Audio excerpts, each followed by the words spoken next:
Before diving into the story, here is my personal comment about the story I have read. You know that feeling, when you're sure one big change will fix everything. That's exactly where Fern is, at the start of Brigands and Breadknives. She's convinced that moving to Thune and opening a bookstore next to her friend Viv will make her life complete. Spoiler, it doesn't quite go as planned. After a late-night chat, and maybe too much to drink with Cal, Fern decides she's going to finally tell Viv how she feels. Except she wakes up the next morning with a pounding headache, daylight in her eyes, and a shackled goblin. So yeah, things get interesting fast. This is technically book 3 in the Legends Lattes world, but honestly it stands on its own really well. It feels different from the first two, less cozy shop life, more chaotic road trip with a goblin and a set-in-her-ways warrior. Asterix One-Ear, the legendary warrior, is escorting Zill the goblin for a bounty, and of course everything that can go wrong absolutely does. What I loved most here is how much Fern grows. She really digs into who she is and what she wants, and that journey feels so real. Plus, we get some hilarious side characters. Nigel and Bradley, the two elder blades, totally stole the show for me. Bradley insisting he's only experienced a diminishment had me giggling more than once. It's still cozy in that Baldree way, full of heart and friendship, but there's also more action and adventure this time around. Sword fights, peril, chaos, and plenty of laughs. It's like if Legends and Lattes went on a road trip and decided to get a little wild. Themes, found family, stepping outside your comfort zone, figuring out who you are, all that good stuff. If you're reading in order, it goes Legends and Lattes, Bookshops, and Bone Dust, the prequel, then Brigands and Breadknives. But honestly, you could pick up Brigands and Breadknives first and still have a great time. In short, cozy fantasy with a bit of chaos, heart, humor, and swords that talk back. Loved it. Another win from Travis Baldree. Whatever he writes next, I'll be there on release day, latte in hand. This is Audible.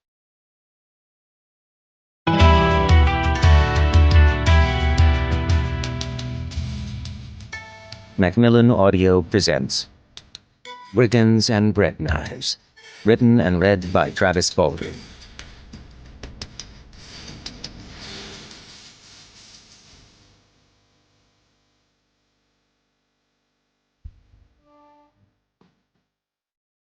Prologue. "Fuck!" cried Fern, ducking back inside the carriage, a whisker before a clawed and scaled hand sailed past. A noxious ribbon of blood trailed in its wake, the owner no longer properly attached. Fishy gurgles and bubbling roars arose on all sides, and the carriage rocked from another impact as the rattkin tipped back onto the bench, leather satchel clutched to her chest. No sooner had she bruised her own tail than she lunged forward again, flinging the bag aside to wrap furry arms around the griffet scrabbling at the inside of the door. Her pet's bedraggled feathers fluffed around his head, his graying hair bristling along his back. He hooted and huffed hoarsely at the commotion outside, and Fern hugged him against her belly. "Hush, Potroast," she soothed in a fierce whisper. "Somebody out there is on our side. I know you're brave, but you're far too old for this." His wing tufts fanned her face indignantly. When a fishy face and a needle-packed mouth appeared at the window, croaking and hissing and oozing all over the sill, concerns over Potroast's advancing age were blown clear out of her head. The door rattled in its frame as the pescadine clawed furiously at the wood, jamming its head into the opening and spraying spittle in all directions. White, staring eyes gleamed like peeled eggs above an overcrowded maw. The top hinge snapped and bounced off the opposite wall with a cheerful metallic ping. Fern's deep well of profanity temporarily ran dry. And the next moment the nightmare at the door vanished with a sound like a melon in a mangle. Through the slimed and splintered window frame, Fern caught moonlit flashes of silver as shrieks rose and were hacked off one by one, each more distant than the last, until eerie silence prevailed. Even Potroast's wheezing pants subsided. A strangled moment passed, then 2, then 5. The chirr of swamp frogs stirred into a relieved chorus. She caught the wide eyes of the carriage driver taking refuge across from her, his long hands clapped over his mouth as though he couldn't trust himself not to utter a sound. His knees were drawn up to his chin as he cowered on the opposite bench. Both their gazes snapped to the door again at the sound of muddy hoof-clops approaching. A sonorous voice echoed from the gloom outside. A fussy voice. A pompous voice. The sort of voice that could stultify the unlucky at 1,000 paces. "Ah, the common pescadine. Morpheus famously wrote of them in the 80 verses, where he likened them to his in-laws at Winter Solstice Festival. Droll indeed. My lady, did you know that they have 4 stomachs? Ha! Yes, and only 2 are reserved for food and digestion. It's quite fascinating, really, as unlike their up-country brethren, the 3rd and 4th are filled with small stones which they— A deep sigh, then, and the hiss of a blade finding its sheath. "Hello?" ventured Fern. The terrified coachman moaned behind one hand and used the other to frantically beg for her silence. The sloppy hoofbeats drew nearer. Gloved fingers rapped over the windowsill and tugged, wrenching the door half out of its frame on a final protesting hinge. "You want to unlatch that?" A different voice, unfussy, not pompous. Fern reached across Pot Roast's body to flip up the latch, whereupon the coachman squeaked, and the door fell out of its jam entirely. Framed there, amidst bearded moss and fireflies, a figure out of legend. Silver hair cropped short and wild as though with a dull knife. Eyes the blue of northern ghost lights, deep as glacial pools. A body rangy and hard, forged by centuries of deeds of the blade. The white, star-shaped pommel of that blade glinting above one shoulder, beside the slender, pointed ear of an eldest elf.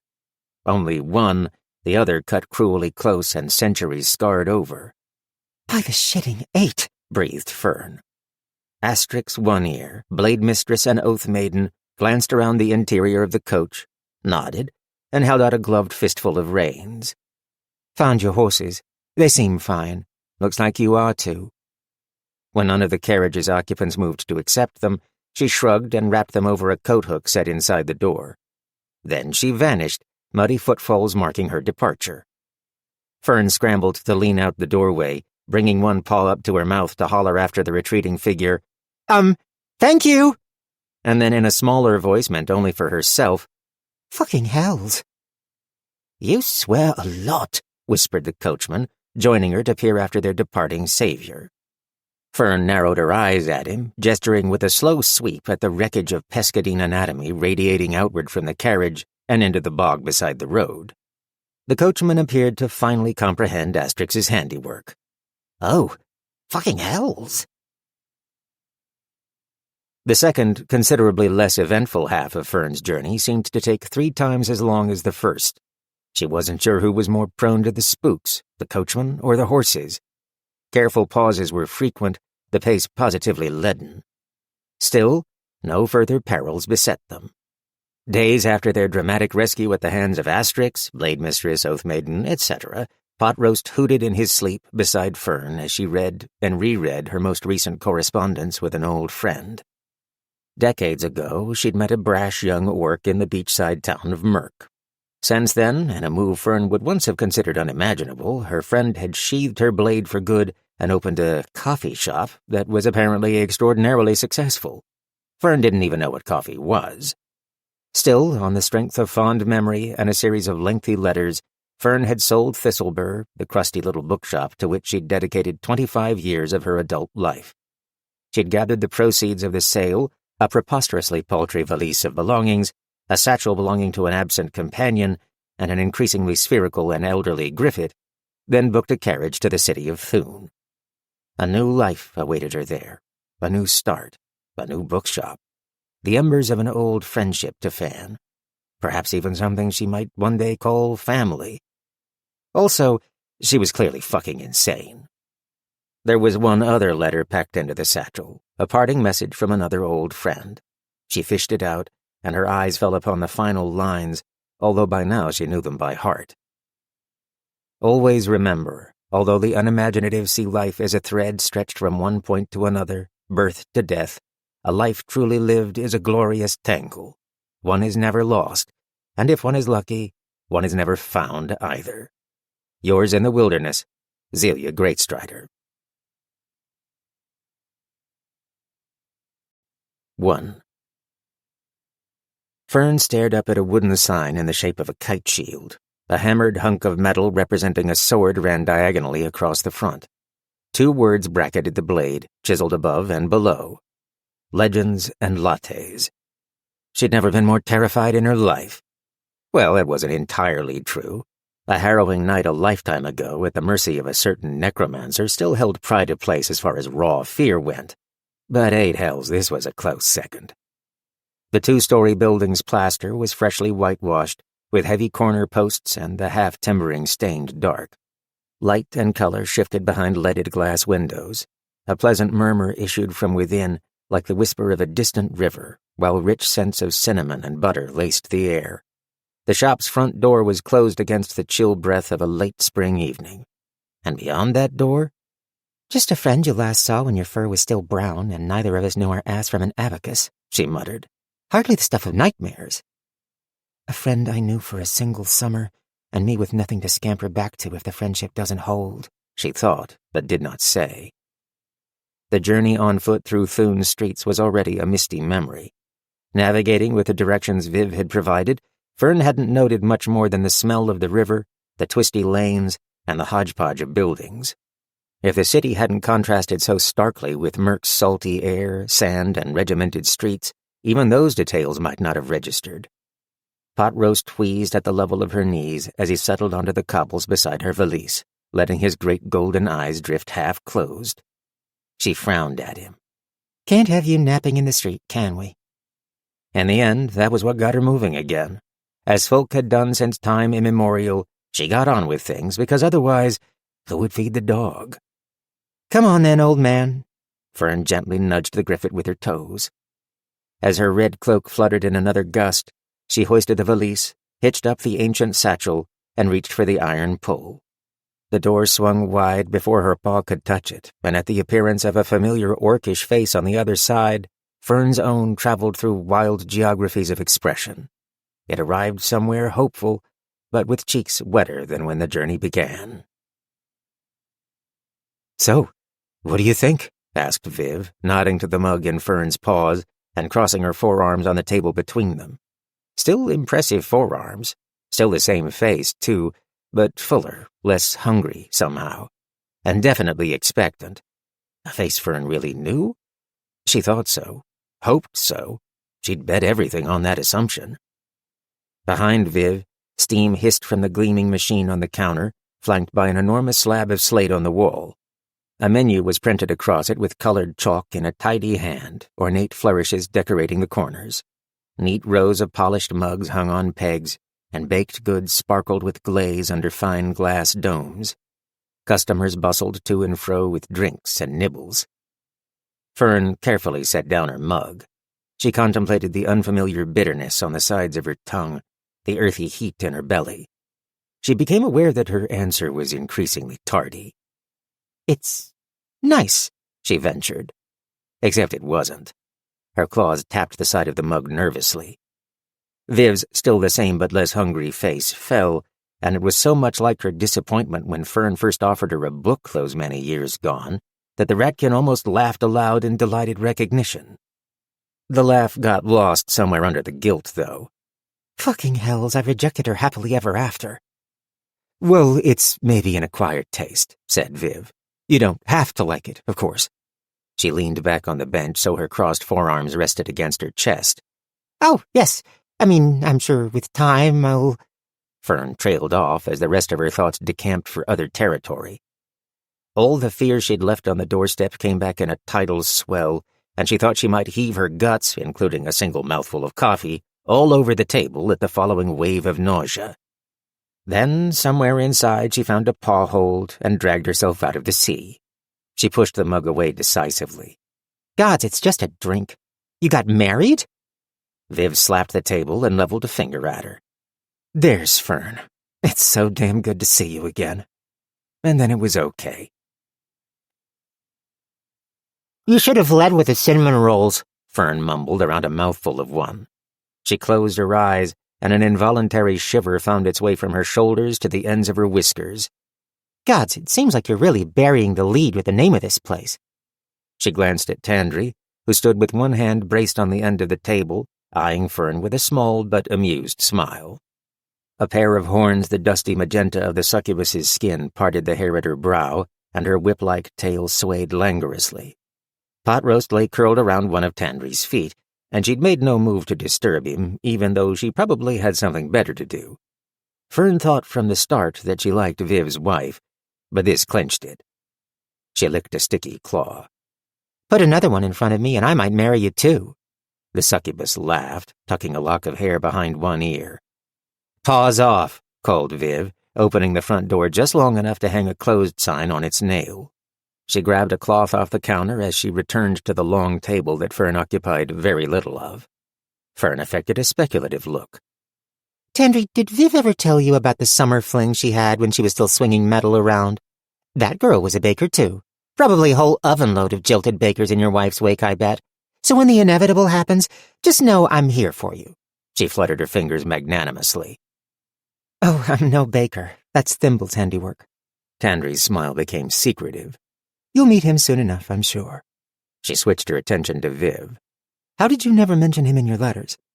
Viv settled across from Fern and scrubbed at an imaginary scuff on the table with the cloth.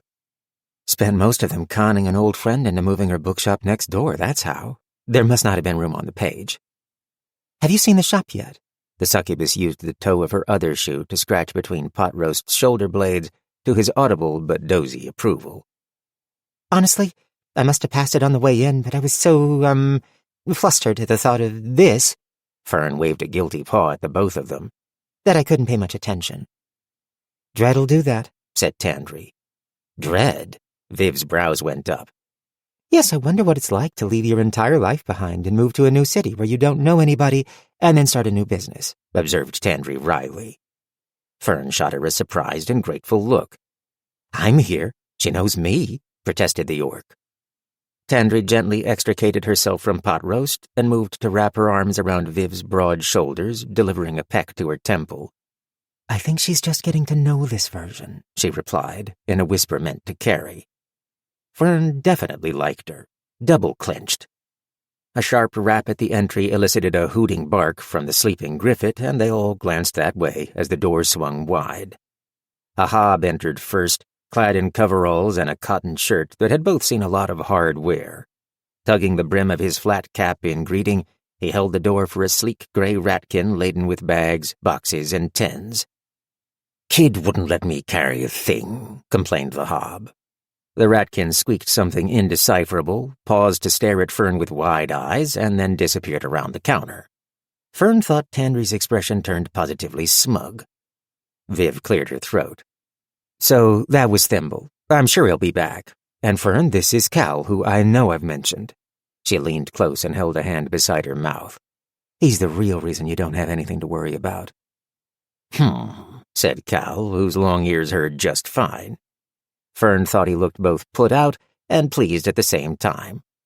"Glad as hell's to know you," said Fern, rising and approaching to extend her paw. They were both about the same height. The hob took it in a firm, dry grip and pumped it once, offering the grizzled ghost of a smile. "Plain speaker, ain't that a relief?" "Some of the words Fern uses are a long way from plain," called Viv. "But if you ever need to strip some paint, I bet she can make it a lot easier." "Oh, fuck off," replied Fern mildly over her shoulder. Cal barked a startled laugh, and that clinched her opinion of him, too. "Windows'll come, of course," said Cal, tipping his cap back as they stared together at the vacant frames. To Fern, the building bore an expression of horrified surprise, not unlike that of a ratkin who'd sold her bookstore and most of her worldly possessions to travel halfway across the territory and set up shop in a moldering derelict. Fern had been honest about paying no attention on her way to the Redstone district and the coffee shop.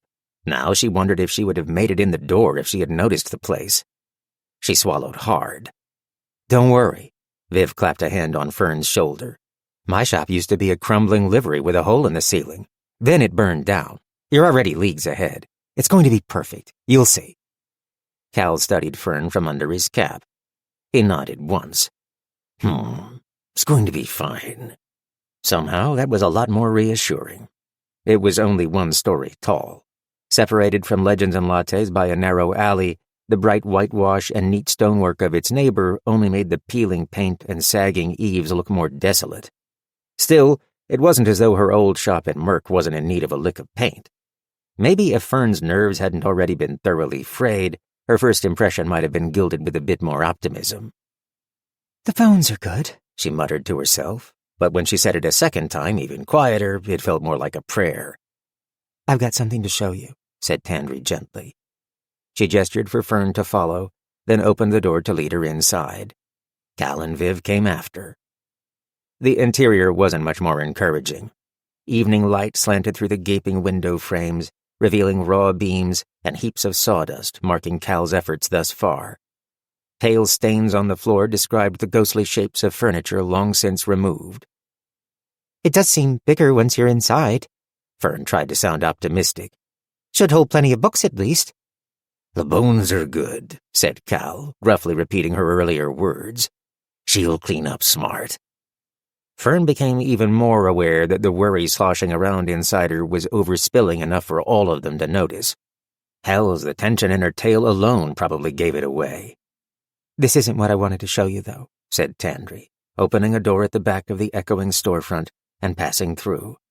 At the rasp of a striking match, soft lantern glow buttered the walls inside. Fern stepped into a cozy bedroom, Viv and Cal crowding into the doorway behind her.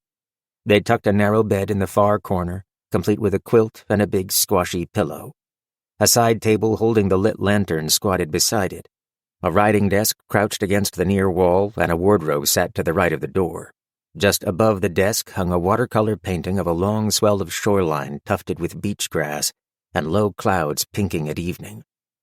At the foot of the bed waited a large wicker basket with a blanket tucked around a cushion nested inside. Oh, managed Fern, remembering pot roast asleep back in the coffee shop. Then she burst into tears. You sure you're all right? Viv had one enormous hand curled around Fern's outstretched paw on the tabletop back in the coffee shop.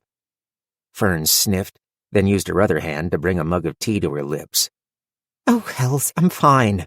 The shop, the room, it's all lovely. Thank you. She nodded meaningfully at Tandri. I just feel all rattled around, like I crossed a bridge that collapsed the second I reached the other side. You're relieved you made it, but weak in the knees at the same time. Viv looked thoughtful. I know exactly what you mean. Huh, you would, wouldn't you? I bet you had a lot of near misses in your time. She grimaced. In your time, bleh. That makes you sound like an octogenarian.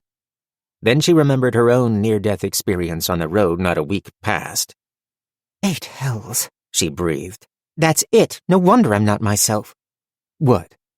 And then she told them about Asterix and the Pescadines and the coach door torn off its hinges. Asterix one ear, sighed Viv in obvious admiration. Gods, I'd love to meet her. Who? Asked Tandri. Viv looked affronted. The Blade Mistress? The Oath Maiden? The most famous elven adventurer for the last 1,000 years. I've read 3 different histories about her, added Fern, which is pretty impressive considering she's still alive. Scarred by Purpose, Steel Maiden, Flight of the Silver Hawk. Amazing they got written, since she never seems to stick around after any heroics, which I personally can attest to. Not ringing any bells. Tandri shrugged. 1,000 years seems like an awfully long time to do the same thing, though. While they argued good-naturedly, Thimble appeared out of nowhere and slipped a plate piled with some sort of long, brittle cookies in front of Fern. Hello, he whispered. Then he wrung his paws in front of his apron and vanished as quickly as he had come in a dusting of flour. Fern didn't have the energy to puzzle him out. She was simply relieved to have found a plausible reason for the sick feeling in her stomach that required no further investigation. A near-death experience would make anyone feel that way, obviously. Also, the cookies were mighty fine. 2. That's the last load, said Viv, grunting as she lowered a stack of lumber to the floor. She shrugged her arm a few times and rubbed life back into her shoulder. I've got to head over to the shop. You going to be all right for now? Fern glanced up from a set of shelves, a paintbrush heavy with wood stain in one paw. She fanned her cheek with the other. With the window glass in place, the interior of the shop was choked with midday heat. She blew out a breath and waved the brush. Sure, with Cal here, there's no possible way I can damage anything load-bearing. Viv searched her face. She was smiling, but Fern thought she was also trying to figure out whether there was any lingering panic in the joke. The prognosis must have been good, because her smile deepened. See you after I close up then, but come on over if you need anything. In their letters, Viv had been clear that she would handle all the organizational work in advance of Fern's arrival. She'd been true to her word, and if there was any consideration she hadn't covered, Cal clearly knew what he was about. after a few days to give her bruised tail a chance to recover from the long carriage ride, Fern threw herself into transforming the shell of a building into a shop worth the upending of her entire life. Watching her purse flatten also turned out to be a powerful motivator. Fern knew Viv would have been happy to assist there, too, but her old friend had already sunk plenty of sovereigns into the place. She couldn't countenance letting her add any more. "Front counter," prompted Cal. The hob stared down at a few planks he'd arranged to mark the perimeter of the structure in question. Pot Roast snored between the boards in a makeshift bed consisting entirely of Fern's cloak and his shed feathers. Stretching and wincing, Fern balanced the brush on the pot of wood stain and joined him. She regarded the rest of the shop's interior, now crowded with shelves just like the ones she'd been finishing. A few feet this way, I think. It'll have to be if we're going to line up the bookshelves in 3 rows. She closed an eye and framed the space with both paws. Cal squatted to scratch Pot Roast behind one triangular ear. The Griffith snorted through his beak, rocking to the side to make his belly available. The hob obliged him, squinting up at Fern as he did. At least she was pretty sure he squinted. His eyes were mostly hidden by his bushy brows and the shadow of his cap. "So, you feeling more plumb these days?" He angled his other hand so it ran straight up and down. Fern's tail quirked in exasperation. Honestly, everyone seems worried I might collapse in a heap at any moment. She hiked a thumb in the direction Viv had gone. The building isn't going to fall down, and neither am I. We're both just a little crooked. "Don't doubt you'll be fine, a little crooked. But we're already in here straightening things out." He stood and slapped the wall. "Just figured you deserved at least as much attention as this old wreck." She sighed. Thanks, and I do mean that, but this old wreck is just fine. They contemplated one another for a long moment. Fern thought it was strange that she could in any way feel related to someone she'd barely said 2 words to, but the hob might as well have been an uncle as far as that went. The kind you liked having come by to visit because they fixed all the squeaky doors and they didn't embarrass everybody at the dinner table. "Fair enough," Cal allowed. Then he pointed a gnarled finger at the shelf Fern had been laboring over. "Suppose since you're just fine and all, it'd be worth pointing out that you've been filling that brush so heavy you got a little lake forming on the bottom plank. Want me to show you how to do it proper?"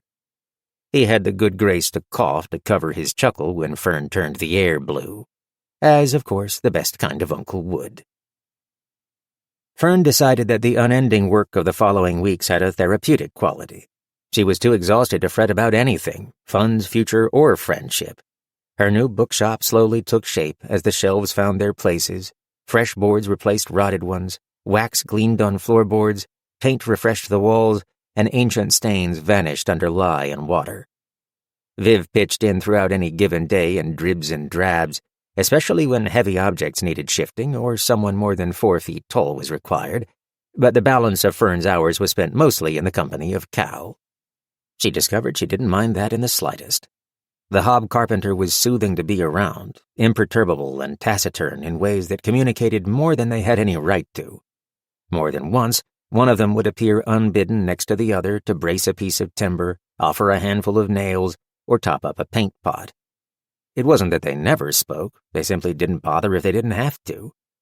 As someone whose life had mostly been spent in the service of sharing words, Fern was enjoying keeping them to herself for a while. It meant that when they did speak, it actually mattered. Mostly, that happened during their lunch break.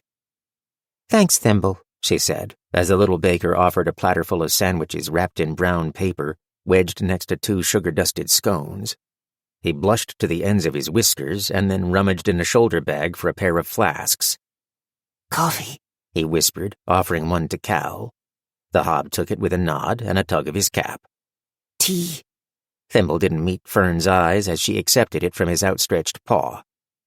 An awkward silence swelled as he fidgeted as though he wanted to say something, and Fern waited patiently. And waited. It looks delicious," she tried, hefting the plate. "Thanks," he squeaked, and fled out the open door. Fern watched him go, then shifted her gaze to Cal, who was already inspecting the sandwiches with great interest. "I think there's a conversation going on around here that involves me but that I'm not part of. You wouldn't know anything about that, would you?" replied Cal. "Oh, come on. Every time that kid is in the room, I can feel the matchmaking eyes. She studied the hob's bushy brows. All right, fine, I can't really tell with you, but Viv? Tandri? Cal took a bite of sourdough and cheese and ruminated as he chewed. At last he replied, I figure folk who lucked into finding each other maybe hope it happens to somebody else too, especially somebody they're fond of. Oh, hells. Fern dropped onto an upturned bucket with a sigh. Those two aren't talking me up to him, are they? Nudging him my way? Please tell me they aren't. He shrugged. Doubt they're that ham-fisted. Probably just watching you both like old ladies watching young folk at a summer picnic. He's practically a baby. I'm 47 years old. Never could tell the age of a rattkin myself. My muzzle is silver. Distinguished. Sides, he's all grey. I can't tell if you're fucking with me. Cal cocked half a smile, then took another bite. Fern laughed helplessly. I hated the coffee, and now I'm going to disappoint them in a whole new way. She selected a scone and took a morose bite. Fuck, he is a good baker, though. Maybe I'm being too hasty. She felt the weight of the hob's regard and met his gaze, or where it would have been if his eyebrows didn't obscure it. Yeah, the coffee thing was a real disaster. It turned out she did know when he was fucking with her. This is profoundly weird, said Viv, hefting a volume in one hand and flipping it open with the other. She brought it halfway to her nose for a sniff. Gods, I got a little shiver up my back. I expect to look outside and see a boardwalk and dunes. Fern looked up from the open crate before her, paws trailing over the cloth covers of the books stacked precisely inside. The ranks of shelves and freshly polished floors glowed mellowly under lantern light, the window panes fogged against an evening chill. My vision was a little sharper back then, but I can still picture you prying those crates open with your bare hands. Viv snorted. She had wisely used a pry bar for the task this time around. And I can still see Pitts towing them up on that cart of his. Whatever happened to him? Still trooping around Merc, hauling and fixing what needs hauling and fixing. Fern lifted 3 books from the crate, passing them over for Viv to shelve. A small smile. And ambushing folks with a line or two of poetry when they least expect it. They stocked shelves in companionable silence while the little wood stove in the corner pushed the temperature toward the sleepy side of cozy. Once they reached the bottom of the first crate, Viv snugged the pry bar under the lid of the next. I remember Galena making some sort of terrible excuse to get out of helping with this. Said she was too short, as if that was a convincing argument. Fern swept a paw to indicate her own height. Whatever happened with you two? We ran together for years, off and on, then back in a group for a good stretch until I was done. Fern eyed her. I'm sure she took it well, she said in a deliberately neutral way. Better than you'd think. She evened out in her old age, just like the rest of us. Speak for yourself. I'm still salty as all hells, said Fern tartly. She blinked, and a slow smile crept across her lips. And on the subject of relics, that reminds me.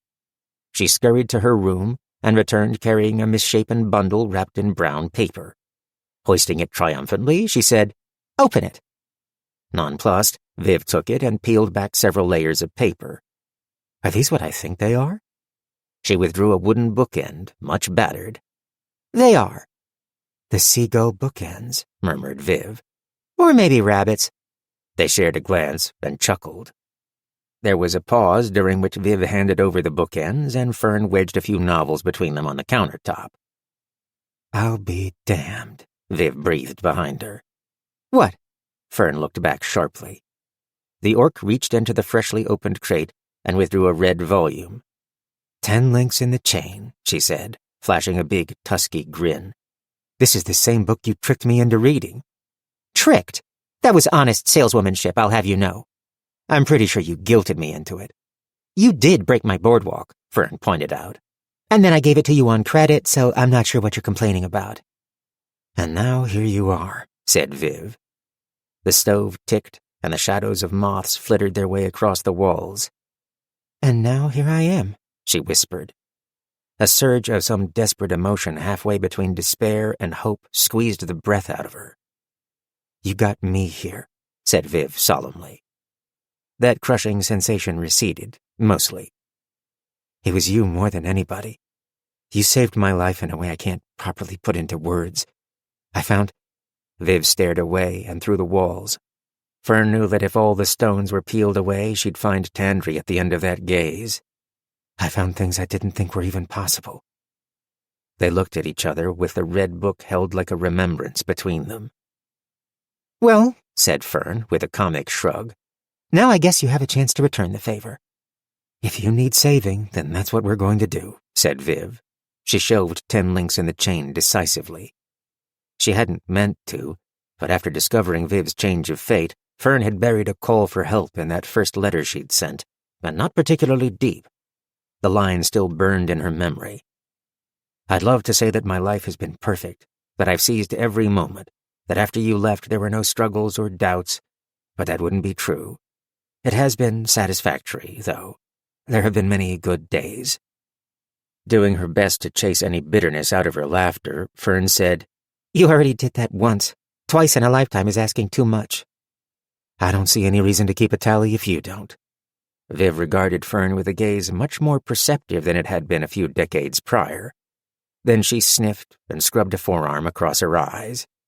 "Hell, lot of dust in these crates. Let's shelve some fucking books." "Let's shelve some fucking books," replied Fern, relieved. Hours later, with the shelves stocked and the crates hauled to the alley, they leaned side by side against the gleaming counter that Cal had built. Fern felt fine, maybe even good. Viv looked down at her from a familiar great height. "So, whatever happened to Satchel?" Fern smiled wistfully at the thought of the surpassingly polite homunculus made of bone and blue fire.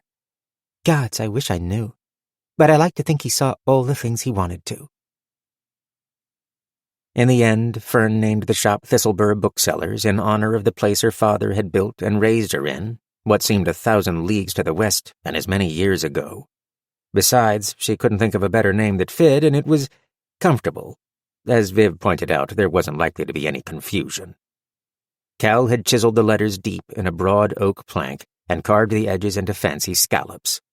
Fern had painted the name white with a small brush and a careful hand. Viv had barely stretched to peg it above the freshly scrubbed entryway. It was the last thing slotted into place before opening day arrived. Fern stood just inside the door with a single paw resting on the handle. She closed her eyes, drew a deep breath, and held it. The shelves were stocked, the appointments sparkled, the spice of ink and paper enticed. A veritable tower of Thimble's baked treats steamed and gleamed atop a round table in the center of the shop, beside carafes of coffee and tea and clusters of mugs. Tandry's chalk artwork proclaimed, "Opening day sale, 5 bits off," from a sandwich board. Fern was reminded of a similar effort by Satchel many years past, rendered in his precise mathematical hand. The echoes of that event swelled inside her, painting the inside of her lids until she half believed she'd open them to find herself 20 summers younger and staring into the homunculus's blazing blue eyes. Then a warm hand fell on Fern's shoulder, heavy and strong, to deliver a gentle squeeze. "It's going to be fine," said Viv. "Better than." Breathing out, Fern glanced up with a smile. "I've owned a bookstore for 25 years. I should be used to a feeling of impending disaster by now, right?" 25 years and no disaster yet. Doesn't seem like a real reliable feeling, does it? Viv returned the smile. Fern blinked. "That's an annoyingly logical observation." They both started at a sudden rap on the door, and after an embarrassing series of fumbles with the latch, Fern pushed it open a few inches. Tandry's face greeted them as she waited in the dawn light, wearing a soft sweater and stamping her booted feet against the early morning chill. "All set?" Then she glanced to her left. Fern swung the door wider, revealing 4 townsfolk waiting on the step beside Viv's wife. A coil of tension released inside the rattkin. "Gods, get in here out of the cold. I'm so sorry I kept you waiting." And from then on, scarcely a pause could be found. Fern remembered the day as a series of little landmarks, like treetops rising from a misty valley. Viv, waving 10 links in the chain at a bewildered dwarf, covering one eye with a hand and loudly describing a dismemberment. The dwarf bought the book, but he had a hunted look in his eyes when he did. Viv winked at Fern over the top of his head. Thimble, squeaking in dismay at platters empty of all but crumbs, and rushing to refresh them with steaming cinnamon rolls, the scent of which caused an audible ripple amongst shoppers. The startling appearance of a shaggy gray cat the size of a timber wolf that nobody remarked upon. Its tail crested the tops of the shelves like the fin of a shark roving shallow waters as it prowled the shop with an air of menacing indifference. The arrival of a venerable woman in a red cloak, accompanied by a stone fay in a very impressive hat, whose combined presence had an effect that Fern honestly thought the cat should have produced. The lady bought a stack of books 2 feet high, but not before sharply inspecting Fern with a flinty eye. Her escort carried her purchases for her when she left. Tandry nudging Fern aside to take over the counter so she could eat a hasty sandwich, which Potroast ogled mercilessly until he received his half. Cal ambling in the door and stepping to the side to lean against the wall, hands in his pockets. He nodded when he caught her eye, smiling his stubbled smile. The steady accumulation of copper bits and silvers in the cash box, and the impression of some great, impending wave curling back into the tide before ever breaking on the shore. And with the closing of the door, the weary, bewildered, dazed, exhausted, triumphant, satisfied silence that followed, as Viv, Tandry, Cal, and Thimble clustered around the countertop, noting the many fresh gaps amongst the bookshelves. The opening of Thistlebur Booksellers in Thune was an unmitigated success, a new chapter freshly opened in Fern's life, the page turned, the title printed, and ready to be filled with words of renewal, purpose, and peace. 3. I fucking hate it, sobbed Fern, her face in her hands. Potroast glanced up with a hoot and a slow, concerned blink of his owlish grapefruit eyes. One of Thimble's hard cookies lay half-masticated between his forepaws. She let out a watery breath and scratched him behind the ruff of his feathers. What am I going to do now, little man? She whispered. Fern gazed around the alley behind the shop, where she sat on the back step with her red cape rumpled around her. Evening painted the tumble of boxes, barrels, and bales there in shades of deepest blue. A scatter of puddles reflected the pale rind of the moon, and the nighttime murmur of Thune echoed from streets that felt very far away. The frosty air bit her toes. A week had passed since the grand opening of Thistlebur Booksellers, and things had gone better than they had any right to. Viv's intuition had proven correct, and some kind of synergistic energy had built between the coffee shop next door and her own. A cozy magnetism. It was obvious to all and sundry that the bookshop belonged there. And that was wonderful, Fern supposed, except that it didn't matter. The hollowed-out feeling of dissatisfaction that had steadily eroded her center for the past few years was still there. In fact, it seemed to have grown. Oh, she'd been distracted from it for a day or so, in the same way that sprinting until you're breathless makes it hard to focus on the growling of an empty belly. But now that things had settled into an easy and profitable rhythm, it yawned within her, sucking up all the light in reach. "There you are," came a voice from the mouth of the alley, rousing Fern from her morose reflections. As the shadow approached, it resolved into the craggy features and flat cap of Cal. Shit! Don't look at me, I'm a mess, protested Fern. She gestured at the detritus around her. I came here to be with my people. This is a garbage-only meeting.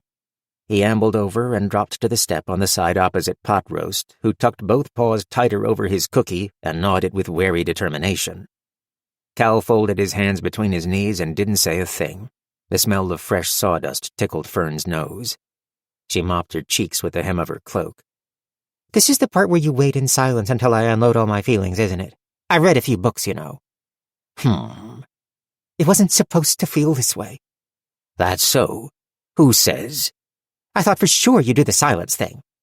Cal shrugged. Can if you like. Just greasing the wheels. Speaking of. He rummaged in his overall pocket and withdrew a flask. He spun the cap off, sniffed it, and took a slug of whatever was inside. He passed it to Fern. She took it and, without pausing at all, put it to her lips and tipped it back. The liquor hit her throat with a quick burn and her belly with a slow warmth that made her eyes water. Fern coughed and returned the flask. Wiping her eyes with her cloak again, she said, Okay, consider me greased. I feel empty, and it seems like that's my fault. But I don't know what to do about it. I don't even know what I did wrong. If there was a choice that I made somewhere along the road that led me to this, I sure as shit don't know what in the hells it was." "Seems your shop is turning out fine," observed Cal, tilting his head back toward it. Fern snorted. "Better than fine, and that makes it worse. I figured a change of scene, an old friend, new acquaintances. It'd be something like a fresh breeze in a stale room. I leaned on the kindness of others to get here. It didn't fix what I wanted fixed, and now I'm ungrateful to boot." She took the proffered flask again. It traveled back and forth between them while Cal ruminated on that. Eventually, he pursed his lips and ventured, "Didn't get the impression Viv thought she was doing anything more than helping a friend open a business. Maybe allow that she wasn't thinking of fresh breezes or what have you." "Does it matter? I don't know if I can keep doing this. But I don't know if I can admit that to her either. Oh, hey, Viv, thanks for all the help. Sorry it didn't work out, but I'm questioning my very existence and I can't keep on this way. So sorry." "Any reason you can't say exactly that?" Well, obviously I can't say— What? Fern spluttered through a mouthful of whiskey. Cal shrugged again. "What's the worst that can happen?" She hates me and never wants to see me again? "Remind me how long it was the two of you didn't trade a word." Fern gaped at him, her belly afire and head woolly with liquor. "Awful quiet stretch for a friendship," Cal continued. "Longer than most could stand. Seemed to survive okay, though. Sturdy, I expect." All right, setting that aside, even though I am not saying I agree with you, what the hells do I do if I'm not doing this? Who would I even be? She stabbed both paws toward the shop. "Seems to me Viv used to hack things up, and now she makes coffee. She's still Viv, though, I guess. You'd know better than me, though, considering." "I need some more of that. Seems to be working," said Fern, extending a paw for the flask as a welcome cocoon of drunkenness enfolded her. "And it sure as hells beats figuring out a new career in an alley in the middle of the night." Cal considered her before reluctantly handing the whiskey over once more, but not before taking another swig himself. "Never really was one for giving advice. I'm more the asking questions type." He leveled a finger at her. Fern had trouble focusing on it. "But I'm going to break that rule and say you should talk to Viv. Tomorrow. Tell her what you told me. Don't figure you're going to find anybody with a better idea of how you're feeling right now." Fern considered the mouth of the flask, which seemed very black and big all of a sudden. She sighed, and the alcohol on her breath curled her whiskers. "I guess maybe you're right." "Hmm. How do you turn a into whatever you want it to mean? How does that work?" Hobbs' secret. Now pass that back while there's still something in it." She did. "Promise you'll tell her," Cal said with an uncharacteristic earnestness. Fern slumped against his shoulder. "I will, Uncle," she mumbled. She couldn't see his face, but even drunk and morose and suddenly half asleep, she thought she could feel him smile. After Cal made his way home, tottering only a little unsteadily, and Fern made her way back inside, tottering a lot, she tossed and turned in her bed for a solid hour. Pot roast sawed logs for the duration, and Fern was too cold, and then too hot, and then too queasy, and the room was spinning anyway, so she fiercely whispered, "Fuck it!" and hurled her blanket back.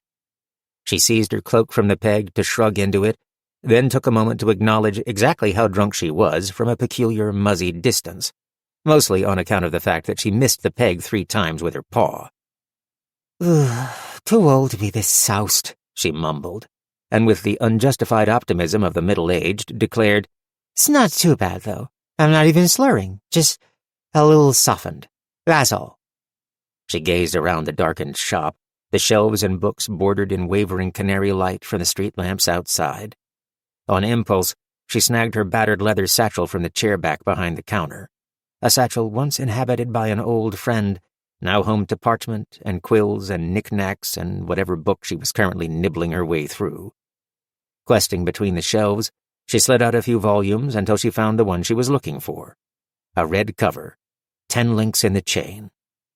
"Sure, Fern," she murmured. "Some kind of peace offering. Appeal to rosy memories. That'll definitely help." She hiccuped. Balls. But she stuffed it into the satchel anyway, and then, before any more whiskied resolve could drain out of her, she unlatched the front door and went out into the night. Fern didn't think to lock up after herself as she nearly stumbled off the step, only counterbalancing herself at the last moment with a reflexive whip of the tail and a small cloud of profanity. Clutching the satchel to her chest against the cold and blinking in the sudden blare of light from the nearest street lamp, she peered next door at Legends Lattes. Candlelight still glowed through the mullioned glass of the front windows, which meant she had no ready excuse to scuttle back inside and hide her head under the blanket she'd so recently cast off. You promised, she murmured to herself, and then, fuck. The handful of yards between her and the coffee shop seemed very long. Just a little walk to clear my head first, she mumbled, heading in the opposite direction. Cool air, sobering up. She wandered, wobbling, to the next street corner and then turned left. The cross street held mostly shadows, with lamps set much farther apart, but the chill was delicious on her overheated face as she walked. Then another turn and another, and by now she should have been nearly back where she started. She wasn't. A rustle and creak to her right caught her notice. Parked several doors down the unfamiliar lane, only just revealed by the border light of another street lamp, waited a tiny, open-backed, two-wheeled horse cart. A canvas tarpaulin hid a lumpy assortment of something or other in the bed, and a shaggy draft horse in the traces nuzzled patiently at the cobblestones. That wasn't what really drew her attention, though. A tall figure cinched ties at the edge of the tarpaulin, reaching easily over the boxboards. A figure Fern recognized. If the star-shaped pommel of the sword above one shoulder wasn't enough, the hacked short silver hair and maimed ear would have settled it. Asterix? Mumbled Fern. Well, it was definitely a coincidence to see her now only weeks later, and after being the object of her rescue, no less. Coincidence? Or maybe a sign, said Fern.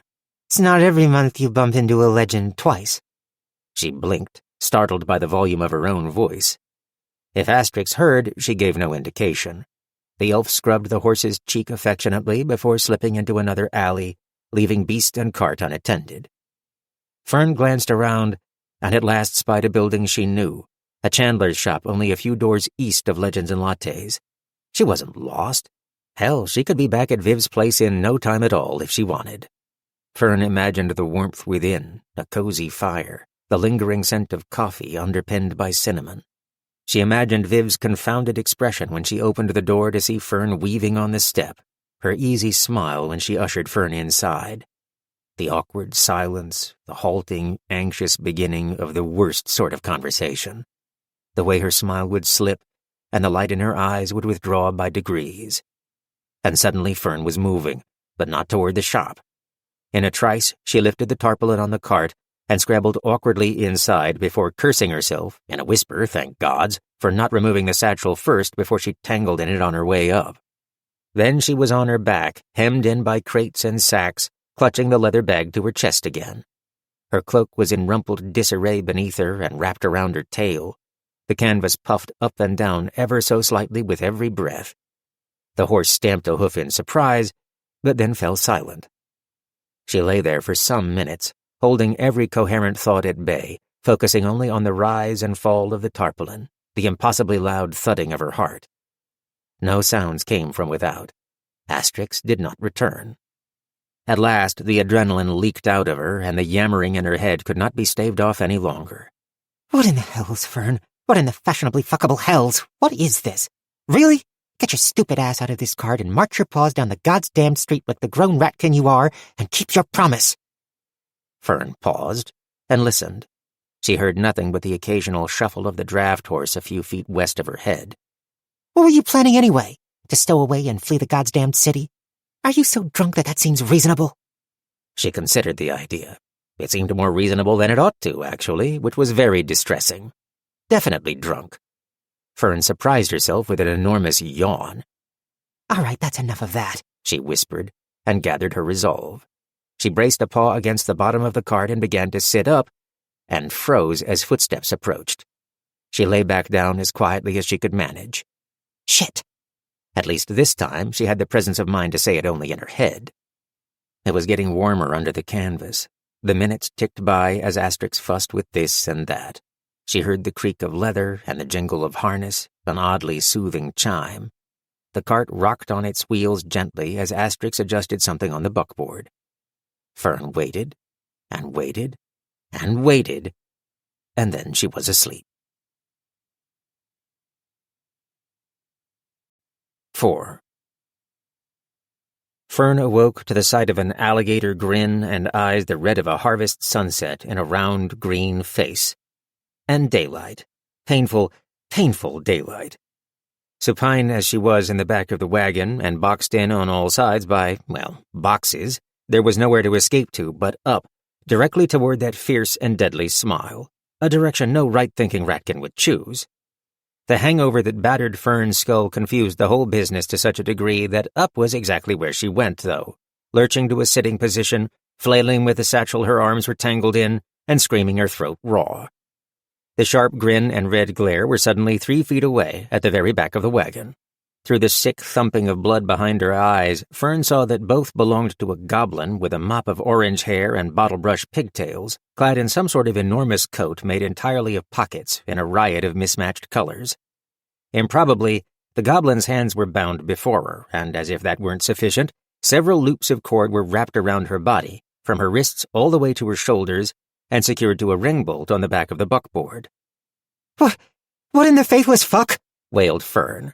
With an ungainly leap, she tumbled sideways over the boxboards of the cart and landed hard on a rutted track, with her cloak flipped over her head and her tail pinned underneath her. She heard bird song, and smelled sweaty horse, and heard a dimly familiar voice. How long have you been in there? Fern shoved her cloak out of her face and squinted upward, wishing, not entirely hyperbolically, that she were dead, for a variety of defensible reasons. Asterix One Ear stared down at her from a great height, one hand on her hip, the other combing through her silver hair. Asterix narrowed her eyes in recognition. Hang on, where do I know you from? With a mighty effort to keep the contents of her stomach inside her, Fern scrambled to her feet. She was aware that her fur was caked with the dust of the road, and probably something horse-related. She shot a glance at the goblin in the back of the wagon, who hadn't moved an inch, and still grinned benignly at the both of them. So a few weeks ago I was in a carriage in some marshlands and, the pescadines. Mute couple in the wagon, that's it. She sniffed the air and caught a whiff of Fern's regret, judging by the face she made. So is this on purpose, or did you just pass out in the wrong wagon? Still hung up on the idea of herself and the coachman as a couple, and her head aching too much to formulate a lie, Fern replied, Bit of both? And winced. Asterix nodded, thought about that for a moment, and then seemed to dismiss her entirely, shifting her attention to the goblin in the wagon. She pointed. You, back up front. The goblin obliged, leaping nimbly across the cargo in the cart bed and up onto the buckboard, where she dropped onto her butt. Is she some kind of prisoner? Despite the sharpness of her smile, she didn't seem particularly threatening. Fern crept gingerly off the road and found a grassy swell. She sank to the ground, hissing as every muscle along her spine shrieked in protest. She had no idea how she'd slept through the night, given that she felt like one enormous bruise. Bounty, replied Asterix, as she tied the tarpaulin back down. Isn't that a lot of rope? Trust me when I say it was not my first choice. You must have come aboard in Thune, yes? Fern nodded mutely. Asterix couldn't see her, facing away as she was, but it didn't seem to matter. We're a day and a half out, and 3 days to the next town. A day and a half? Fern exclaimed. By cart. Asterix was unperturbed. There's a village back that way that we passed in the night. You should be all right. Safe country. Warm spots to sleep. Asterix finished what she was doing and turned to look Fern over. Any food? It dawned on Fern what was happening. No, she replied in a very small voice. Not that food sounded like something she wanted again any time soon. Her eyes squeezed with every heartbeat, and her guts didn't like the rhythm. The elf rummaged under the buckboard and withdrew a hunk of thick-rinded cheese and a piece of bread that looked like it would clunk if dropped. Asterix held them out toward Fern without another word. She didn't seem annoyed or angry, but she didn't seem interested either. She might as well have been waiting for her horse to finish relieving itself, which, yes, it was currently in the process of doing. Fern performed some mental arithmetic. A day and a half by horse cart. On foot, that was... With her head in her hands, she whispered, Questioning my existence from the comfort of a warm bed sounds pretty goddamn wonderful right about now, Fern, you ninny. The elf's was as precisely calibrated as Cal's. She hefted the food meaningfully. Fern tried for an endearing but slightly pitiable smile. Is there any chance I can convince you to take me to the next town or crossroads or someplace I could book passage back? Fern trailed off and her eyes widened. She patted at her waist with the sudden realization that she was wearing neither her belt nor her purse. In a wild burst of optimism, she flipped open the satchel and rifled through it, hoping against hope that— Nope, not so much as a lonely copper bit gathering dust at the bottom. Only parchment, pencils, and a book she'd already read that was intended for somebody else. Asterix had no trouble guessing her thoughts. Seems like the walk might be the best bet. It was very clear that the legendary Asterix One-Ear had no intention of retracing her steps to return a hungover ratkin to her shambles of a life. In a story, the heroine would have gallantly changed her plans to usher a naive villager back to the safety of their own home, no matter how inconvenient or obviously impractical that might be. This clearly was not one of those stories. Laughing shanks, chirped the goblin. Both Asterix and Fern switched their attention to the girl on the buckboard. My thoughts exactly, muttered Fern, who knew a lot of goblin profanity. You know what she's saying? Asterix cocked a brow at her. Something canny in Fern that wasn't entirely debilitated by alcoholic low tide said, Oh, sure. Why? You speak goblin. Does she not speak territories? Fern neatly avoided the question. Asterix frowned. Not so far as I can tell. What did she say? Well, Fern hedged. Nothing polite. Not that politeness had ever governed Fern's speech before. Never really got on with the goblin tongue myself. They didn't even have one 500 years ago. I understand it's mostly curses, so that sounds about right. Fern thought that if she had lived for 1,000 years, she might have picked up a few more languages that were relevant to her line of business, but was wise enough not to say so. Instead, she said, Look, I've got a proposal. For the sake of argument, let's assume you take me with you to the next real stop. I can listen to what she's got to say. That's bound to make things easier for you, and as a bonus, I don't expire by the side of the road on my way home. The elf pursed her lips in speculation. You still don't have any money. How are you planning to hire your way back? Fern spread her paws. You don't have to worry about that, right? I'll just have to find a way to scrape together the silver when I get there. What's your name? Fern? And what is it that you do? I'm a bookseller, replied Fern, which didn't seem very useful at the moment. Asterix appeared skeptical. That doesn't bode well for your prospects.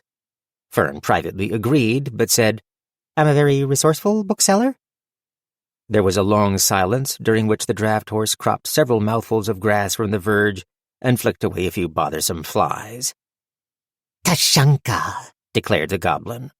Asterix glanced between the two of them and then raised both brows at Fern expectantly. Fern sighed. It means you're fucked.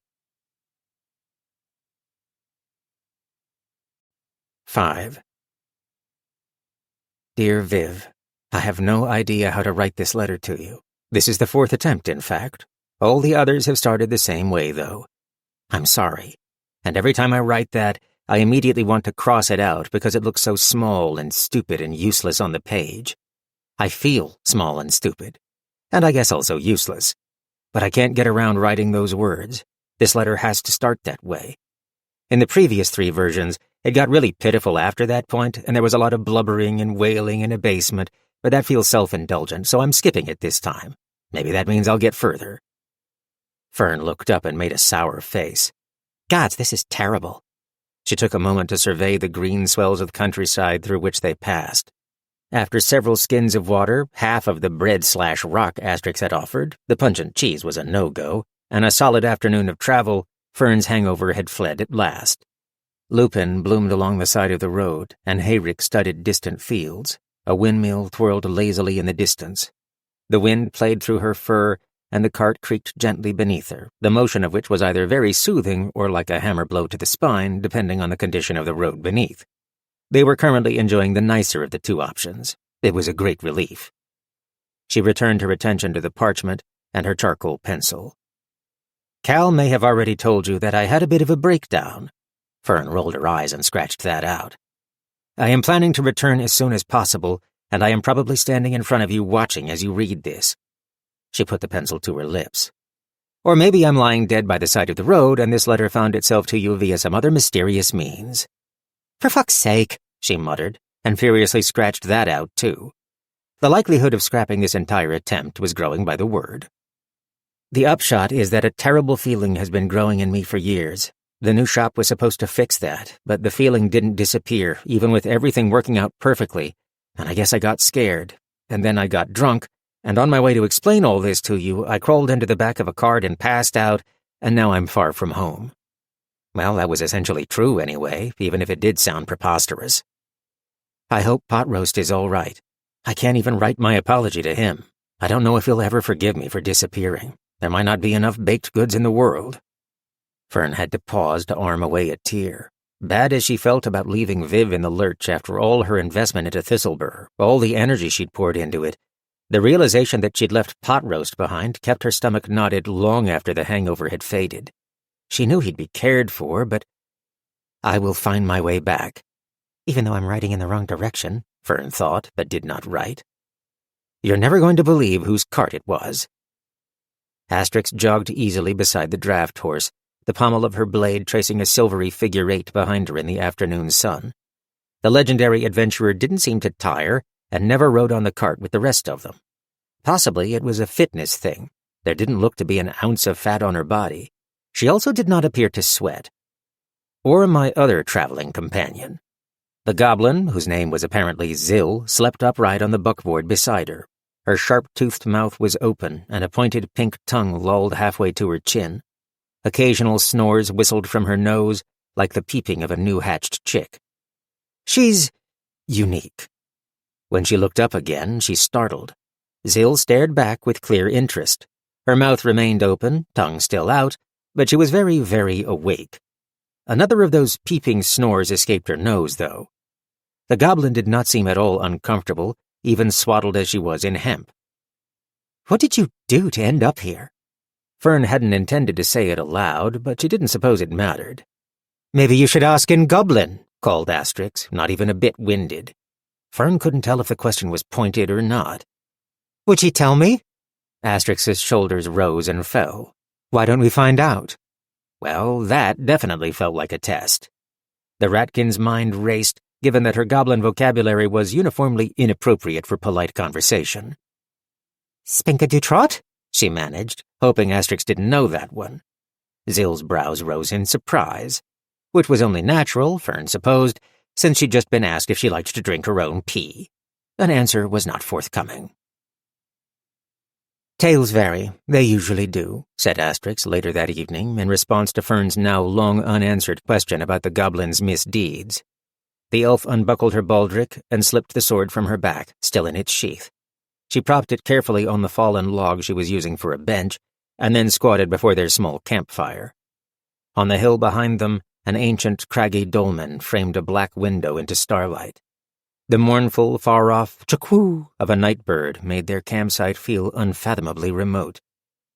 One of the more recent ones involves the 70 Saint Army up in North Territory. Asterix nodded toward the goblin. Allegedly, she disrupted their whole supply chain, and they ended up stranded for an entire winter in the mountains, eating their boots for breakfast. Fern wrinkled her brow, gingerly extending a hunk of the detestable cheese toward Zill's deadly-looking mouth. That's enough to warrant a bounty on your head? The goblin's jaws creaked wide, her tongue lolling. Still bound and tethered on the ground next to the wagon, she waited, unblinking, until Fern tossed the rind of cheese, as though flinging meat to a starving dog. Zill snapped her smile closed over it and swallowed without chewing once.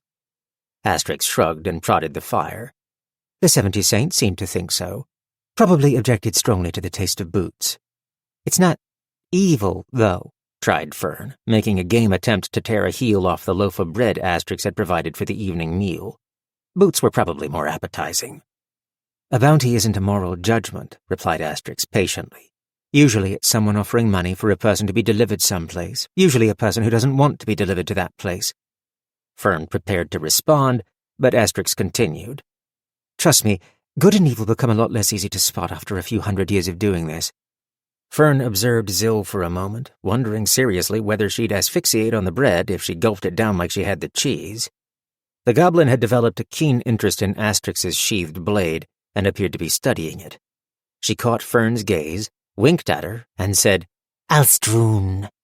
Fern had no idea what that meant, so apparently it wasn't profane. So I could just pay to have anybody hauled to my doorstep if I wanted? Isn't that kidnapping? Doesn't work that way. There's a system. Requirements. Asterix waved a hand dismissively. It's not very interesting. I imagine it's pretty interesting if you're the one with a bounty on your head. For some reason, Fern felt weird swearing around Asterix, like she was cursing in front of her grandmother. If there is one on your head, then there's likely a good reason, replied the elf, with a mildness that Fern found very confusing, and not at all in keeping with the swashbuckling mental image of the legendary blade mistress the histories had conjured. In fact, she was having a hard time squaring the entire situation with her heart-pounding first impression of the elf in the swamplands, too. Fern fidgeted with the calcified bread, and then blurted, It's just, I've read books about you. The Flight of the Silver Hawk. You're a living legend, and this kind of makes you sound like a postwoman? Is this really what you mostly do? Asterix sighed, and for the first time her placid expression became something Fern recognized.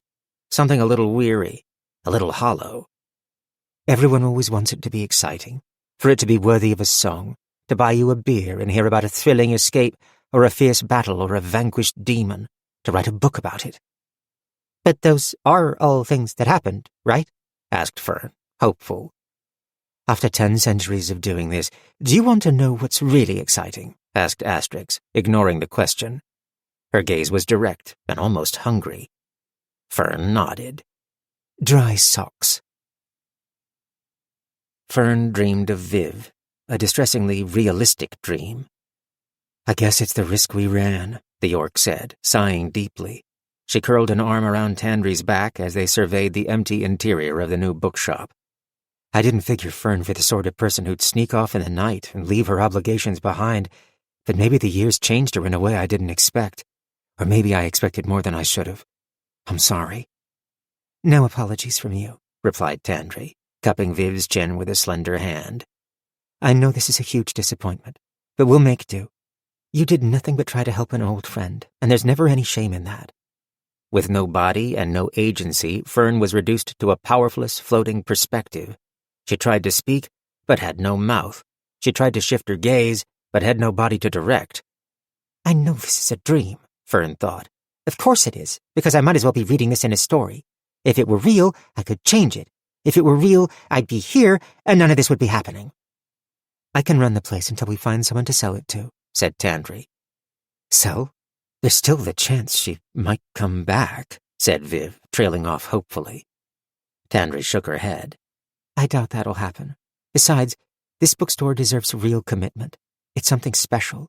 It needs someone special to care for it. Fern's dream self had no stomach, but it nodded anyway. Pot roast whined, and her point of view tilted so that she could see the griffin curled at Tandre's feet, giant golden eyes beseechingly pitiful. The succubus patted Viv's hand and dropped to her haunches to run her fingers through his feathers. I can't believe she left pot roast behind. The griffin hooted mournfully, butting his head against her hand.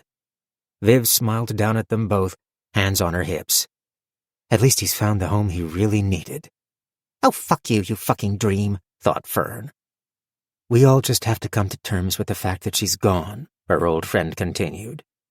Then her gaze shifted and caught Fern's. She's gone. Fern's eyes snapped open. 6. She's gone. Wake up.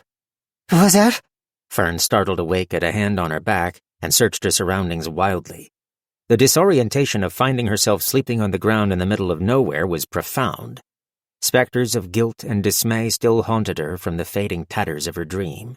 The heavy scent of cold grass in the shadowed valley and the sooty funk of a recently expired campfire quivered her whiskers. When was the last time she'd slept out of doors? Had she ever? Struggling to a sitting position, Fern drew her cloak, currently serving as a woefully thin blanket, tighter around her. In the sharp morning chill, she was spectacularly glad to have fur. Asterix straightened and loomed above her, edged in what little morning light had made an early advance over the eastern hills. It took a solid 10 seconds before Fern's recent memory slotted into place, and she realized who she was looking at, where she was, and that she would not be stumbling out of bed to feed a hungry griffin any time soon. The goblin? How? Where is she? Fern's mouth was still asleep. She glanced in muzzy confusion toward the wagon and the ringbolt, sans rope. Even in the dim light, she didn't have any trouble interpreting the flat expression Asterix returned. If I knew that, I wouldn't have bothered to wake you. I need you to watch the camp while I hunt her down. I've seen signs of Hasfaro in the area. The bounty doesn't specify that Zil should be uneaten, but it is implied. Nothing in her tone hinted that a joke was implied, though. Hasfaro? Fern scrubbed sleep sand from both eyes with her paws. A bit like a giant chicken, but with teeth and venom. That banished any lingering drowsiness, as surely as plunging through the surface of a frozen pond. I thought you said this was safe country when you were sending me off to walk home.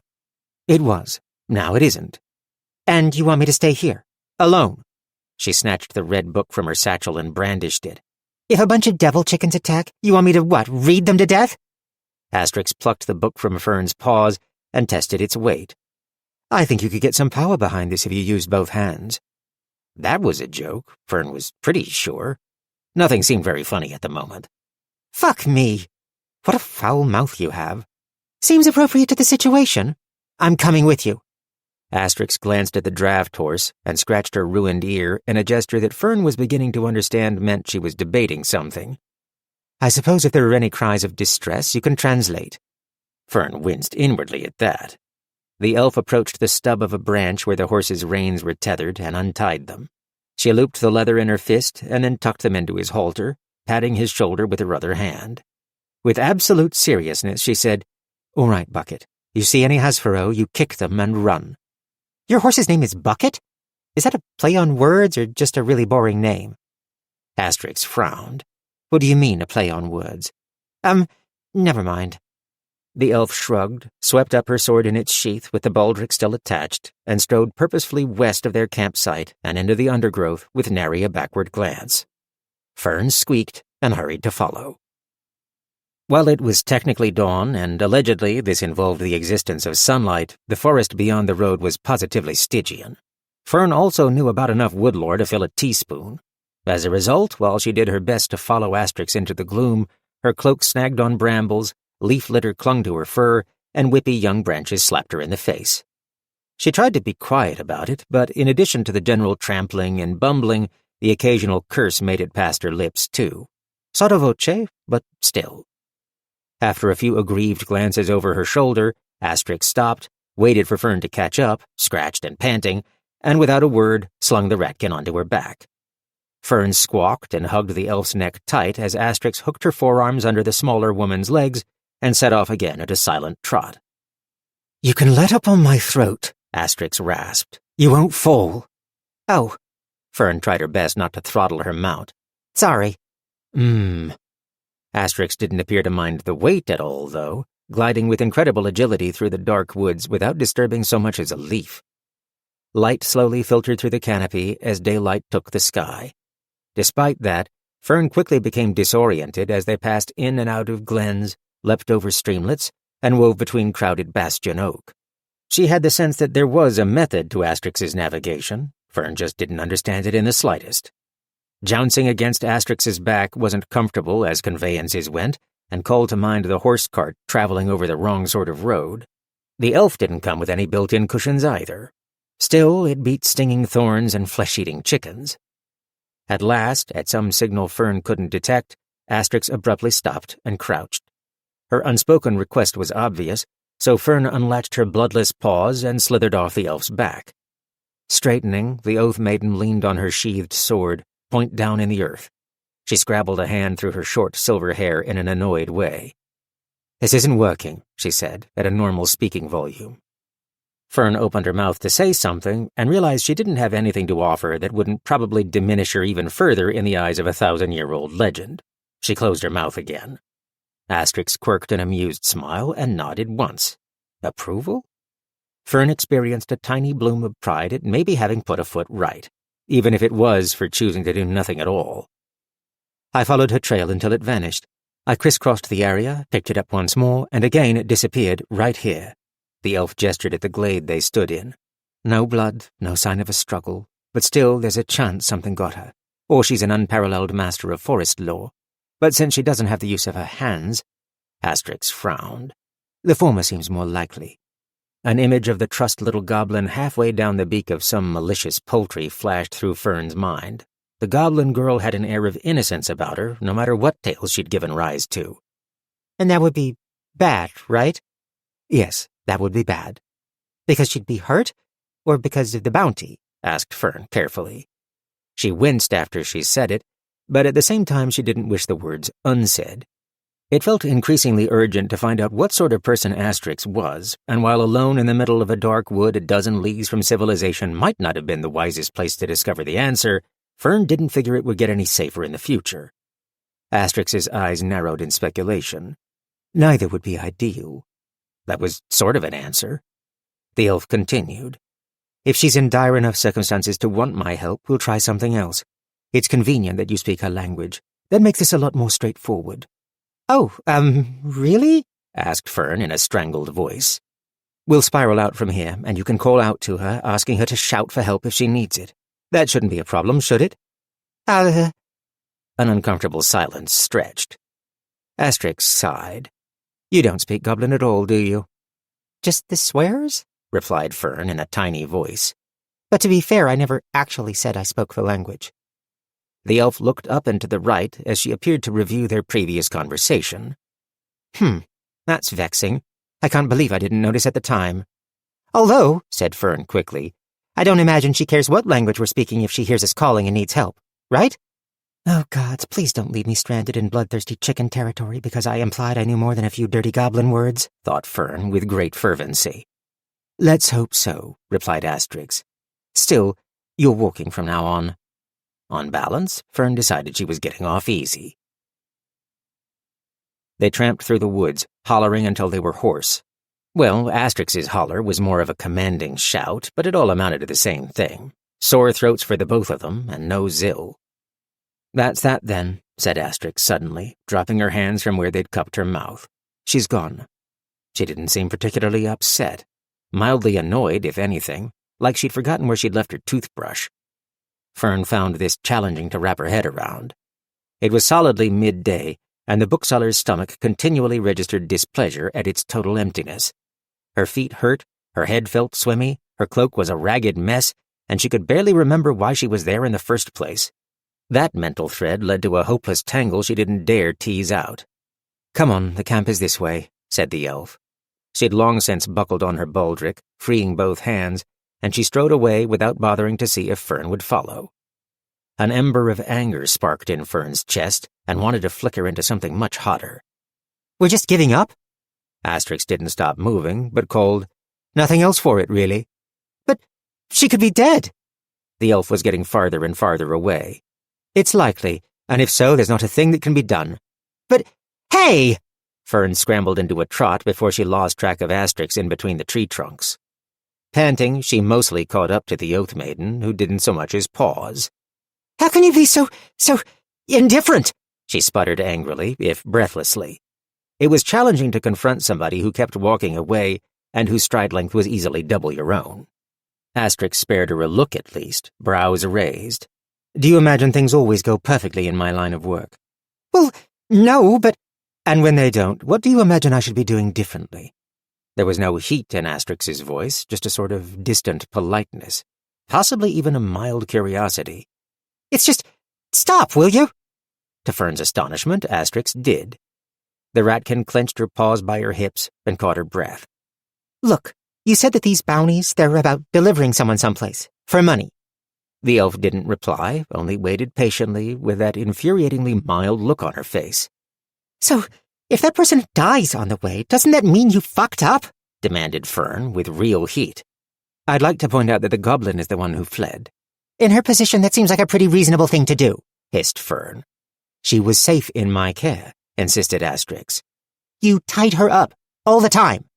Because of the fleeing, replied the elf, reasonably. Well, shit-kindling, cried Fern. Asterix crouched so they were face to face, a distant candle flame of empathy in her icy blue eyes. I understand what's happening here, she said. It's easy for me to forget, but I think I know what you're feeling. 700 or 800 years ago, I might have felt the same, a sense of responsibility for events you can't control, a conviction that things could have been different, if only. Why don't you feel that now? Demanded Fern, but quieter with the elf's face so close. In all the years I've been doing this, can you imagine how many jobs have turned sour? It's more than you'd believe. And after a while, it becomes clear that those feelings you're having aren't practical. Sometimes the ill turn is your own mistake, sometimes it's not. But that depth of feeling, it can't survive the numbers. I think that's supposed to sound reasonable, but it only sounds awful, said Fern. Asterix stood again. I don't wish her ill, and I've done what I can to protect her. It's possible she escaped. Unlikely, but you never know. So, what now? We go back to camp. We journey to the next village. We go our separate ways, and onward and again. An hour later, they trudged out of the woods and into view of the campsite, only one of them lacerated and aching. The first thing Fern noticed was Bucket calmly cropping grass by the roadside. Apparently the threat of Hasfarow had never materialized, or he'd kicked them to death, she supposed. The second thing she noticed was Zill, just as calmly sitting beside the expired campfire. She perched atop a neat coil of the rope that had once bound her, her coat of many pockets puddling on the hemp. The goblin's sharp-toothed grin was barely visible over the creature clutched in her lap, a black and white hen the size of a turkey with long feathered frills capping its feet. "Chopstick," declared Zill, lifting the bird and gesturing with it, much to the chicken's consternation. No, not a chicken, Fern realized. Chickens did not have cruelly hooked beaks and fangs and poisonous green eyes, nor did they hiss like a kettle on the boil. The goblin hugged the indignant Hasfarow to her chest and snuggled her face into the spines and extravagant feathers of its back. "Is she really a prisoner?" asked Fern. Asterix scratched her ear. Honestly, she's not very good at it. 7. Asterix made a game attempt to separate Zill from the Hasfarow. This would have been easier had either of them cooperated, but the creature nipped at any approaching fingers that were not green, and Zill's lips writhed closed over her teeth as she growled deep in her throat and clutched the hen closer to her coat. Fern discovered that the goblin only seemed truly menacing when her incredibly sharp teeth were hidden. The elf regarded the demon bird and the goblin with a frown and fists on hips, then squatted before them both, a choice that put her face far closer to that fanged beak than Fern would ever have dared. Snagging the loose end of the coil of rope, Asterix held it up in front of Zill's eyes. "I have a feeling you understand me perfectly, so I'm going to offer you a bargain." Zill's eyes narrowed to calculating slits, but the growling ceased. "I won't pretend to understand what this is," she said, gesturing between bird and goblin. "And I have no idea how you slipped your bonds, but I can assure you that I know much more complicated knotwork and have dispatched plenty of Hasfarow in my time. It wouldn't even be an inconvenience to do it again. However, if you'll let me rebind you without a fuss, just the wrists this time, then I'll let this creature live." She tilted her head toward the Hasfarow, which clucked aggressively. Zill blinked very slowly, and with equal slowness, her pointed pink tongue emerged from between her lips in an inscrutable expression. Lazy, somehow cat-like. Then she stood, placed the Hasfarow carefully on the ground, and thrust both wrists in Asterix's direction. "Holy shit!" cried Fern, shrinking away from the Hasfarow as it hopped onto the buckboard between her and Zill. This despite Asterix depositing the creature in the underbrush at least 2 leagues back. Its evil green eyes regarded her with a species of malicious disdain before it shuffled closer to the goblin, who burbled happily and buried her face in its side. The furry hind limb of some unfortunate woodland creature dangled from its beak for an unsettling moment until, with a gulping cluck, the leg vanished down its gullet. Bucket whinnied as Asterix seized his bridle and brought him to an abrupt halt. It was the first time Fern had seen surprise register on the elf's face. "How?" Asterix stood with mouth agape, one hand still wrapped around bridle leather. "Did it get here?" Fern finished for her, gingerly sliding several inches to the right and as far away from the bird as possible. "Yeah, I'd like to know that too." Asterix's expression hardened, and she reached for the haft over her shoulder, striding purposefully back toward the cart. Zill's attention snapped to her approach, and she thrust her bound hands into the air and waved them significantly. "The deal was that I'd let it live," said the elf, Not that I'd take it on as a traveling companion. Hasbro fancy the eyes of their prey, and I don't like the idea of it fancying mine while I sleep." The goblin hissed something under her breath at the Hasbro. It clucked throatily, and at a single insistent nudge from the goblin, hopped back over the seat and onto the tarpaulin in the cart, where it waddled in a circle and then settled down to roost in the valley where the canvas spanned 2 crates. Asterix stopped and regarded both of them narrowly, hand still gripping the haft above the starburst pommel. After a long moment, she dropped her hand from the sword. "So, it's staying?" asked Fern, hunched over and regarding the beast with distrust. The elf stared at her levelly. "What's a second stowaway, I suppose?" "What was that you said about them fancying the eyes, though?" "Perhaps you should have a conversation with Zill about that," replied Asterix with suspect cheer. She clucked to Bucket, and the cart got moving again. To its credit, the Hasbro made no menacing moves toward anybody's eyes. Their little caravan continued along the road as it curved northeast, up a series of switchbacks and out of the wooded valley, into an increasingly craggy series of bluffs. Stronger, colder winds tugged at Fern's ragged red cloak, and low-lying mist poured slowly down the cliff sides until it tore away to form ribbons of cloud that glided above the valley below. Fern stared back the way they had come, and for the first time could see the spare gleam of Thune's fortress walls in the far distance and the glittering path of the River Briar as it cut through the heart of the city and disappeared into the western haze. She'd hardly spent enough weeks in Thune for it to feel like a home, but after only 4 days away, her heart still ached for what she knew she had left there, for who she had left there. "For the fucking mess I left behind," she muttered to herself, and dug her latest letter to Viv out of her satchel. Fern stared at it bleakly. "And now I'm on a cart with a murder bird and a goblin with a mouth like a shark. A real improvement, Fern." It also wasn't lost on her that every hour, every league they traveled, was one she'd have to painfully retrace at some point. There might as well have been a field of brambles behind them. Her stomach growled loudly. Asterix had been free enough with the simple rations she had on hand, but the stone-hard bread and terrible cheese were a chore to eat, and none of it was a patch on Thimble's cooking, or, indeed, anyone's cooking. The elf didn't seem to believe in the heating of foods. Fern was no chef, but she was increasingly appreciative of how many excellent ones she'd lived near. The ratkin's fur was grimy, and a network of scrapes and scratches stung beneath matted silver tufts. She prodded some of the longer wounds with a claw, hissing as she did so. "What I'd give for a goddamned bath." She suddenly sensed Zill's gaze upon her and met crimson eyes with her own. She said. The goblin cocked her head to the side, then shoved her bound hands into one of the many pockets that made up her coat. She fished around for a moment, tongue protruding, then, apparently dissatisfied, tried another, and another, and another, upon which she brightened and withdrew a fistful of what looked like aggressively moldy weeds. Zill extended them. "Gul tatuk." Fern glanced at Asterix's back where she strode beside Bucket, and then at the tragic plants. What's this?" She wondered whether Asterix had searched those pockets. She must have. The goblin's grin widened, and she waggled the handful significantly at Fern's legs. Tucking the letter back into her satchel, Fern tentatively reached a paw out to take the offered weeds or herbs or whatever they were. She sniffed. Woof! Smells like... Actually, it smelled astringent. The scent tickled some memory in the back of her mind. While the plants were truly dire in appearance, squeezing them between her fingers pressed some sort of sap or oil from the leaves. She eyed Zill one last time and then muttered, "Oh, what the hells, it's been nothing but bad decisions for days. The odds are in my favor for a turnaround." With 2 fingers, she rubbed some of the substance experimentally on one of her longest scratches.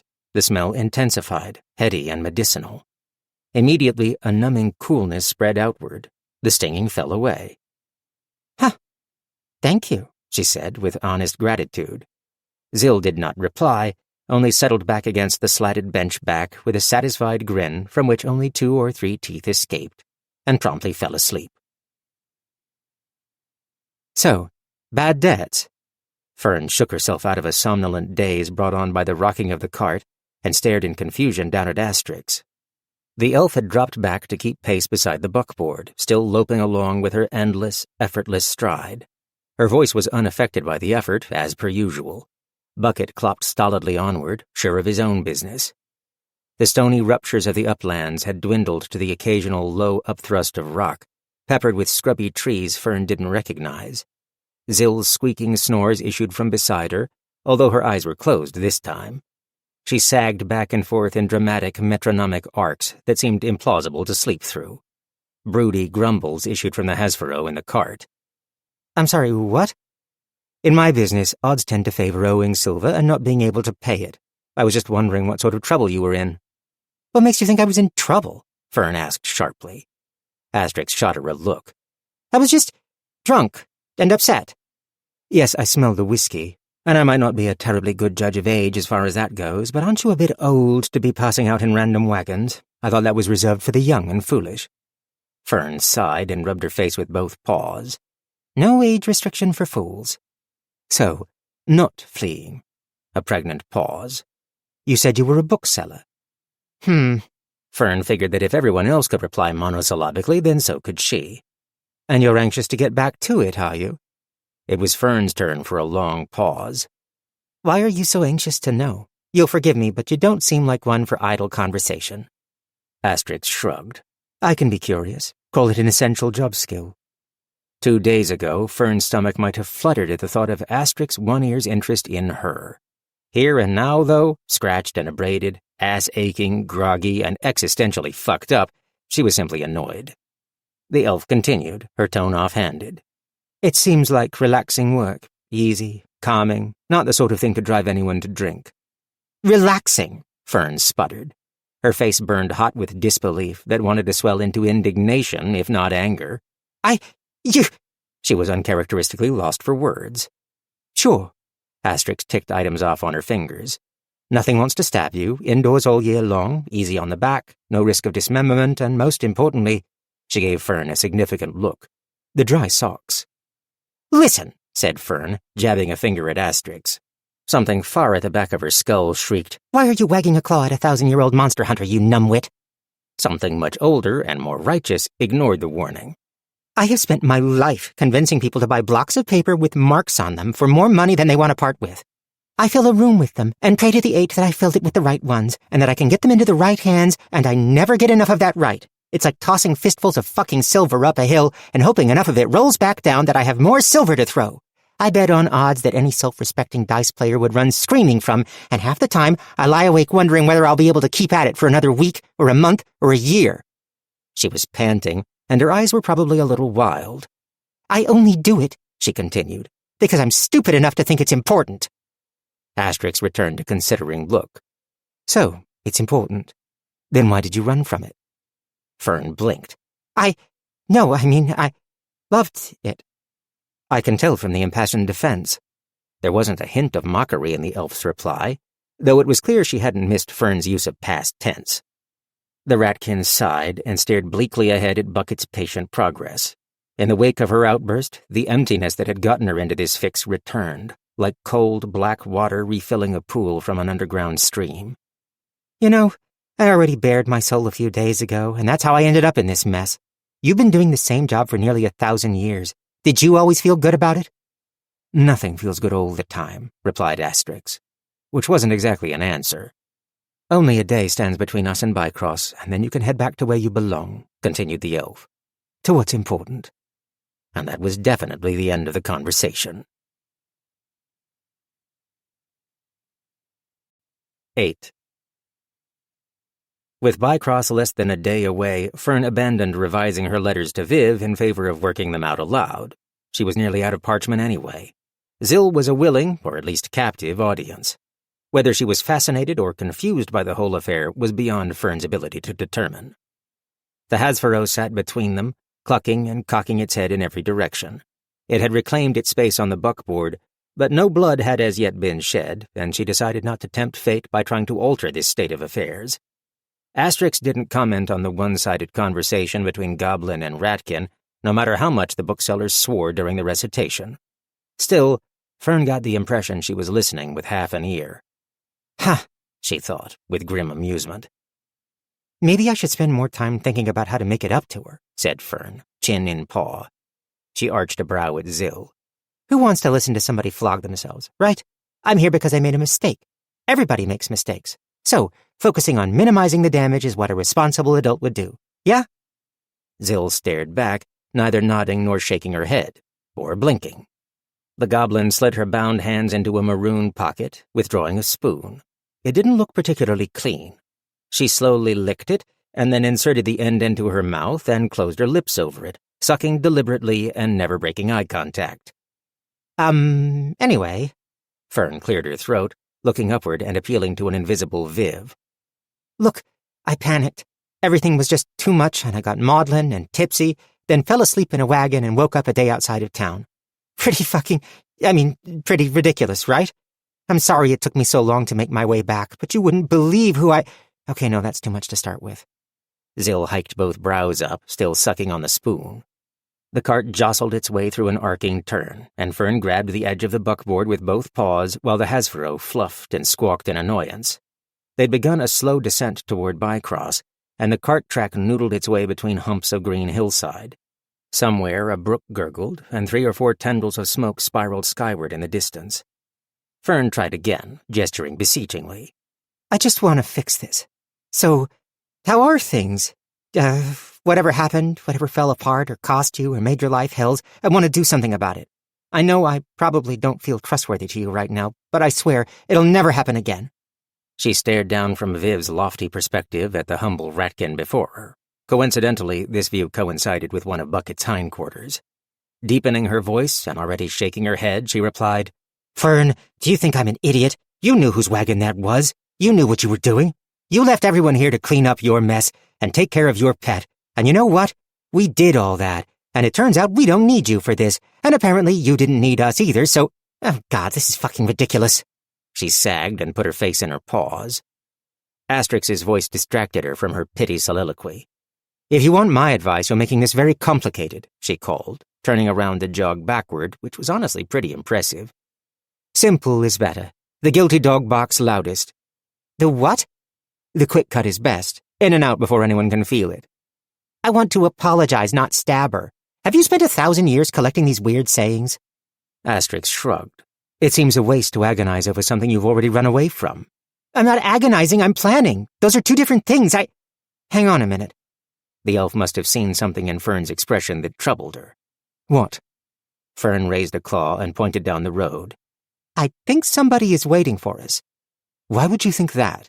Asterix replied suspiciously, already turning to face forward again. Then her hand was at the pommel of her sword before Fern could even blink.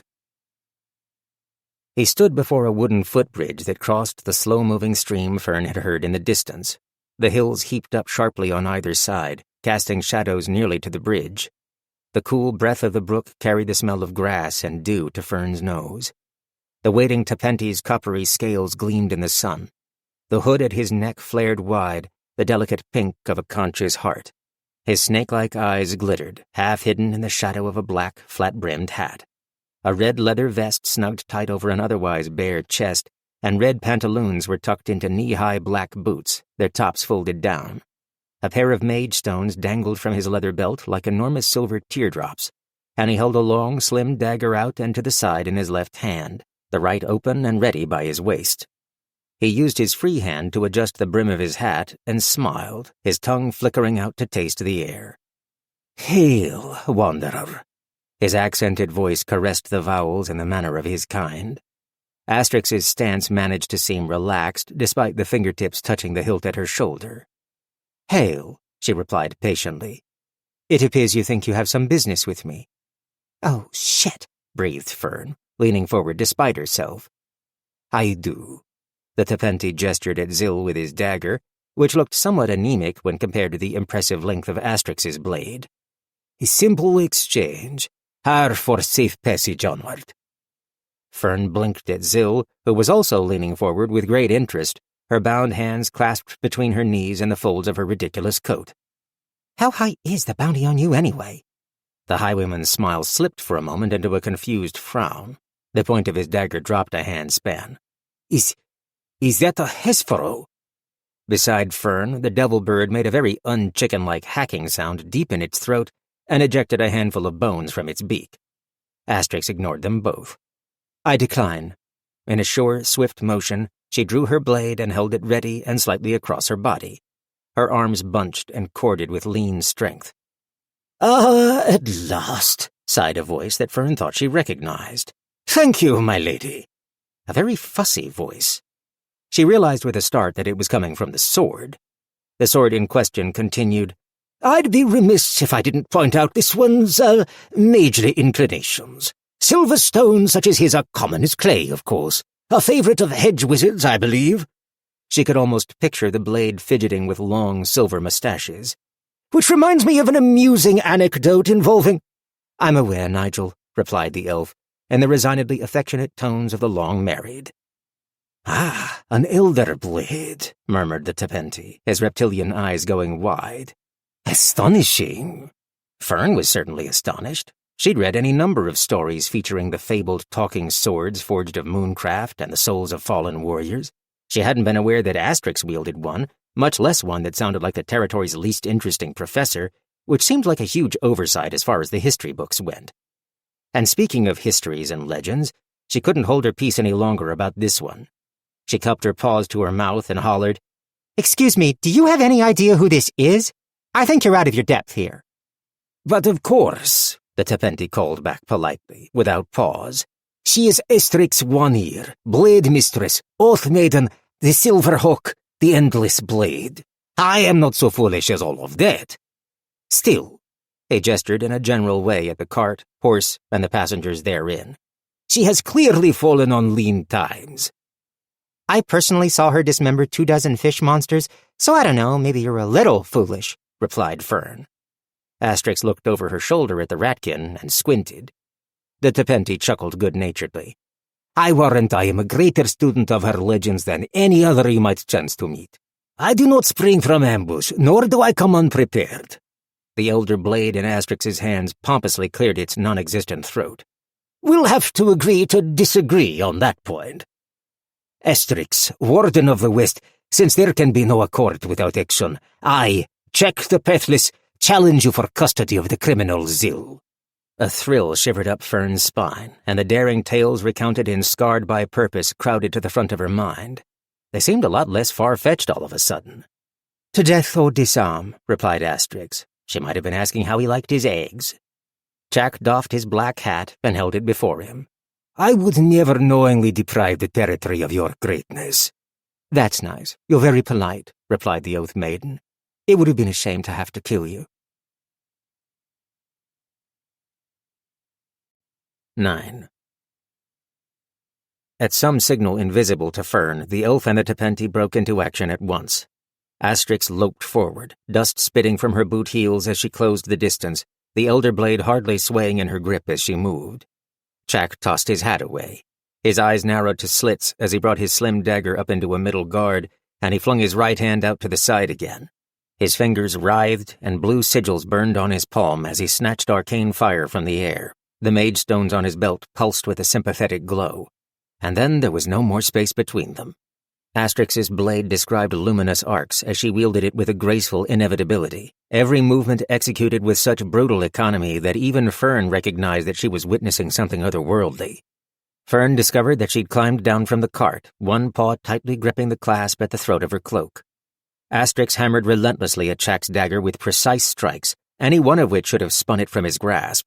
Instead, blue fire splashed like phantasmal water with every impact, repelling the elder blade with explosive cracks of sound. Still, Jack retreated step by step under her assault, his right fingers busily plucking the air with the dexterity of a bard, each digit wreathed in rings of spectral flame. With a snap of the wrist, he thrust his palm against the broad side of his dagger and barked something indecipherable. A ring of golden light burst forth from the impact, blowing the surrounding grass flat and tossing his black hat into the brook. "My lady!" cried the sword.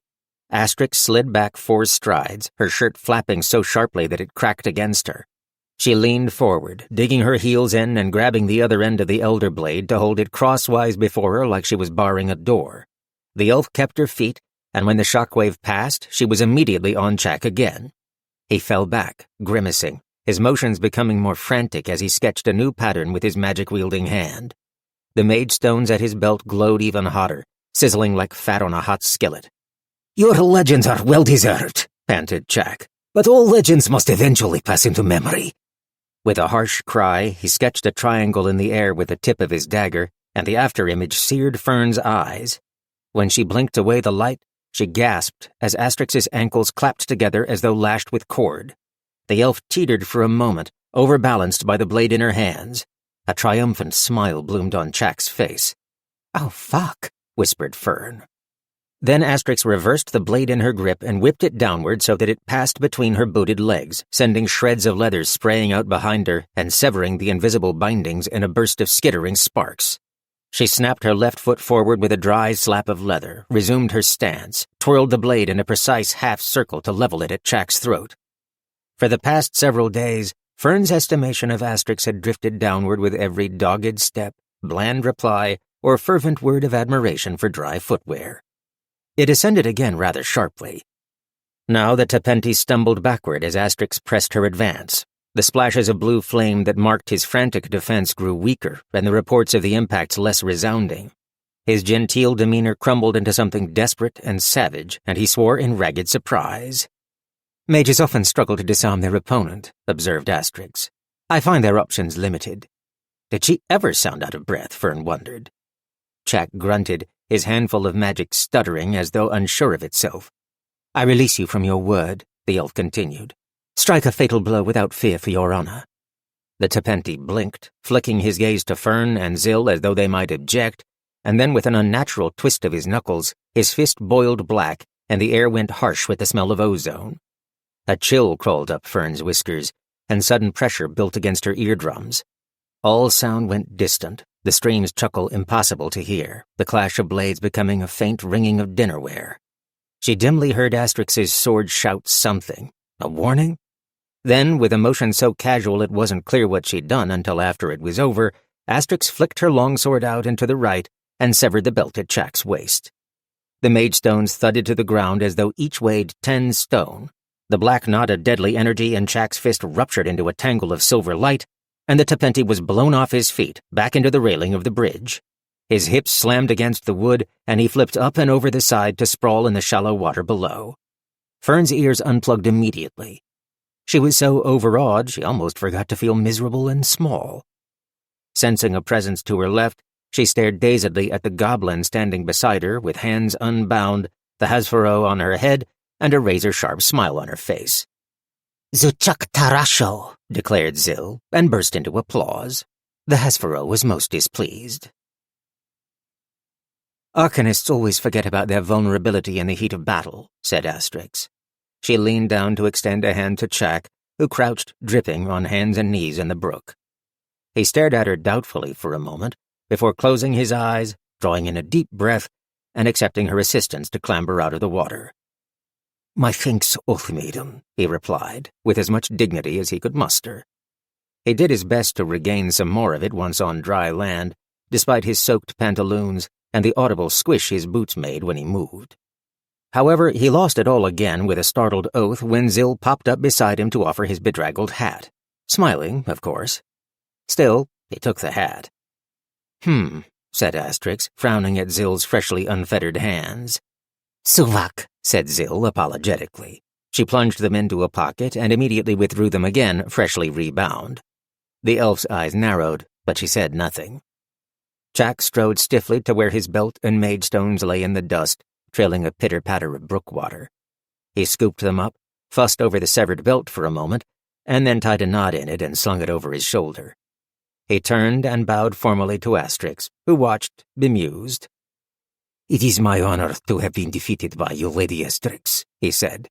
It certainly is, declared Nigel the Elder Blade in an aloof tone. Manners, said Asterix. Yes, well, muttered the sword. It's only that— Asterix sheathed him, and his voice cut off abruptly. She nodded at Chack. I'm pleased you didn't die. Perhaps rethink the belt. Leather isn't the wisest choice. Ah, yes. Fern and Chack endured an uncomfortable pause while they all stood in front of the bridge. Asterix, for her part, appeared unperturbed, and simply waited patiently, while Zill rocked back and forth on her heels with a wide grin. Fern wondered if all dramatic showdowns had such an awkward aftermath. It was more painful than a book group pretending they'd read the story. At last, she couldn't stand it anymore.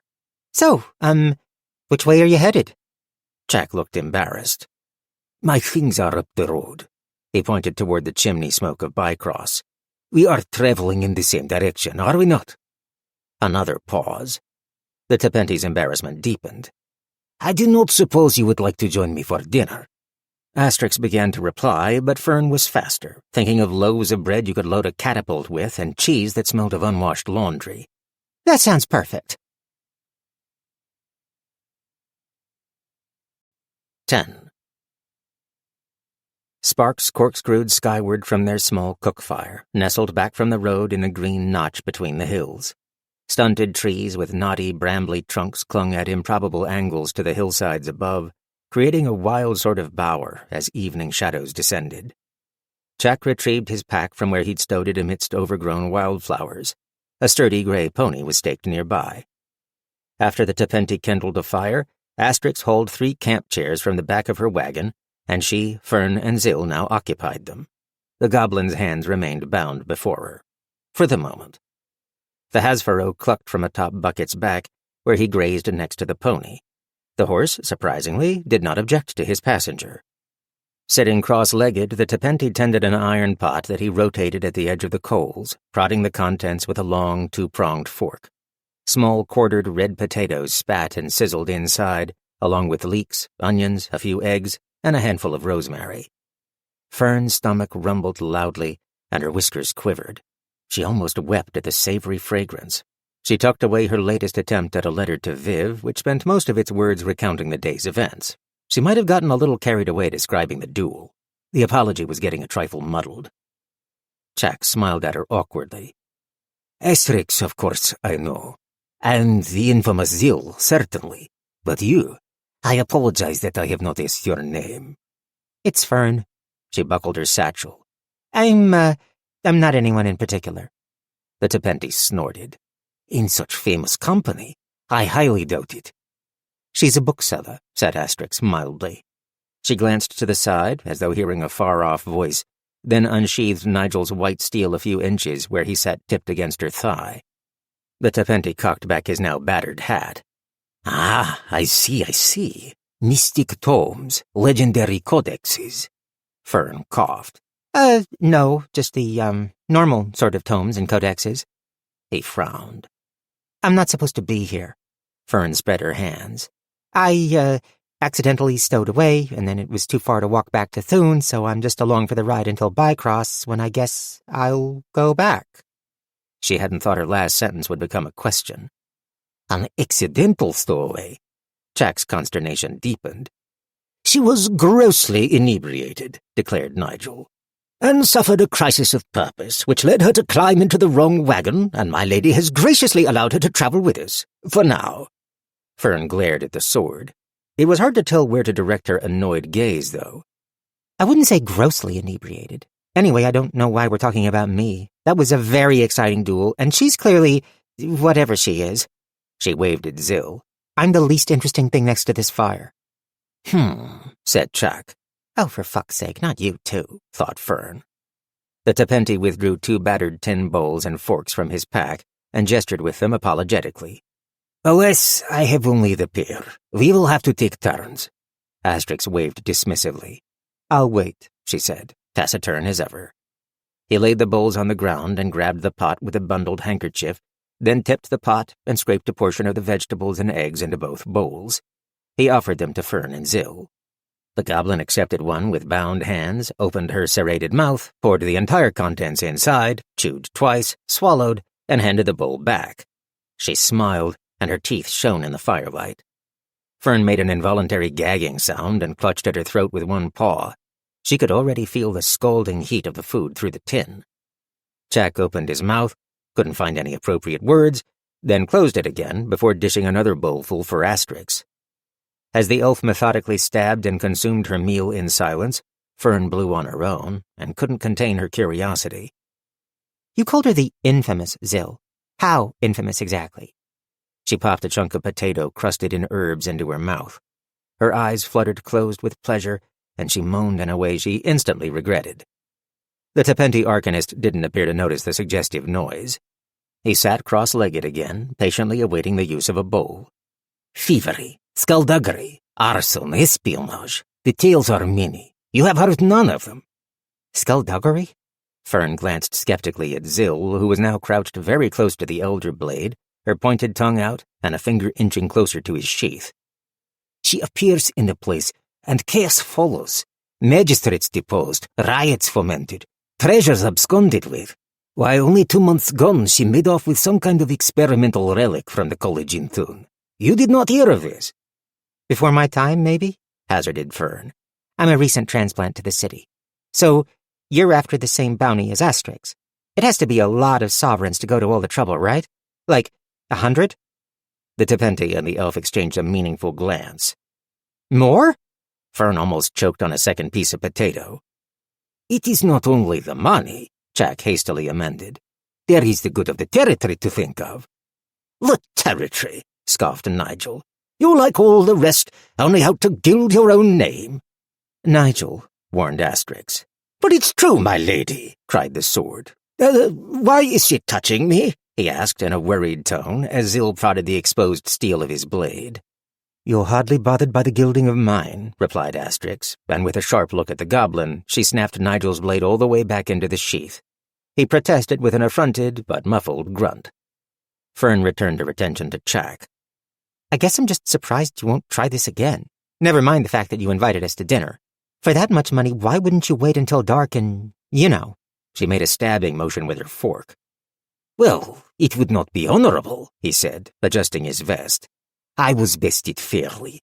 Of course, there are many who would not see it that way, but I am not one of them. I will seek other adventures. Asterix nodded as though that was only obvious. She handed back her empty bowl. And on that note, we should be going. It is getting quite dark, though, yes? Asked Jack, with a look of confusion. Surely you will not set out until morning. Standing and wearing a crooked smile, the elf replied, Your honor is doubtless unimpeachable, but I still don't plan to sleep within a league of you. Too many elves abandon common sense after the first few centuries. And with that, she folded up her camp chair and waved for Fern to do the same. The bookseller stared forlornly into her own now empty bowl, mourning in advance the loss of the warm glow of the cook fire and something that approached actual conversation. Asterix didn't appear to notice, and made short work of hustling Zill into the wagon and stowing her things. Fern folded her chair and made to bid Chack farewell when she found Zill once again by the fire. The elf turned from unstaking bucket and started in surprise. Her surprise, however, was nothing in comparison to Chack's. He stared, bewildered, into the snaggle-toothed beak of the Hesperow, which Zill thrust toward him in a baleful bundle of feathers and fangs. When he didn't immediately move to receive it, the goblin waved it at him insistently. The Hesperow was not amused. I am sorry, I do not want it, Chack said. If Zill comprehended, she gave no indication. Later, as the elf, the rattkin, and the goblin departed in the wagon, lit only by blue moonlight and the receding glow of Chack's cook fire, Fern could just make out the Tapenti staring after them, with a Hesperow held awkwardly in both hands. 11. When Asterix first mentioned Bcross, Fern assumed it would be some sort of crossroads of a village with an inn, a tavern, possibly one and the same, a territorial post/carriage stop, and a handful of shabby buildings. She was spectacularly mistaken. The brambled folds of hillside through which they traveled by starlight had wholly concealed whatever might have been visible of the distant horizon. Fern dozed off and on as the cart rocked and swayed, rousing occasionally to the same monotonous view of buckets moonlit behind. She woke again with the breaking of dawn as the earth sloped up to a small rise above a river valley, and Bcross came into resplendent view. The valley itself seemed to have been dug from chalky stone by some titanic force, gouging deep while traveling roughly north to south. A narrow river squiggled along its basin, the waters an arresting blue-green. Directly ahead, a broad stone bridge crossed to the other side. Far to the south, the land receded toward a marshy plain crowded with towering, ivy-choked trees. Fern had spent almost her entire life in Merc, and the carriage ride to Thune hadn't included much in the way of sightseeing, so the cliffs on the opposite side of the valley stirred a wonder she'd only experienced between the covers of a book. They towered high above, tall enough that scraps of cloud striped them here and there. Zigzagging up from bottom to top, a wide, white road was carved deeply into the sheer face, At various points along the way, porticos and spur roads had been chiseled out, symmetrically arranged like chunks of honeycomb. Complex sets of pulleys and cables studded the adjoining stone, with platforms depending from them. Fern thought some of these were moving. Colorful banners fluttered from posts and pillars, and what could only be people and animals bustled and shuffled and shifted and strutted every which way. The cliff was positively alive with them. "Ass biscuits," said Fern, with feeling. "Laughing chunks," agreed Zill cheerfully. "You certainly both have a way with words," replied Asterix. She had taken to striding along beside the cart, just ahead of the buckboard. Fern wondered why. "You're driving the cart up that?" asked Fern, pointing in frank disbelief at the cliffside. "Bucket will have no trouble. You're welcome to stay at the bottom, but if you want to book passage back to Thune and you're short of coin, I'd suggest you come along." Fern's stomach twisted nervously, and she wasn't sure if it was at the thought of the journey home and the mess awaiting her there, the precipitous climb ahead, or the looming unknown. After gathering together with a few other tributary paths, their road ended at the bottom of the cliff, at a tall palisade constructed of quarried white stone. Pennants hung from evenly spaced iron spears atop the walls, each swath of red stitched with the symbol of a black crossroads inside a yellow circle. Their cart joined a line of other travelers awaiting entry, many of them stone fae, their gray skin and pale hair a fitting match for the cliffsides above. Fern also saw a few dwarves, a scattering of humans, a pair of Tepenti tinkers with a carriage festooned with braces, buckles, and hinges, and a group of 6 rattkin penitents in gray habits belted around their waists with lengths of rope. Beside Fern on the buckboard, Zill drew more than a few interested glances, and Asterix provoked several muttered conversations as she led Bucket with a hand on his halter. Nobody approached them, though. Even so, Asterix produced a stained old cloak from the back of the wagon and fastened it around Zill's neck. The goblin made no complaint, only grinned and snuggled into it as it fell across her shoulders. When Asterix flipped up the hood, it obscured most of the prisoner's features, as well as her bound hands. Fern climbed down to stretch her legs, wincing at the prickle in her thighs and the creak in her back. "Is it always this long of a wait?" She squinted up at the blade mistress. Asterix frowned, idly scratching Bucket's ribs. "No, I don't recognize the men at the gate either. You see the symbol on their jerkins?" Fern leaned to peer around the folk in front of them. A black-clad man and orc flanked the passage through the palisade. They wore kettle helms, were armed with long ox-tongue spears, and had sabers at their hips. On the breast of each, 4 white streaks radiated from a central point, like rays of morning sun rising over a horizon. "Guards?" asked Fern. "Bcross never had them before.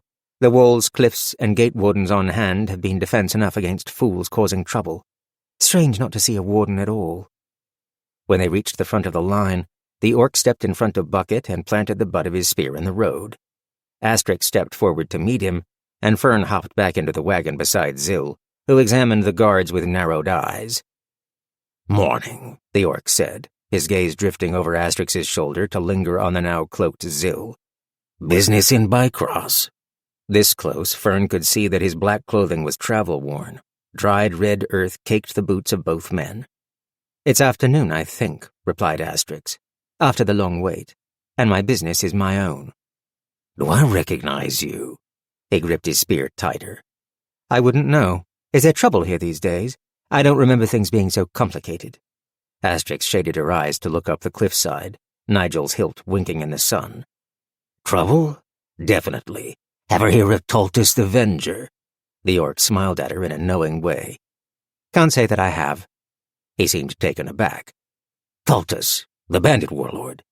When Asterix offered no further hint of recognition, he continued, sounding a little wounded.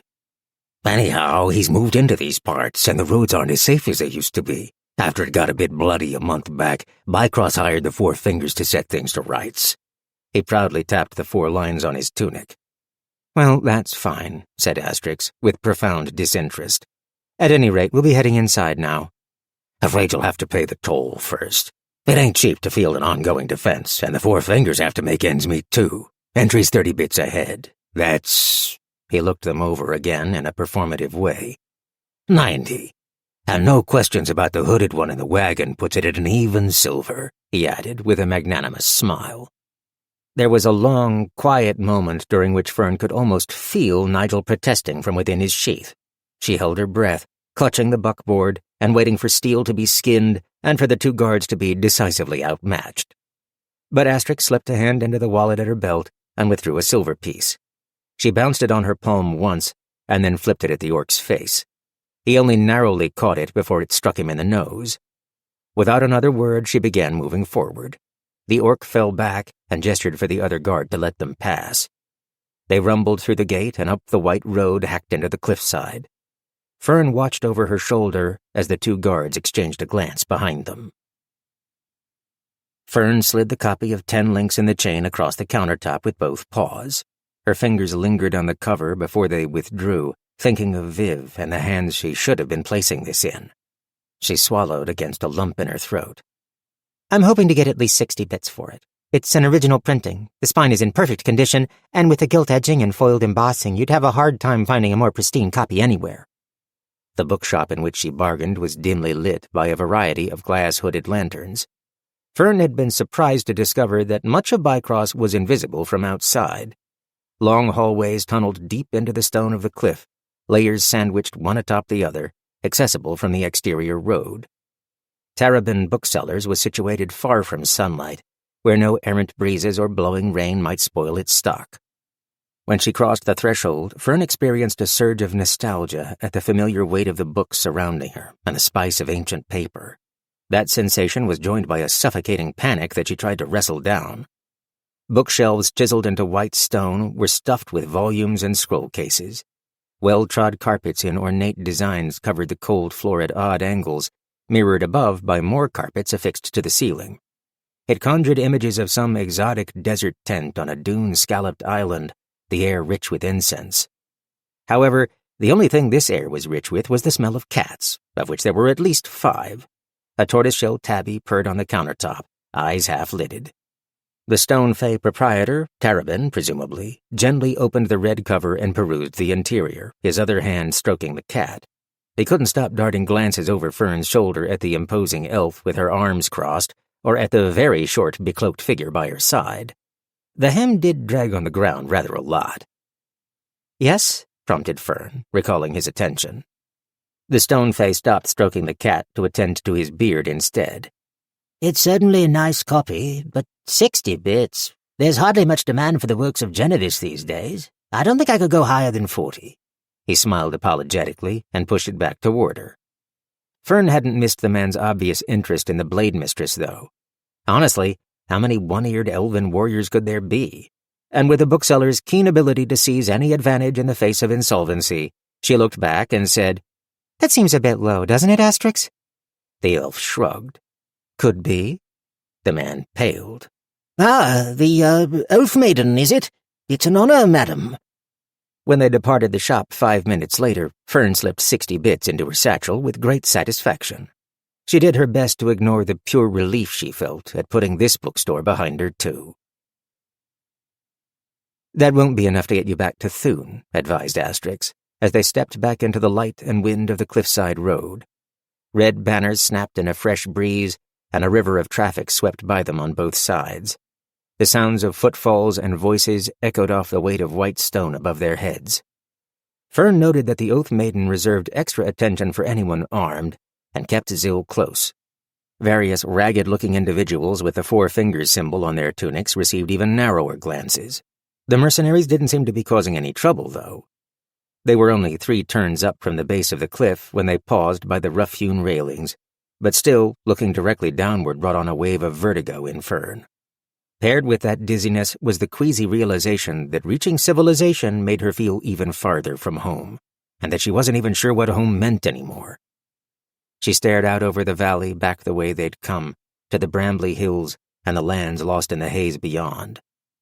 I'm sure I'll think of something, she replied, although she felt as far from sure as it was possible to be. But thanks for staying with me long enough to wring a few extra bits out of a haggle. Frankly, she was amazed that Asterix hadn't already cut her loose. You might make up the difference by selling the satchel, suggested the elf, as she moved to untether Bucket from one of the hitching posts along the broad avenue. They'd parked the wagon in a guarded enclosure farther down the way, apparently designed for the purpose. Fern clutched the strap of the bag on her shoulder. Fuck no, she cried. I mean, no, I couldn't do that. It belonged to someone I used to know. Asterix paused in the act of untying the horse.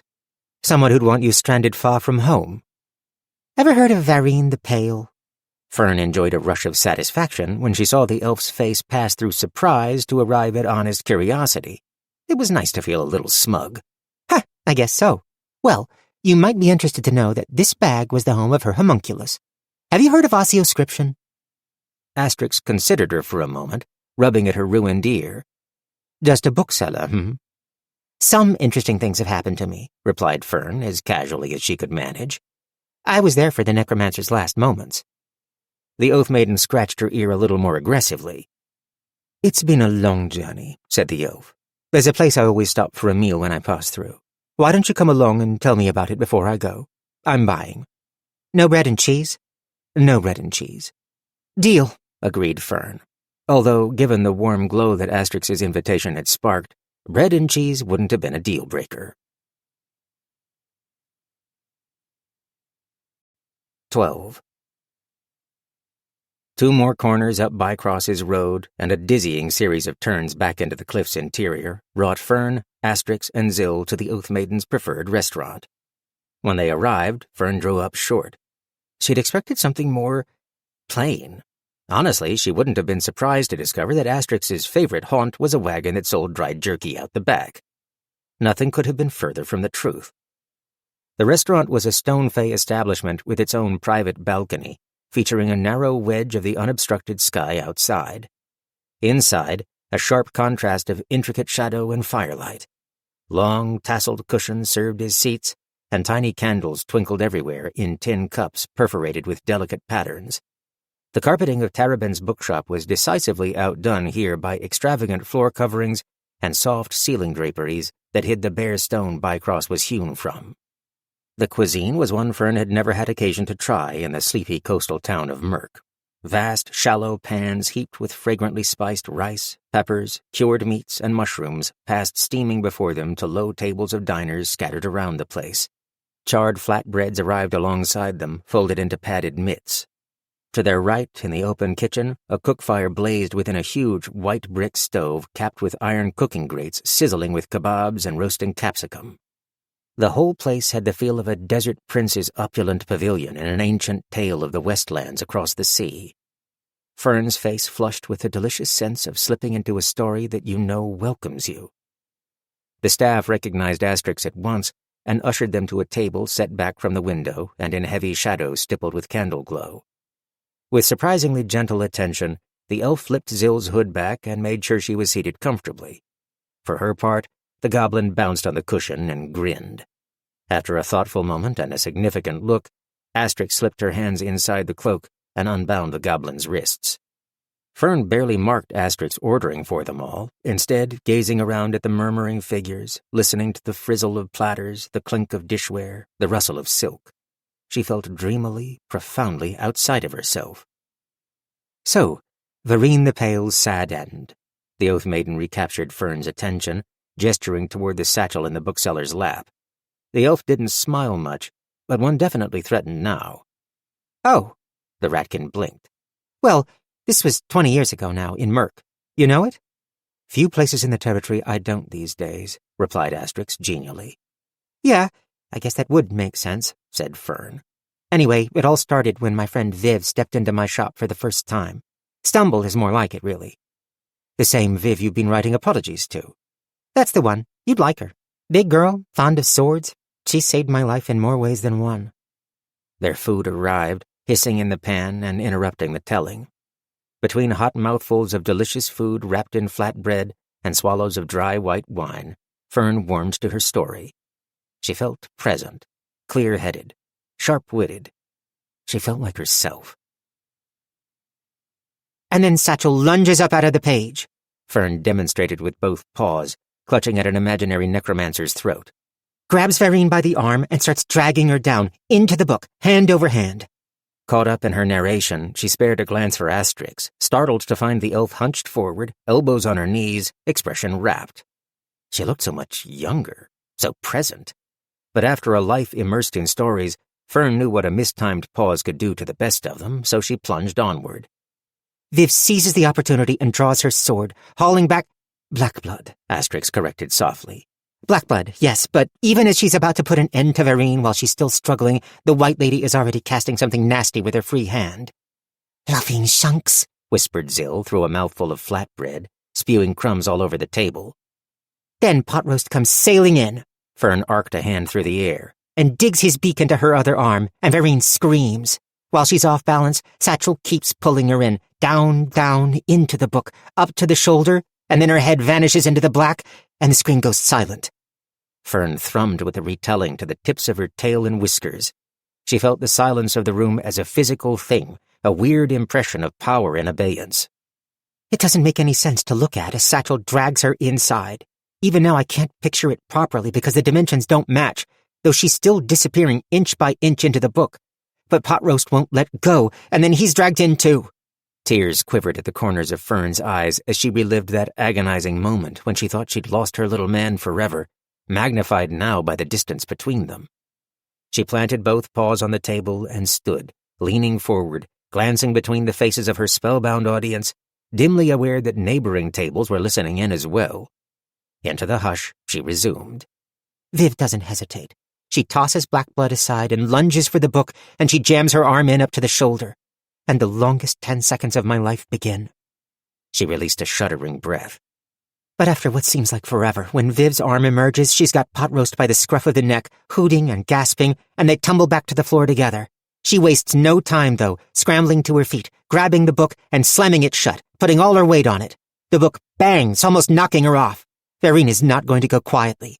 She's doing her absolute best to smash her way out, desperate to live, or whatever it is she calls her existence. She surprised herself with the savageness of her own voice, hammering a paw onto the table to punctuate every escape attempt. Even Asterix jumped a little at the first impact. Again, and again, and again, but weaker each time until finally there's nothing. And still, Viv waits. But what about, began Asterix, but Fern talked over her interruption, heedless and consumed with the power of the recollection. And suddenly all the bones in the room, the lectern, the ones caging Galena and me, drop at once in a cloud of bone dust. Viv yells, "I have to get him out!" and tears through the pages of the book until she finds the one Vereen vanished into and sits there on her knees, staring into the black of it. Will the necromancer emerge? Will Satchel? Will anything? Zill's mouth hung open, full of teeth and half-chewed food. Asterix's hands were clutched into bloodless fists. Then bony fingers crawl up from the page, and Satchel drags himself into the world again. Viv grabs the book, slams it onto a table, seizes Blackblood, and rams it through the cover and the table both until the steel hits the floor. Fern gathered her hands together and plunged them downward in a final, decisive thrust. A terrible wail pours out of the dying book. I can feel it in my tail to this day. And that, she finished, was the end of Vereen. She stood there in the ensuing silence, candlelight feathering her fur, hands clasped on the hilt of an imaginary blade. Then the energy rushed out of her all at once, and she slumped back onto her cushion. Fuck me. I don't think I've ever told a story that way before. It was as though the telling had knocked all the rust off her memories, and she'd lived them again. She leaned back on her paws, panting, eyes locked on Asterix, who stared back just as intensely. There was a glimmer in the elf's face. A recognition? Or longing? Maybe both? Then the Oath Maiden's eyes shifted, the lines of her body came alive, and the spell was broken. Zill. Fern followed her gaze to the cushion upon which the cloaked goblin had sat slack-jawed only moments before, empty of all but crumbs. Also, all the silverware on the table appeared to be missing. 13. In the bewildering maze of Bcross, Fern had no idea how Asterix could possibly locate a goblin in a cloak who didn't want to be located, but the Oath Maiden moved without hesitation. She surged to her feet, snatching up Nigel and hurling a fistful of coins onto the tabletop, and then she was across the restaurant and through the heavy curtain shrouding the doorway. Sorry? Stammered Fern, shrugging an apology at the bewildered patrons gawping at them. She scrambled off her cushion and darted after the elf. Fern was already puffing by the time she ducked out of the curtain and into the lantern-lit hallway lined with brightly painted arches, handcarts, and bins of exotic vegetables. Asterix's shadow stuttered in the brighter light reflecting around a far corner, and Fern hurried to follow. Why the fuck am I doing this? She panted, hitching up her hem with one paw. A crazed giggle wanted to climb up her throat. She'd managed to close some of the distance when Asterix paused to scoop something up from the stone floor, the oilskin cloak. Tossing it over her shoulder, and without a backward glance, the elf was off around another corner. Wait! Cried Fern, but Asterix didn't bother to reply or didn't hear her. Hells, I'm too old for this. Which was depressing, given that the elf was over 20 times her age. After several wrong turns and hallways much longer than she remembered on the way in, Fern arrived at the exterior road and stumbled to a stop in the thicker traffic there. Her lungs seemed packed with ice, and her vision had gone all swimmy. Asterix was nowhere to be seen. God damn it! A jostle from behind nearly sent her sprawling, and she spun to stare at the back of a long-haired orc warrior whose broad shoulders seemed familiar. Viv? Murmured Fern. But of course it wasn't. As the orc turned, it was clear that she was younger, with a score of black braids and a frosty gaze. Watch your tail. The warrior gave her a dismissive once-over before striding off into the crowd. Fern stared after the departing orc momentarily before a rising commotion from up the cliff face met her ears. She spied a group of black-clad Four Fingers mercenaries hustling toward it, and it became obvious which direction she needed to go. Chaos follows, she muttered, and with a groan began the weary jog upward, satchel banging at her hip. Fern's jog had devolved into an urgent stagger by the time she reached the source of the fuss, about 3/4 up the ascent to Bcross's peak. A massive concavity in the otherwise sheer cliff face created something akin to an open town square, if that town square happened to feature a deadly drop on one side. At least 30 strides above, enormous red banners bearing the Bcross symbol snapped and crawled across the vertical stone. A statue of some important, famous, or very wealthy stone fae dominated the square, one hand upraised in supplication, the other clasping the shoulder of a slumped figure at her side. A mass of people blocked Fern's eye-level view, so she wormed her way forward until she emerged with a gasp into sudden open space. Behind her, and ringing the statue, folk of every race made up the crowd she'd just forged through. But within that ring, another had formed of black-clad figures with the symbol of the Four Fingers on their breasts, ox-tongue spears facing inward, kettle helms gleaming in the sun. And at their center, at the foot of the statue, waited Asterix One Ear, brandishing Nigel in guard position before her. In the shadow of the elf, orange-haired, red-eyed, and grinning for all she was worth, Zill the Goblin held aloft 2 fistfuls of leather bags. Fern looked closer. No, leather coin purses. "I'll thank the lot of you to pack away those sad excuses for weaponry," declared Asterix's sword in the tones of a schoolmaster trying to be heard over a rowdy classroom. "You face the Oath Maiden, and in her hands, Nigellus Primus. No steel here can stand against her, or me for that matter, although I dare say that should be implicit in—" "Thank you, Nigel," said Asterix dryly. Wouldn't give a tin shit if you were one of the 8. Give her over, hollered a thickly muscled mercenary, her black hair clubbed back, teeth white in an angry snarl. Nobody steals from the Four Fingers. Nobody. Does the Oath Maiden protect thieves now? Fern blinked, then tried to count the number of bags in Zill's hands. There were a lot of them. The goblin jingled the purses gleefully. What the hell's she doing? Murmured Fern. Asterix widened her stance and coolly evaluated the mercenaries, keeping the statue at her back. The prospect of fighting her way through a dozen Four Fingers goons didn't seem to upset her in the least. Her gaze snagged on Fern for just a moment. A single brow rose ever so slightly. "This one is mine," the Blade Mistress said, shifting her attention back to the warriors encircling her. "And I don't plan to relinquish her. If these are yours, however," she gestured with an elbow at the purses, "I'm sure that's something that can be sorted out. If not between us, then I warrant there are still gate wardens in Bcross." "Screw the wardens," barked the black-haired mercenary, taking a decisive step forward. "We don't—" "Screw the wardens, eh?" came another woman's voice. A rising murmur in the crowd preceded its parting, revealing a stone fae in a blue tunic with a silver lantern badge pinned above her heart and an actual lantern on her belt.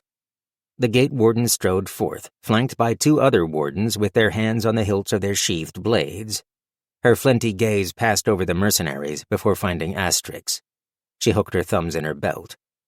Would anyone like to fill me in on what's going on here? I thought we were paying the Four Fingers to keep trouble outside of Bcross, not to start more in the heart of it. The black-haired merc ground her teeth, and if her spear had been able to breathe, it would have already been throttled unconscious. This thief, she jabbed her weapon towards Zill, is the only one starting trouble. Nicked the purses of a bunch of the fingers. But by the 8, it's trouble we can damned well finish.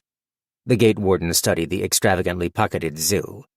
You're saying that an unarmed goblin with a hideous coat you can spot a league away managed to steal from the lot of you repeatedly in broad daylight? Well, and we're paying you for protection. I mean, the warden held up a hand, forestalling any further explanation. She spoke instead to Zill. Anything to say in your defense? The goblin closed her lips over her alligator smile and jingled the purses again thoughtfully. Asterix opened her mouth to explain, but Zill beat her to it.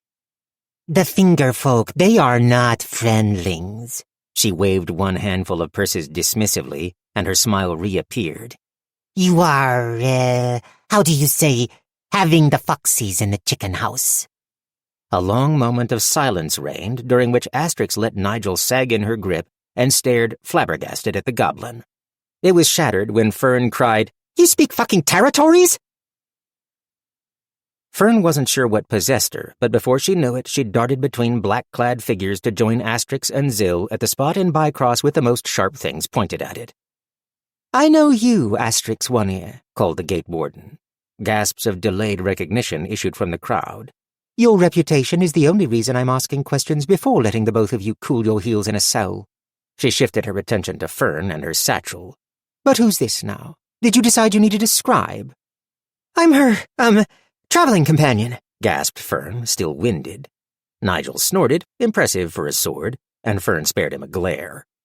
Asterix, for her part, was scratching her damaged ear with an assessing expression on her face. Fern rounded on Zill. I can't believe you could have spoken up the entire time, she hissed. The goblin shrugged. The purses had disappeared, gods knew where. Nobody's was ever asking. I think the ask was fucking implied, sputtered the rattkin. Zill blinked back at her, very slowly. Quibble later, snapped the gate warden. Asterix, what is this goblin talking about? She's talking shit, bellowed the black-haired merc, who seemed to have become the Four Fingers' de facto spokeswoman. She was clearly having a hard time mastering her need to say more. Asterix stared at Zill and then at Fern with that same assessing look. Fern wasn't sure she liked it. I'll let my scribe answer that, said the elf. Now Fern was breathless for a reason that had nothing to do with the climb. Asterix might as well have seized her in both hands and dangled her over the precipice to tread wind with her paws. But there wasn't any malice about the blade mistress that she could detect, just that feeling of intense speculation. Amused speculation. All eyes fixed on Fern. Well, then to Zill in an urgent whisper. What the hell did you mean, foxes in the hen house? Zill pointed mutely at one of the Four Fingers mercenaries, then at another, and another. No, not at the mercenaries, at their boots. Red, the goblin whispered back with an extravagantly rolled R. Southly. I'm pretty fucking sure black is the color you... Fern broke off mid-sentence. The red mud caked into the seams of their black boots. South. There's no red soil here, murmured Fern.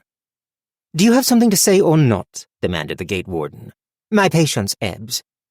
Everything snapped together in Fern's brain at once. The warlord. Tetanus? Toltus? The gate warden frowned. Yes, that guy, Toltus. The one to the south? In the swamplands. The one you're paying them to keep away. I bet the earth down there is pretty red, isn't it? Not like around here.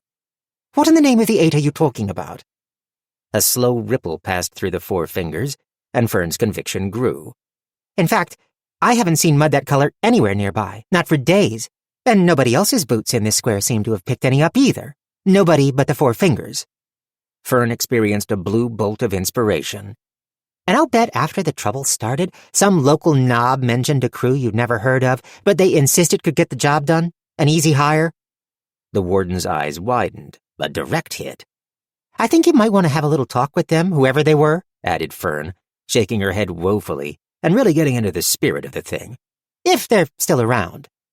Asterix sighed. I should have noticed. It's such a classic con.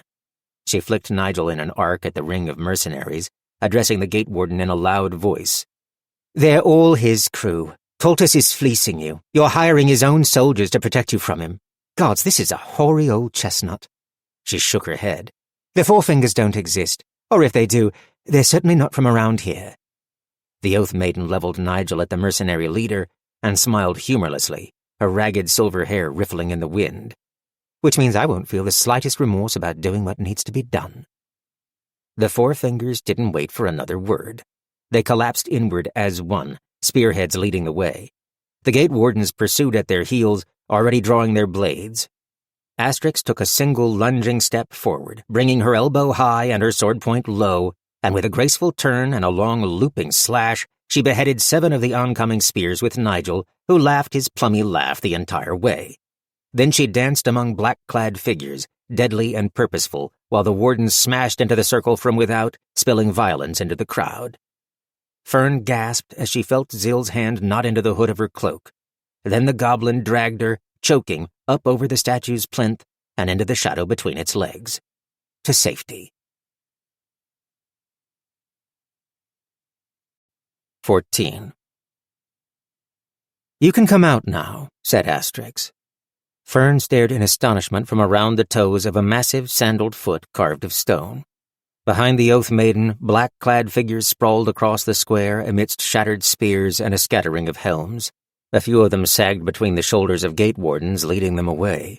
Although the skirmish had been far from bloodless, Fern thought every one of Tultus's crew would be crawling away with all their limbs and most of their fingers.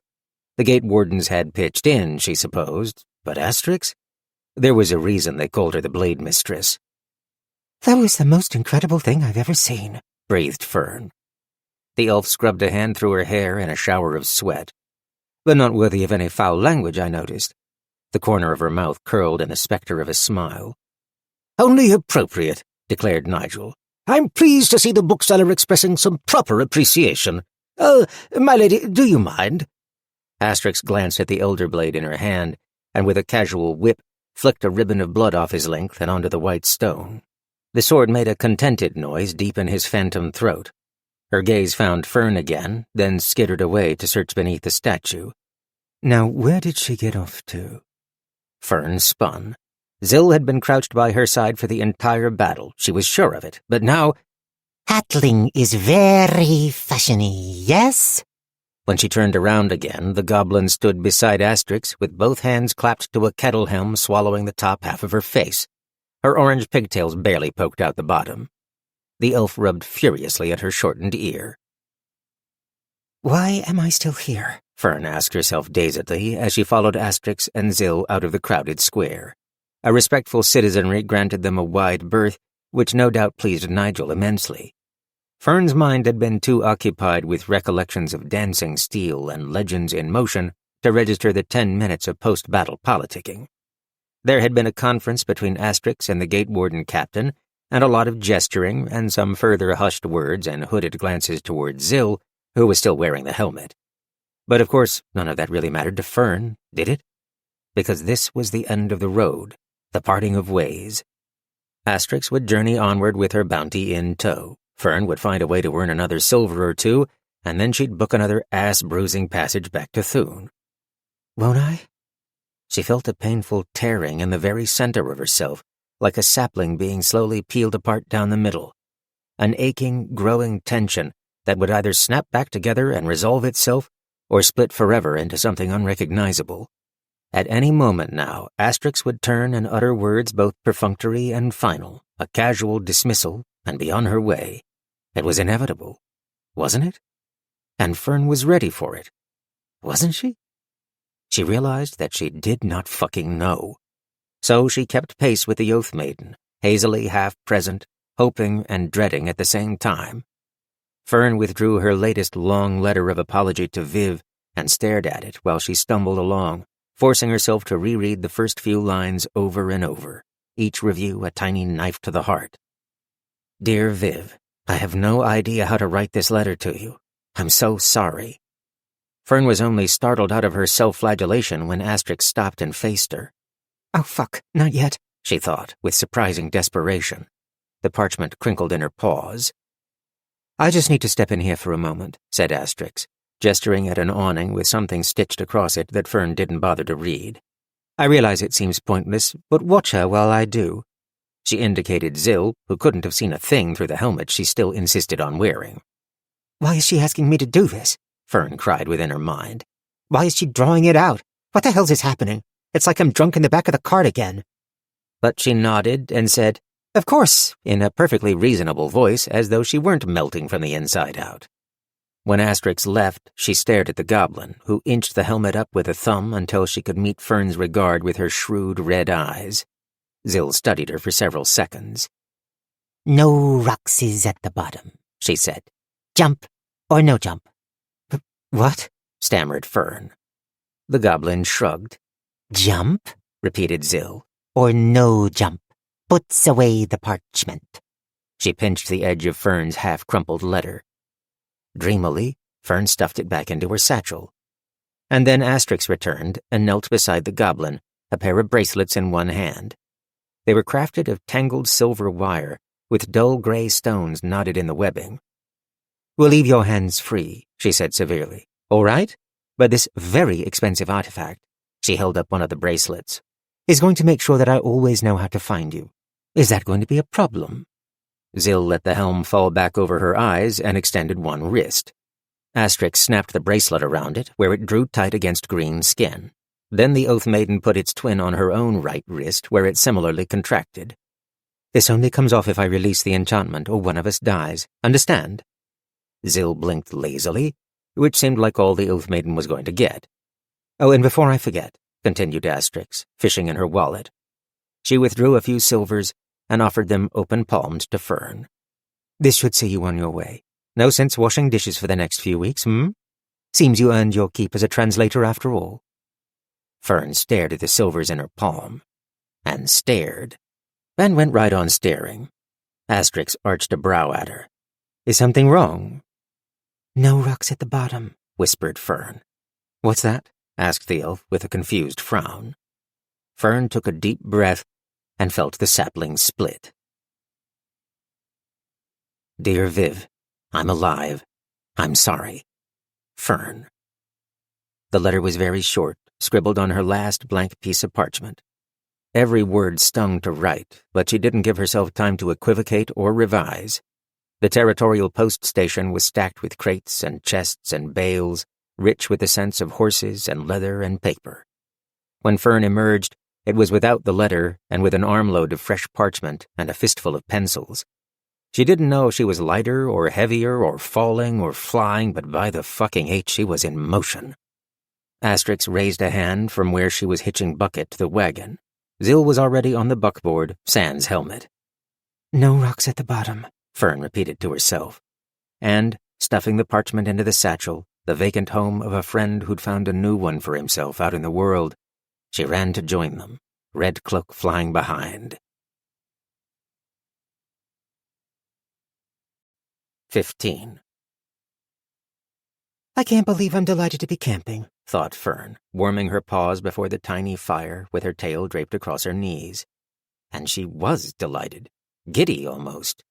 She barely mourned the soft, warm beds they might have slept in if they'd lingered in Bcross until tomorrow. A persistent chill crawled up under the hem of her cloak and teased the fur of her back, which only made the fire cozier somehow. Ice-chipped stars gleamed sharp in the sky, the red line of sunset long since erased in the west, where Bcross lay behind them. To the northeast, the city of Amberlin, their final destination.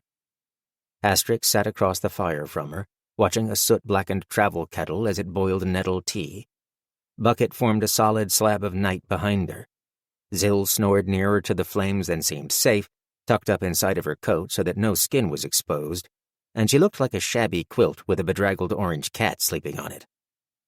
Fern recognized a talk looming in the air above the fire, a needful discussion that would gather on the horizon until it broke. The tea seemed proof of that. Asterix had, in Fern's opinion, a very unfair talent for rolling over and immediately falling asleep the moment the day's duties were done. Obviously, Fern's sample size of evenings was small, but the elf had never once bothered to sit up late and brew tea. The Oath Maiden clearly had something to say. A question? A demand? Some set of conditions to lay before her? Fern didn't know, and the possibilities prickled her ears uncomfortably. The talk just kept growing until she could almost feel the weight of it on her fur. So she waited, and waited. The elf poured tea into 2 battered tin cups, offering one to Fern, who puffed on it as she cradled it in her paws. And then she waited some more as they both slurped noisily, and the fire snapped and spat and burned lower betwixt them, and the impending talk threatened. Oh my gods, thought Fern. It was dawning on her that the Blade Mistress didn't have the slightest idea how to start the conversation. Is she out of practice? Fern thought she just might be. She caught Asterix's increasingly distressed gaze. They stared at each other for a long, awkward span of time. Then Fern did the only thing she could think of, which was to talk about something else entirely. So, how did you and Nigel end up together? The elf blinked and glanced at the elder blade where he leaned, sheathed and in easy reach, against a nearby stone. The distress vanished from her eyes, replaced with relief. Oh, to be honest, it wasn't very interesting. And then silence again. Gods and hells, thought Fern. She gulped the last of her tea in exasperation. The bitter taste was growing on her, definitely better than coffee. Thus fortified, she refused to abandon the conversational gambit. I find that very hard to believe. I'm pretty sure Nigel would disagree. What does he have to say about it? Asterix looked ready to deliver what Fern was positive would be a refutation, then glanced at the sword and reconsidered. With a quiet sigh, she reached over to bear an inch of his steel. Too late, Fern realized her mistake. Nigel didn't bother to wait to be asked. "Why, there's no tale more worthy of the telling," he declared. "Indeed, I can recall it as though 'twere only yesterday, though it's 700 years gone now. 727, to be precise, or perhaps 8. Bah, no matter." "What have I done?" whispered Fern, but the elder blade either didn't notice or willfully ignored her. Asterix made a deep study of the bottom of her tin cup. "It was the dark of winter in the Braddon Heath, as it was called in those days. Now, of course, it's known as the Midland Fields, but that wasn't the case until the fall of the Red Shepherd, as I'm sure we're all well aware." He chortled. "Ah, me, the Red Shepherd. How times have changed, eh? Why, the blacksmith that forged me, Sandram Temple, had a terribly amusing story about the Red Shepherd. Sandram was simply stuffed to bursting with hilarious anecdotes. That is, until he grew ill with a blood fever in his latter days. You remember Sandram, of course, my lady?" The Oath Maiden looked as though she were about to reply, but he didn't leave her a sliver of room to squeeze into. My, the conversations we used to have, Sandram and I.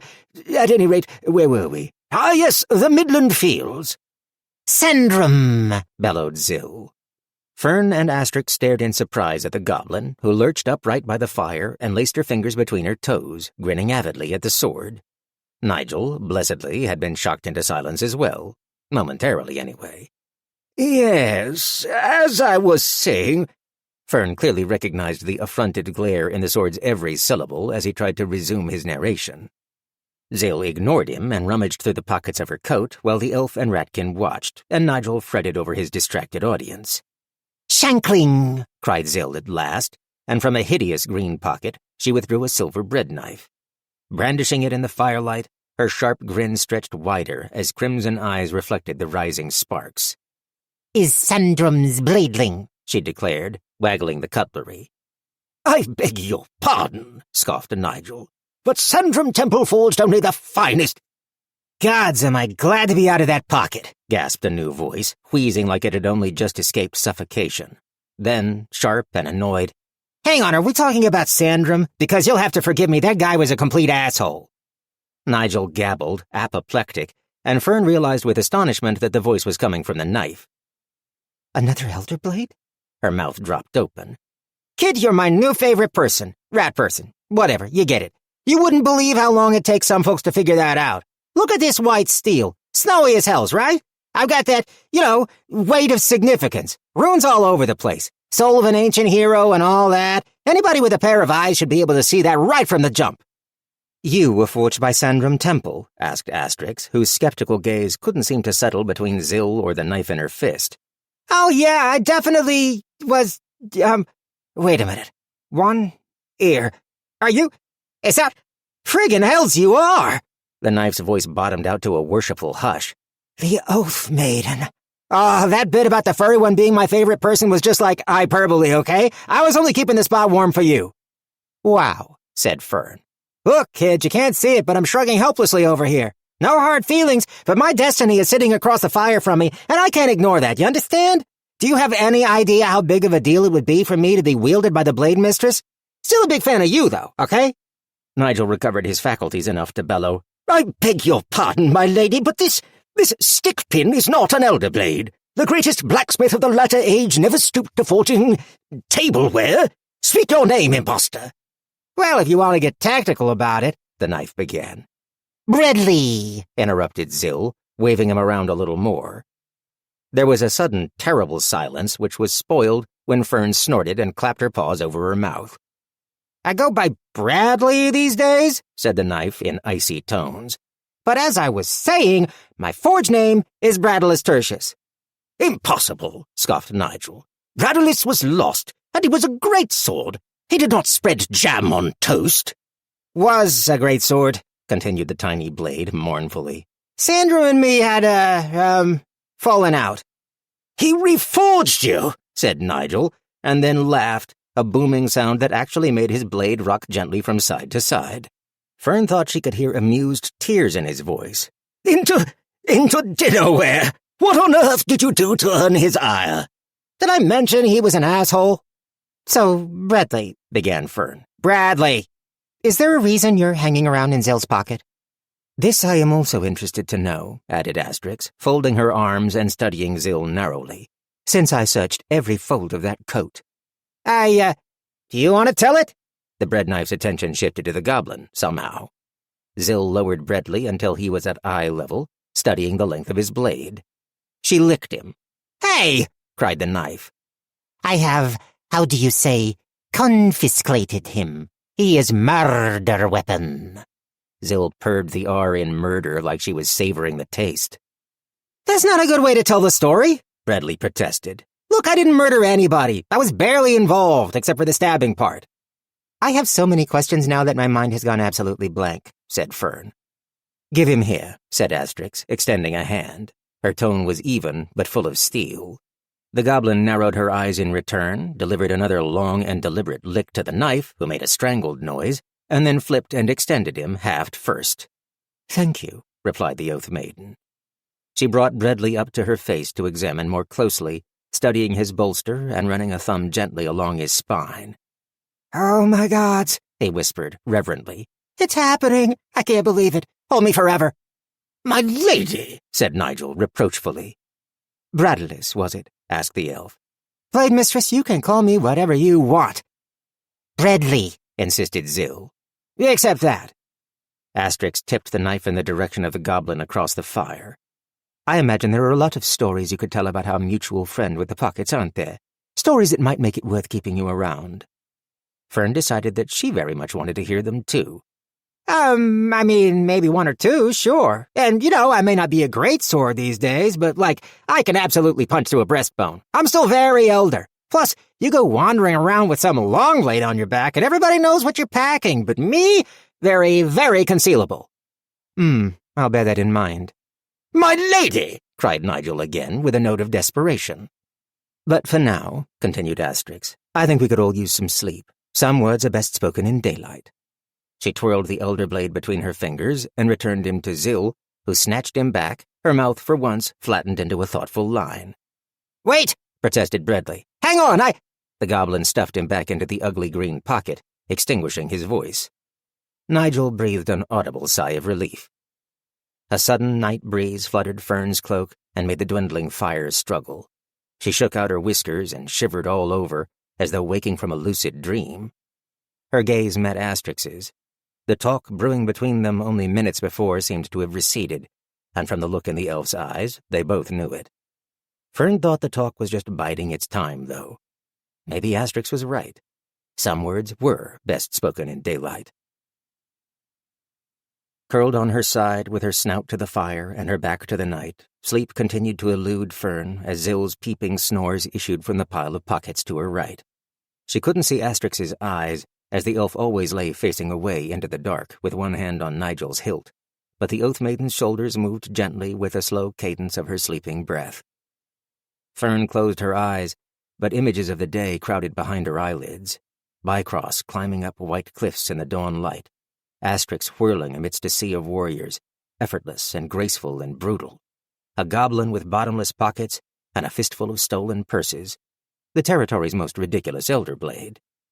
She sighed and whispered, If I read this in a book, I'd never believe it. It's too amazing and stupid at the same time. Opening her eyes and blinking in the firelight, she patted around with one paw until she found her satchel. Quietly unbuckling it, she slipped her fingers inside and pinched out a sheet of the fresh parchment she'd bought, then rummaged for a pencil. Squinting in the dying firelight, she began to write, until everything in her was out of her. She had to use 5 more pages to finish the job. When she was done, she repacked the satchel and slept.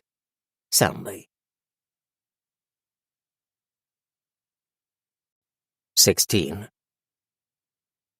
Asterix had taken on fresh supplies at Bcross, and Fern was glad of it. They breakfasted on flatbread toasted over the last elderly coals of the fire, then folded over strips of salted ham and sharp cheese. As they journeyed northeast, the terrain rose and fell sharply, where the earth had been scoured away to expose chalk cliffsides. The stony, derelict road continually narrowed and hugged a series of ragged white bluffs above a river valley blanketed in mist. What are those? Called Fern, pointing from her seat on the cart at a tall, pale pillar beside the way. They'd passed 3 or 4 of them already. Hints of a carved figure capped the stone, with a suggestion of a head and outstretched arms, now softened with time. It looked like a half-melted candle nested in a cloud of thistle. "I've no idea," replied Asterix. She walked several yards in front of Bucket, keeping an eye on the road ahead. "They've been here as long as I've traveled these roads, and they never looked much newer." Merdenthal, offered Zil. Now that we know you speak territories, that's just exasperating, said Fern. The goblin made an expansive gesture with both hands at the river valley below. Water watchlings. And what are those? Zil shrugged, and Asterix answered for her. If she means water watchers, they're stone fey effigies that purify underground streams. She must be mistaken. They're likely just forgotten old statues on a forgotten old road. Dubiously regarding the route ahead, Fern asked, If it's so forgotten, then why are we taking it? Because if Toltus decides to send anyone after us, they likely won't think to try it, and if they do, I'll know long before they catch up. With one paw at the clasp of her cloak, Fern took an involuntary peek behind them, half expecting to see a black-clad form pursuing them in the hazy distance. Do you think that'll happen? That they'll catch up? No. Fern found that answer deeply unsatisfying. The road continued to narrow and become more treacherous, and while the sun sometimes winked at them from rips in the cloud cover, the light remained silvery and close. At times, the fog from the valley clawed up and over the cliffside to tangle its fingers in the long grass and caress the feet of the water watchers. Fern clutched the buckboard with both paws and tried to anticipate the dips and bumps.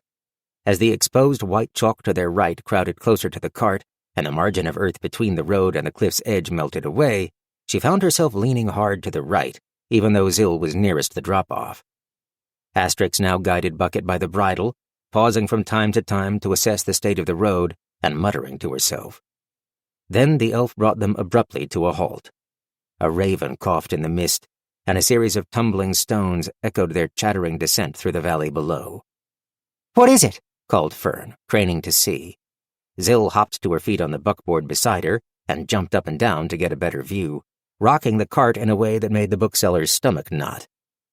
"The road is out," replied the Oath Maiden. She sounded exasperated. "I suppose it has been a few decades since I passed this way." Carefully, Fern clambered down into the narrow gap between the exposed chalk and the cart and squeezed past the wheel to join Asterix beside the horse. "Ass badgers," she said, with feeling. The ledge widened out for about 30 strides before it sheared away almost completely. Only a scrim of ancient stone still fringed a stretch nearly 10 paces long. Asterix said something delicate and beautiful in an elven tongue, but from the look on her face, Fern was pretty sure it wasn't that far from ass badgers. "What now?" asked Fern. "Now we turn around. And travel the whole way back? But that's—" Fern broke off with a yelp as Asterix urged Bucket forward toward the gap. The elf cocked a thumb back the way they'd come. "You'd both better wait farther down the road." Zill gamely hopped from the cart and trotted along the path, and Fern sidled past the cart to join her. Then she watched, huddling close to the chalk wall, while Zill perched on the cliff's edge. Fern couldn't bear to look at the goblin dangling her feet over the drop. It made her head go all woozy. Asterix unhitched Bucket and led him carefully back past the cart, rubble clacking and skipping down the cliff face with every hoofbeat. Parking the horse near Fern and Zill, the elf then returned to seize the traces of the cart in both hands. What followed was a delicate series of maneuvers during which Fern's heart never left her throat. Asterix laboriously turned the wagon by first rolling forward a few feet, then back, then forward again in a dozen tiny arcs. For the first time, Fern saw her look out of breath. Her ragged silver hair glistened with sweat. The moments when the cart faced outward toward the drop-off were the worst. Fern had to shut her eyes tight, but even then she could vividly imagine Asterix suddenly dropping out of sight to plunge over the cliff's edge, with the cart not far behind. At last, their cart was turned around. Asterix, still dripping, rehitched Bucket, and they began the depressing journey back the way they'd come, except that Fern was now on the side nearer to the drop. Zill patted the buckboard next to her. Close-see close, she said, with a sympathetic, razor-sharp smile. Fern obligingly scooted over. It turned out they didn't have to journey all the way back. After half a league, the chalk walls that rose to their left sloped away into a gentle rise, studded with a cluster of 3 water watchers in various states of decay. A hawk perched atop one of them, cocking its head at the cart in annoyance while it waited for the voles they'd frightened off to chance the open ground again. Zill eyed the bird and licked her lips. Asterix led Bucket off the road into the tall grass and then stared up the rise with her fists on her hips. Woof, breathed Fern, as the muscles of her shoulders and back unknotted in a tingling wave. Now what? The elf glanced over her shoulder. Now I find another way. If I remember, the cliff road opens up a league or two past where it was destroyed. I'm going to scout ahead to see if we can make our way around to rejoin it, up this rise and behind the bluffs. And you wait here. Fern frowned. Remember when you said you took this road because some of Tultus's goons might be following us? Following me. You should be fine here alone for a few hours. They've got no quarrel with you. You can watch her until I get back. She pointed at the goblin. I just think that if one of them were to have mentioned you, they might also have mentioned a suspicious rattkin and the goblin that stole all of their money. Actually, where is that money? She narrowed her eyes at Zill. The goblin patted her coat as though searching for the purses she'd purloined, and shrugged. Yes, very convincing, said Fern dryly. She returned her attention to Asterix. I feel a little exposed here in the middle of nowhere with maybe a bunch of angry bandits on the way and no defense. I don't think we can ask Bucket to kick them for us this time. Zill jammed a hand into a pocket and withdrew it to brandish Breadley with great fervor. What's happening now? asked the knife sleepily. No, said Fern. I feel hurt, but I'm not sure why, complained Breadley. There'll be no need of that, said Asterix, with a weary species of patience. If they were following us, we'd have seen them already, especially now that we've backtracked. You won't need a weapon. Why'd you pause before you said weapon? asked the knife. Fern had no idea how, but she knew he was squinting. The elf ignored him, unhitching Bucket to stake him near one of the water watchers, where he promptly began cropping the grass. You know where the food is. I'll return soon. If it gets dark, you can start a small fire. A small one. The flint is in the cart. There was a heavy silence during which Fern conspicuously said nothing. Unless you don't know how to do that, said Asterix, frowning. I will figure it out. The Oath Maiden and the goblin shared a look, which Fern didn't think was very fair. The longer we talk about this, the more likely dark will fall before I return. I'm going now. You? Asterix pointed at Zill and tapped her bracelet. Don't cause trouble. Without another word, she turned and strode swiftly up the slope and out of sight over the rise. Zill patted Fern on the shoulder and solemnly offered her the knife. She took it and stared at it. Breadley was surprisingly heavy, his steel gleaming with a faint opalescence. Some sort of sigils or runes had been inscribed into his handle. The goblin promptly hopped out of the cart and trotted over to one of the water watchers. She crouched until her feet disappeared beneath her coat and pretended to examine the spire with great interest while sneaking hungry glances at the hawk atop it. The bird, no fool, launched itself skyward in search of less fraught hunting grounds. Fern sighed. Hey, said Breadley. Look, just so I can calibrate my expectations, about how many people have you stabbed, would you say? Feel free to round to the nearest dozen. 17. So, you just absconded in the night, huh? I was drunk. It was an accident, Bradley. Fern's paw clenched tight around the knife's handle, which she supposed was sort of his neck. It was weird talking to sentient cutlery. Bradley, he corrected absently. Seems like this is a pretty long-running accident, though, if you don't mind me saying. After explaining that no, she'd never stabbed anyone, not even once, Fern had felt compelled to justify her existence with a brief recounting of her life thus far. And the retelling, somehow it seemed to peak early with Viv, Varine the necromancer, and a town full of skeletons, and she'd been on a steady downward slope ever since. But you were accidentally a murder weapon? She held him up and stared at a point halfway up his blade, which Fern had decided was where his eyes ought to be. Then again, maybe she was staring him in the ass. I think it's time for you to tell your fucking life story. You got a real tart mouth, huh? Might interest you to know that the murderess was a rattkin like you, name of Azula. Good kid, bad judgment. Oh, hey, that sounds familiar. Fern regarded him shrewdly. I guess it's just that I assumed you were too important to be sidelined from the action, being an elder blade and all. I would have figured you had to be instrumental. A shocked silence followed, during which the knife apparently had to reorganize his thoughts. I mean, I suppose it's fair to say that I was very key in the, let's say, events both prior and after, which may or may not have had a bearing on the result. Obviously, because of the weight of my significance, yes, I know, finished Fern. Significance to the murdering. Another silence. Let's talk about something else, like the fact that the goblin kid is gone. What? Fern almost dropped him as she scrambled to her feet from the grassy spot she'd been occupying in the shade of the cart.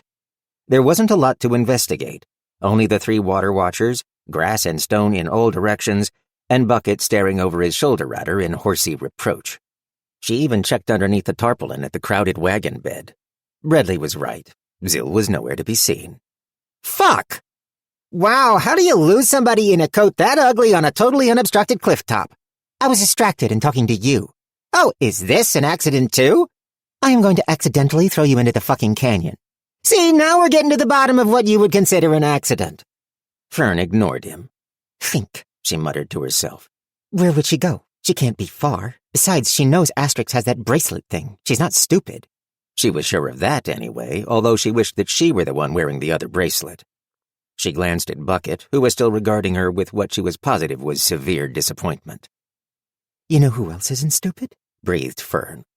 Is this a rhetorical question, or are you actually asking me? The list is shockingly short, replied Bradley. Shush. The knife harumphed as Fern approached Bucket, standing on tiptoe to scratch his cheek under the bridle. Hey, she murmured. You saw where she went, didn't you? You're asking the horse? Paying him no heed, Fern unstaked Bucket and stared as meaningfully into his eyes as she could manage. You're a smart boy. I see how she trusts you. And I think you know exactly where our little friend went. Can you show me? Bucket regarded Fern for a long moment, during which he felt increasingly moronic. Then he shook out his mane, snorted, and began slowly clopping his way through the grass, in exactly the direction Asterix had gone. She hoped like hell's Bucket wasn't just following his mistress. Keeping a tight hold on both his lead and that hope fluttering in her chest, Fern trotted beside him, leaving the cart behind. She glanced back once and, squinting over the distance, Fern thought she saw a tall figure rummaging through the back of the wagon. It was obviously the tarpaulin flapping free, though. She must not have tied it back down. Bucket was a smart horse. It took a remarkably short time to find Zill.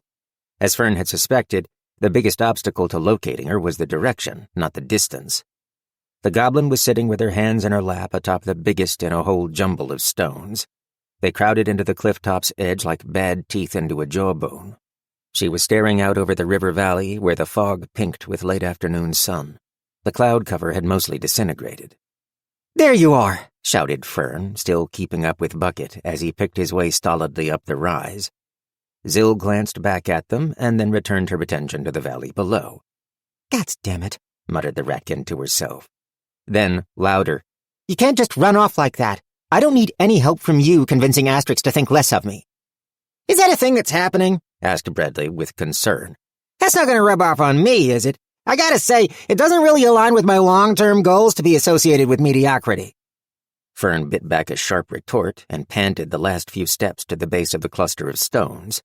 She shaded her eyes with the paw holding Bucket's lead and glared up at the goblin. What are you looking at anyway? She asked, exasperated. It's the same valley we've been traveling beside all day. The goblin didn't remove her hands from her lap or turn around. Her shoulders rose and fell in a shrug, but she remained silent. Shit whiskers! Fern dropped Bucket's lead. Stay here, Bucket. Please? Then she did her best to scamper up the stones to join Zill. It had been several years since she had scampered, though, and she didn't remember the last time being so challenging. When at last she stood beside Zill, she glowered at her and tried to think of something to say that would get the goblin off her ass and moving back in the direction of the cart. Then she followed Zill's gaze out over the valley, and all the annoyance leaked right out of her. The mist turned in slow motion on its way up the channel to the northeast, blushing with conch pinks and delicate oranges. Here and there it tore apart like dough stretched too far, and the river below glittered in sudden sunfire. Nearer, she could see the road they'd attempted earlier in the day, and at this remove, the water watchers startled her with their regularity, a seemingly endless line of sentinels guarding the waters beneath. A flock of starlings looped and bloomed and contracted as it described graceful patterns above the mist, dipping down sometimes to disappear before re-emerging in a plume of vapor. The rush of the long grass behind them seemed to swell and retreat in time with the movements of the birds. Oh, said Fern. Then she fell silent. There, atop the bluff, surrounded on all sides by a beautiful distance, Fern was consumed by a sense of remoteness that was not at all lonely. A safe smallness wherein the horizon was infinite, and as such, judgment too must be impossibly distant. The bookshop had never felt farther away. Thune, Viv, Tandri, they might have all been lost in that soft mist. Or not lost, perhaps, but enfolded, safely tucked away. It was relief. Somehow in this place, in this moment, she didn't have to strain for it. Her mind was quiet, uncrowded with apologies or anxieties or anticipation. Gods, to just stay there for a while. We should probably get back, huh? Prompted Bradley. I wouldn't want to lose the Oath Maiden's trust. Or, we wouldn't. Yeah, sure, murmured Fern. In just a second. Then she dreamily slipped the knife into a pocket within her cloak and slowly sat down next to Zill and thought about absolutely nothing. The light was nearly gone when Fern stirred from her reverie. The mist below had thinned to purple threads that continued to wisp away, and the breeze had cooled considerably. The starlings were long gone. Zill was no longer beside her. She staggered to her feet on numb legs, her ass suddenly awake to the fact that it had been parked on a stone for gods knew how long. Whirling, she found no sign of Zill, again, and more worryingly, no sign of Bucket either. But before she had time to conjure up a curse suited to the moment, she noticed a figure crouched in the tall grass with one arm resting on a thigh, watching her. A one-eared elf with ragged silver hair. Fern's stomach, which had been plummeting downward, now jagged sideways. The Oath Maiden's expression was unreadable. Where? Fern began, her voice rusty. Back at the cot. And how long have you been there? Watching me? Asterix stood, unhurried. Does it matter? Fern couldn't decide whether the elf was upset or not. Remembering the previous night, she couldn't stand the idea of another awkward stare-off over unspoken words, and she was unsettled at having been observed without noticing. So, fuck that. It does if you're angry with me. Are you? I am not. Oh, well, then everything is fine. I found a route back to the road. Asterix remained facing her, and Fern felt the weight of that regard. Was it curiosity on her face? Contemplation? That's good, then, she tried. It is. Fern slithered down from the rock she'd been sitting on, and successfully navigated the tumble of stones without twisting an ankle. As she approached the elf, feeling very much like a child being called indoors, Asterix spoke up again, this time with unexpected hesitation in her voice. What kept your attention for so long? It took a moment for Fern to find the answer, but at last she did. I think for the first time in a long time I wasn't looking backward or forward either, so maybe I was looking at whatever is between those things. Asterix thought about that, then nodded, although her face seemed faintly troubled. And then they strode together through the shivering grass, back toward the wagon. 18. The backcountry route Asterix charted did indeed bring them back to rejoin the old road.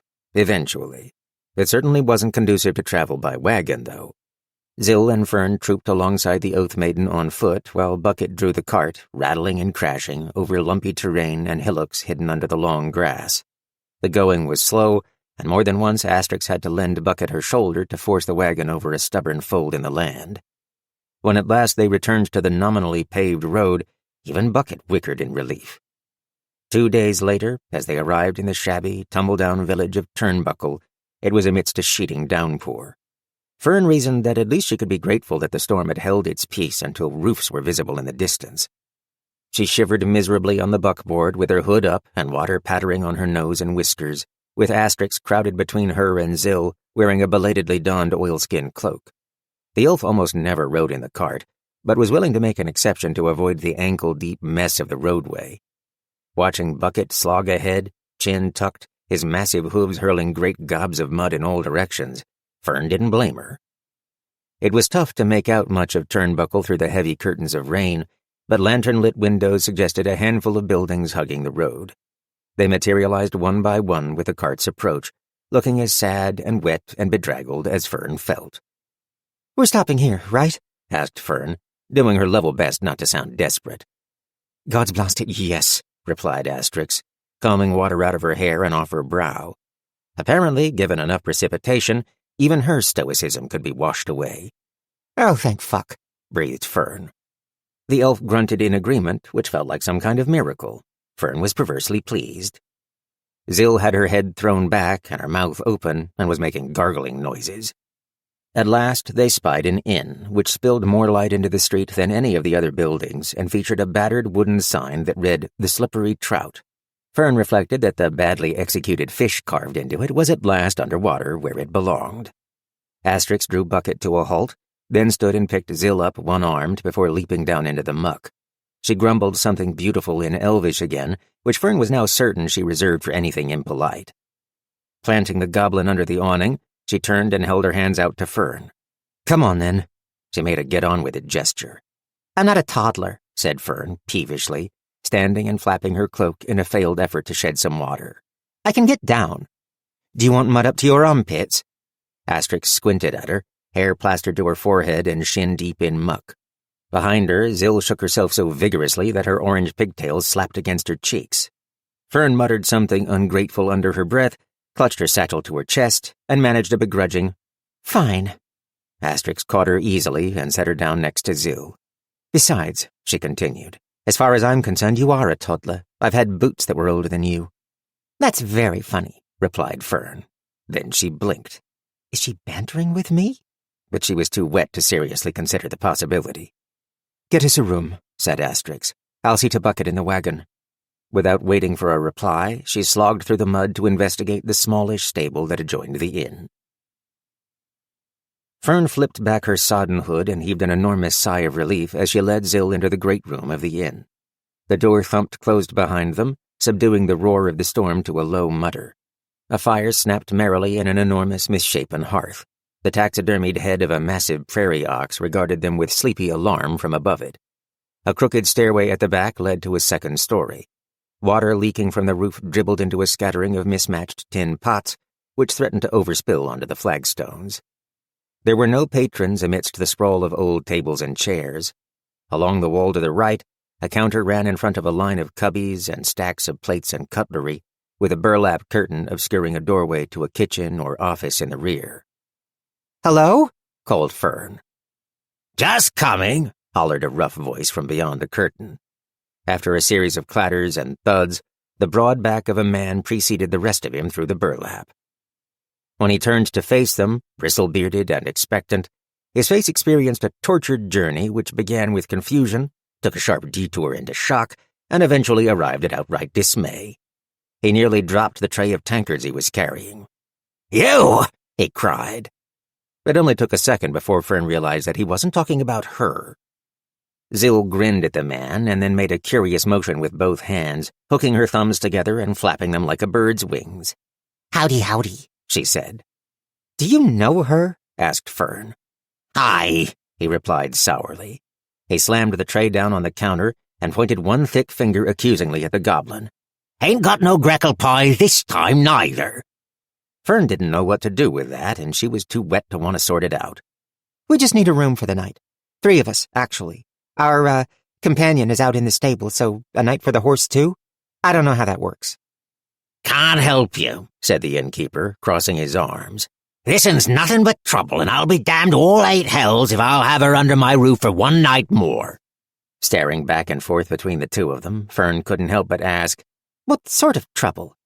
Chairs shattered to flinders, gouges in the wall, cutlery missing, the innkeeper railed, flinging his hands toward all corners of the room.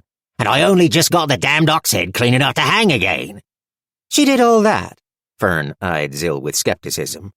Well, the man looked uncomfortable. Maybe not personally, but then his resolve firmed. She's an instigator, and I won't have it. The goblin chose this moment to withdraw a fistful of spoons from a pocket, which he used a wet pigtail to polish. My spoons! Bellowed the innkeeper, at which point he became incapable of further speech. His mouth flapped open and closed, and Fern thought he might actually be approaching detonation. They were all saved from the explosion by the door behind her banging open, whereupon a very soggy, very muddy, one-eared elf entered the room. Nigel's pommel gleamed menacingly over one shoulder, and she had a leather haversack slung over the other. Good evening, said Asterix in a dangerous voice. You know, I feel absolutely confident that we can come to an agreement. The innkeeper's open mouth snapped shut, and he gulped. The chilly room had 2 beds, a rag rug, a small fireplace, and a wardrobe, all dimly lit by lantern glow through the rain-battered window. Upon shutting the door behind all 3 of them, Asterix strode to the opposite wall, kicked off her boots, unbuckled her baldric, tossed Nigel onto a bed, yanked open the haversack, and grabbed a bundle of dry clothes. She then immediately began shucking the ones she was wearing in a series of short, sharp motions. Fern glimpsed a pale, heavily muscled back latticed with old scars before whirling around to give her some privacy, although the Oath Maiden clearly couldn't have cared less. The goblin began wriggling out of her own soggy coat, revealing a moth-eaten nightshirt underneath. Zill calmly wrung out the coat onto the floor, enlarging the puddle already soaking into the wood at her feet. Fern joined them in disrobing, hanging her cloak and satchel on pegs to dry. Then she remembered Bradley and retrieved him from the interior pocket. Thank the 8. That cloak's wet all the way through. Oh, am I getting tarnished? I am, aren't I? And on my good side, too. Could you just give me a little buff? But not the kind where you breathe on me, that's disgusting. You're drier than the rest of us. Besides, I don't think Nigel ever has to be polished, replied Fern. But maybe he's just especially well-crafted. That's not how— Did he tell you that? Said Fern, non-committal. She cast around for something to do with him, then deposited him on the mantel above the fireplace. There was already wood in the grate and a clay jar of long matches beside the hearth. I can start this fire, she muttered to herself, crouching. She fiddled with the logs and stuffed some splinters of kindling beneath them before rasping a match alight on a sandpaper-wrapped brick and touching it to the tinder. As the first tongues of flame crawled to life, a long sigh made her turn around. Asterix finished lacing up her shirt, then sat cross-legged on one of the beds with her eyes closed. She breathed in through her nostrils, then out her mouth in a slow, meditative rhythm. You okay? Ventured Fern. You seemed a little put out. The Oath Maiden opened her eyes and stared at her very seriously. There is one thing that I have never gotten used to in 1,000 years, and that is being soaking wet. It never, ever gets any less objectionable. Ever. Clad only in her dirty nightshirt, Zill bounced on the other bed alongside Nigel. The elder blade jounced up and down with every enthusiastic jump, and Fern could only imagine what he would have to say about the matter if he were unsheathed. Fern and Asterix both chose to ignore her. Thank you for starting the fire. The elf let her exhaustion show as if she'd shed a cloak obscuring it. Now I'm going to lie down and sleep until I can't sleep any more. Asterix dug around in her wet trousers where they were hung over the footboard and withdrew the small brass key to the room. She tossed it to Fern. It's best if she doesn't leave this room. If you go out, lock her in. Snagging the key out of the air, Fern replied, all right. You're not worried she'll— But the Blade Mistress was already flat on her back, her hands folded over her belly. Her breath deepened, evened, and she was asleep. How do you do that? muttered Fern, who had never been as envious of another person as she was in that moment. Sleepy sleep, cried Zill, going limp mid-bounce and falling to the bed like a rock next to the longsword, whereupon she instantly began to snore. God damn it. Fern rubbed her eyes, seized Breadley from the mantel and her satchel from the peg, and made for the door and the great room downstairs. 19. This is goddamned embarrassing, moaned Breadley as Fern used him to sharpen one of her pencils. The growl of the storm seemed distant amidst the plink of rainwater in the tin pots and the pop of the hearth fire. It's a perfectly ordinary use for a knife. Stop complaining. A knife? Kid, there's no call to be disrespectful. That's what you are, replied Fern, serene. I'm a great sword that has experienced a diminishment. She snorted, shaving away another curl of wood. I don't see you selling any books these days, but you still call yourself a bookseller. That's rank hypocrisy is what that is. Oh shit, here he comes. The knife broke off as the innkeeper ducked his head into the great room. Fern was the only occupant, her fur slowly steaming dry before the fire, pencils and parchment on the table before her. Thought I heard somebody else, the man muttered. She shrugged.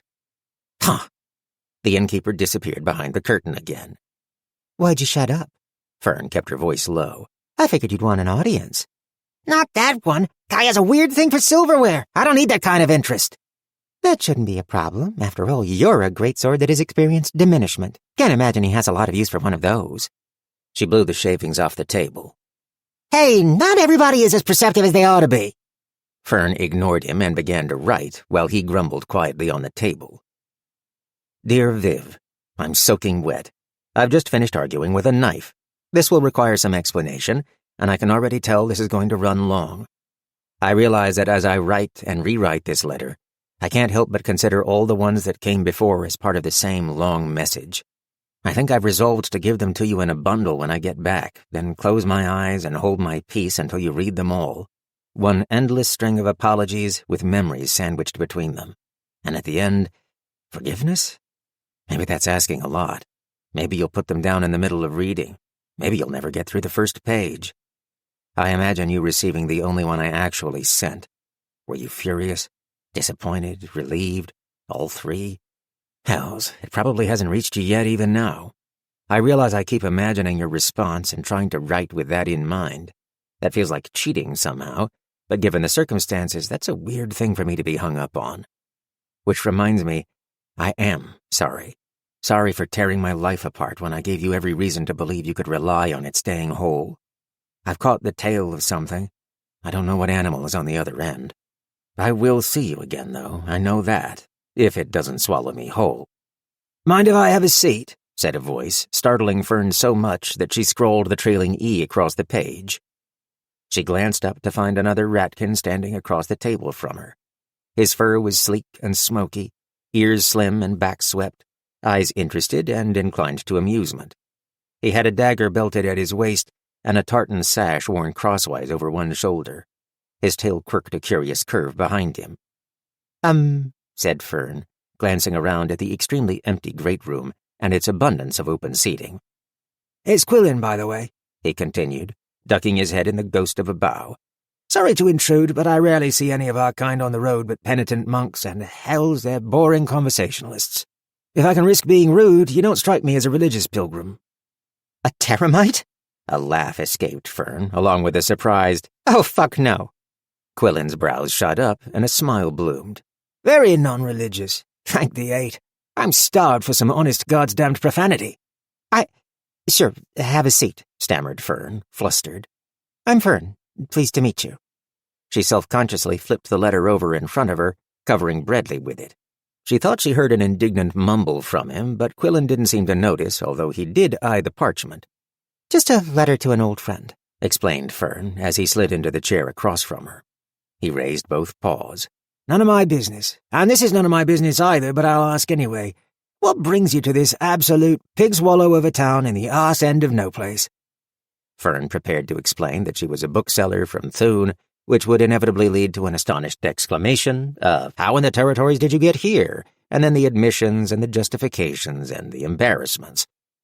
Instead, with a curious shiver of delight, she replied, I'm traveling to Amberlin with Asterix One Ear. A sort of assistant, I guess you'd say. The look on his face was very satisfying. He leaned over the table and laced his claws together. 8 damnations! Squire to the Oath Maiden. Well now, you are a singular lady indeed. Can I buy you something to drink? I insist you regale me. It had been so long since Fern had felt the flush and tingle his attention produced in her that she almost didn't recognize it. He was handsome, even if he had to be 10 years her junior.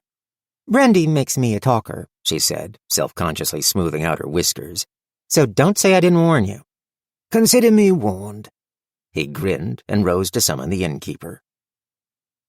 Brandy did make her a talker, but she retained enough presence of mind after their encounter with Chack not to mention Zill or the bounty.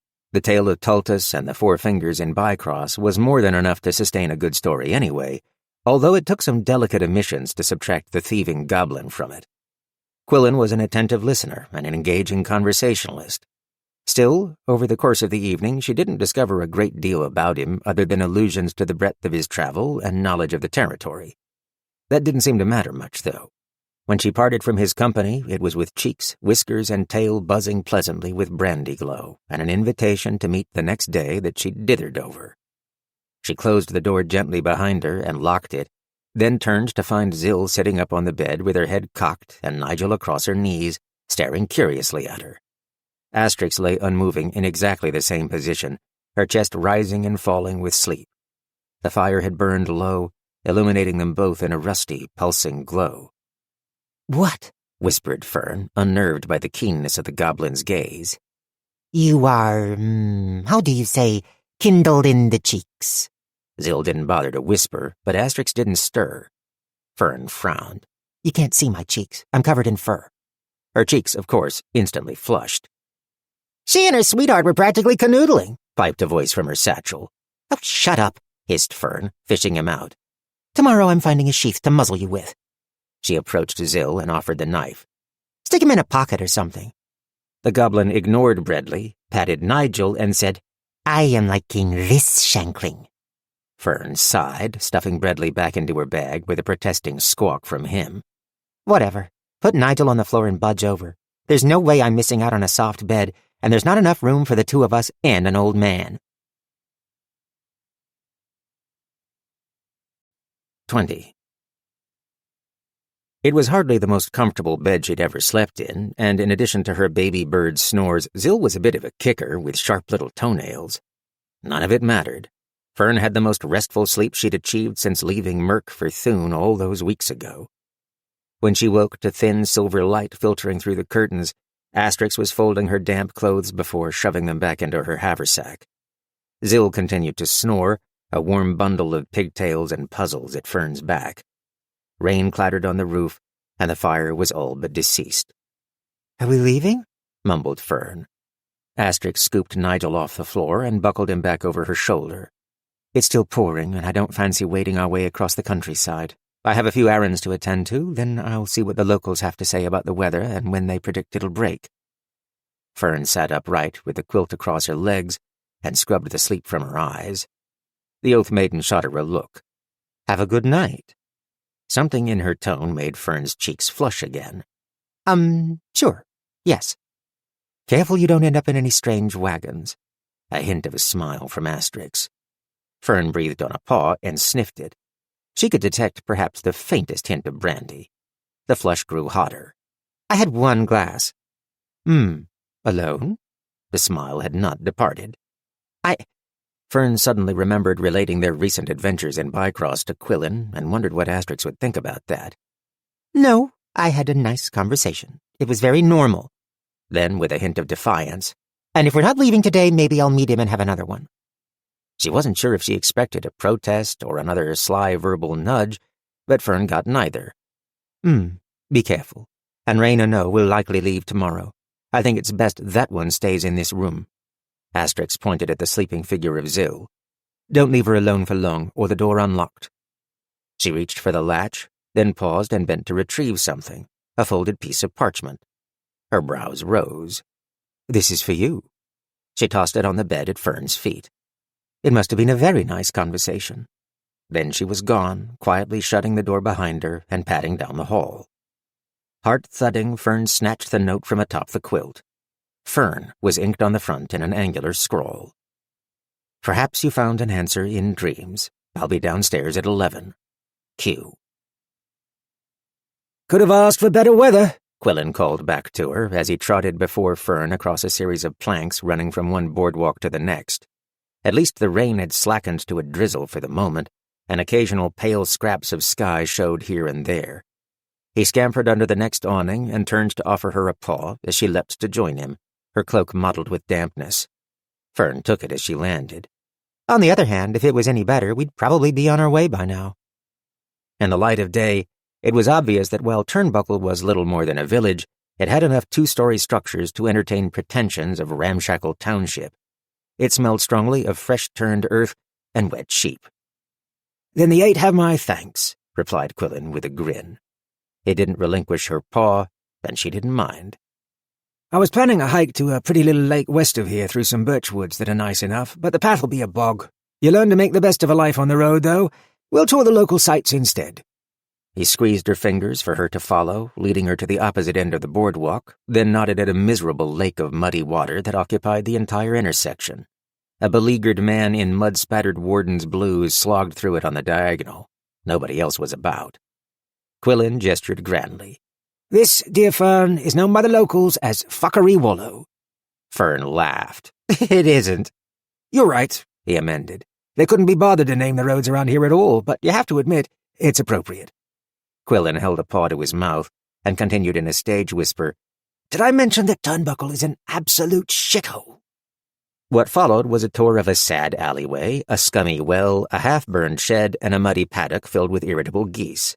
The lane of small dejections, Hell's least important bumhole, Cinder Estates, and the quadrangle of spite, respectively. Fern nodded and effused appreciatively at each stop, grinning like a loon.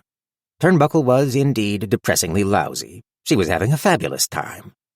Tourism is the beating heart of the community, clearly, she observed with great sincerity. Ha! It obviously brought you here, continued Fern. Do you always travel to such storied places? She wondered what it might be like to journey alongside someone talkative and interested, and with whom a tour of mudholes transmuted into something deserving of memory. When the work takes me there, he replied. Come on, let's get back out of the rain.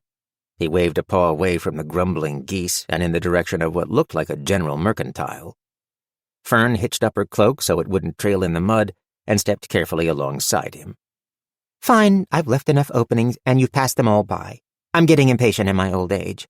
What is it you do, exactly, that brings you to what you've described as, and I quote, an absolute shithole? I've tried to make a habit of never talking about what I do until I'm out of anything else to talk about. In my experience, it's a terrible way to get to know somebody, at least if you want to know anything worthwhile. I want to learn what you laugh at, what makes you roll your eyes, what gets you upset or passionate or puts you at ease. Work is just... He flapped a paw as they ducked under the eaves in front of the mercantile. The stuff that holds the rest of it together. It's like describing a house by talking about the nails. He studied her as they stood together under shelter, brushing dry their fur. But all right, I'm game. I'll talk about the nails in my house if you talk about yours. I won't lie, I have been a bit curious, wondering what you're up to, swanning around with the Oath Maiden. Prepare for disappointment. I sell books. Or, if you want to dress it up a little, a friend of mine once wrote, she traded silver for dreams and ink. Fern dried her tail with the lining of her cloak. Quillen's jaw sprang ajar. That's from Great Strider, isn't it? Let's see. Lovelorn by Lamplight. You've read it? Fern replied, pleasantly surprised. He chuckled. Got to stay warm somehow on cold nights by the roadside. And Great Strider is a friend of yours. Are you collecting famous elves? Does Martus Darien do your laundry? Damnations. I know I just said that work wasn't important, but I'm so goddamned intrigued that I may have to revise my rule. How in all 8 hells does a bookseller, and acquaintance of Zelia Greatstrider no less, end up tripping across the territory with Asterix One Ear?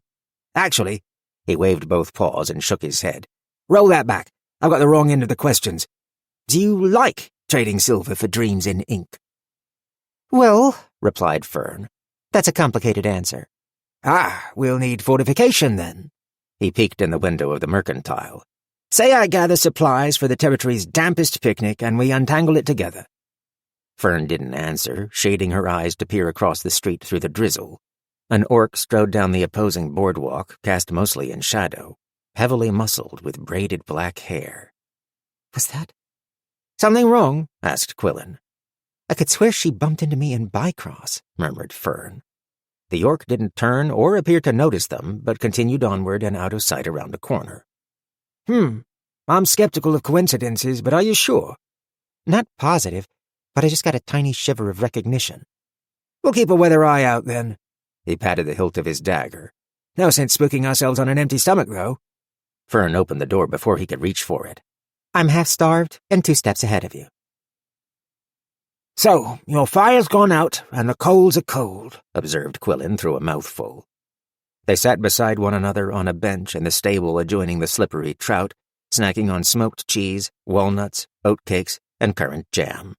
An opened bottle of raspberry shrub sat between them. Bucket watched them over his stall door, nostrils flaring with interest. It was warm and cozy within, the air thick with a scent of horseflesh and saddle soap and straw. The rain had picked up once more, drumming insistently on the slate above. I wish it was that easy, replied Fern. It's like I can see what I loved, still love, about it, but it's behind a thick window pane. I can't feel it or smell it or taste it, and I don't know that I'll ever be on the other side of that glass again. She popped the last of an oatcake slathered with jam into her mouth and followed it with a hunk of cheese. Chasing it all with a glug of the sharply vinegary shrub, she winced and continued, But what am I going to do? I've tried everything I can think of to break back through. Do I wait around forever for the window to shatter on its own? In the meantime, I just feel so fucking useless. Are you worried that now that you've left it, you can never go back? And even if you couldn't, would that be so terrible? He asked, licking his claws and taking a swig of the shrub himself. You're in the company of a living legend. That's got to count for something.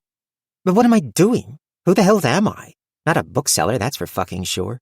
Somebody who follows a famous person from place to place writing a bunch of letters I never send? It's not everyone that's beheld fuckery wallow, I can tell you that much. Fern snorted. A more important question. Do you think we're here talking because you used to sell books? Yes, that's the current topic of conversation, but do you figure that's why I intruded on you so rudely last night? Or invited you to an enchanting trudge through the mud with me today? His gaze was serious. Lantern light glowed pink through his velvety ears, and she wondered briefly, guiltily, what they might feel like between her fingers. All right, you're making your point, allowed Fern. I'm not sure I am. Have you asked yourself why the Oath Maiden lets you tag along? She blinked at him. At the beginning, it had been on the pretense of translating and minding Zill, hadn't it? But neither of those reasons held true anymore. Why did Asterix suffer her presence? Fern had no idea. That one's knocked you back, hasn't it? Observed Quillen. Maybe ask her sometime, because the answers won't have a God's damned thing to do with how you earn your way through the world. I liked you without knowing. She flushed and fiddled with the clasp of her cloak. Okay, that's more than enough about me for now. I'll sit with it, she promised. But now it's time for you to hold up your end. Fern worried she'd made a mistake by sidestepping his last few words, but Quillen didn't seem to mind. I always hold up my end, he said, letting the seriousness lapse and leaning back against the wall with his paws behind his head. Which turns out to be useful in my line of business. I suppose you could call me an adventurer. Much less successful than One Ear, but... He shrugged. I acquit myself well, I think, even though nobody has bothered to add anything particularly fancy to my name yet. I'm stealthy, capable with a blade when I have to be, and principled enough to get hired twice. I can stitch a wound and set a bone, and I'm very, very good at finding people who don't want to be found. A cold knot suddenly formed in Fern's belly. Really? She asked casually. Is that what brought you to Turnbuckle, then? He rolled his head to smile at her. Just passing through in pursuit of the biggest bounty I've ever seen, and all for an unarmed goblin in a patchwork coat. Fern slammed the door open so hard it banged against the wall. She didn't see Zill anywhere in the room, only an unmade bed and her satchel hanging from a footboard post. "Fuck!" she cried. An orange mop of hair popped from under one of the unmade beds, followed by the goblin, who clutched something wriggling in one fist. Before Fern could identify what it was, Zill had crammed it into her mouth and started chewing. She was positive she'd seen more than 4 legs. Feeling simultaneously green about the gills and profoundly relieved, Fern closed the door behind her and slumped against it. For the last 20 minutes with Quillen, she'd endured wild swings of mood as she had done her level best not to bolt from the stable to check their room, to provide no outward indication that she knew anything about the goblin, and to continue asking thoughtful questions, while simultaneously wishing she'd never asked him what he did in the first place. She also couldn't help imagining that it would be very nice to scoot closer to him and find out whether he smelled as nice as she imagined he did. This was followed by an agonizingly protracted parting of ways. Put succinctly, it was all just so much fuel for a bonfire of emotional garbage. The blaze only leapt higher when the door snapped open, and Asterix's voice came from somewhere above Fern's right shoulder. "What is she eating?" When Fern spun to face her, Asterix's face rapidly shifted from confusion to narrow-eyed suspicion. And what happened? Fern couldn't marshal an explanation, and only managed to blurt, "Close the door behind you!" Asterix did, without question. 2 possible futures spun out before Fern in that moment, with crystal clarity. In one, she warned Asterix that Quillen was literally yards away, hunting for Zill. Also, there was a high likelihood they'd been followed by the orc with the braids from Bcross, and given the way things were going, she was probably after the same quarry. She made it clear that if they didn't leave, secretly and soon, something would happen, and they were all likely to deeply regret it. In the other, the warning was nearly the same, but Fern stayed behind, and found out exactly how nice Quillen smelled, and didn't she need to be working her way back to Thune to tender that apology at some point? What did Asterix need her for anyway? She was extraneous to the whole enterprise. Wasn't she? Asterix's look of concern deepened. She crouched to match their eye lines. "Tell me." Fern swallowed hard and started talking. She hadn't the foggiest idea which road she was going to choose. "I'm sure I'll figure it out by the time I finish," she thought. "There's someone here after Zill's bounty, in this inn, right now, maybe more than one." "Nope, that was not enough time." She breathed in. Her heart seemed to be buckling under an intense pressure. "No rocks at the bottom." She breathed out. "We have to go." 21.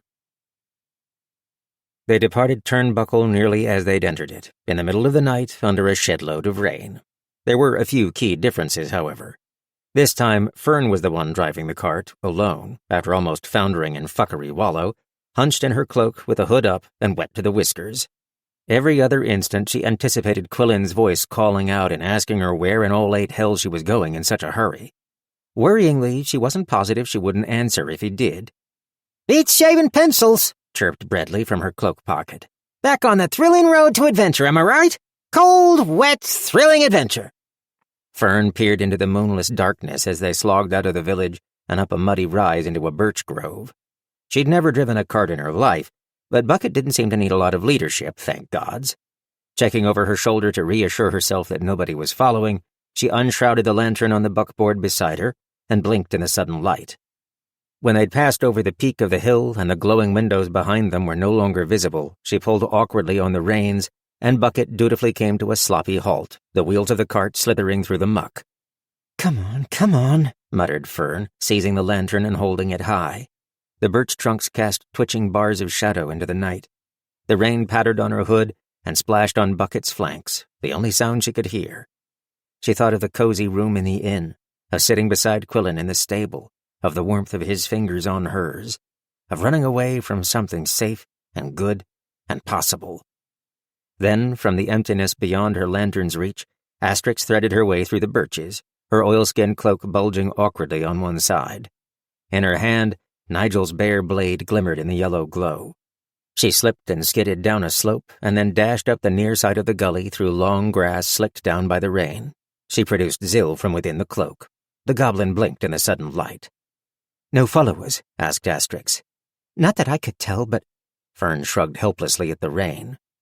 "I don't like it, my lady," groused Nigel. "Absconding in the night, you should be marching proudly in the day's light, and let the hells welcome any who dare to hinder you." Fern held the lantern higher. "Oh, that's a fabulous idea," she hissed. "Then she can either kill or injure anybody in the way, and every bounty hunter within 100 leagues will know exactly where Zill is, which direction she's heading, and who has her. It'll make it so much easier for them to ambush us." "Hush," said Asterix, sheathing Nigel even as he squawked about how damp he was. She leapt easily up onto the buckboard next to Fern and deposited Zill between them both. Before the elf could reach for them, Zill snatched up the reins, snapped the leather briskly, and hollered, "Huff, huff, Buckley boy!" Bucket got moving again, as bewildered as anybody. Asterix and Fern shared a look over the top of Zill's sodden mop of hair. The Oath Maiden nodded, a strange expression on her face. Fern couldn't help but think that a lot of things were packed into that expression and that nod. Acknowledgement? Gratefulness, maybe. Respect? Soggy as hells, cold to the marrow, her tailbone aching, Fern felt something straighten inside her that had been more than a little bit bent. They disappeared into the night, leaving Turnbuckle behind, and Quillen too. Merciful eight, what a relief! Profoundest thanks, my lady. What miserable weather! Nigel sighed with contentment as Asterix polished him dry with a wad of cotton rag. They camped beneath an overhang of black basalt beside the road, outside of which the rain poured in a perfect silvery curtain. Smoke fled in tendrils from a small campfire, feeling its way across the rock above them until it escaped into the sodden darkness. The way had steepened throughout their nighttime flight, the air growing colder until pebbles of sleet sometimes joined the rain. Fern rubbed her paws together before the welcome light and heat, which reflected off the black stone at her back. The three of them sat in a half-circle, dripping and steaming, while Bucket dozed on his feet under the overhang alongside them. The cart remained parked out in the downpour, rain sheeting off the waxed tarpaulin. She couldn't stop thinking about Quillen, and about whether at this very moment she should be traveling in the opposite direction. About not feeling alone, notwithstanding the company she kept. Because what did she really know about her companions? How had Quillen put it? Something about what people did being nothing but the nails that held the house together. She glanced at Asterix, absorbed in oiling Nigel's gleaming length while Zill wriggled her toes dangerously close to the flames. After days on the road, they were still practically strangers. What did she know about them? Either of them? Anything at all? That might not have been fair, since she'd done her part to avoid the looming talk after leaving Bcross. At this point, Fern could only sense a misty silhouette of the person that she thought Asterix was, obscured by her legend and her reticence. She knew a few details, but— "Mostly nails," murmured Fern. "What's that?" the Oath Maiden asked, idly. Then Fern decided that if she was going to turn fleeing into something more productive, she was going to have to take some fucking action. While she was fretting over what action meant, however, Asterix surprised her. "That was well done, by the way." "What?" Asterix held Nigel's hilt to her eye and peered along his blade, scuffing at his edge. "It was quick thinking on your part. You didn't freeze up. You were careful, observant. You guarded your tongue." She nodded at Fern. "And now we've skirted trouble best avoided. It was well done." "Oh, thanks." For a wild, ridiculous instant, she considered asking Asterix if anything made her laugh or roll her eyes, then came to her senses.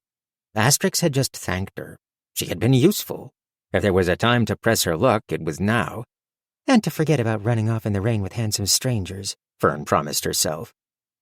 "After Bcross, I was pretty sure you wanted to talk about something," she said, with elaborate casualness.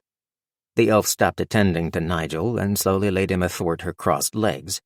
She looked about to say something, and then didn't. "You don't talk to people very much, do you?" ventured Fern. A long pause. "I don't. Not so much anymore," said Asterix at last. Then, almost defiantly, "After enough time, it feels like you've had all the conversations." Fern forged onward. "That must make it more comfortable to avoid them. Have you had this one before?" The elf blinked, taken aback. Then she surprised Fern again by answering, "Yes." "How long ago was that?" Asterix returned her attention to Nigel. "Before you were born, I'm sure," she answered, with a hint of something like bitterness. Or regret? "Is that the last time you traveled with anybody else?" The elf snorted. "Hardly." Then quieter. "Possibly the last time it mattered, though." "She had me to accompany her, of course," declared Nigel. "Hardly lacking for fellowship, eh, my lady?" "That sounds pretty lonely," said Fern. She ignored the shocked noises of indignation that followed. Asterix's smile was bitter now. "That's the inevitability of a very long life. People come and go, and you remain." "It seems a lot more inevitable when you're traveling alone in the wilderness most of the time," observed Fern. "And it's not like you're the only elf in the territory. Why do you still do it after all these years? It doesn't seem like it's for glory or songs. Why not do something else? You've got the time." You suddenly have a lot of questions, said Asterix sharply. Zill glanced avidly between them. Fern spread her hands. I told you every embarrassing thing that's happened to me in the past few weeks as part of my very stupid crisis of middle age. Maybe it's fair I know one or two things about you, too, apart from the fact that you hate being damp. So, why do you still do it? I sure as hell can't tell if you like it. Who could blame you if you didn't? It's wet and lonely and cold, and the 2 sword fights I've seen you in so far didn't even seem to elevate your heart rate. So, why? Asterix's mouth thinned. Here you are with me in the cold, wet darkness. You could have gone home. Somebody's even interested enough in you to slip a note under your door. So why aren't you back there? Sudden ire prickled Fern. What had begun as an earnest effort to unearth some of Asterix's character had turned into a wrestling match with a trout. Because I can't go back to the same old thing. I can hardly breathe thinking about it. That's what I want to understand. How can you still be doing it after all this time? Asterix looked equally annoyed, stabbing one knee with a finger. This life is like a sword. It's a tool I know how to use. I have sharpened it to a keen edge, and it accomplishes the tasks I set it to. It may cut me from time to time, but I know its value. If I put it down, what other tool is there to hand? Oh, hey, can I make a suggestion here? Cried Bradley, his voice piping from Fern's cloak pocket. It's just when you put it that way, I can't help but think this clearly rhetorical question has a brilliant answer that maybe you haven't fully considered yet. Fern yanked him from her pocket and hissed, This is not the time. Indeed, Milady is right. She has selected precisely the instrument that best suits her life's work and calling. Nigel's voice vibrated with indignation. Oh my gods, you don't know what rhetorical means, do you? Sad. Bradley affected unconvincing woe. Probably the effects of elder rust on the mind. I've seen it before. Absolutely tragic. Zill leapt to her feet and produced fistfuls of gleaming cutlery. More shanklings. And then the conversation turned argument went careening off a bluff and shattered to matchwood on the metaphorical rocks below. When the elder blades had at last been silenced, Nigel in his sheath, and Bradley at the bottom of Fern's satchel, Asterix glanced around their tiny camp with both hands on her hips, as though looking for something else to set right. I think that's enough conversation for one night, she said. Fern sighed and prodded the coals, filled with a foggy regret she couldn't put a paw on. I'm sorry. Asterix surprised her a third time. Don't be. Perhaps we'll talk about it another time. Zill's head rose sleepily from the patchwork nest of her coat. Daylight words. She commenced snoring immediately. 22. They didn't exchange many words in the next day's light, however. It was just too damn cold. When they awoke, it was to frost furring the grass and glazing the mud of the night before. The rain had stopped, only to be replaced with intermittent flakes of snow. Above them, the basalt overhang dripped steadily from the melt their combined body heat and the dregs of the fire produced. Fern's brain itself had frozen over, unable to muster any thought not related to her next movement or staving off the chill that penetrated her fur. Her head was too muzzy, and her paws too stiff to even properly bemoan the warm bed she'd left leagues behind. There was little to pack. After hastily breaking their fast with cheese and water for them and a pail of oats for Bucket, Asterix rehitched him to the cart. All three of them bundled themselves onto the wagon, Fern wrapped in a patched blanket and Asterix in her oilskin cloak. The frosted tarpaulin creaked and popped as ice shattered. Bucket's hooves cracked through the scrim of ice on the muddy road as he plodded onward, chuffing and blowing in an aggrieved way. The temperature steadily plummeted until the ice no longer broke so readily beneath every hoofbeat, and the sound changed to a dull clunking that echoed eerily between the snow-sugared birches and bastion oak. Gradually the grade increased as the road rose in a sinuous curve up the skirts of a prodigious mountain range. The snow line drew closer, a pearlescent white sometimes invisibly blending with the overcast sky. Last night's conversation resurfaced when Asterix glanced at Fern, her lips blue and her breath a frosty plume. "Are you sure?" she asked, tossing her head to indicate the frigid assent before them. "I know why I'm here. You didn't like my answer, but I didn't get one from you at all. Is your reason good enough for this?" Drawing the blanket tighter around her shoulders, Fern replied, "Maybe my reason is just that I'm stubborn. Besides, it's a little late for second thoughts now, isn't it? I'm not walking back through this mess unless you toss me off the back of the cart and roll me down the hill." Asterix glanced back the way they had come, calculating. With some astonishment, Fern realized that Asterix was considering backtracking. She hadn't entertained that for a second when she'd first discovered Fern in the back of her wagon. It's definitely stubbornness, said Fern, tingling with bashful gratification. The elf faced forward again, and they both shut up for a while, consumed with the business of being cold on a wooden bench. Even Zill had withdrawn mostly into her coat, with only a wedge of forehead and her eyes peeking from above her pocket-lined collar. Fern decided there was something satisfying about the fact that the goblin wasn't immune to the cold. The road wended ever onward, although now in many places it was blown over with powdery snow that Bucket trudged through in misty fountains of white. Thankfully, it wasn't actively snowing, although flurries were sometimes borne on the wind that sighed and whistled down upon them from the peaks. It also brought with it a peculiar and intermittent keening chime that Fern only gradually became aware of. "What is that?" she mumbled through painfully chapped lips. Before Asterix could answer, one of Zill's hands appeared from within a sleeve and pointed into the snow. Fern wasn't sure what she was indicating at first, although she saw what looked like a pair of low, stony walls studded with short capstones lining the road ahead. As they drew closer, however, she saw that the capstones were actually something like tiny bell towers, each with a brass bell suspended within, gently blowing in the gusts.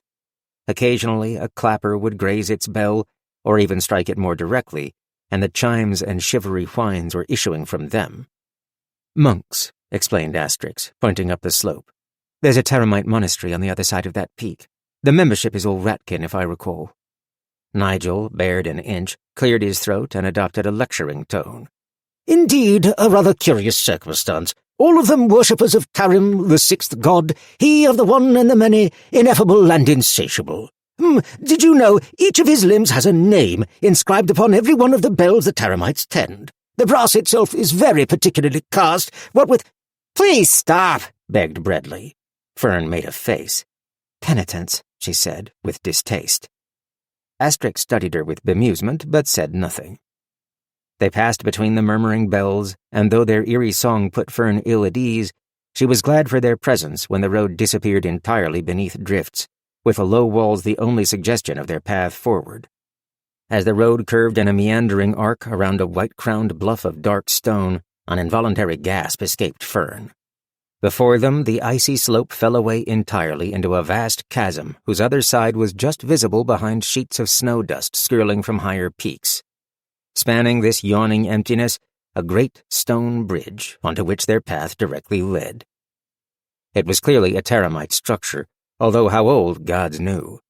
Twin pillars bracketed each end of the bridge, with a narrow span of stone between them, several stories up. With a start, Fern realized that these pillars were actually towers, and the slim notches that ringed the top were windows. The span between them was in fact an open-sided walkway, which gave her vertigo even to consider.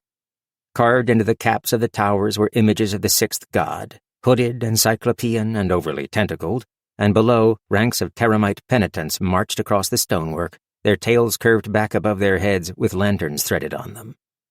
She shivered, and not from the cold. Encrusted with ice, the tower windows vacant, wind tugging spills of snow from every edge, the bridge filled Fern with an unexpected sense of sadness, loss, and the frailty of legacy. "Fuck buttons," she murmured, quietly enough that she hoped Asterix wouldn't hear over the breath of the mountains. Then, louder, "Is it safe to cross?" Asterix seemed distracted, a slight frown on her face as she flipped her hood back to scan the snowfields leading up to the bridge. "It's absolutely safer than finding another way around." Then, without waiting for comment, she flicked the reins, and they got moving. As Bucket's hooves rang on the wind-scoured pavers of the bridge, Fern braced herself for the whole thing to shiver or sway or crumble out from under them with a crack of shearing stone. Nothing of the sort happened, not so much as a tremble. She began to relax. Halfway across the bridge, everything went wrong. A figure emerged from the right-hand tower at the opposite end of the bridge and strode to the center of the path where they stopped, facing the cart, their hair tugged sidelong by snow-flecked gusts. "Well," said Asterix grimly. She didn't pull back on Bucket's reins, and he continued to advance. Fern held up a paw to shade her eyes as though that would help her to see any better. Nearsighted or not, she still knew who it was. The orc warrior with the many braids. She was bundled in a quilted jacket and heavy pants, and she held a hooked axe down and away from her thigh. "Oh, shit," Fern said, beginning to turn and look back the way they'd come. Asterix brought her up short with a hand on the shoulder. "Behind us too. 3 of them." She looked disgusted with herself. "I should have checked the towers before we rode out onto the bridge. Foolish." Then she reached up to bare an inch of her blade. "Nigel, I'm going to ask for quiet. If there's speaking to be done, I'll do it." Fern heard what sounded like a sharp intake of breath from him, then a miserable, "As you wish, my lady." "Another bounty hunter?" murmured Fern, gripping the clasp of her cloak so fiercely that the cold metal bit into her paw. "Seems likely," replied Asterix. Fern had seen the Oath Maiden single-handedly defeat a small army of Four Fingers thugs, so she wasn't sure why she was nervous this time. Maybe it was the implication of patience on the part of the orc before them. She'd clearly been following them, biding her time until they were at their most vulnerable atop this forsaken bridge. Maybe it was the memory of the look on the woman's face when they'd bumped into one another back in Bcross. Maybe it was the deadly seriousness in Asterix's tone. Or maybe it was just the precipitous drop on either side of their cart. "What are we going to do?" whispered Fern. "When I say the word, you both get down from the wagon. Put it between yourself and whoever is closest. You need to be able to move, to run. This isn't going to be like it was with Chuck." The elf's voice was pitched low and freighted with deadly certainty. Zill started digging in her pockets. "No," said Asterix, and for a wonder the goblin stopped. The elf glanced at Fern. "Remember the knife." The prospect of using Bradley for anything but sharpening pencils had never once occurred to Fern, and seemed ridiculous even now, but nevertheless, she jammed her paw into the satchel and found him at the bottom. Her fingers closed over elder steel, warm to the touch. Then there was no more time for discussion. "Stop the cart," called the orc, hefting her axe and grabbing the shaft near the head with her opposite hand. Asterix complied, making a peculiar clicking sound with her tongue and gently tugging the reins.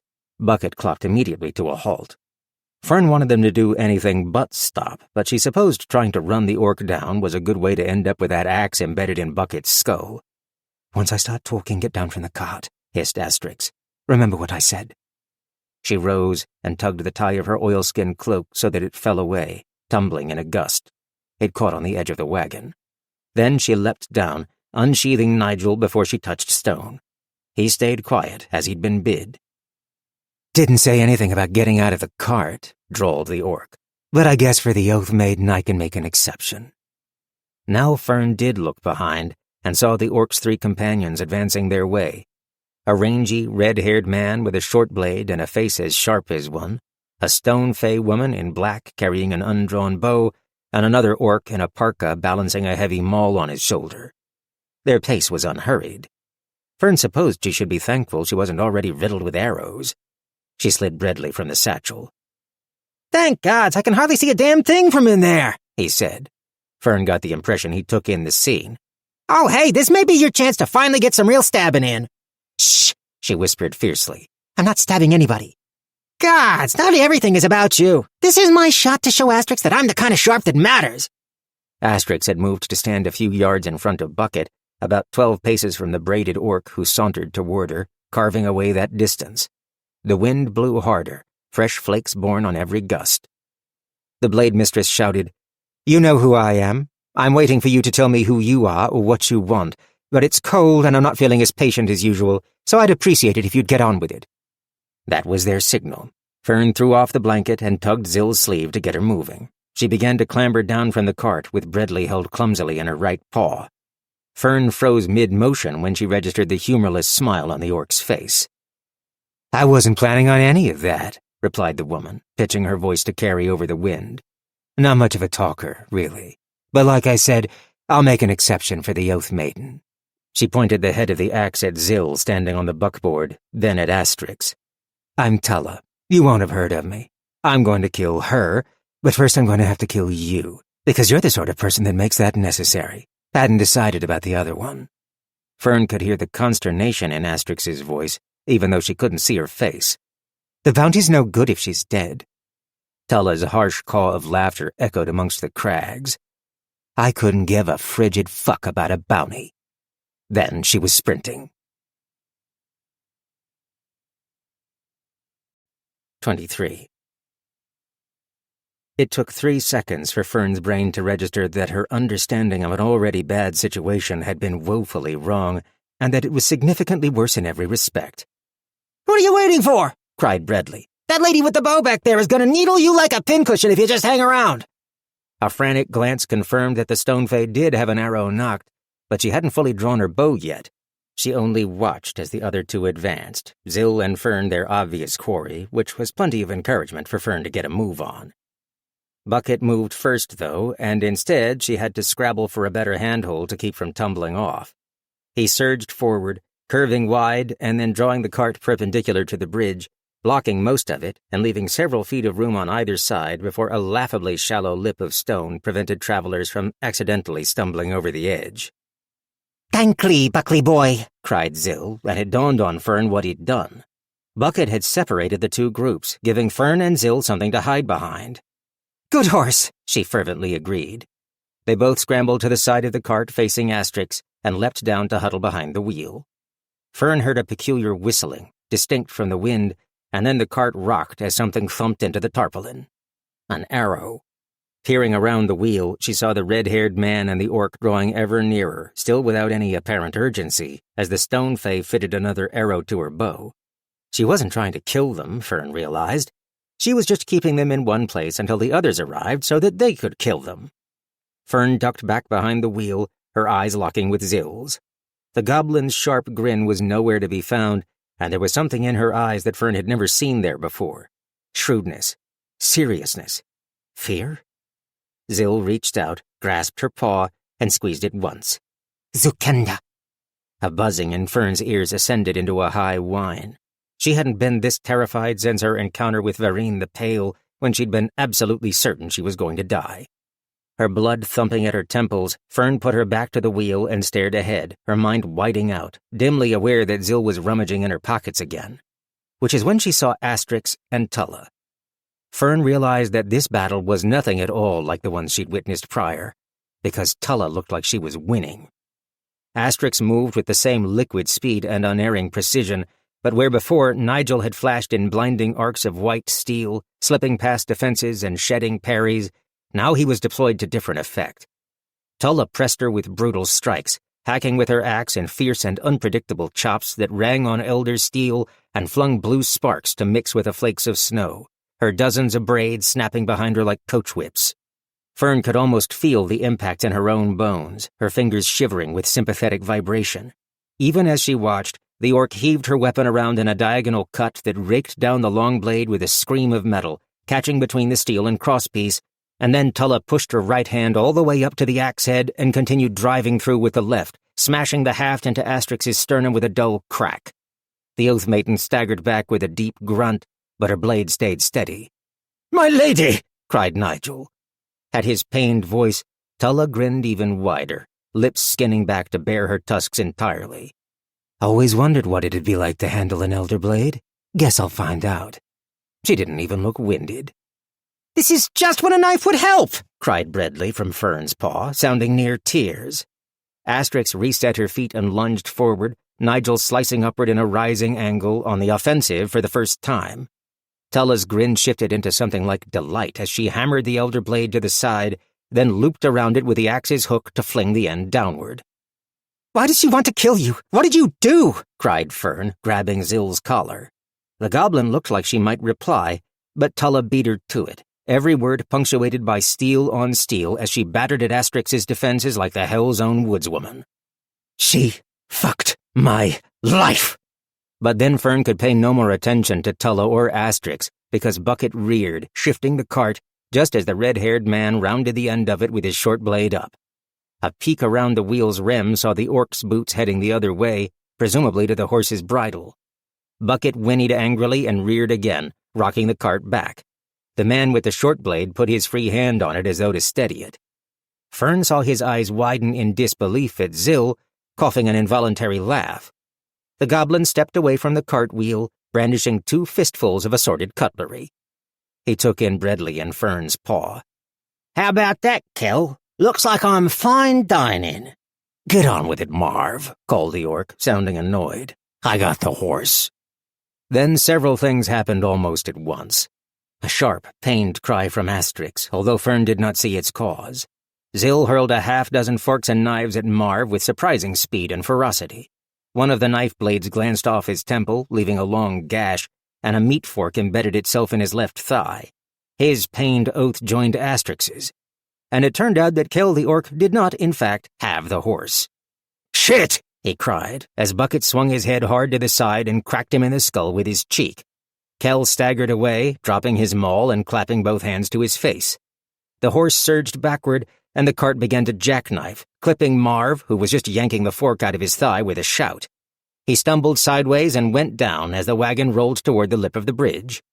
Zill leapt on him like a rabid weasel tangled in a quilt.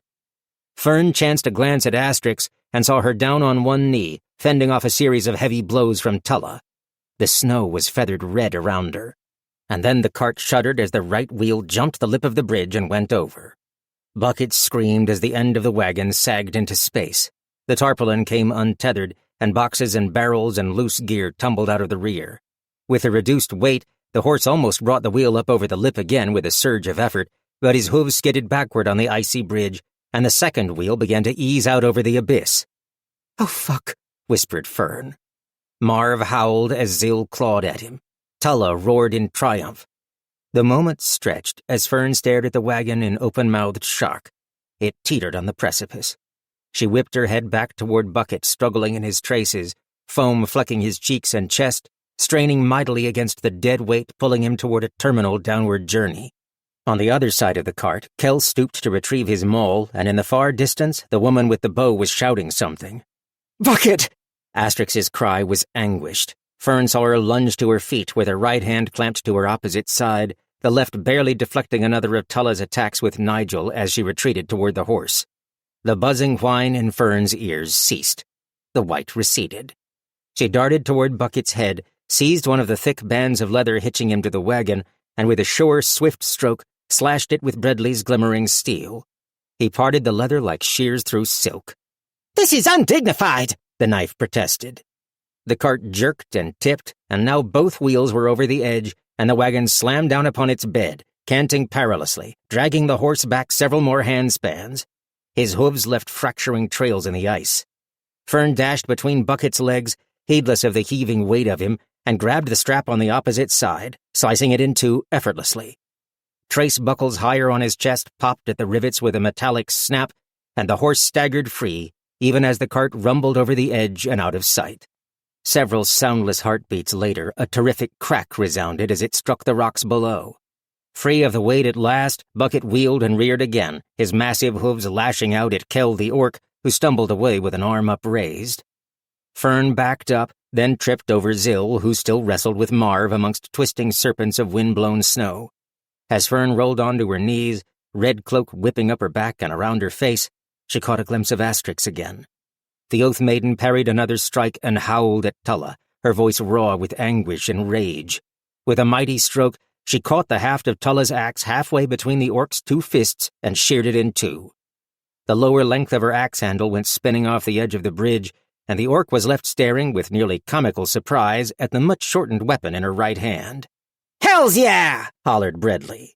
Fern heard a feral hiss from Zill, then a kick from one of Marv's boots caught Fern in the shoulder and knocked her sidelong, where she almost lost her grip on the knife.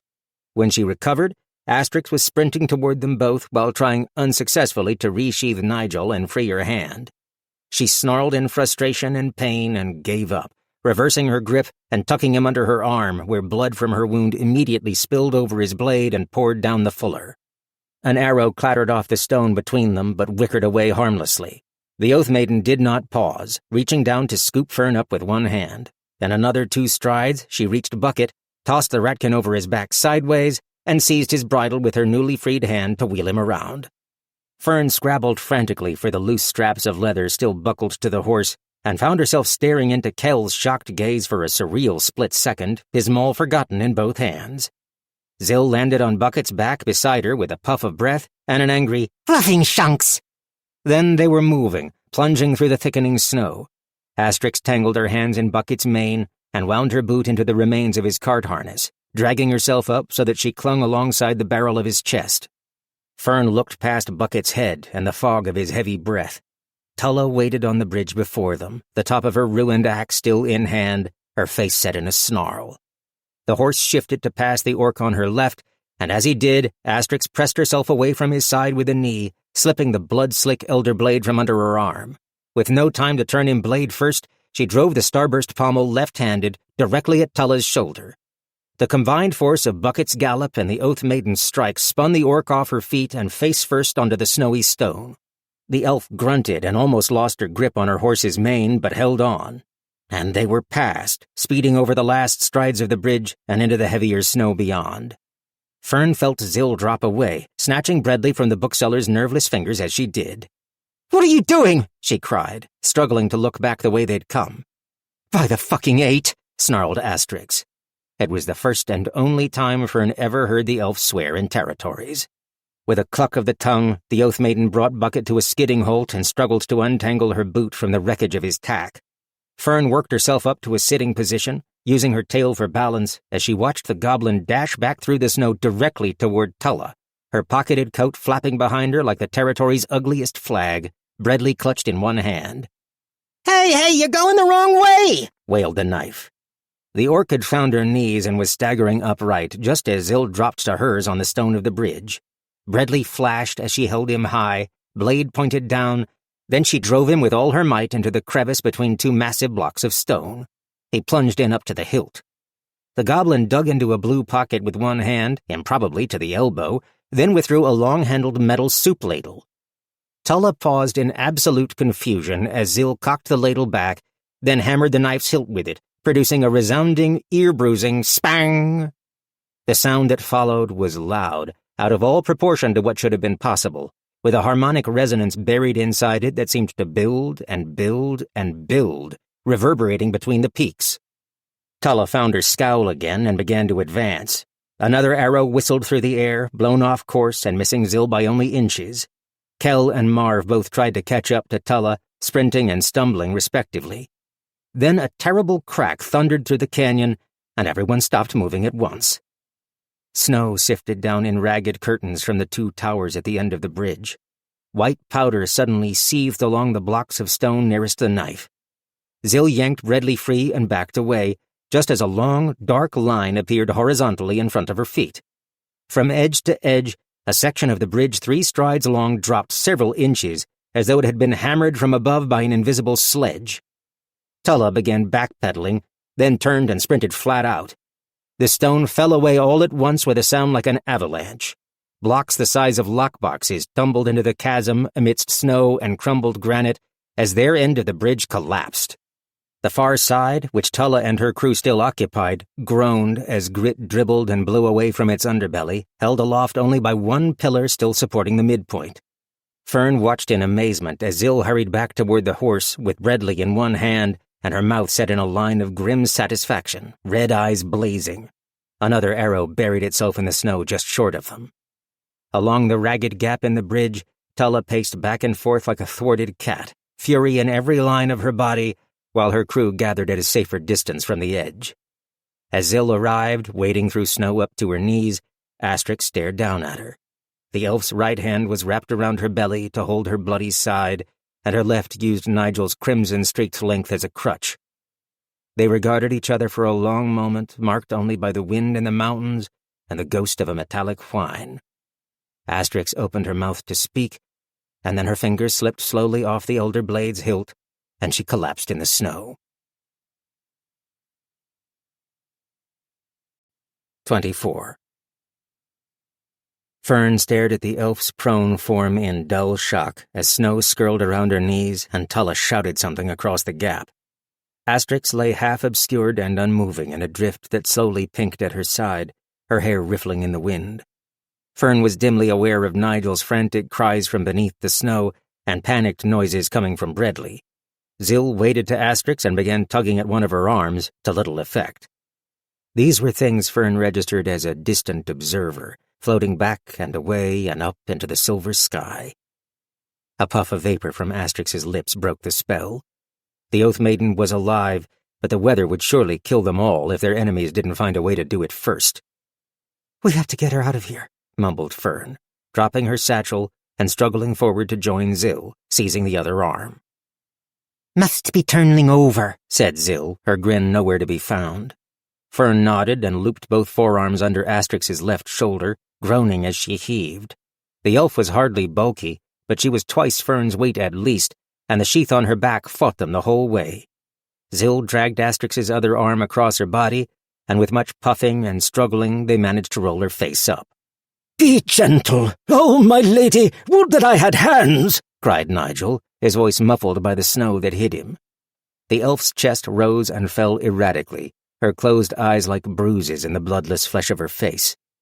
Sparing a look across the bridge, Fern saw Tulla watching, fists on hips, braided hair whipping in the wind.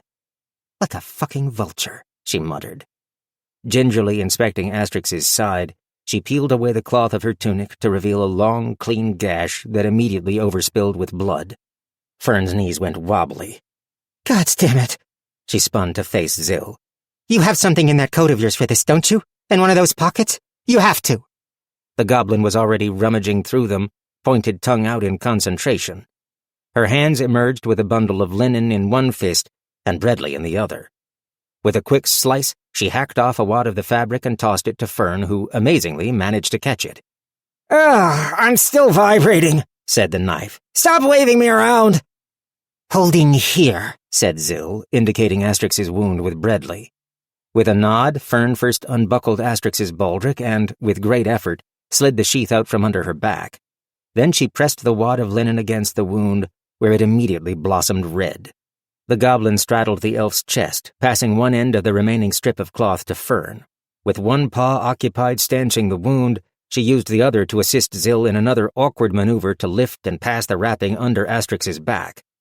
The elf moaned and muttered something unintelligible as they cinched the bandage tight across her chest and tied an ugly knot to keep it in place. "Be careful," pleaded Nigel. Fur clumped with sweat, Fern panted and took a step back, overheated despite the frigid snow burying her paws. She stared from the fallen warrior to Bucket, who stamped nervously nearby, ducking his head toward the elf in clear anxiety. Any satisfaction at sort of dressing Asterix's wound vanished immediately at the impossibility of getting her up onto the horse's back. "There's no way in all 8 hells," she whispered, despair threatening to choke her. "Help me up," came a weak voice. Fern turned to find Asterix's ghost-light eyes burning into her own. The elf had struggled to one elbow, trembling with cold or effort or shock. Her wound had already leaked through the dressing and was dribbling into the snow again. Zill crouched at her other shoulder, providing grim support to keep her upright. Fern's impulse was to protest, to insist that there was no way the Oath Maiden should in any way move, much less scramble atop a horse. But that was stupid, because if she didn't, they were absolutely all going to die. "Here, you can help," she said to Nigel, as she slogged over to drag him from his snowbank. She'd expected him to be heavy, but her estimate was woefully short of the truth.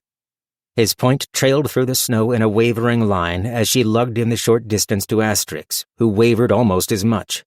Fern wasn't tall enough to stand him vertically with her paws on his hilt, so she gingerly grasped his blade and managed to arrange him pommel up.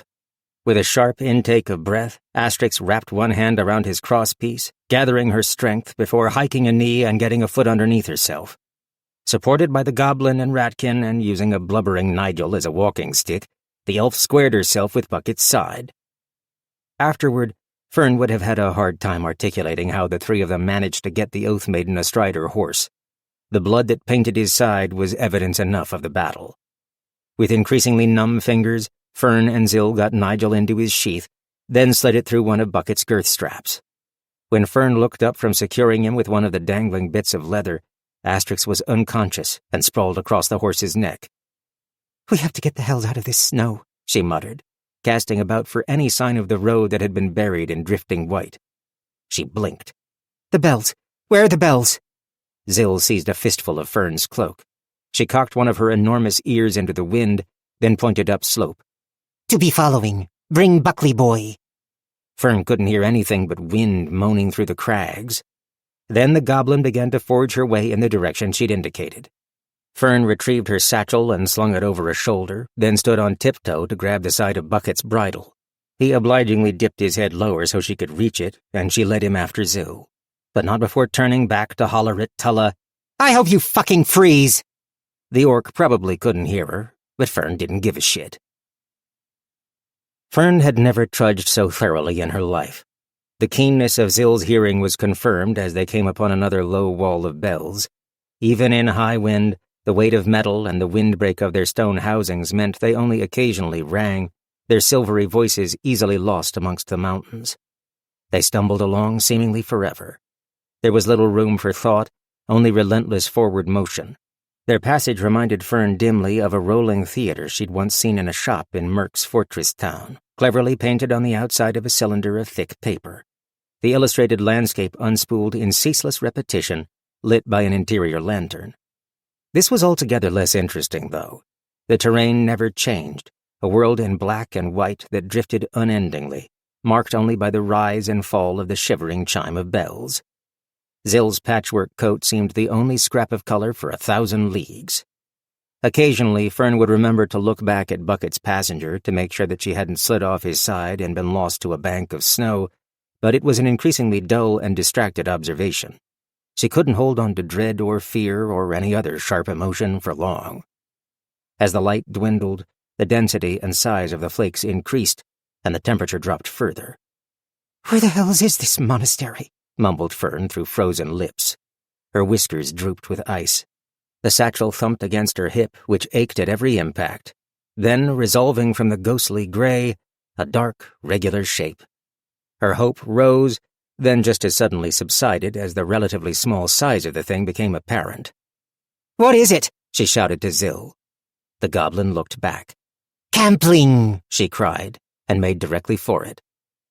The structure was some sort of terramite way station for penitents, constructed of the same stone from which the ill-fated bridge had been quarried. Its walls curved inward halfway up, tapering to a blunted point at its apex. An arched portal flanked by a pair of bells led to a dark and icy interior. Fern dropped Bucket's halter and hustled inside after Zill. A precisely shaped stone brazier marked the center of the building, scooped out into a charred bowl that the goblin was already inspecting. Flakes drifted down from an oculus in the curved ceiling, ringed with carvings of tentacles. 4 severe and unwelcoming benches circled the fire pit, and alcoves in the wall looked as though they had once housed statues or offerings. Oh, thank hells, breathed Fern as she spied a neatly stacked pile of wood and kindling in one corner, dusted with snow. A snort and the sharp ring of a hoof on stone drew her attention to Bucket's head peering in the doorway.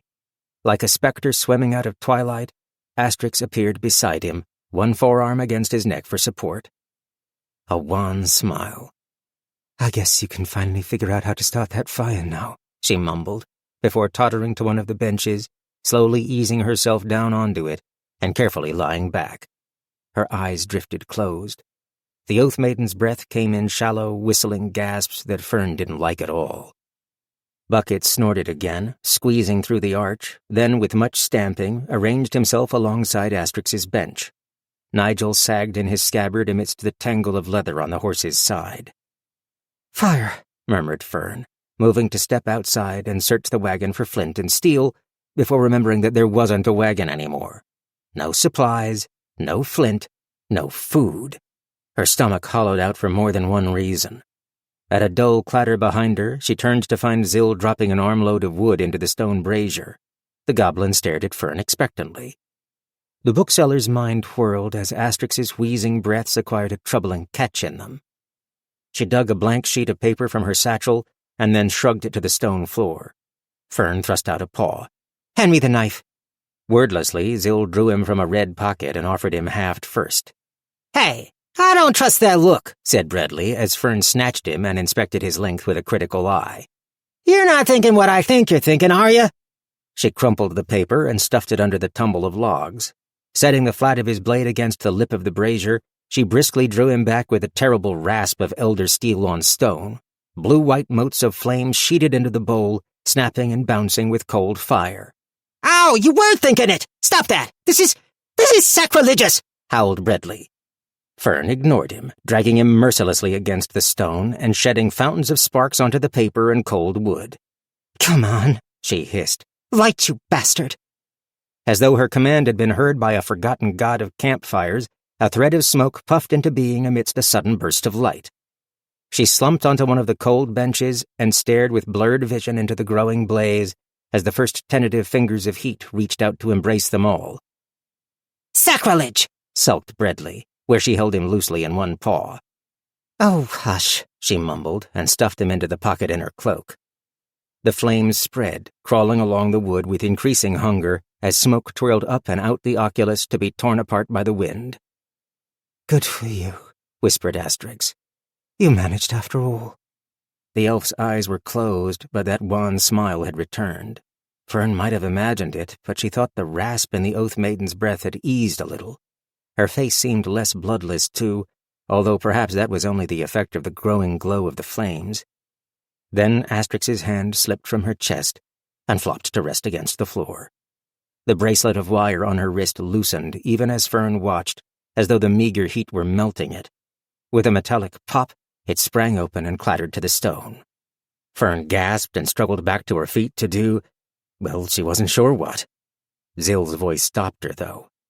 It's still lively. And Fern could see the feeble beat of blood in Asterix's throat. It's time for sleepling, said the goblin, who had crowded close to the fire. Her green nose was chapped and dripping, and she held her hands with fingers splayed toward the heat. Her own bracelet was still locked tight around her wrist. Fern dimly wondered whether Zill would disappear in the night.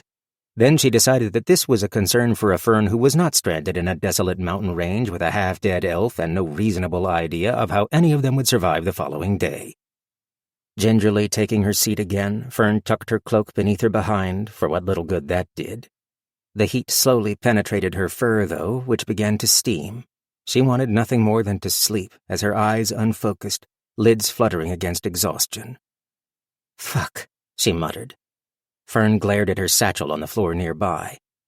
With more grunting than was strictly necessary, she climbed down from the bench, then hauled the bag back up beside her to withdraw a sheaf of paper and a pencil with fingers just beginning to prickle with returning life. Dear Viv, I'm sorry, she wrote. And if you are reading this, there's this fucking orc I want you to kill. Fern hadn't intended much more than that, but in very little time, she filled 3 entire sheets of paper with lines crabbed by the cold. She jammed her letter back into the satchel, which promptly slumped over beside her as though it were just as exhausted as she. She couldn't be bothered to write it. A huff of a laugh escaped Fern's lips as she glanced to her left at the pile of scrap cloth and orange hair crowded against her ribs, wheezing and whistling in its sleep. She was dimly aware of a flitter of paper as the rising heat drew breaths of icy air through the entryway, but was already collapsing to the side as a tide of weariness rose to consume her. Her cheeks met a coat made of pockets and sank into it, and she was gone. 25. In her dream, she again fought through the snow, alone and pelted by stinging flakes, her fur crusted with ice. Fern chanced to look over her shoulder and glimpsed a tall figure following the trench she'd forged through the drifts. She paused, shading her eyes against the white as the figure resolved. For a moment, the person shifted like smoke, and then Viv, arms bare, seemingly immune to the cold, moving with purpose. Her curls writhed behind her in the wind. The pommel of her greatsword was visible above her shoulder, a simpler, more practical echo of Nigel's silver starburst. Blackblood doesn't exist anymore. It melted in the fire, thought Fern, although this did not trouble her.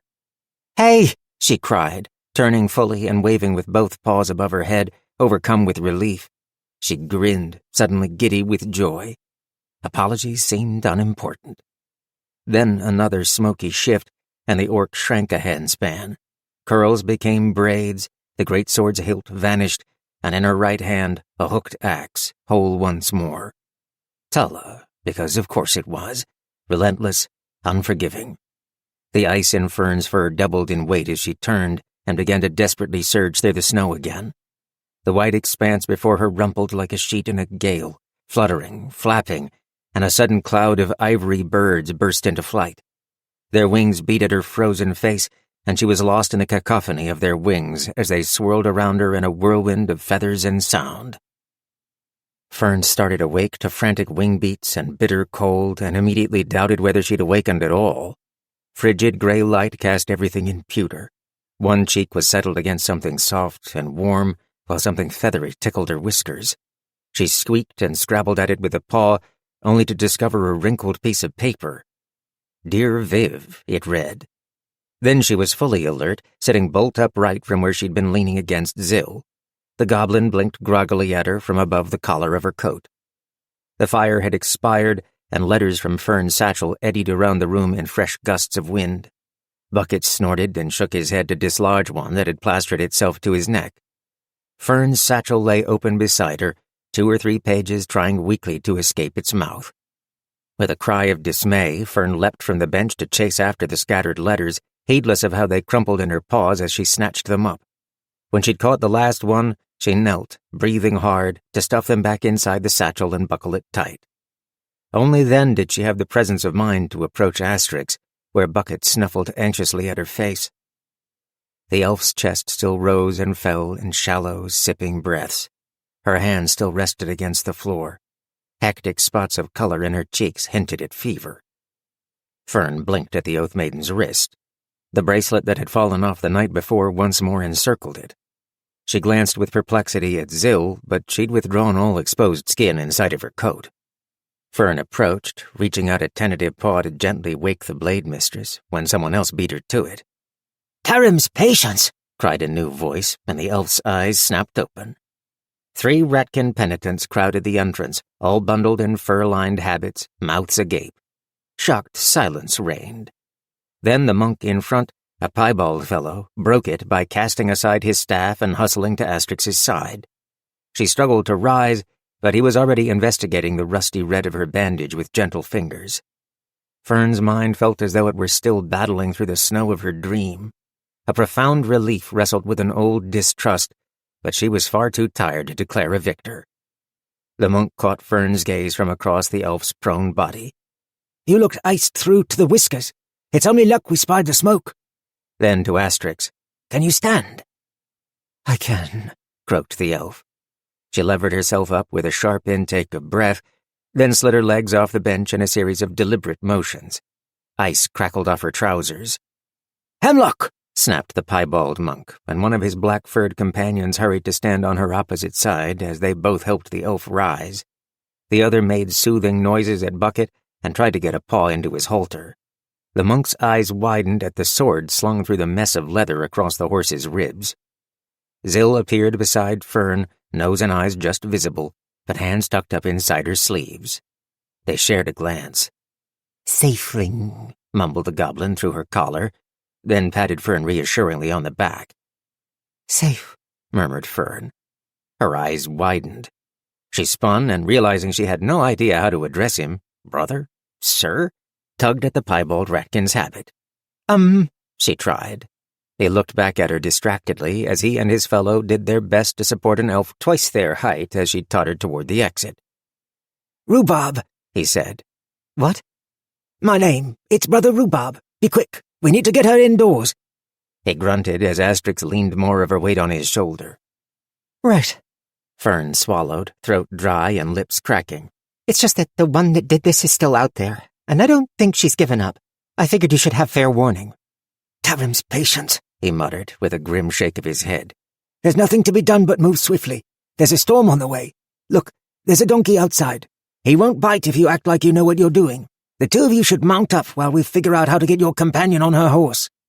Apologizing about the Bridgeley, mumbled Zill, then scurried out into the snow. The what? Replied Rhubarb, brow furrowed. Fern groaned. I'll tell you on the way. She didn't, though. The journey wasn't conducive to conversation. Zill and Fern managed to climb onto the donkey that waited outside. It looked annoyed, and while it did bare yellow teeth at them, it did not bite. With what little assistance the monks could provide, Asterix did succeed in muscling her way onto Bucket's back once more, but Fern's stomach went wobbly at the fresh streak of red she dragged up his side. The Oath Maiden slumped forward on his neck, and the way her arms trailed bonelessly over his shoulders was worse than the blood. Then they were off through the snow. Hemlock led Bucket in the front, while Rhubarb trudged beside the donkey in the furrows of the larger horse's wake. The other monk walked between the animals. The leaden sky became more troubled by the minute as darkening clouds lowered and snowfall became even thicker. Despite all of that, Fern found herself drifting, readily abdicating all responsibility to the monks, the mountains, and Tarim himself. Saved by a bunch of penitents, she thought. Then, too bad I'm out of the bookselling business. I bet they could really use some filthy romances. the thunder of a distant avalanche swallowed up the sound of her delirious laughter. She leaned forward into Zill's coat and the heat that rose from the donkey's back as time became elastic. A moment might be 1 second as easily as a year, and there was only the croon of wind, the flutter of snow, the creak of leather, the huff of donkey's breath, and the rustle of the goblin's orange hair. They continued that way until a change in the rhythm of things tugged at Fern's consciousness. "We arrive!"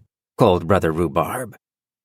Disoriented by the near darkness that had overtaken them, she gazed over Zill's head and the donkey's bristly neck at slabs of black, outlined in white and marked by licks of flame. The shadows resolved by degrees into a series of stone buildings sprawled across the slope of the peak before them. Capped with heavily pitched but still ice-encrusted roofs, the structures were girdled with cloisters. A massive chapel dominated one side, a cluster of 6 spires lancing into the darkness. 2 pillars flanked the road where it entered the abbey, crowned with the tentacles of Tarim, as the gods seemed in the process of swallowing each of them. Fern's relief curdled somewhat at the sight. Several monks looked up from the main path where they were shoveling snow aside in apparent anticipation of their arrival. In moments, Fern and her companions were surrounded by a lively sea of habits, fur, and tails as the denizens of the abbey ushered them through the pillars and past torch and lantern light to the warmth of the church stables. A pair of donkeys regarded their entrance with skepticism as the murmuring gaggle of monks led them indoors. A hiss escaped Fern as her frozen toes prickled in the sudden heat.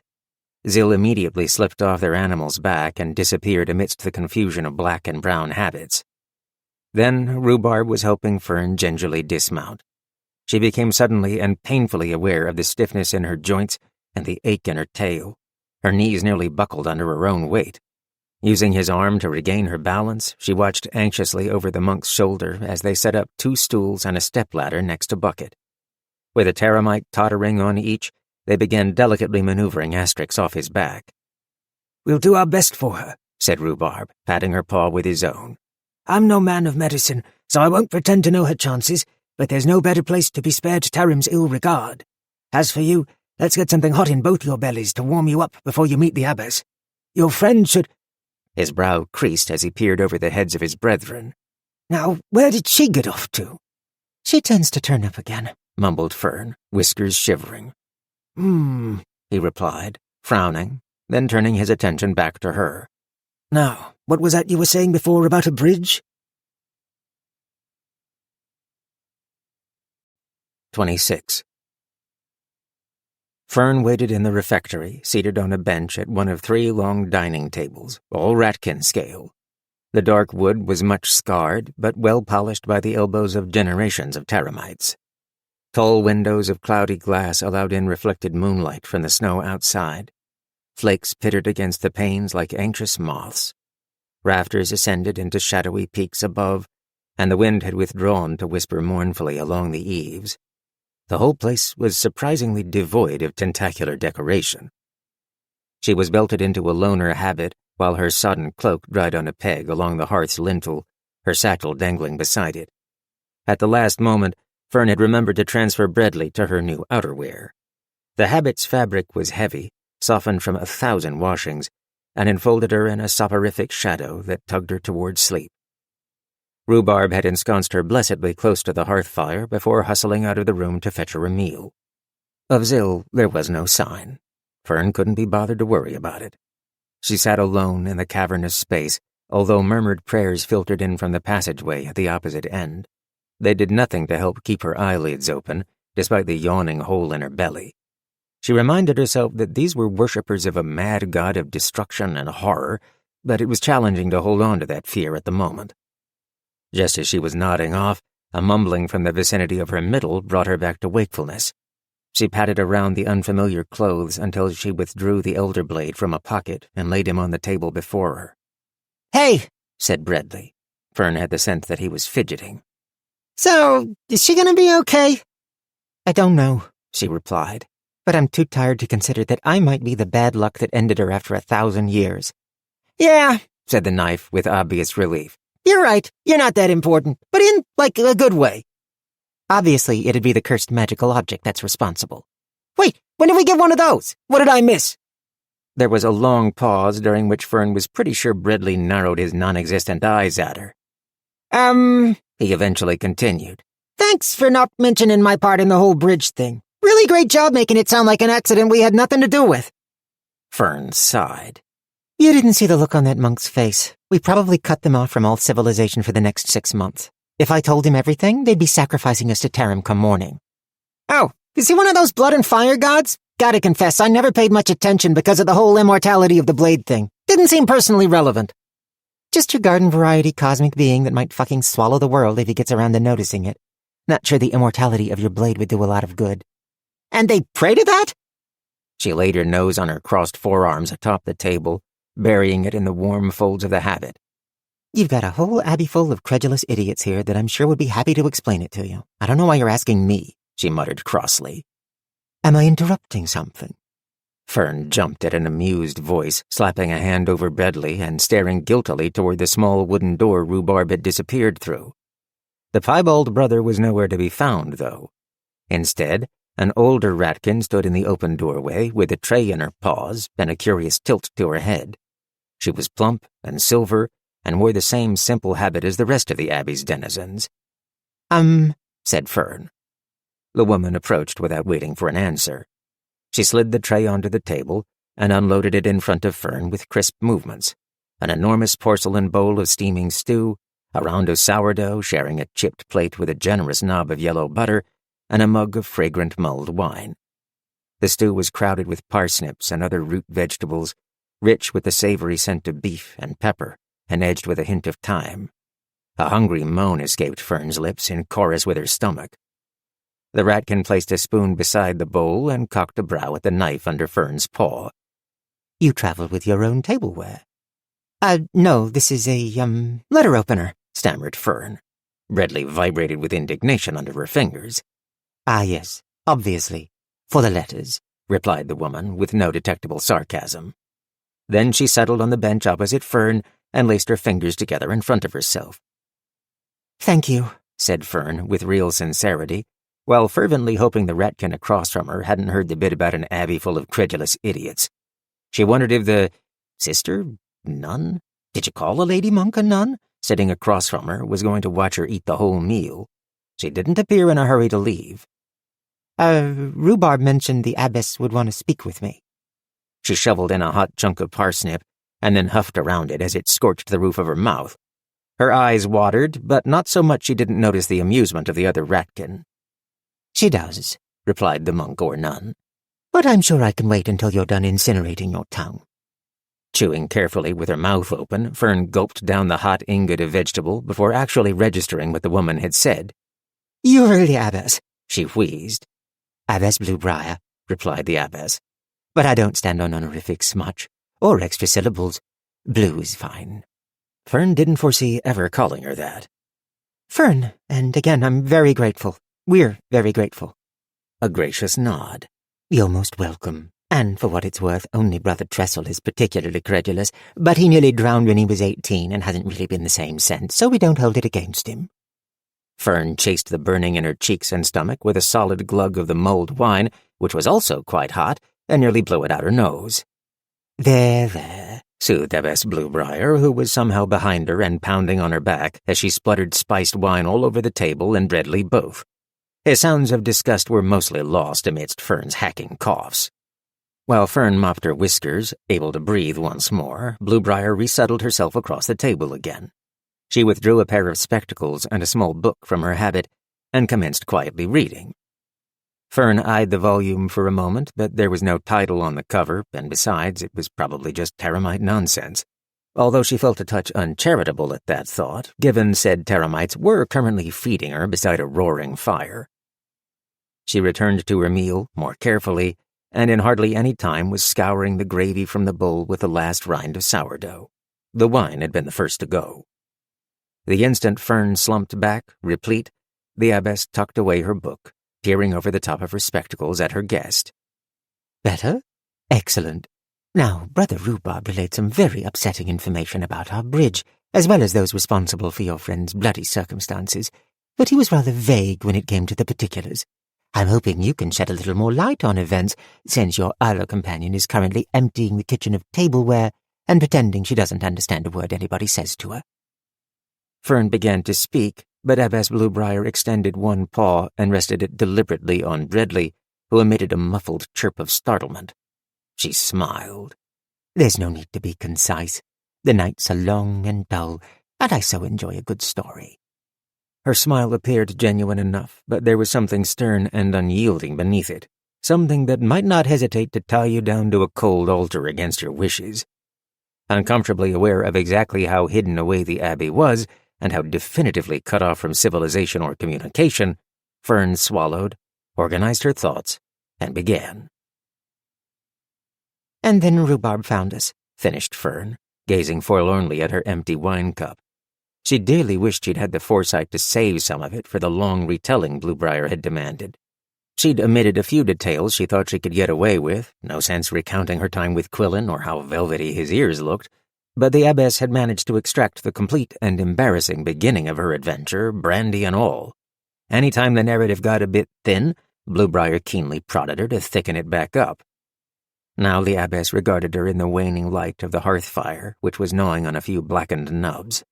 She reached over and plucked Breadley up to examine him. Hi, he said. And this wee fellow was enough to shatter our bridge. Hey, it's not the sword, it's the wielder, protested Breadley. He seemed to consider for a moment. Although that was pretty dramatic. Do you think Asterix was too wounded to notice? I am really conflicted about whether this is a credit or blame situation. I need to think about it some more. You might want to think about it quietly, observed Fern. Then to the abbess, How bad is this for you, exactly? The abbess sighed and placed the knife back on the table. We're fortunate to have solid stores for the coming winter, since all our relationships of supply lie on the other side of that bridge. We've pilgrims who will certainly find their return difficult. We aren't trapped, thank Create, but we'll have to make do with harder roads. I'll send a few of our masons to investigate when the weather clears, although given it took a decade to build the thing, I hesitate to be optimistic. Fern was about to offer another awkward apology when Rhubarb shuffled in and approached the table. After a pained smile at Fern, he whispered in the abbess's ear for several seconds. She nodded as she listened, and when he'd finished, hoisted herself off the bench and addressed Fern. It seems your friend the Oath Maiden will survive the night, and I've kept you from rest for long enough, I suppose. They've corralled the green one in the dormitory. I find her story vexing. A prisoner? It seems unlikely. It's very confusing, Fern agreed. Brother Rhubarb will escort you there, and you can sleep and recover. Can I see Asterix first? Let's leave her to rest, replied Bluebriar. Never fear, Brother Burdock is an artist with a needle and a poultice. We'll see what tomorrow brings, eh? These things always feel more hopeful in the light of day. Removing her spectacles and tucking them back into her habit, she moved for the door. With one hand on the pole, she added, I don't expect we'll suffer an assault from this color person before dawn unless she's sprouted wings, but let's not tempt fate and wander, shall we? Best not to get lost and fall asleep in any wagons. Asleep already, whispered Rhubarb as he cracked the dormitory door and eased his candlestick into the windowless room, revealing orange pigtails and a riotous coat of pockets in a pile on a narrow cot like a heap of shabby laundry. He gave Fern a significant look. Brother Yarrow is still counting the spoons. As he opened the door wider, she caught sight of another cot against the opposite wall, and at one end of it a footstove freshly topped up with coals. Rhubarb passed her the candle, bobbed a short bow, then scurried down the door-lined passage of old, dark stone, presumably to his own room for the night. Fern hauled herself, her satchel and cloak into the room and eased the door shut behind her. The goblin didn't so much as rustle. Tiptoeing to the empty cot, Fern set the candlestick on a small writing table along the wall, hung her still damp cloak on a hook, and tossed her satchel on the floor. As she slithered under the wool blanket, she briefly considered the latch on the door and whether she should engage it, but the effort of thought and action was too much. No blood sacrifice to Terran tonight, she mumbled into the darkness. 27. Oh, fuck, said Fern. Asterix lay with a crisp, clean sheet covering her to the chest, bare arms pinning it to her sides. Her hair clung to her forehead in damp clumps like waterweed, and her shortened ears seemed somehow more cruel in the light of a wintry morning. The elf's skin looked bloodless but for a feverish blush in her cheeks, although her breathing had lost the terrifying whistle Fern had fretted over in the terramite shelter. It was even, if shallow. They'd had to push together 2 ratkin-sized beds to accommodate her, which made her seem gigantic. Nigel stretched beside her on the sheet, her right hand protectively curled around his sheath, as though to keep someone from attempting to remove him while she slept. Fern reflected that they probably had. Zill had been predictably missing when Fern had risen to a chilly darkness with little sense of time in the windowless room. The nature of Zill's captivity seemed a peculiarity hardly worth dwelling on anymore. She'd opened the door to peer into the hallway and startled Brother Rhubarb, his paw raised to rap on the oak. Now he waited behind her with Brother Burdock, the physician, who was drying his paws on a cloth.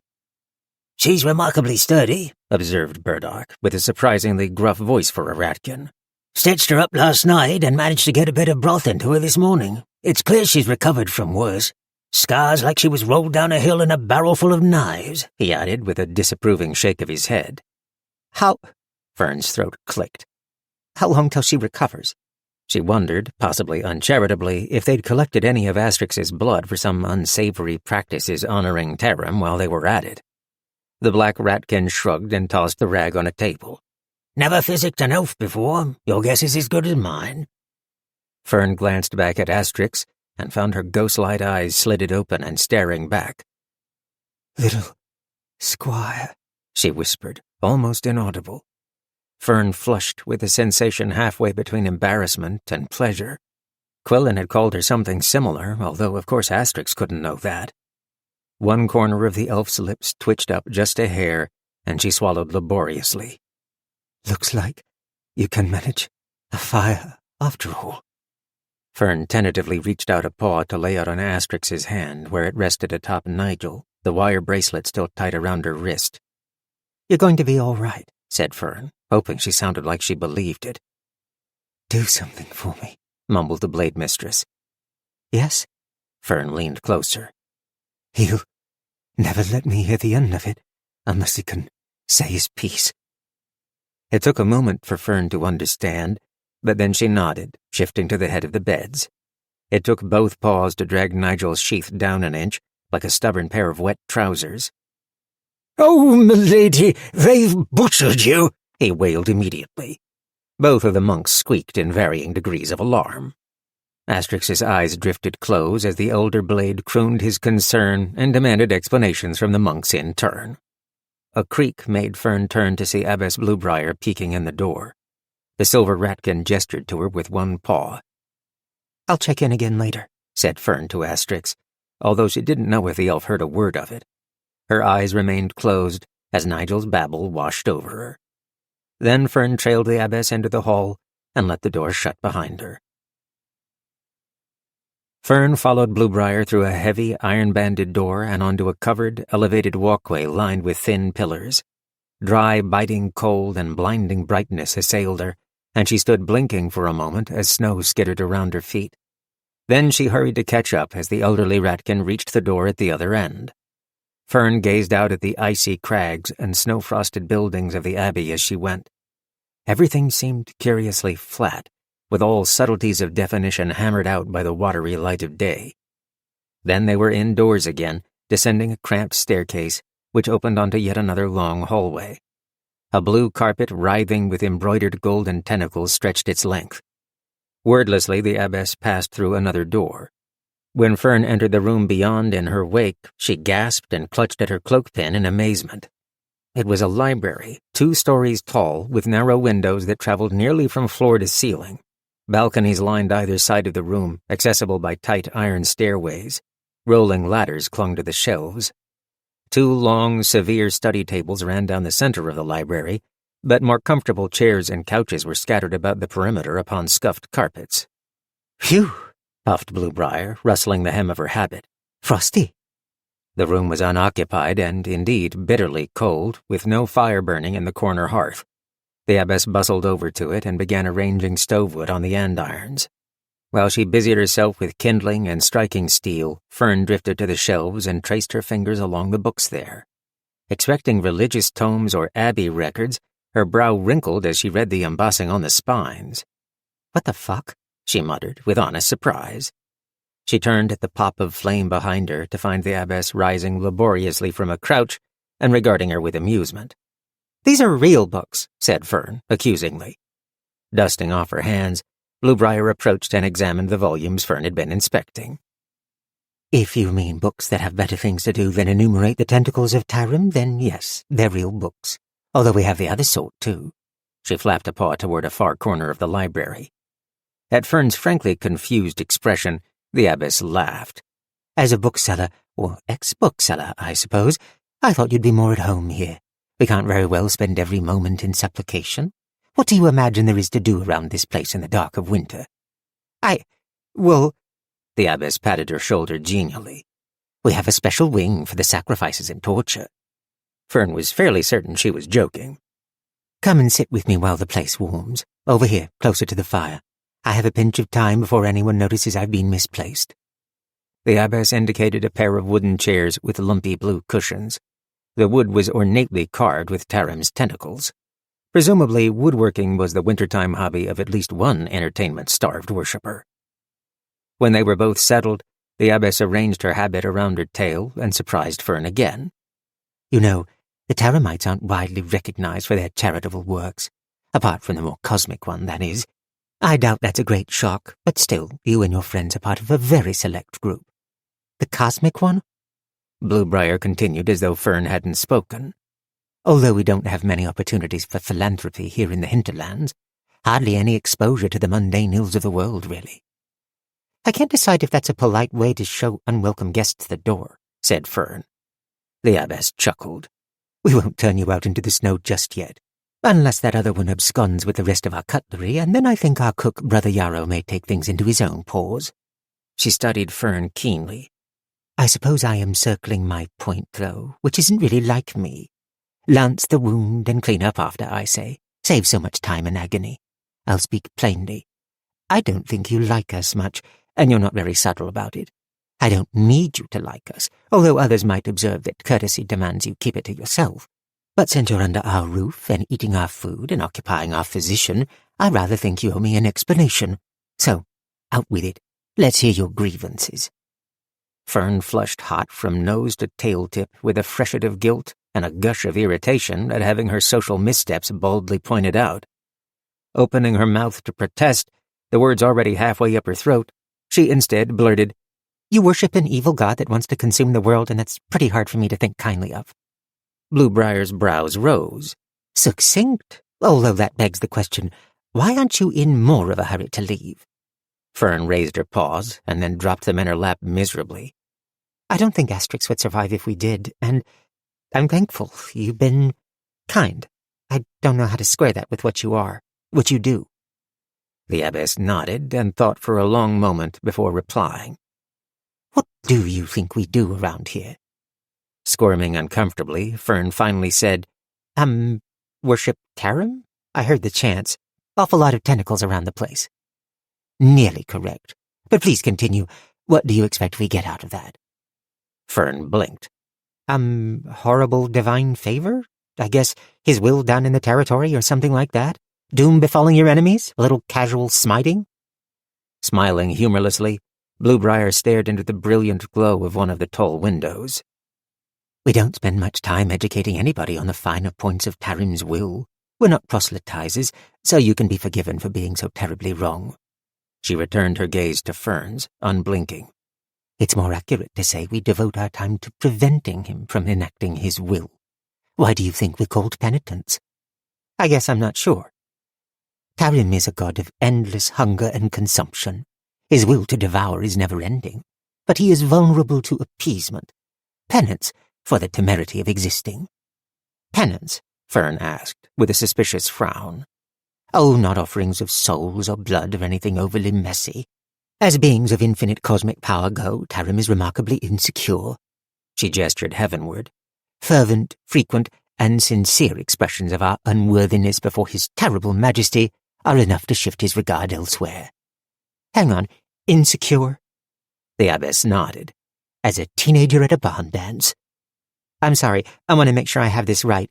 Are you saying that you all spend your days apologizing for how insignificant we are to preserve Taram's self-esteem, because otherwise he'll throw a tantrum and eat the whole world, and that you believe that actually helps? The abbess cocked her head and thought. Yes, that's pretty much it. How do you know it's working, though?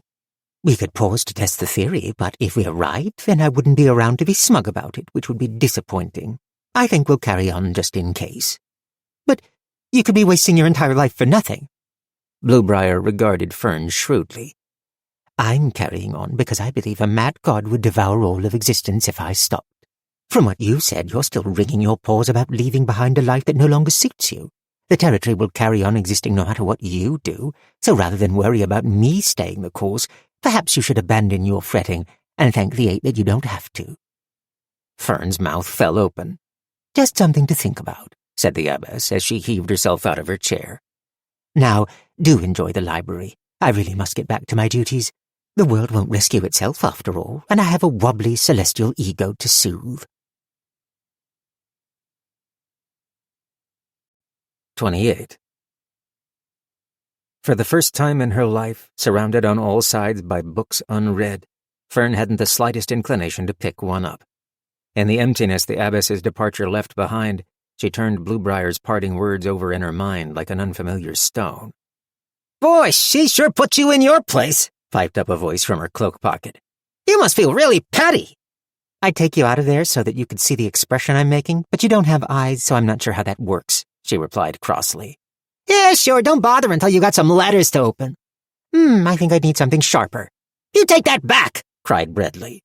Fern didn't reply, instead crossing the room to stand on tiptoe at one of the tall windows. She erased a circle of fogged glass with one paw, peering out across a snowy inner courtyard where a crowd of penitents hustled for the shelter of the cloisters along the edges. The knife surprised her by timidly mumbling, So, do you think the Oath Maiden is going to be, fine? Then she did remove him from her pocket, holding him up to the light. She actually wanted to listen to Nigel, so that suggests hidden reserves, she said, with a wry grin. Blah! Don't worry, there's hope for you yet, said Fern. I'm sure somebody out there can't wait to wield Bridge Wrecker. She sensed him perk up, something about the glint of light along his edge. Bridge Wrecker? He asked, with cautious interest. Why not? Sounds pretty elder to me. I don't know. I mean, do you think of a big bridge when you hear that? An important bridge? Or just one of those little wooden ones? There's a lot of room for interpretation. You want these things to conjure, like, an indelible image. Fern snorted, then turned with a decisive twirl of her cloak hem and started for the door the abbess had disappeared through. Hells if I'm waiting around here all day. She didn't say anything about staying put. Let's figure out where Zill disappeared to, shall we? But Bradley didn't answer as she slipped him back into her pocket, instead muttering to himself. Fern wasn't positive, but it sounded a lot like Bridge Wrecker. The abbey was larger than Fern had imagined, a veritable warren of corridors, stairs, crooked passageways, vestibules, and cubbies. Some stonework writhed with a profusion of Taram's many limbs in elaborate etchings or mosaics, while around the corner might be nothing but sturdy and featureless blocks of granite. She passed clusters of Taramites, and while she merited a few curious glances and the occasional flummoxed stare, nobody cut her explorations short. At one point she stumbled into the cathedral proper to find dozens of monks kneeling in a ranked half-moon, paws and foreheads touching the cold flagstones before a massive statue of Taram. Nested amidst an explosion of intricately carved tentacles, an alcove filled with burning pitch represented his blazing single eye. After her conversation with the abbess, the cosmic god's terrible majesty was dimmed somewhat. Fern had a fleeting vision of Taram as a cranky toddler and had to stifle a laugh as she backed out of the room.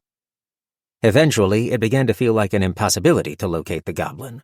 There were too many places to hide, too many dark recesses and half-hidden nooks. Instead, Fern went to find the one individual that she knew she would find exactly where she expected. The stable lay on the opposite side of a cobbled square at the terminus of the road to the abbey. The only reason Fern could tell it was cobbled was because a pair of penitents were industriously sweeping a fresh dusting of snow into piles with straw-bristled brooms. She gazed off between the two pillars that bracketed the roadway. A salmon blush rouged the harsh crags where snow striped the rock and curved down into a valley basin softened by drifts. Fern wondered where Tulla was at that moment, still seething on the other side of the bridge, or forging another path to find them. She tried to imagine what Zil could possibly have done to warrant that kind of enmity. Shivering, she hurried to the stable and through a small access door beside the equine-sized pair that was closed and barred against the cold. Her eyes slowly adjusted to the comparative gloom of the interior, thick with the scents of sweaty horse and straw. Donkeys lifted their noses curiously in her direction, but her gaze went immediately to the larger stall in the far corner. Bucket and Zil stared back at her. The goblin stood beside his stall door with a brilliantly pointy smile, both hands cupped full of oats beneath his muzzle. The horse snorted and tossed his mane in Fern's direction, then snuffled another mouthful from Zil's palms. Fern sighed. Of course you're here. In the last place I'd look for you. She approached and stood beside the goblin as Bucket's velvety lips excavated the last oat from between her fingers. I think Asterix will live, she said, because she wasn't sure what else to say. Conversations with Zil tended to be like bottling smoke. You mostly weren't sure if you were going to end up with anything for the effort. Zil wiped off her hands and turned to regard her, the lines of her smile sobering a hair, but still gleaming in the half-light. Monklings are, how do you say, hospitably. She nodded decisively, then held out her hand. Where is Shankling? Oh. Fern slowly drew Breadley and handed him over, hilt first, with a reluctance that surprised her. Ah, nuts, said Breadley. Not back in the pockets. But Zil held him aloft, the bracelet on her wrist flashing, and solemnly proclaimed, Bridge smasher, flames maker. Good job, Shankling. Then she handed him back. There was a long pause. Oh, said Fern and Breadley both. Yeah, I like Bridge Wrecker better, murmured the knife out the side of his non-existent mouth. Fern pursed her lips, then blurted the question that had been plaguing her off and on in moments when she wasn't so exhausted she couldn't entertain it. Why are you still here? Zil tilted her head. Fern sighed. I mean, I know why I wouldn't flee alone into the snow, but I don't get the impression that would bother you very much.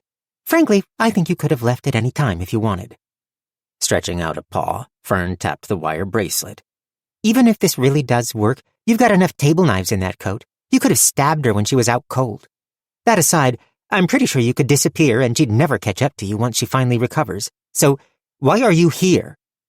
Not dropping her gaze, the goblin patted a few pockets, stuffed a hand into one, and withdrew a knife that was very much not tableware.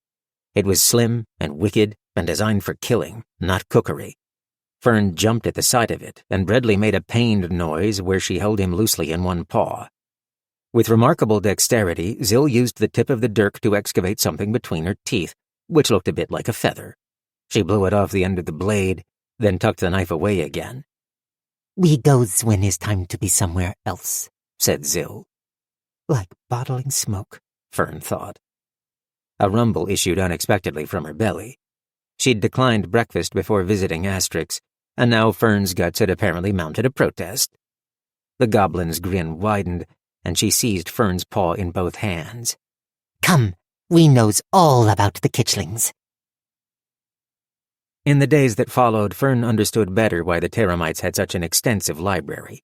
As Asterix slowly recovered, the erstwhile bookseller found there was little else to do for those who didn't need to spend a goodly portion of their day engaged in penitent acts to deflect Terram's not-so-benevolent regard. Zil's appearances were erratic at best. Fern was mostly left to her own devices, and now that she'd borne the abbess's keen interrogation, Bluebriar didn't call on her again. She ate amongst the monks in the rectory at meal times, which were signaled with a bell, but any attempts at striking up a conversation were met with polite but unsatisfyingly brief replies. She kept expecting a pointed question about when they'd be leaving, or at the very least a judgmental gaze when she was handed her meal, but none of that happened. For worshippers of an evil deity beyond mortal conception, they were very hospitable. So she wandered, perused the library, and made excursions to keep Bucket company and sneak him handfuls of oats. And she visited Asterix daily, where she read to her. Fern wasn't sure exactly what prompted the idea, but on the third day, she remembered the fancy volume of 10 links in the chain she'd hauled around in her satchel until she'd sold it in Bcross. The monastery had their own copy, although it was a cheap printing, much battered and well read. She didn't ask, but simply took it with her on her visit to Asterix in the infirmary.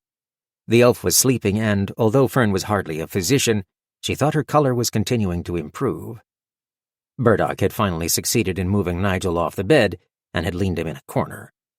She drew up a stool, cracked the book to the first page, and nervously cleared her throat. I don't know if you can hear this, but it seems like exactly the sort of thing you'd dream about. Flicking her gaze to the elf's face, she detected no motion. Then she read aloud. Chapter 1, in which I dismember a man. Asterix's chest rose and fell evenly as Fern continued. When I first tell you that I was wrongfully imprisoned, you may have some sympathy. But when I also relay even a few of the dire things I've done, your sympathy will perhaps become strained beyond its limit. I can only ask that you hear me out, dear reader. She chanced a cautious glance to make sure she wasn't disturbing the elf's rest. Indeed, because I cut the man's head off, and then his legs and his arms, and stuffed them into 3 barrels of brine to survive the voyage, I may seem a monster. But by the end of my tale, I think you may again consider me worthy of your regard. Besides, he was a bastard.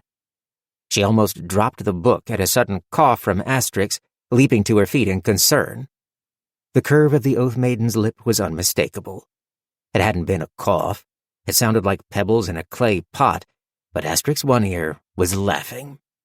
As Fern relaxed and moved to settle back onto her stool, the elf's hand reached out and squeezed her forearm, gently, just once. Good storyteller. Keep going, please. Fern made it through 4 chapters before Burdock shooed her away. On the 5th day, as Fern slipped into the stable to visit Asterix's horse, she discovered a new resident.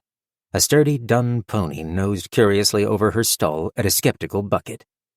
Further investigation revealed a brightly colored wagon parked beside the stable. From the little round windows in the sides, with curtains, it looked like somebody lived in it, although a rap at the rear door received no response.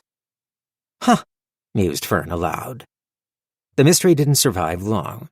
By silent and mutual agreement, Fern and the monks had fallen into the habit of leaving space between each other at mealtimes, so they didn't have to endure her conversational gambits, and she wasn't embarrassed when they failed. So it was a surprise when, just as she was about to dig into her meal, someone plunked their bowl and cup decisively beside her and dropped onto the bench. You don't look much like a monk, said the dwarf, with a brilliant smile and an extended hand. Her black hair was pinned back with a jeweled clip. She wore a burgundy doublet with intricate gold stitching, and she had an open, earnest face. No, replied Fern, and couldn't help but smile back. She took the offered hand in her own paw and shook. It looked like her conversational horizons were about to widen. Definitely not. Fern. Stacia. Actually, Silver Sparrow is my travelling name. Maybe you've heard of me. Well, Fern hedged. Never mind. Stacia laughed. It's usually best for my sort not to ask questions like that. Your sort. Bards. Minstrels. The dwarf mimed strumming a lute, then bumped her shoulder against Fern's. So, you ran afoul of the bridge too, eh? Fern blinked. You could definitely say that. Phew, that monster of a horse in there can't be yours, though. You didn't walk here, did you? Laughing, Fern replied, No, absolutely not. But Stacia didn't let her finish. Cuts, I'm glad you're here. She leaned in close and held a hand beside her mouth before whispering, Now there's somebody to notice if I go missing. More tentacles around here than expected. Her grin didn't seem overly worried, despite her words. They chatted animatedly over their meal, although the dwarf held up her end and then some. It turned out she'd been traveling west toward Bcross for some sort of long-running gig at a tavern there, before she'd stumbled upon a bunch of monks inspecting the ruins of the bridge. One of them had escorted her to the abbey to resupply and reconsider her route. When Stacia excused herself to retrieve her instrument from her wagon, The cold's a beast for it. Fern made sure to let her know where the library was so she could find her later. It occurred to her as she left that she'd never once breathed a word about Asterix or Zill. Although Stacia struck her as eminently likable, Fern thought she'd keep it that way. 29. Remarkable, whispered Burdock, delicately probing Asterix's ribs on either side of her wound, while the elf hiked her shirt up to give him access. The flesh still looked fierce and red to Fern, the stitches ugly and stark against the elf's pale skin. However, she couldn't deny that the Oath Maiden seemed much more herself. Her eyes were clear and bright, and she declined the sleeping tincture the monk had urged upon her. Now she sat on the pushed-together beds while the black-furred physician examined her under the frosted morning light. I normally advocate rest for at least another few days, but I suppose a bit of walking about would be all right, as long as you're careful of the stitching. Not that I could make you stay put if I wanted to, he grumbled. Fern, seated on the stool with 10 links in her lap, didn't miss the amused quirk of Asterix's lips. "My thanks, Burdock," she said, dropping her shirt back into place. "I promise to go easy." The rattkin rolled his eyes. "Tyrant's patience." Then he muttered his way out of the tiny infirmary, closing the door behind him. "So," said Fern, "no reading today?" Asterix glanced around the room with obvious distaste, then eased herself off the beds. She shrugged carefully, massaging the back of her neck. The motion pulled the skin along her ribs, and she hissed through bared teeth. Letting her hands fall back, she said, "Let's get out of this goddamned room. How's Bucket?" "Why don't I show you?" replied Fern, tucking the book back under one arm. Asterix sketched a glance over Nigel, propped in the corner, but left him behind. Out in the hallway, she ran a hand through her tangle of silver hair, now in need of a trim. The Terramites had built at a generous scale for Rattkin, but that still meant that her head nearly brushed the ceiling. The monks they encountered stared in awe at the elf as they passed, but she didn't appear to care. She moved more slowly than normal, wincing each time she had to duck under any lintel too short for her height. When they emerged into the cold outdoors, Asterix breathed a long sigh of relief, closing her eyes and turning her face up to the wan light that found its way through the cloud cover. Errant flakes melted on her cheeks. As they approached the stable, the elf spotted Statia's wagon off to the side. At her questioning glance, Fern gave her the rundown on the Silver Sparrow, who, unsurprisingly, Asterix had never heard of. Fern was glad that they hadn't run into the dwarf along the way. There was something satisfying about being the one showing Asterix around an unfamiliar place. It was nice to be the person who knew what she was doing for once. Inside the stable, the Oath Maiden spent a long while reassuring Bucket as he wuffled at her hair and uttered distressed whinnies. She ran her hand slowly along his neck and let him lip her fingers, murmuring into his ears. Fern felt a bit like a voyeur, so she found a seat at a bench beside the tack-mending table and flipped idly through the book while she waited. She glanced up when Asterix cleared her throat. The elf leaned against Bucket's stable door with her left arm curled up under his chin, scratching his cheek.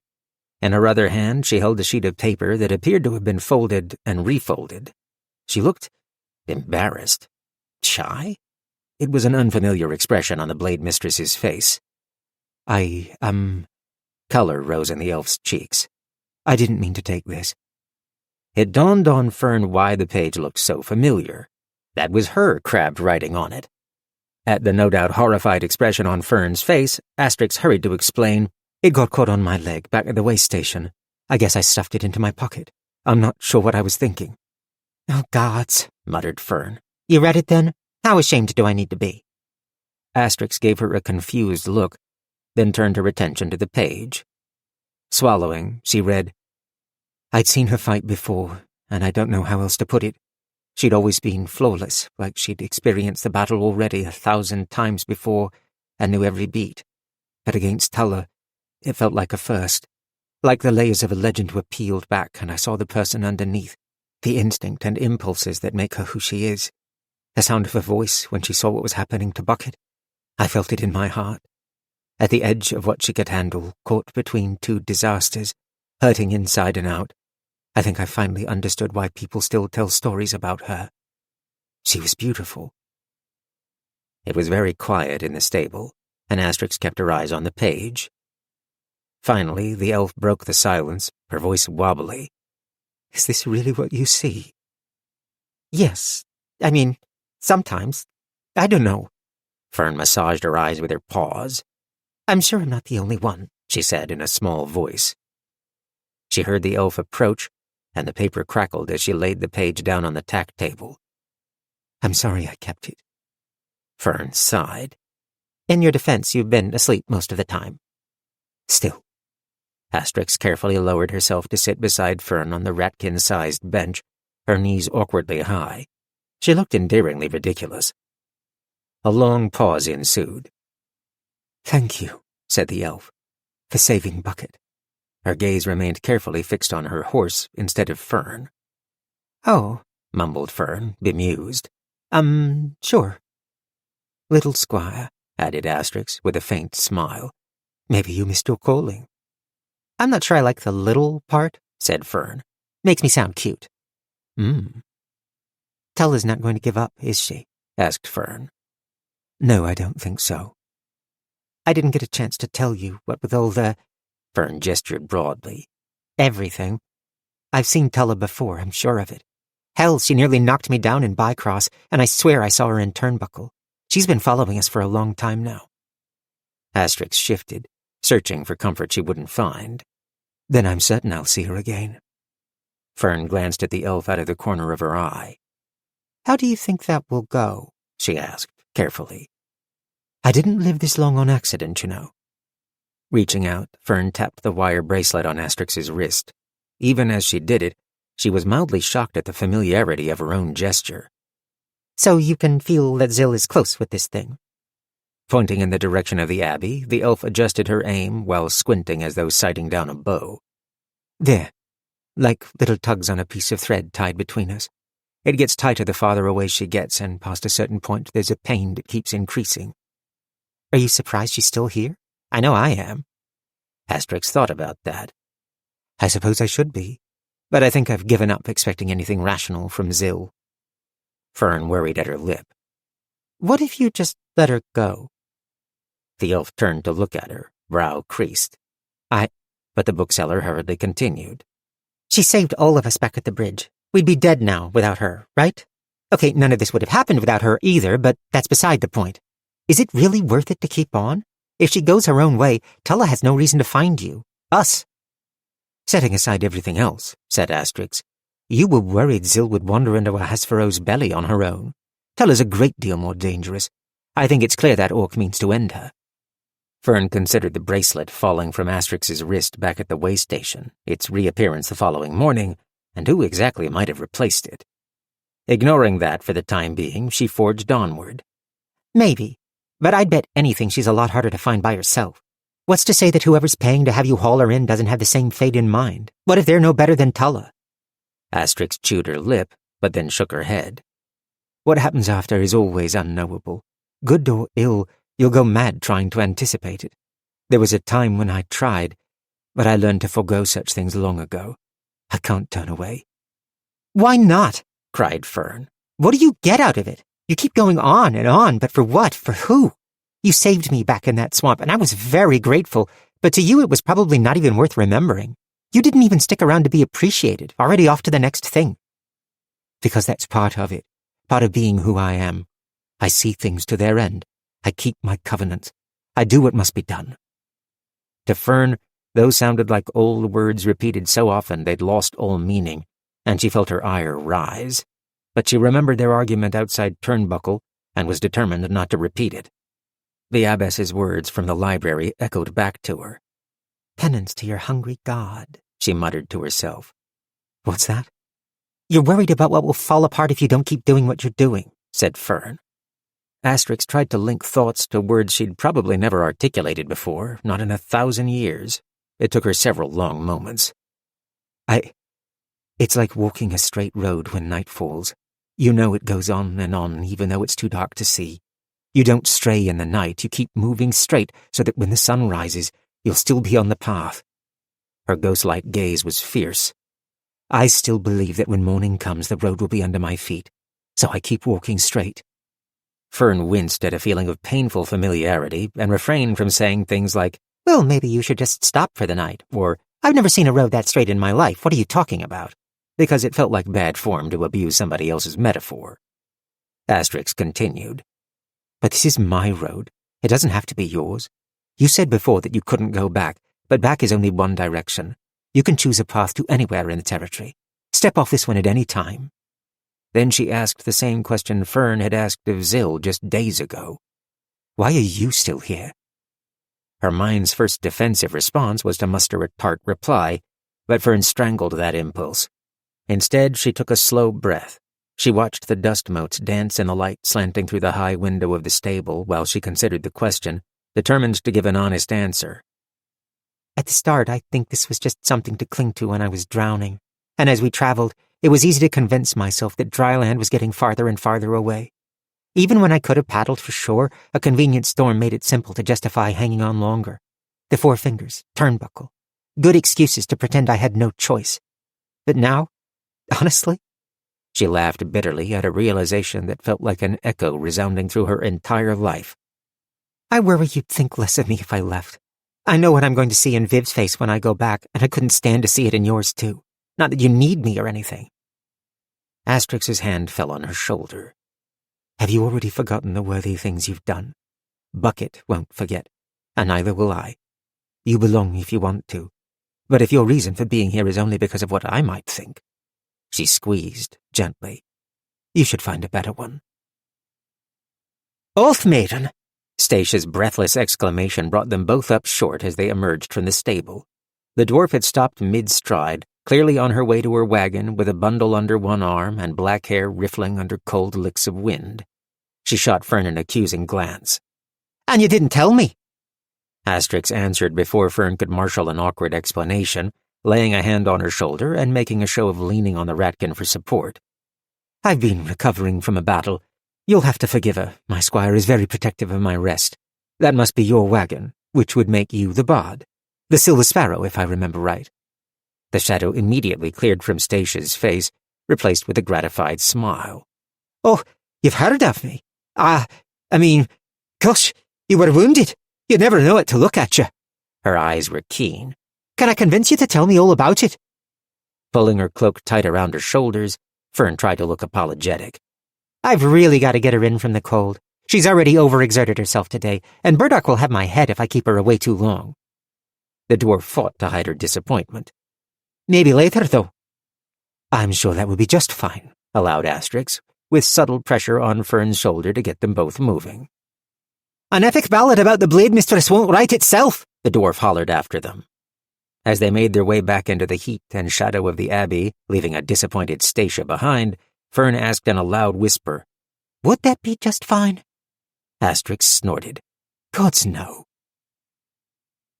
Over the following days, Asterix recovered with increasing speed, moving out of the cramped infirmary to a guest room with larger furniture for taller visitors. She took meals in the refectory and walked with increasing frequency and duration in Fern's company, making a sort of game of surprising Zill wherever she was wandering. The goblin did not appear off-put. If anything, she seemed to delight in finding more obscure places to be, from wine cellar to widow's walk. Very often there was something unexpected and possibly recently alive in her mouth. Statia, on the other hand, made herself too easy to find, doing her damnedest to corner the elf and tease out tales of adventure and battle. Asterix seemed to experience bouts of crippling and unspecific weariness whenever this happened. She endured Burdock's daily ministrations with patience, though, even after her stitching was snipped and removed. Fern entered the infirmary after one such session just as the black-furred physician was leaving, grumbling loudly about callus oil. The Oath Maiden's skin was flushed red, sweat slicking her face, but at Fern's concerned look, she gritted her teeth and hissed, "Fine, I'm fine." "Over-anxious to be on her way, apparently," observed Abbess Bluebriar, waiting nearby with arms crossed. The woman regarded Asterix shrewdly. "Although I'd just as soon you not expire anywhere nearby. We don't do much to polish our reputation, but I'd also rather we not be remembered as the last place you were seen alive." "I'll do my best to stagger a little farther down the mountain before dying," gasped the elf, one hand clamped to her side. "May Tarim spare all who deserve it," said the abbess with a long-suffering sigh. "And you, too." Dear Viv, I'm sorry, but of course you are keenly aware of that already unless you have somehow missed all the other letters I've written. I look at the piles of pages I've scribbled to you, stained or smeared or wrinkled, and they look like the ravings of a crazy person. Which is accurate, I guess. As I think I wrote once before, this has clearly ceased to be a bunch of failed attempts at writing a single letter to you and has become an unending monologue. After handing you this thick stack of messy pages, I think at this point I'll have to come back a week later to see if you've made it to the last one and how the end of it all added up for you. I don't even know the end. How strange. I can't picture one now and don't know if that's a terror or a relief. We've been at this Terramite monastery for weeks, and writing to you has almost become an obsession. I can't bring myself to read anything from the library. Isn't that odd? Words can only go out of me. None can come in. They pass through my mind without a trace when I try to read a page. I don't think I've ever experienced that in my life, not once. Pretty terrible liability for a bookseller. Fortunately, they have plenty of paper, and we're willing to part with some while we continue to abuse the hospitality of this pack of cultists in the mountains. So, writing it is. I told you about the abbess and the conversation I had with her. Of course, there's not a chance in all 8 hells I'd ever consider becoming a penitent. Ha! But I figure I will be less obnoxious to Terramites in the future. It's hard to maintain one's cold aloofness when someone keeps feeding you hot meals every day and tending your wounded friend. Asterix One Ear is my friend. I'm pretty sure of that now. What an insane thing to write. It feels like an electric thrill of importance should have coursed through me when I realized it. But no, I just say more embarrassing things in her presence than before. That's really the proof. Same as with you. I think you'd like her. Speaking of embarrassing, I had a conversation with her a week ago that made me think of you. It made me think of my father, too, and I find myself wondering if, for every hard decision of my life, I put a thumb on the scale in favor of what I imagine somebody else's opinion of me might be. Is that true, and I've just stacked other reasons on top to hide it from myself? Fuck it. I don't feel up to answering that question today. I should be more like Zill. I can't think of anyone more themself, although I'll be God's damned if I could tell you who that self is. Zill is incomprehensible. Is she even a prisoner? None of us treat her that way, and for her part, she seems not to be bothered. Those bracelets Asterix clapped on the both of them just feel like a way of pretending she has some control. Zill exerts a kind of gravity. I can feel the pull of it. Is Asterix taking her somewhere, or is it the other way around? I'm never sure. Here, in this hidden place, far from everything, it seems that any natural order of things was left behind below the snow line. That bard I mentioned is still around, but her excuses for staying smell like old milk. There's been plenty of clear weather in stretches of days. She could have easily been on her way by now. She's just hoping to excavate a precious story from the Oath Maiden to polish into a song and is perpetually, deliciously thwarted. I am secretly amused every time. I think our days here are nearly at an end. Asterix has been practicing forms out in the square, longer every afternoon. Nigel is overjoyed. Bredley, annoyed. I think he was hoping she'd have to settle for a lighter blade. He's destined for disappointment. He's still very good for sharpening pencils, though, and okay, he's a very available conversational partner. I miss pot roast. I miss you. I hope you're well. Sometimes, I hope you've forgotten me altogether. But I never managed to hope that for very long. Fern. 30. A turn in the weather signaled the day of their departure. The sky burned blue in all directions with a cold clarity, and it seemed to Fern that she could see for 100 leagues. Ice and snow groaned from the pitched abbey roof, occasionally sloughing in tectonic slabs to thunder to the ground below. Fern kept a wary eye on the eaves as she passed under them with Zill in tow. With her satchel over one shoulder, she carried a haversack stuffed with dried goods over the other. Yet another gift from the Terramites. In the center of the cobbled square, which gleamed with melt, Asterix fussed with the saddle the stablemaster had refurbished for Bucket, checking and recinching the girth strap. With Nigel on her back again, she moved with purpose, and Fern could almost believe she was as hale as when they'd first met. She saw the carefully hidden evidence of suffering, though. Moments of subtle reorientation as the elf adjusted the saddlebags.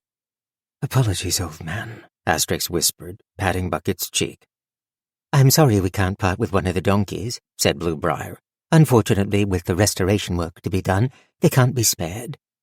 The abbess, Rhubarb, and Burdock had gathered to see them off, and a pack of monks huddled near the main doors, whispering and watching. "We'll manage. You won't hear a word from me that's not grateful," replied Asterix.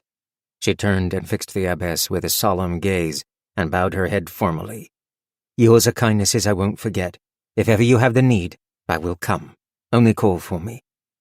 Fern passed up the haversack, which the elf received with only a slight wince before tying it beside one of the saddlebags. Approaching the abbess, the bookseller extended a paw. "Thank you. I could wish you hadn't seen the worst of me, but I'm glad you looked past it until you saw the back of me." Bluebriar smiled, amused.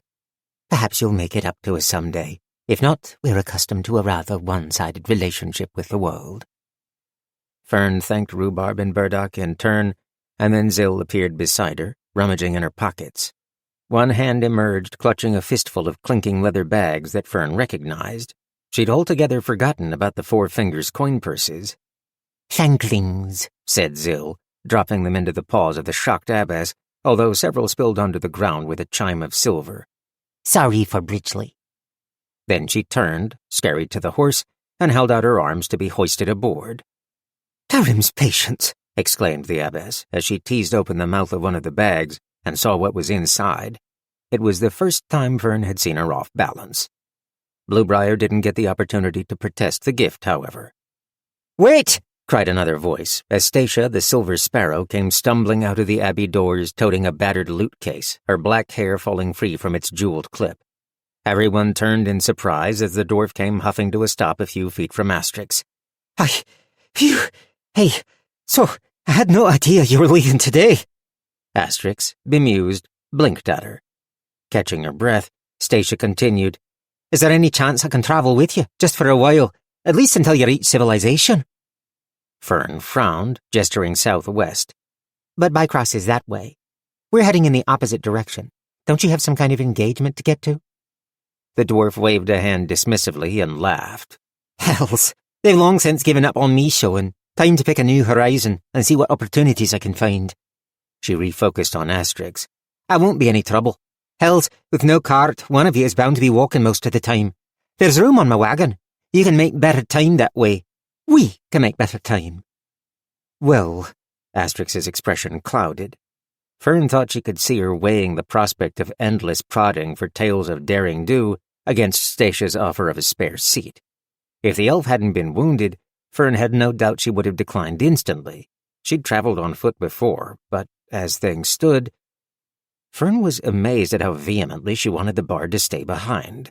There wasn't anything wrong with the woman, really, apart from her overbearing interest in Asterix. She was friendly enough. Still, Fern caught the elf's gaze and tried to transmit her objection with her eyes alone. Asterix chewed her lip and stared eastward like she was gauging the distance left to travel. Fern saw the precise moment of resignation before the elf turned back to Stacia. "All right," she said, with a reluctant nod. "I think Zill would probably like to ride in the wagon. Wouldn't you, Zill?" said Fern, brightly. No matter how mixed her feelings toward the bard, she didn't strike Fern as a bounty hunter in disguise. Stacia seemed to notice the goblin standing in Asterix's shadow for the first time. Zill grinned at her with savage cheer. "Wait, who in the hells is that?" asked the perplexed dwarf.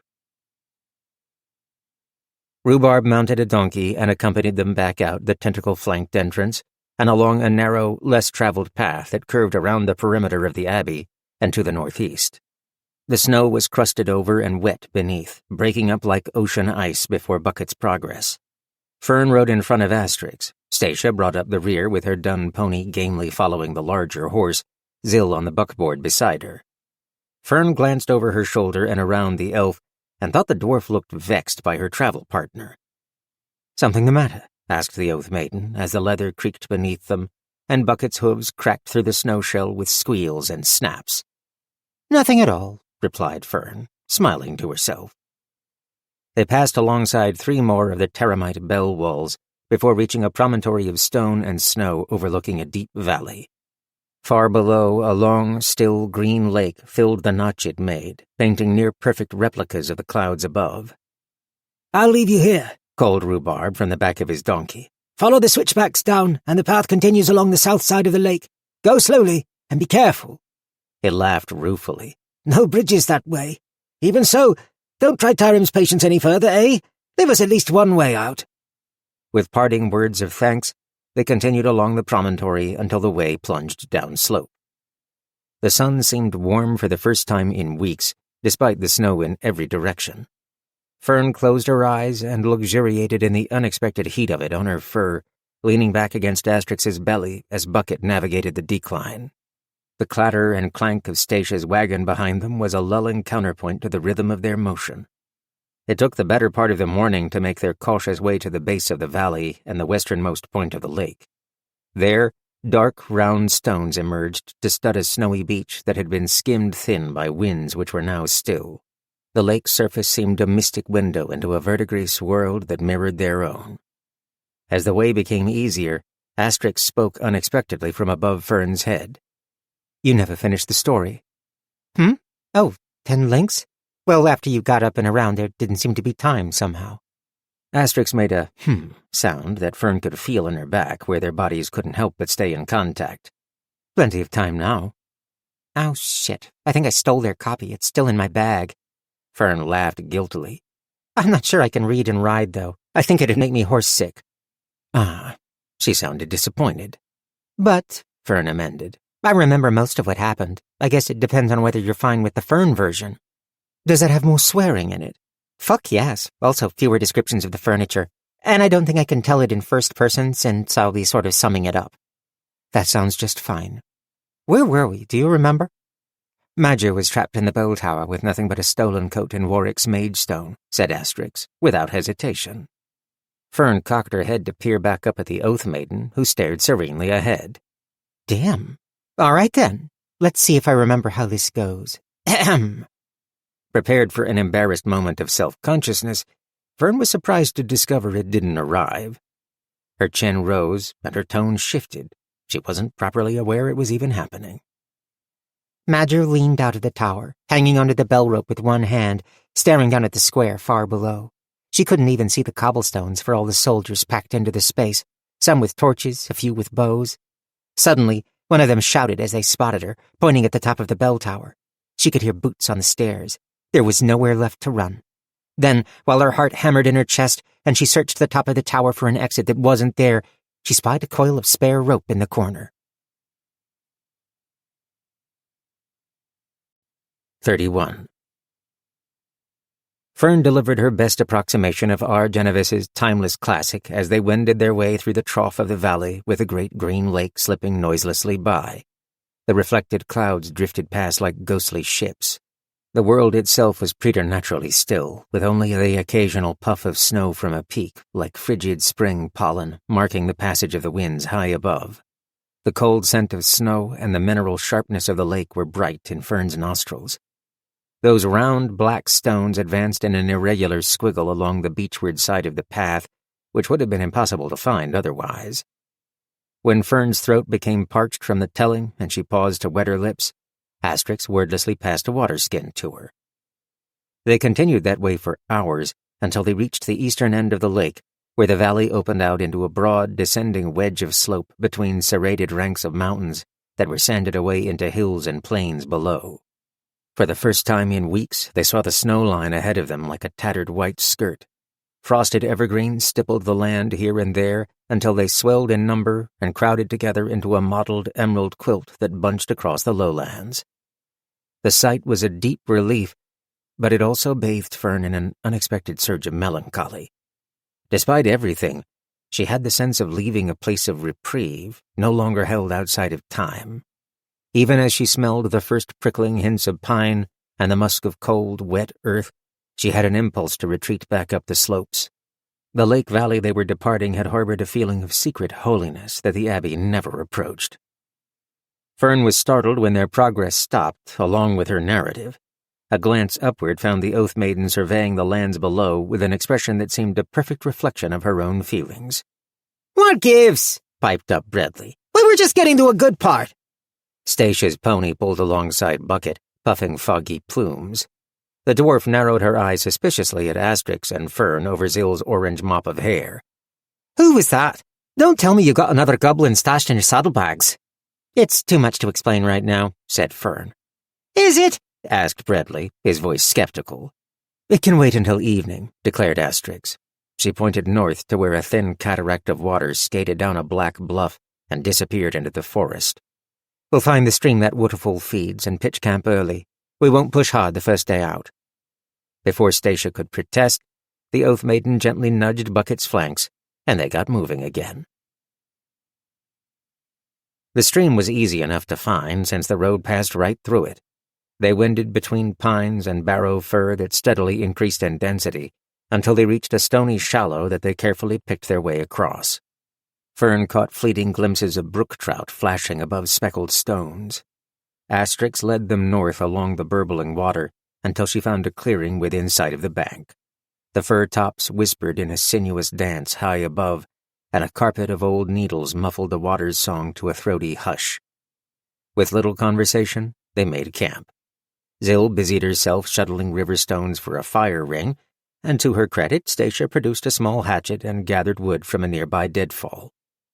After stringing a high line and tending to Bucket and Stacia's pony, Persimmon, who seemed delighted to have equine company, Asterix turned to find Fern crouched by the assembled firewood. "This remains humiliating," complained Bradley as Fern rasped him briskly across a river stone, shaving blue sparks on a cone of dry needles. "You're going to dull my edge." "Oh, hush, you're not telling me elder steel is that fragile." "An elder blade?" cried Stacia, nearly dropping her armload of branches.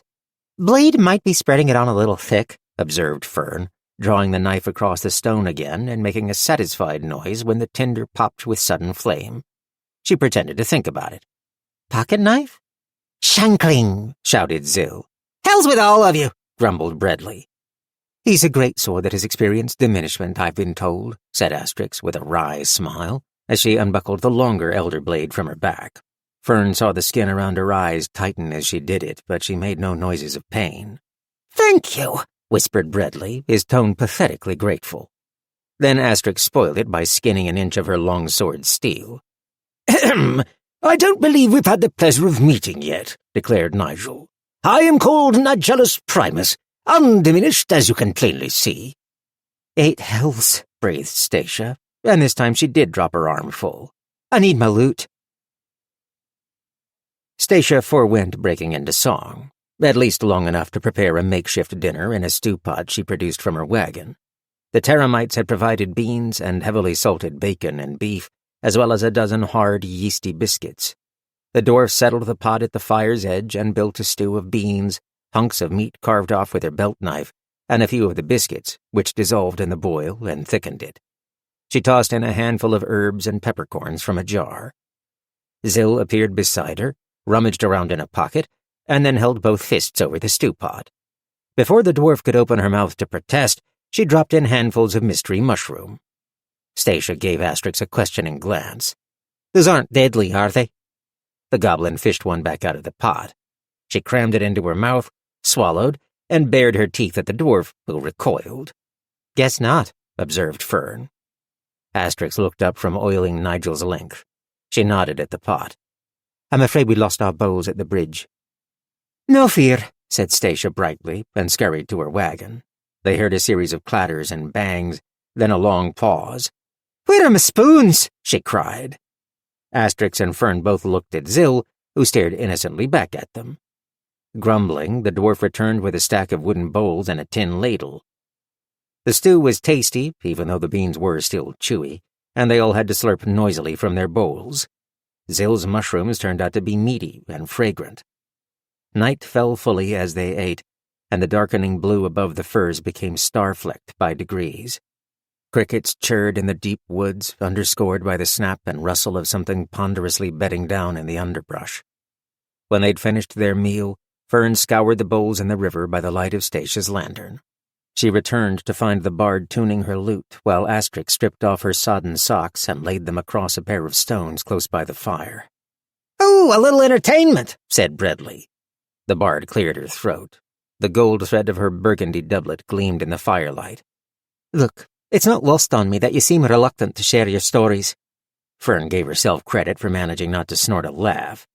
"But maybe I haven't done enough to reassure you that they'd be in good hands," Stacia continued, expression earnest.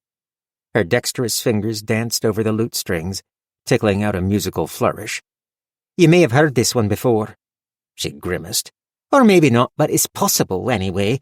If this is the first time, though, perhaps it won't be the last. I'm proud of it. It's called Kingfisher's Blue Cloak." She strummed, her opposite hand busy on the frets. Fern had to admit she was a hells of a lute player. Then she opened her mouth and began. Her singing voice was lower than expected, like sweet pipe smoke. Fern set the bowls aside, pleasantly surprised. She sat cross-legged between Asterix and Zill, leaning back on her hands. In the end she saw the beginning, in the beginning she saw the end. From the froth of the river did smoke a-spinning, the stair to the sky ascend. Huh, thought Fern, and shared a look of comic startlement with Zill of all people. She's actually pretty good. Fern dreamed of Viv again. Even in the dream she had the presence of mind to think, "Oh, another one of these, then." She stood on the doorstep of Legends Lattes once more, candle glow visible through the leaded glass, and a shadow passing through the light. Her mind wasn't swimming with brandy. Her heart beat slow and regular. Her paw didn't shake as she knocked.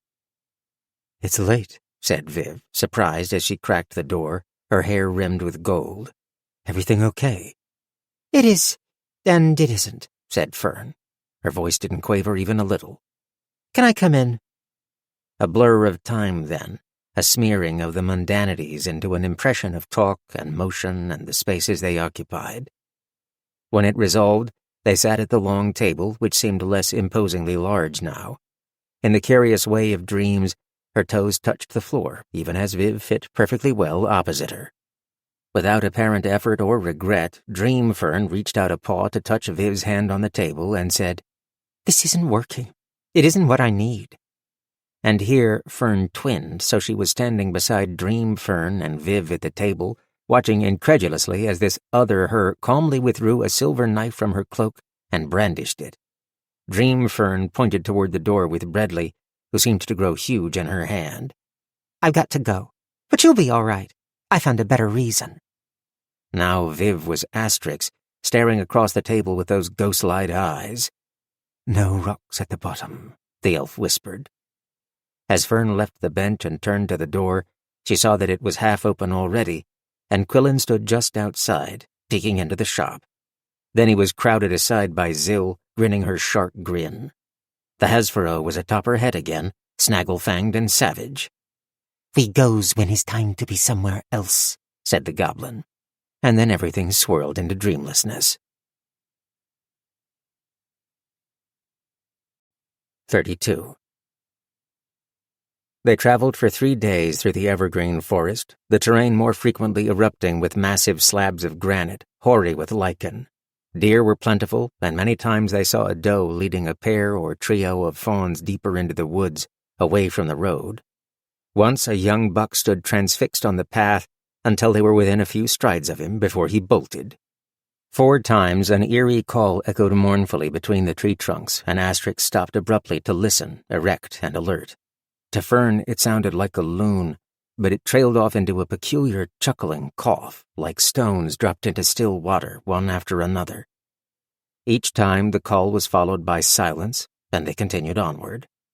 Fern noticed that Asterix tossed extra wood onto the fire at night, however, and sat up later than usual, although the elf did not make any comment. The way appeared little used, with tall grasses crowding old cart tracks. Branches grew low enough that Asterix had to push them away from their faces, and they scrabbled at the sides of Statia's wagon. The dwarf groused loudly about the damage to the paint. Statia entertained them in the evenings. Her range was pretty good, from twisty short stories that Fern had never encountered before to nostalgic ballads or the occasional dirty joke expertly delivered. Fern had to grudgingly admit to both the woman's talent and the fact that she didn't mind having Statia along all that much. The Silver Sparrow seemed less and less pushy from one day to the next, and they settled into a comfortable rhythm of travel. They never explained Zill's presence to the dwarf, despite several gently probing questions. "We share a destination," was all Asterix offered. Zill, of course, did not elaborate. The particulars of the goblin's supposed imprisonment were murky anyway. Fern marveled at the familiarity of returning to life on the road, as though she'd been journeying with Asterix for years instead of weeks. The days before the monastery had blended into a before that occupied more space than it had any right to.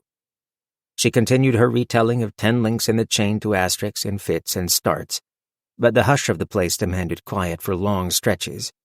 Their passage was peaceful, shadowed by barrow fir and surrounded by the secretive murmurings of the woods. Until the 4th day.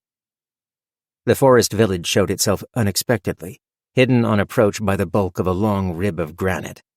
Ice had sheared the gargantuan stone apart centuries ago, and the road ran straight through the notch between the halves for 30 strides. Their progress between the close granite cliffs was cacophonous as the echoes of hoofbeats and Statia's rattling wagon rebounded in the narrow passage. Only when they emerged from the other side were the buildings revealed, and the sudden stillness was startling. Even the rustle of the wind in the treetops seemed to have ceased. From the first second, a terrible sense of wrongness pervaded the place, and Fern didn't need to feel the tension in Asterix's body behind her to register it. "Maybe we shouldn't stop here," said Stacia, drawing up beside them and surveying the area skeptically. Asterix held up a hand for silence. Beside her, Zill's eyes narrowed in suspicion. 6 buildings, their pitched roofs furred with crowns of dried needles, made up something like a village center. Fern spotted a few other dwellings tucked back into the trees. A little river ran through the center of the barely a town, straddled by a crude wooden bridge. Upstream, the paddle wheel of a decrepit mill groaned with every revolution. There were no people visible, no audible voices, no smoke. Fern noted fenced gardens in clearings, but their contents seemed trampled and disrupted. "It's like it's hollowed out," whispered Fern, wincing at how loud her voice sounded in her own ears. She pointed at the largest of the buildings. "Why are the windows boarded up?" That peculiar, mournful call echoed again, descending into that throaty, wet, coughing sound, and gooseflesh rippled from Fern's tail to the tips of her ears. Zill hissed. "Okay, but really, what is that?" asked Bradley. "Puts the Jim Jams in my haft." Asterix didn't answer, but instead dismounted from behind Fern. "Stay on bucket or in the wagon," she said. With a grace that didn't betray her recent wound, she drew Nigel, who had the presence of mind to remain silent, and approached the door of the boarded-over structure. It might have been something that passed for a tavern in this tiny community, although there was no signboard or outward indication other than its 2nd story and the size of its river-stone chimney. The Oath Maiden paused and listened at the door, then reached out slowly to try the latch. When that didn't work, she put a shoulder to the banded planks and pushed, unsuccessfully. With a glance back at Fern and Stacia, she rapped sharply on the door with her free hand, thrice. A moment of hush, then a scuffle beyond the door that Fern heard even from her place astride bucket. "If you ain't Haber's 5, best you go and soon," came a rough voice from beyond the door. Fern almost missed a stiffening in Statia's posture. She studied the bard's face, but found nothing in the dwarf's expression to explain it. "I don't know who that is," said Asterix. "Is this door boarded from the inside?" Another pause. "Aye," replied the voice suspiciously. "Enough force will knock the nails right out. You'd be better off pushing something heavy against it. I'm called Asterix." A murmured conversation ensued, and then a different voice, reedy and querulous, piped up. "Oath Maiden." Nigel couldn't help himself any longer. "Indeed," he declared. "None other." "Someone's coming to help you, then?" asked Asterix. "Someone called Haber." "He's late," cried the reedy voice, although the rough one tried to shush it. Asterix stared down the road through the village, scrubbing absently at her ear. With a small sigh, she appeared to arrive at a decision, then called through the door, "I think you should probably let us inside. I don't know Haber, but I know what's in your woods." If it was a tavern, it wasn't much of one, and there was no bar. There were a few tables, but they were crowded against one wall amidst a tumble of old chairs. The place was lit weakly by oil lanterns hanging from the rafters, and thin fingers of light that stabbed through the boarded windows. The hearth squatted cold and dead. A pile of planks and pulled nails lay beside the door. The room also smelled pungently of goats, which made sense because 4 goats joined the village folk in their makeshift refuge. A brown and white spotted nanny regarded them with disdain as she chewed her cud beside a set of stairs. 8 individuals occupied the maybe a tavern. The rough voice belonged to a sturdy woodsman-looking fellow named Booth, whose red mustache devoured his upper and lower lip, and who still held an iron pry bar forgotten in one fist. An underfed stone fae couple had protective hands on the shoulders of their waifish daughter. The reedy voice was the property of a tiny, crooked, and surpassingly elderly woman whose eyes were squinted closed behind a pair of cracked spectacles. Her silver hair was gathered into a bun pierced with 2 knitting needles. Fern thought she might be dressed in a feed sack held in place with about 20 turns of twine. 3 gnomish women in kerchiefs, who were clearly sisters, murmured to one another near the goats. Fern, Stacia, and Zill crowded together near the door, now closed at their back. The dwarf shifted uncomfortably. Asterix towered over all of them, Nigel once more sheathed. It was very tight indoors, and with the animal smell pervading the close air, quite claustrophobic. A gabble of conversation and argument had broken out immediately after they'd entered, but Asterix had silenced it with a few quiet words that nevertheless seemed to drown out everything else. "It's a vertigaunt." After a beat of silence, the old woman adjusted her spectacles and peered balefully up at the Oath Maiden. Don't know about that. Asterix frowned back. She didn't appear to know how to respond to skepticism. Were Nigel's blade bared, Fern had no doubt he'd already have risen to her defense. "Finny means we ain't seen one of them before," offered Booth, apologetically. "If you had, I don't believe we'd be talking," said Asterix. "You just seen the greenlings, I'd warrant." Greenlings? asked the stone fae woman, doubtfully. That sounds too nice for what's been coming round. "Bones and roots, corpses run through with ivy. They're not fast and not smart, but hard to kill," said Asterix. Booth and the gnomes, who'd finished their muttered conversation, were already nodding. The little stone fae girl's eyes were huge with recognition. "The vertigaunt is nothing like them, but they belong to it. That's the call you must have heard, in the deep woods where its tree grows, and that's what must be dealt with." "Eight preserve us," murmured Finny, clutching at the front of her hideous dress. "I sent young Lem to Trestletown with all the coin we could muster." Booth seemed to be trying to figure out what to do with the pry bar, but resigned himself to continuing to awkwardly hold it. "Haber's 5 can be got hold of there, and we all figured they could see us clear of the trouble. Lem said they were supposed to arrive 4 days after he came home, but it's been 2 weeks now." Asterix scanned the assembled folk, but Fern was the one to speak up. "Where is Lem? Is he upstairs?" A shadow passed over their faces, and the answer became self-evident. Fern thought Stacia looked a little pale. "I'm sorry about Lem, and if it's 2 weeks, then I think your money is well and truly lost," said Asterix. "But I can help you. I've been done a good turn where I didn't expect it, and it looks like you're due one as well. We'll have to wait until the greenlings return, though. Once they're dealt with, I'll follow their back trail to the tree where it sleeps." The Oath Maiden stared speculatively around the room. Fern tingled as she sensed her gathering up the reins of authority. "Will any of your other buildings fit a pair of horses?" asked the elf. "And I'm going to need a volunteer." Fern wasn't sure how her paw ended up in the air.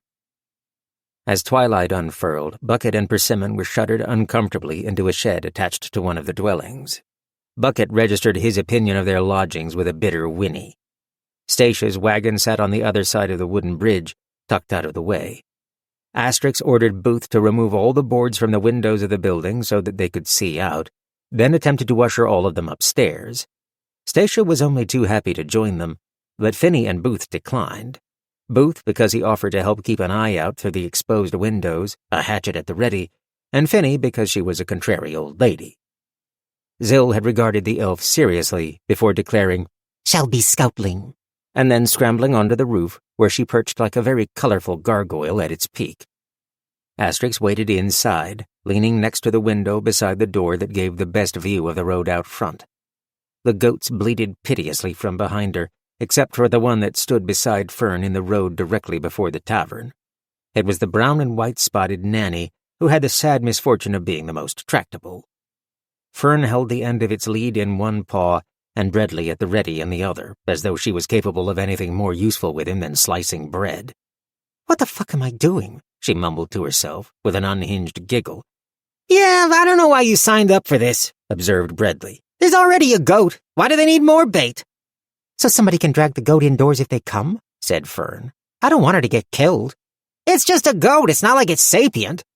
The goat lifted its upper lip spitefully in the knife's direction. "Asterix will make sure I'm safe," replied Fern, with what she pretended was firm resolve. But resolve had nothing to do with it.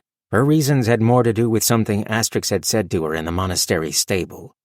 You belong if you want to. And maybe she did want to. Hardly a feeling she planned to share with sentient silverware, though. So they waited and waited. Eventually, as moonless dark descended, Asterix lit a series of torch poles in both directions along the road and brought out a stool for Fern to sit on. She also fetched a lit oil lantern and placed it on the road beside the rattkin and the goat. It cast a wobbly pool of faded light that threw their shadows outward in dark stripes. "Are you sure about this?" asked the Oath Maiden. Fern settled onto the stool with a sigh, while the nanny nibbled at her cloak. Seems like a squire's duty. What about you? Are you sure about this? She gestured toward the elf's wounded side. I'm hale enough, Asterix replied, with a collegial squeeze on the shoulder that made Fern sit up a little straighter. Breadley sighed wistfully after the blade mistress as she retreated to the building, with Nigel held at her side. Oh, get over it already, muttered Fern. Then a piercing, ululating cry split the air. The torch glow picked out Zill's red eyes in flecks of fire atop the roof as she pointed into the woods. Deadlings! 33. Fern couldn't see anything to begin with. Then a bristle of shadow penetrated the margin of torchlight several yards down the road. At first she thought it looked like nothing so much as an ambulatory shrub. This impression crumbled in moments. The dirty gleam of mud-smeared bone, the wink of teeth, the stringy remains of cadaverous flesh, all became clearer as it drew near, as though a riot of ivy had tunneled upward through a grave and brought along everything it found along the way. Greenery choked its battered ribcage, swaying in mossy beards as the greenling staggered in her direction. Its skull was misshapen, blown out and crowned with a tangle of holly that snaked in and out of its orbits. The lower jaw bobbed, disconnected in the ferns choking its collar. Each footfall was a rustle and clatter as it advanced unerringly toward her. Fern stared transfixed at this shambling nightmare of creeper and decay. It moved so slowly that her horror and fear hadn't yet muscled their way to the forefront of her mind. The goat beside her shifted anxiously from hoof to hoof, panting in quick, hard breaths. A noise behind Fern made her turn to discover 3 more of the horrible things, and they were much, much closer. Then her fear did find purchase. "Asterix!" she cried. She forgot all about getting the goat back into the tavern. The nanny's thinning patience with her snapped, and it jerked the lead from Fern's paw, fleeing into the darkness with a bleat of dismay. The greenlings did not turn to follow it. Said Breadley. "I'm not sure which bit to stab." Fern's temporary paralysis ended, and she began backing away from the lantern toward the tavern. "Asterix!" she called again, a note of desperation entering her voice. "Where the hells are you?"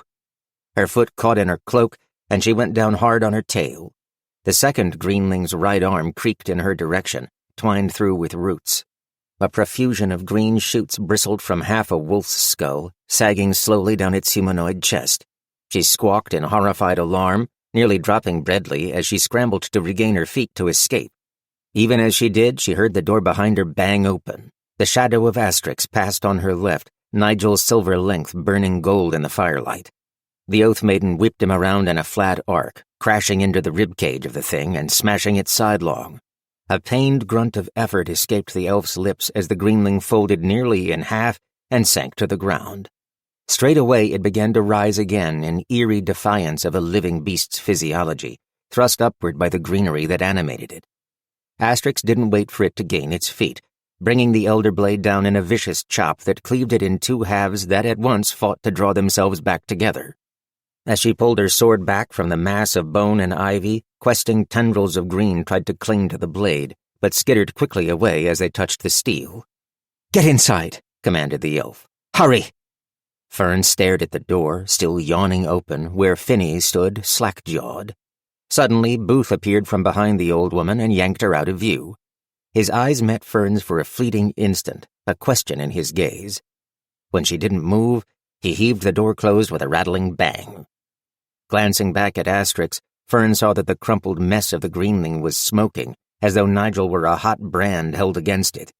It did not seem able to rise again as it seethed and bubbled around the elder blade. Two more loomed from the shadows, and the blade mistress took a solid step back. Their advance was slow, but relentless.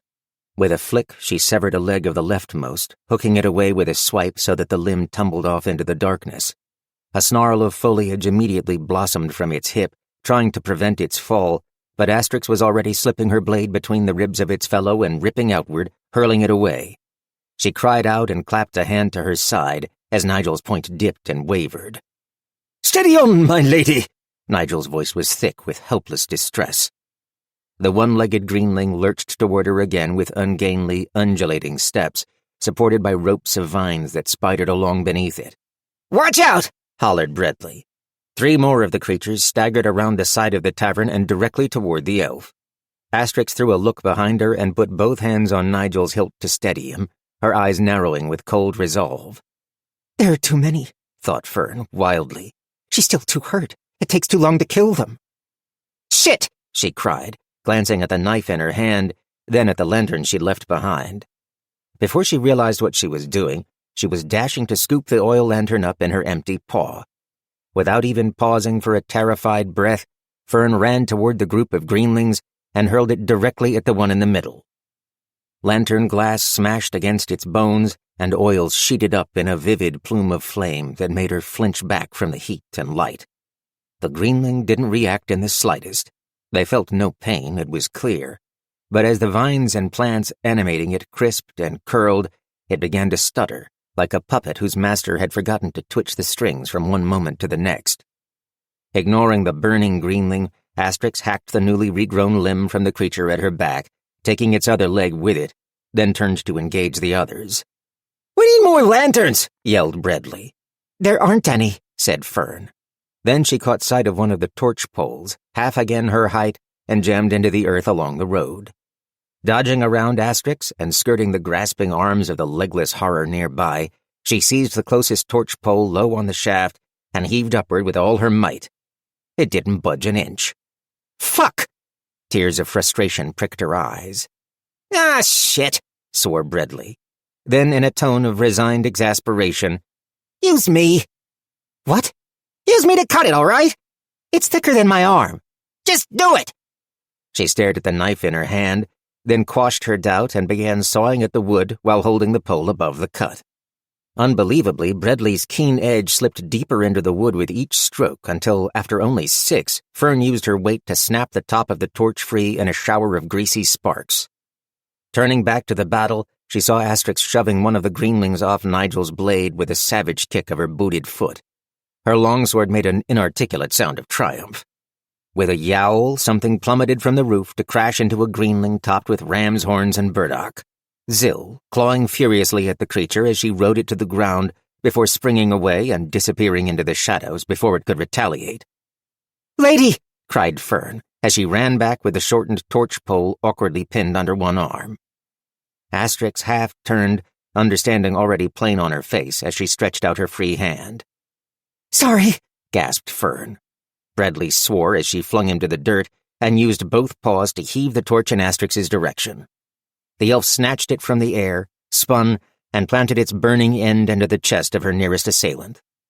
Fern snatched Breadley back up, but then could do little but watch in exhausted astonishment as the sweeping arcs of the torch sketched after-images of fire into her vision. Asterix dismantled the remaining greenlings, laying waste with fire and elder steel until nothing remained but smoking wrecks of bone and stem. In the stillness that followed, she stood heaving in long breaths, leaning on Nigel for support, bathed in sweat and soot in equal measure. "God's damn!" breathed Breadley. "We did it!" Fern was about to suggest that Asterix was too tired to track down some more terrible creature deep in the woods when a haunting loon call pierced the night, twisted at the last into a rotten, wet chuckle. Then the vertigaunt arrived. Fern shivered with dreadful awe. The thing seemed to grow in stature as it emerged from the darkness with a thundering stride, rising above the smoldering remains of the greenlings like a lord of the third hell. It walked on 2 legs, and from its split hooves to the tips of its massive rack of antlers, it must have been 30 hands tall. Swollen eyes the glossy black of tar considered Asterix from the bearded, misshapen face of an elk teeth bared in broken slabs within a lipless mouth.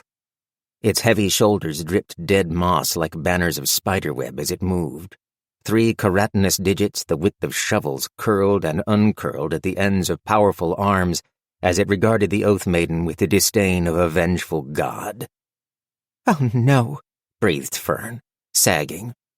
Guess she doesn't have to find its tree after all, added Breadley, his voice grim. There would be no reprieve, no moment to regroup. The thing hunched to survey the wreckage of its minions and the road, then twisted its remarkably flexible neck to stare at Asterix. Fern wondered in a distant way where Zill was, and if the goblin had anything in her pockets they could use. Through the glass of the upstairs windows, she could see the spectral impression of faces, watching with mouths agape. Asterix caught Fern's eyes even as she brought Nigel up before her, straight and still. "You can't help here any more, little squire. You have to run. Now." Something lost and tired in her voice bent a piece of Fern entirely out of true. But she didn't run. She couldn't bring herself to abandon her friend. Asterix snapped into motion, discarding the mantle of her fatigue. Nigel's steel whipped in a flashing arc, and the vertigaunt howled as a line of black blood appeared along its thigh. The greenlings might not have been mortal, but this beast certainly was. Mouth yawning and breath smoking, the antlered beast swiped at the elf with one arm, and she narrowly evaded by falling to a knee. Its bony fingertips dug a trench in the earth. The Oath Maiden caught the underside of its arm with a shallow slice as she rolled inside of its reach. what do we do? Said Fern, seized by a mad impulse to run toward the battle. I don't think a torch is going to help this time, replied Breadley. The vertigaunt dropped its hands to the road and charged on all fours, the wicked tines of its antlers advancing like a phalanx of spear points. The bottommost points carved squiggling furrows in the road. Asterix lunged to the side, but not fast enough. One outer spike caught her in the right shoulder and spun her off balance. She did not cry out, but Fern thought she saw a fringe of blood cast into the night from the impact, and she clapped both paws to her mouth. The creature sensed the strike and dug its digits and hooves into the earth, skidding to a stop and wrenching its head, still held low, in her direction. Asterix tossed Nigel to her left hand and continued the motion into a vertical spin of the blade that lopped the ends off half the vertigaunt's antlers. The tines spun away into the darkness like severed fingers, trailing ribbons of dark fluid. It bellowed, bunching its shoulders to lunge again, but the blade mistress dashed forward, sprinting up its lowered skull, between the tangled thorns that flanked it, and onto its back, where she brought her blade up in both hands, point downward, and drove it between the vertigaunt's shoulder blades. With a reverberant roar, it threw itself upright. Asterix crouched to maintain her footing, both hands still on the blade, but her eyes flew wide as her fingers slipped from his hilt, and she was hurled away. As the Oath Maiden hit the dirt and rolled, Nigel remained buried in the vertigaunt's back. It bayed with pain, flailing its blunt-fingered hands at its shoulders, trying to reach the steel planted next to its spine, and shifting its prodigious weight from hoof to hoof. Asterix moaned, pushing herself to her feet with her hand once more at her side. Fern reached her in seconds. Come on, you've got to get back, she cried, putting her shoulder under Asterix's unwounded one. Fern could see a dark stain leaching through her jerkin where the vertigaunt's antler had caught the elf. You shouldn't be here, grunted Asterix. Then she hauled herself the rest of the way to her feet, blowing out a pained breath at the end. Neither should you, retorted Fern, glancing up at where Nigel still stood in the back of the flailing monster. Then, a flash of patchwork color in the torchlight. Zill scurried out of the darkness, leapt, and caught her fists in the shaggy hair of the vertigaunt's back. Asterix and Fern stared agog as the goblin scrambled up to the elder blade. The beast seemed not to perceive her. At least until Zill flung herself into the air, snatching hold of Nigel's grip as she went. Her weight and momentum dragged him free with an awful tearing sound, and then the blade cartwheeled over her head as she released him at the forward point of his spin. Nigel whickered through the air, shedding black blood until he thudded point first into the ground. Zill disappeared once again into the darkness. The vertigaunt cast about, bewildered and huffing in pain. Asterix pushed off of Fern's shoulders and ran, curving her path past Nigel's still wobbling length. Without stopping, she jerked him from the ground and veered toward the towering beast. It noticed her at the last, snarling and lowering its head again. The Oath Maiden screamed, raw and ragged, and drove Nigel like a spear directly into the center of its skull. Her momentum carried through, and she slammed into its head with one shoulder, bounced back, and tumbled to the roadway as, with an awful groan, the vertigaunt dropped like a wagon-load of boulders. Take this, Oath Maiden, said Finney, pressing a cup of something hot and fragrantly nasty into Asterix's hands. "Oh, leave off, woman. That mend-all of yours is like to kill her as soon as cure her," groused Booth. Asterix accepted it anyway, bemused and ensconced in a wooden chair draped with what seemed like every blanket the villagers could find. Her shoulder had been thoroughly bandaged, and Nigel leaned, unsheathed, against the arm of her chair. The old woman in the raggedy dress fretted over a pair of cushions which she kept trying to jam behind the elf's back. The elder blade tutted in annoyance every time she bumped into him. They had parked the Oath Maiden before the hearth, now loaded with logs that burned cheerfully. Fern thought that while the elf looked rightfully exhausted, her cheeks and neck still smudged with soot, hair a messy tangle, there was something in her expression she hadn't seen before. Her quiet, steely reserve had been replaced by something simpler and more open. The tired smile on her face was disarmingly genuine. That is, until she took a sip of whatever it was that Finney had prepared, at which point her mouth twitched in disgusted surprise. From her own, less padded chair nearby, clutching a mug of hot, watery wine, Fern couldn't help but note how thoroughly the tavern had been transformed. With the windows unboarded, the fire roaring, and lanterns and candles scattered throughout, it was downright cheerful when compared to the dour, hopeless ruin it had seemed earlier in the day. The tables had been drawn back from the walls, and the chairs and stools replaced in a semblance of order. The goats were also now outside, and the floor had been swept, which improved the smell tremendously.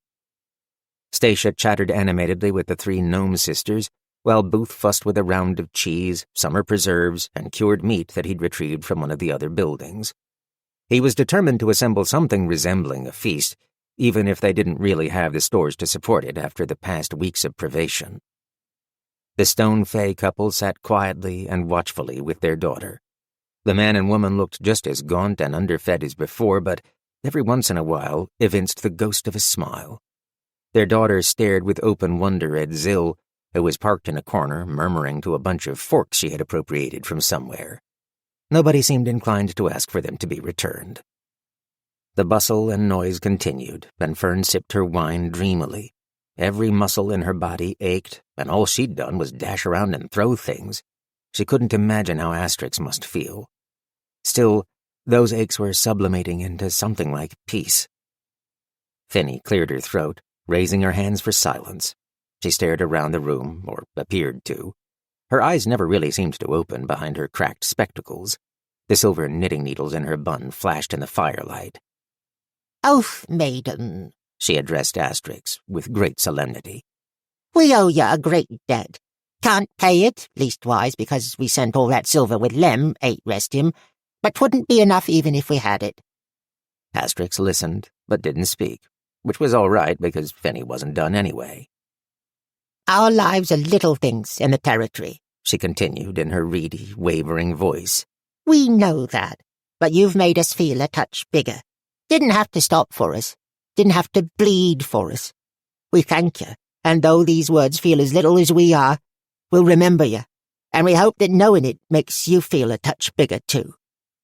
Asterix went to drink from the cup again to give herself time to marshal a response, but thought better of it at the last moment. Fern saw her struggling and realized that this was territory the elf was uncomfortable with. She never sticks around for this part, it dawned on her. I thank you for the kind words, Mother, said Asterix, despite the fact that she was the old woman's senior by centuries upon centuries. Then she looked from one face to the next, appearing to mark them in some way. Fern thought the elf's eyes were shining with something other than lamp glow, but couldn't be positive. Finney approached and patted Fern on the shoulder, whispering, You picked a good one to squire for. Then Fern was lost for words, too. Stacia wasn't, though. The dwarf stepped away from the gnome sisters, already slinging her lute over her shoulder, as Booth laid out a meager spread on the table beside her. I knew I chose the right star to follow, said the Silver Sparrow. She grinned brightly at all of them. What's a celebration without music, eh? Hearing about great deeds is all well and good, but seeing them? Well, the words have never come easier. Oh, jeez, muttered Bradley. Hear, hear, cried Nigel. Then Stacia burst into song, strumming up a storm, while Asterix did her best to disappear into all the blankets. Oath maiden, silver and true, forged in the shadow and— The bard broke off with a discordant chord as the door banged open, and all eyes turned to the man framed within it. He was strong-chinned and clean-shaven, hair cropped close. He wore stained quilted armor with a short sword belted at his waist and a white ferret curled around his neck. The creature regarded them all with beady eyes. "That's a dead vertigaunt," said the man, eyes wide as he cocked a thumb at the road behind him. "I'm Haber. Sorry we're late, but we—" He started, and his mouth flattened into a suspicious line. "Stacia?" Fern glanced back to the dwarf, who laughed nervously and seemed to want to hide behind her lute. Oh, hi? 34. What followed was something remarkably like a family dinner involving a lot of estranged relatives. Haber and his crew shuffled awkwardly indoors, a pair of narrow-faced sea fae, the shortest orc Fern had ever seen in her life, and a gnome illusionist who couldn't seem to find a color besides black to clothe herself in. With everyone squeezed inside, the tavern went from cozy and convivial to close and crowded in a matter of seconds. "So, you know each other?" asked Booth, confusion plain on his face as he gestured from the bard to the newcomers. Haber frowned and seemed to be debating the merits of politeness versus accuracy. "We, traveled together," he hedged. "For a while." Just chronicling their adventures, said Stacia, brimming with enthusiasm Fern thought was false. "That's one way of putting it," muttered the orc, who looked like he wanted to throttle her with the hands that he was keeping very carefully unclenched at his sides. you were supposed to be here ages ago, cried Finny, who couldn't be bothered with all of the dithering politeness going on. She stumped over to Haber and glared up at him through her cracked spectacles. The Oath Maiden's gone and done your work for you, so where's our silver? The attention of everyone shifted to Asterix in her throne of blankets. She waved mildly in return. A hushed conference ensued amongst Haber's five, with many glances thrown the elf's way. Eventually, Haber emerged once more as their spokesman. He approached Asterix and bowed formally, which the white ferret around his neck was not amused by. "Our thanks, lady. It's to our shame that you had to face such a threat on your own. You are clearly the equal of the tales that go before you." He shuffled his feet. "And on a personal note, I've admired you since before I was old enough to dress myself." Asterix, unlike the ferret, appeared highly amused. Turning back to Finny, Haber continued. "As for your silver, I wish I had better news. It was misplaced." Here he shot Stacia a dark look that she appeared to studiously ignore. "But we'll do what we must to see you repaid." Then everyone stood around awkwardly and couldn't figure out what to do with their hands. The rest of Haber's group started to inch for the door, with many nods of deference in Asterix's direction and daggers stared in Stacia's. Zill was suddenly at Fern's elbow. Very interesting, she mused aloud with a remarkable amount of discretion. The Bardalarding is maybe, how do you say, little shit-faced? I don't think that's how we say it, replied Fern out of the side of her mouth. But I think I know what you mean, and I'm going to find out. Hey, hang on a minute. Haber turned back to Fern with a quizzical expression. The rest of his crew were already halfway to their horses, which shied and stamped nervously at the smell of the slain vertigaunt sprawled half on the road at the verge of the lamplight. Fern pulled the door closed firmly behind her and gestured for them both to move farther away. Inside, she could hear Finny stridently arguing with Booth. When she was sure she was out of earshot, she kept her voice low and said, I need to know about Stacia. You were too polite or unsure to say something in there, but the looks you gave her could have spoiled milk. My tail isn't going to untwist until I know why. The man glanced back at the door, while his white ferret blinked at Fern. You're with one here, and the sparrow is traveling with you. I guess so, for a little longer anyway. Everything all right, Haber? Called the orc, who had stopped to peer at them through the gloom. Fine. Then to Fern. You don't know me, but I'm not the sort to speak ill. Tends to kick back and catch you in the face. And we can't prove anything, but... I'm not a gate warden, said Fern impatiently. You don't have to hedge. We didn't misplace the silver. It's gone, though. He sighed. Here's the thing. Stacia rode along with us for a few weeks, gathering material, she said. It's not a bad idea for an outfit like ours to have a few tales told or songs sung about them, even if it can be a bit embarrassing. Well, usually not a bad idea. Seems the Silver Sparrow may have taken too much artistic license in our case and given folks the impression we did some things we definitely didn't. Jant's half-hand wasn't too happy to discover she was giving us credit for his work. She vanished just as he came calling, and wouldn't you know it? He jerked a thumb back at the tavern. The purse these folks sent as advance payment disappeared right about the same time. We've been struggling to navigate the whole mess, which cost us most of the silver we had left and a big slice of reputation. Shit-faced, muttered Fern. Huh? The ferret hissed from his shoulder. Nothing.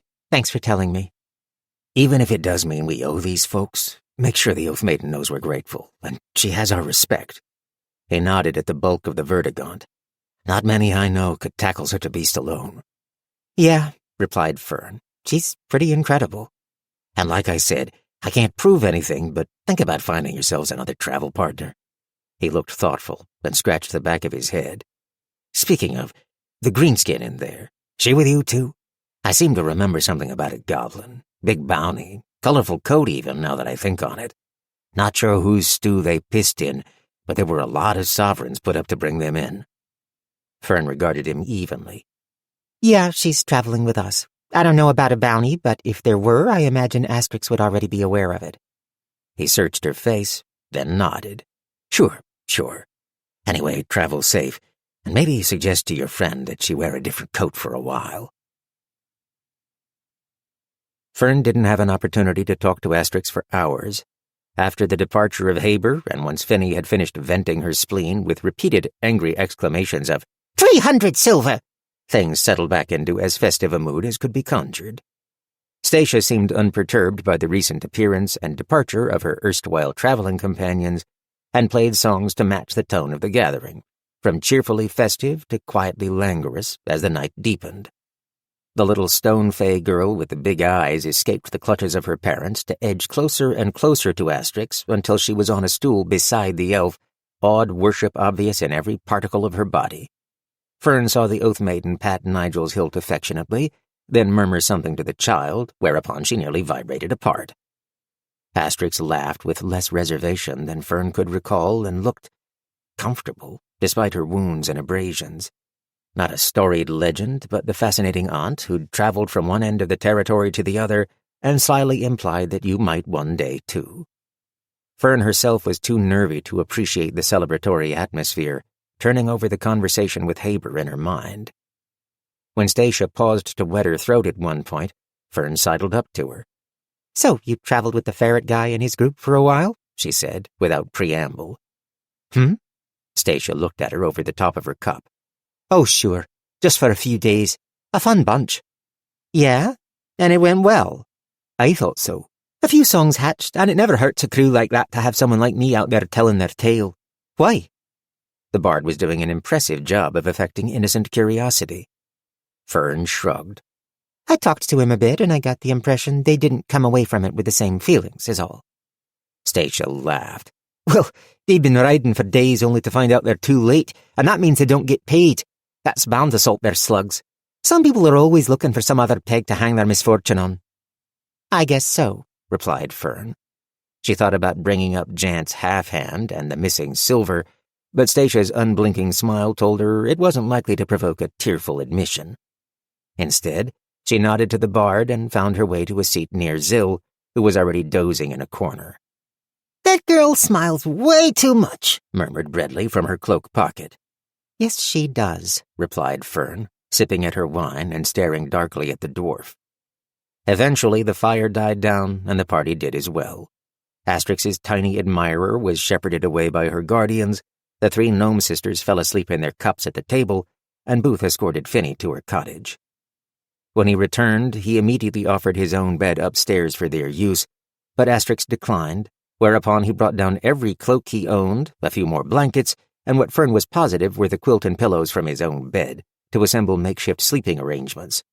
He gingerly dropped a quilt over the snoring Zill, then woke the gnome sisters and sent them packing.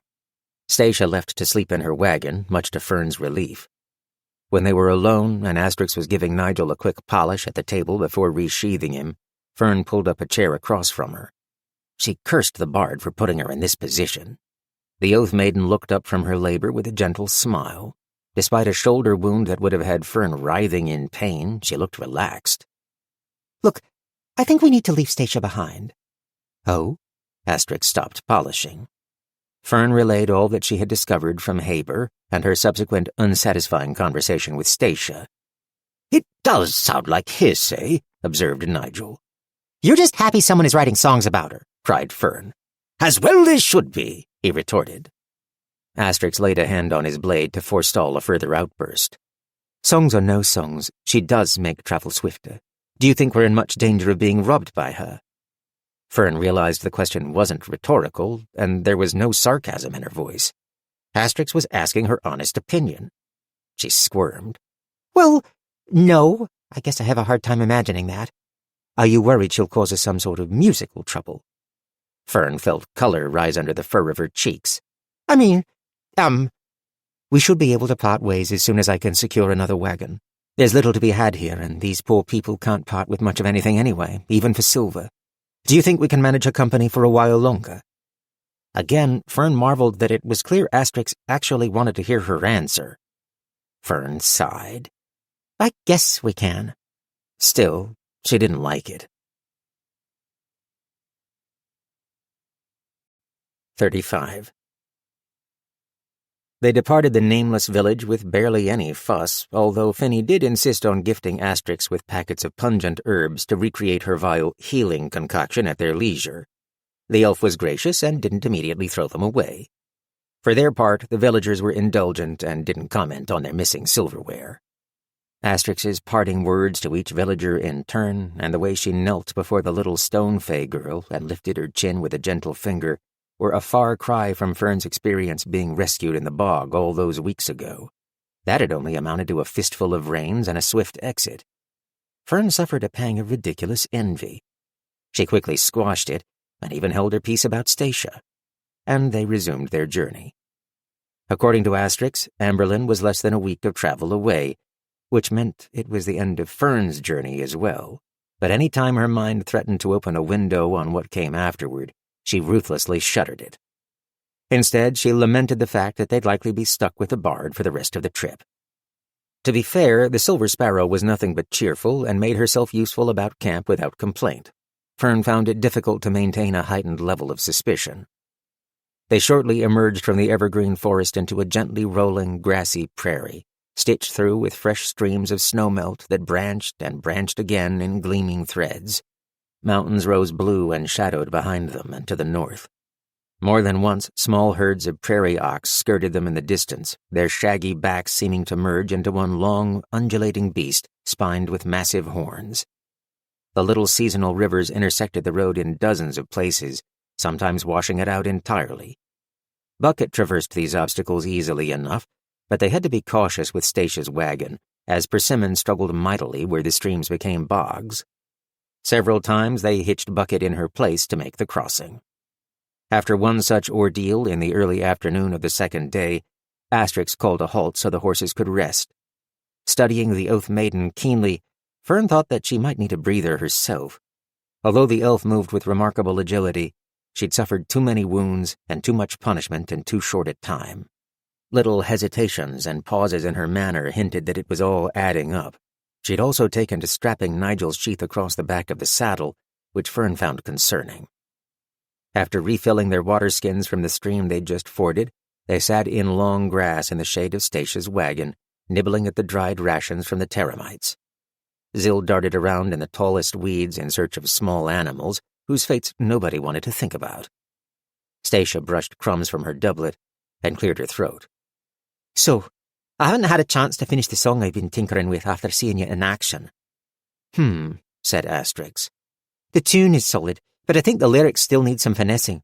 Maybe if I had a bit more insight into how it felt to be out there in the dark, fire in one hand and steel in the other. Asterix was silent for so long that Fern thought she was going to actively ignore the bard, but the elf surprised all of them by murmuring, "I suppose if you think it'll help." She very carefully did not look at anyone as she said it. Nobody seemed more astounded than Stacia. Oh, well, fabulous. Let's see. Let me find my way back to the snarl first. She hummed a few bars and sang softly, Oath maiden, silver and true. Okay, said Fern, rising abruptly to her feet and shaking grass seeds from her cloak. I'm going to stretch my paws and relieve the ache in my ass. Back in a bit.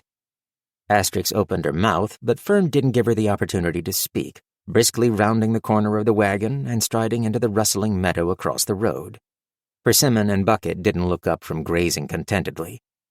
Oath maiden, barf in my shoe, grumbled Breadley. What a hack! You don't wear shoes, observed Fern tartly. Not with barf in them. She stomped through the grass for a minute or two. I don't like her, she said at last, but I don't fucking know why. Do I really have a bad feeling about her? Am I not giving her the benefit of the doubt because of Haber's word? He was clear he couldn't prove she did anything wrong. I just don't like music. I thought we were on the same page. You don't like... never mind. No, it's not that. Gods, am I jealous? Do I just want Asterix to myself like some kind of child?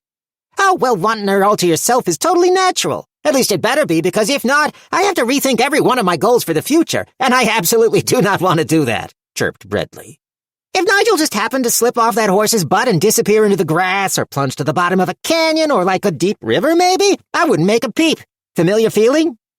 Fern ground her teeth and didn't reply because she wasn't sure she wanted to face the answer. Or maybe it's just because the end of the road is coming, said Breadley more soberly. And you're mad because you feel like you're running out of time to do whatever it is you're doing out here. To be clear, I have no idea what that is. Fern didn't want to face the answer to that either. She walked a wide loop and returned to the animals, where she fussed over Bucket until Stacia's singing voice trailed off.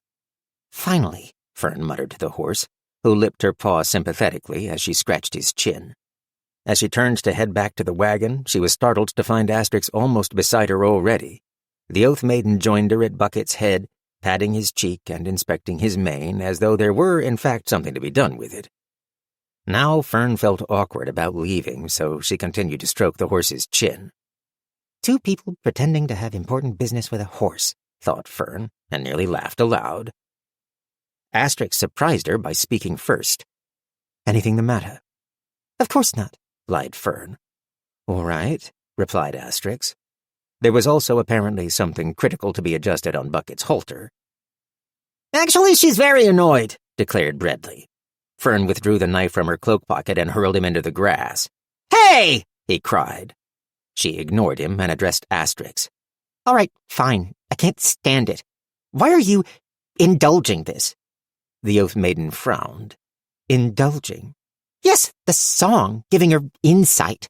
Fern made a face. When all she wants is to ride your coattails to, I don't know, glory? Whatever it is bards want. It's beneath you.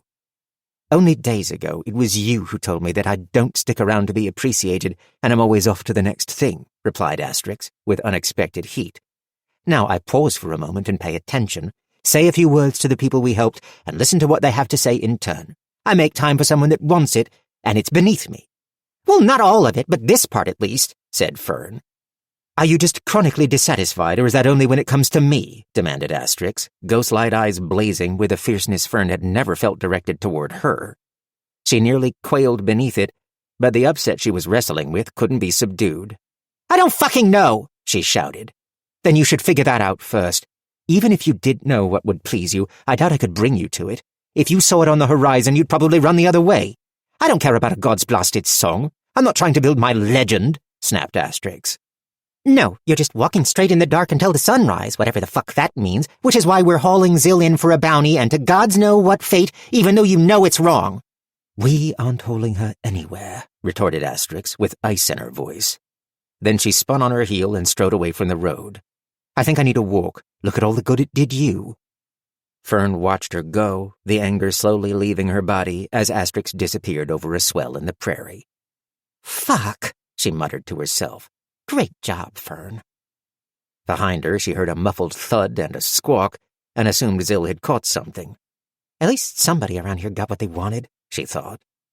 At the gritty noise of a footstep on the road, she turned to find Stacia in the middle of the path, her loot case under one arm, heading Fern's way. The expression on the woman's face was unreadable, her mouth a thin line. Fern reviewed their loud argument and the words she'd shouted, experiencing a second rush of guilt. Hey, I'm sorry. I don't know what you overheard, but... Then the Silver Sparrow grabbed the neck of the case with both hands and brained Fern with it. 36. Hey, you gotta get up! Fern's consciousness bobbed just above a dark waterline before it sank beneath once more. A little eternity ensued down in the shadows. Kid! She unwillingly surfaced again, lost in a forest of whispering green that seemed to heave up and down like the swell of ocean waves. Something warm and velvety was brushing against one ear and the fur on the back of Fern's skull, which drew attention to the front of it where her face throbbed. Hot shock waves of pain pulsed from her snout back through her eyes, which felt squeezed by her cheeks. Come on! Hey, you, with the tail! Damn, that doesn't narrow it down. Bucket! Horse! Biter! Muffet, mumbled Fern into the dirt, eyelids flickering. Nah. Her stomach flipped, and she thought she was going to be sick. Then something nipped her ear, and a bolt of galvanizing lightning pierced the nausea. She yelped, pushing herself up onto her paws. Fuck ass! Ow! She was sprawled in the long grass beside the road. Turning her head made the ache inside it spill to the right side of her face, as though her skull was a bottle half full of liquid pain. Bucket snorted, inches from her snout. What? Oh, thank the effing 8, said Breadley, with huge relief. You gotta get up. She's gonna be out of sight soon. Who? What? Then Fern remembered Stacia striding toward her. Oh, you bitch, she snarled, staggering to her feet. Fern was not a vengeful ratkin, but she had never felt more murderous in her life. She tried to shoo the horse off, but he came back. Good thing, too, because I don't think you're gonna catch her on foot. She hit me with her loot. The sky was coming down twilight, and the purples and golds pulsed brighter in time with Fern's heartbeat. She wobbled, listing to the side and steadying herself against Bucket's shoulder. Yeah, you're not the only one. She got little Miss Pockets, too. Tied her up, tossed her in the wagon, and off she went. Fern remembered the thump and squawk, and then searched back a little further and recalled her own words, shouted at Asterix in the heat of the moment, hauling Zill in for a bounty. Oh, no. She gingerly probed her face, hissing at the goose egg rising on her forehead, then did her best to take stock of her surroundings. Nothing but grass, road, and one anxious horse. If she squinted, which hurt especially fiercely, she thought she could just make out a dust cloud in the distance to the east. Where's Asterix? Dunno. Hasn't been back since you ran her off. Help! Hollered Fern, loud enough it rasped her throat. Asterix, can you hear me? The effort made her woozier. She paused, listening intently, but heard no response besides a rustling grass and the distant caw of a raven. Breadley, say something so I can find you. Would it kill you to use my real name? That'll do. She oriented on his voice and pushed aside the grass until she uncovered him, stooping to pick him up. Another wave of nausea from the motion broke against the shore of her forehead. Well, what are we waiting for? Prompted the knife.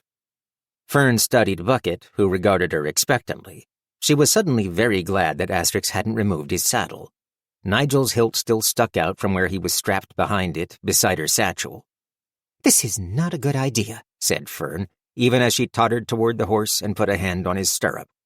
Bucket stared back at her, tossing his head as though to urge her up. She'd never climbed onto him without Asterix's assistance before because, well, he was mountainous and she was a ratkin. Picking up his trailing reins, she tossed them up and over his neck, gratified that she managed on the first go. Then, grasping the stirrup again with one hand, she tiptoed and managed to grab the billet strap with the other. The horsey scent of him filled her nostrils as she stood pressed against his belly. Taking a deep breath, she leapt upward, scrambling from one handhold to the next until she was spread-eagled across his side, with one paw on the cantle and the other on Nigel's haft. Scrabbling desperately with her right foot, she managed to snag the stirrup with her toes and slide her foot into it, lunging upward until she threw her left leg over the seat, facing backward. She sat there for a moment, swaying with every thump of her headache. Well, you're up, observed Breadley. She managed to wriggle around and face forward without falling off, using her tail for balance, and then stretched to fumble the reins into her paw. I've never ridden a horse before, she said. Seems to me like you've been doing it for days. I mean when I had to get it to do anything. My feet don't reach the stirrups. Fuck, this was a stupid idea. Bucket shook his head, snorted, and began to walk after the distant dust cloud. Oh, said Fern. Maybe this will work. Then he began to trot. Without Asterix's steadying weight behind her, Fern bobbled in the saddle and felt herself slipping sideways. Shit! She grabbed the saddle horn and tried to hook her tail around Nigel's sheath. Bucket broke into a canter, and it was all Fern could do not to judder right off the side of him. Then he was galloping, and she held on for dear life. Fern had never moved so fast in her life. Not once during their journey had Asterix ever urged Bucket into a flat-out gallop, and the sheer speed of him took her breath away. He was significantly faster than Persimmon drawing a wagon. They barreled through one of the streamlets, and sheets of snowmelt fountained up from every hoofbeat. The dust cloud grew closer and closer. Fern's eyes teared up at the speed of their passage. After the first floundering moments, she bit the reins between her teeth and used both paws to clutch the leading edge of the saddle beside the horn, her belly thudding up and down, cloak snapping as Bucket thundered toward their quarry. Her head boomed with every impact. As they neared the wagon, Fern could hear an angry caterwauling from inside it, like a badger in a barrel, and she realized it was Zill. Bucket slowed his pace and drew alongside the buckboard until Fern stared over at an open-mouthed Stacia, whose eyes were wide in astonishment. The loot case she'd clobbered Fern with sat beside her. Her face and hands looked lacerated, and one cheek was going purple. Apparently, Zill's dangerous smile wasn't just for show. Fern spat the reins out of her mouth and hollered, Stop your horse shit-face! The Silver Sparrow's incredulity transmuted into fury. You should have stayed put, she yelled. You're going to break your damn neck. There's nothing you can do from the back of that horse. She snapped Persimmon's reins for emphasis. The horse fought to move faster as the wagon jounced dangerously behind her. Fern stretched forward and pressed her nose against Bucket's neck, delirious with pain and anger and something like madness. Run her off the fucking road, Bucket. But Bucket was a smart horse. Ahead of them, another streamlet approached, wider than the one they'd just passed, boggier. Bucket increased his speed, then angled in front of Persimmon as the ribbon of water drew ever closer. Fern glanced back over her shoulder as Stacia tried to steer her wagon out from behind him, but Bucket matched her move, obscuring her view. Then he slowed down, and Persimmon had no choice but to do the same. The bigger horse trotted through the muddy stream in sloshes of earth and water, and Persimmon followed, then foundered to a halt as the wagon's wheels sank into the silty stream bottom. Good horse, cried Fern, as Bucket pranced in a wide curve and returned to stare balefully at Stacia, apoplectic on the buckboard of her wagon, angrily snapping the reins and urging Persimmon forward. This time, there was nobody to help push. Persimmon snorted and reared, then strained with all her might, dragging the wagon forward another few feet until the front right wheel dipped into a hidden hole. The entire wagon canted sideways, and Fern heard a terrific crack as the front axle broke. Stacia squawked and spilled overboard to splash into the water and mud of the stream. Her loot case tumbled end over end after her until it popped open in the mire with a muffled bong. Water filled the case around the exposed loot, and it began to sink. At Fern's urging, Bucket approached, standing shin-deep in the current. You're not going anywhere now, she said. Stacia struggled to her feet, her burgundy doublet and trousers caked in mud, black hair escaping her jeweled clip in a wild tangle. Baring her teeth, she drew the belt knife at her waist. We can take her, whispered Breadley. Said Fern as her guts filled with ice. I actually hadn't thought this far ahead. The wagon rocked on its remaining wheels as Zill battered against its walls like a caged tornado. Stacia began to forge through the stream toward her, and Fern squeaked and scrambled down Bucket's opposite side, dropping into the water and just managing to maintain her footing. She drew Breadley and stared at him blankly, then glanced up at the dwarf from under Bucket's belly. Remember when you said you never stabbed anybody before? That's an oversight we can fix now, said Breadley cheerfully. I don't want to fix that oversight. Good, said Stacia, moving to circle the horse. Because I don't mind making this my first time. What do you think you're going to do with a bread knife anyway? Bread knife? Cried the knife, then to Fern in a low voice. Remember the torch? You got this, I know it. Fern blinked as the chill water dragged at her cloak and numbed her toes. Then she dashed forward, underneath Bucket, directly toward the bard. Statia's mouth opened in an O of surprise as she raised her belt knife to defend herself. Fern gave an inarticulate cry and slashed with Breadley, cleaving the blade of the dwarf's weapon off neatly above the hilt. "That's bridge wrecker to you!" bellowed Breadley. The shard of metal pinwheeled off into the shallows. "Now you can stab her," finished the elder blade. But Fern didn't, staring in frank disbelief as the silver sparrow staggered backward, dropping the useless hilt of her knife and casting about for another weapon. The dwarf moaned when she saw her waterlogged loot, but seized it by the neck and came at Fern again, brandishing it dripping over her head like a misshapen axe. "Now!" shouted Breadley, and Fern slashed a second time. A sharp, discordant twang erupted from the neck of the loot as the elder blade sliced it too in twain, leaving Stacia holding half of a ruined instrument and wearing a look of befuddlement. You, stammered the dwarf. Fern tackled her, and they both went down in the stream. Her red cloak tangled around them both, sopping and heavy. She lost her hold on Breadley as Stacia battered at her side with a fist. Suddenly, Fern had a mouthful of water, and she was choking. Then she was above Stacia, staring at the dwarf's face where it grimaced at her from beneath the surface.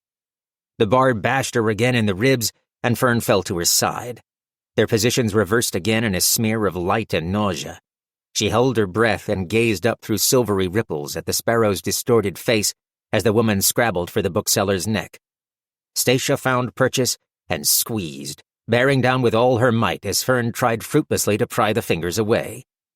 Oh, fuck. This is where I drown, and Viv is never going to know what happened to me, and Potroast is going to think I forgot him. Neither of them will ever forgive me, and this bitch will probably write a fucking song about it. Stacia's face suddenly disappeared, as did the hands around Fern's neck. She gasped and inhaled a huge glug of snowmelt. Then she was yanked from the stream and hauled into the grass, spitting water as somebody pounded her on the back. She blinked away mud and silt and stared up into Asterix's face, which instantly broke into an expression of exhausted relief. There you are, little squire. Sounds too cute, mumbled Fern. You can't leave me here, said Stacia. The silver sparrow sat on the shore with her forearms on her knees, soaked through and muddy, glaring at them all with burning green eyes. Her jeweled hair clip was lost in the stream, along with the remains of her loot. We could let Zill have her way with you instead, replied Fern, cleaning mud from Breadley with a sodden corner of her cloak. It had taken her several minutes of searching to locate him in the stream, but he'd gurgled helpfully to get her attention until she spied the cold flash of silver through the running water. Zulafa Dragashmo, hissed Zill, snapping her teeth. She crouched atop the wrecked wagon, studying Stacia like a raptor eyeing a rodent. That would make it hard to sit down, agreed Fern. Stacia gave the goblin a sullen and wary frown. Asterix finished unhitching a miserable persimmon from her traces and led her carefully over to stake her beside Bucket. We'll take persimmon, said Asterix, looming over the bard, and leave you your things. I'm sure someone will be along. Otherwise, you might have a long walk ahead of you. Sneering, the bard retorted, Go on, but expect everyone to know that Asterix One Ear stole the poor woman's horse and left her to die. How's that sound for an immortal legacy? To be honest, said Asterix, already turning to leave, I've never paid much attention to that sort of thing. The songs are never very accurate. Plus, you'd have to have a lute, observed Breadley. Fern approached Stacia, dripping and cold. She didn't so much as twitch the knife in her hand, but still trepidation crept into the dwarf's expression at something in Fern's gaze.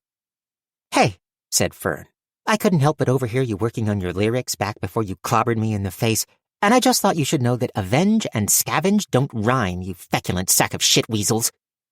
Somebody snorted laughter that was quickly stifled, and Fern saw Asterix's shoulders shaking slightly as she strode toward the horses. I'll accept that as a stabbing, said Breadley. That's one. Onward and upward. 37. I'm thinking Bard's Bane might be a good name. It's maybe a little more subtle than Bridge Record, but Bane. Breadley's voice was wistful. Do you think I could have two titles? I'll just point out that bards might not look kindly on it, said Fern. I mean, if you want your legend to spread.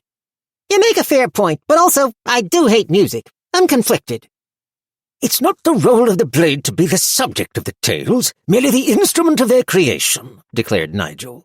Asterix had given him a bare inch of steel so that he could say his piece about the Statia affair, which had taken a solid half-hour.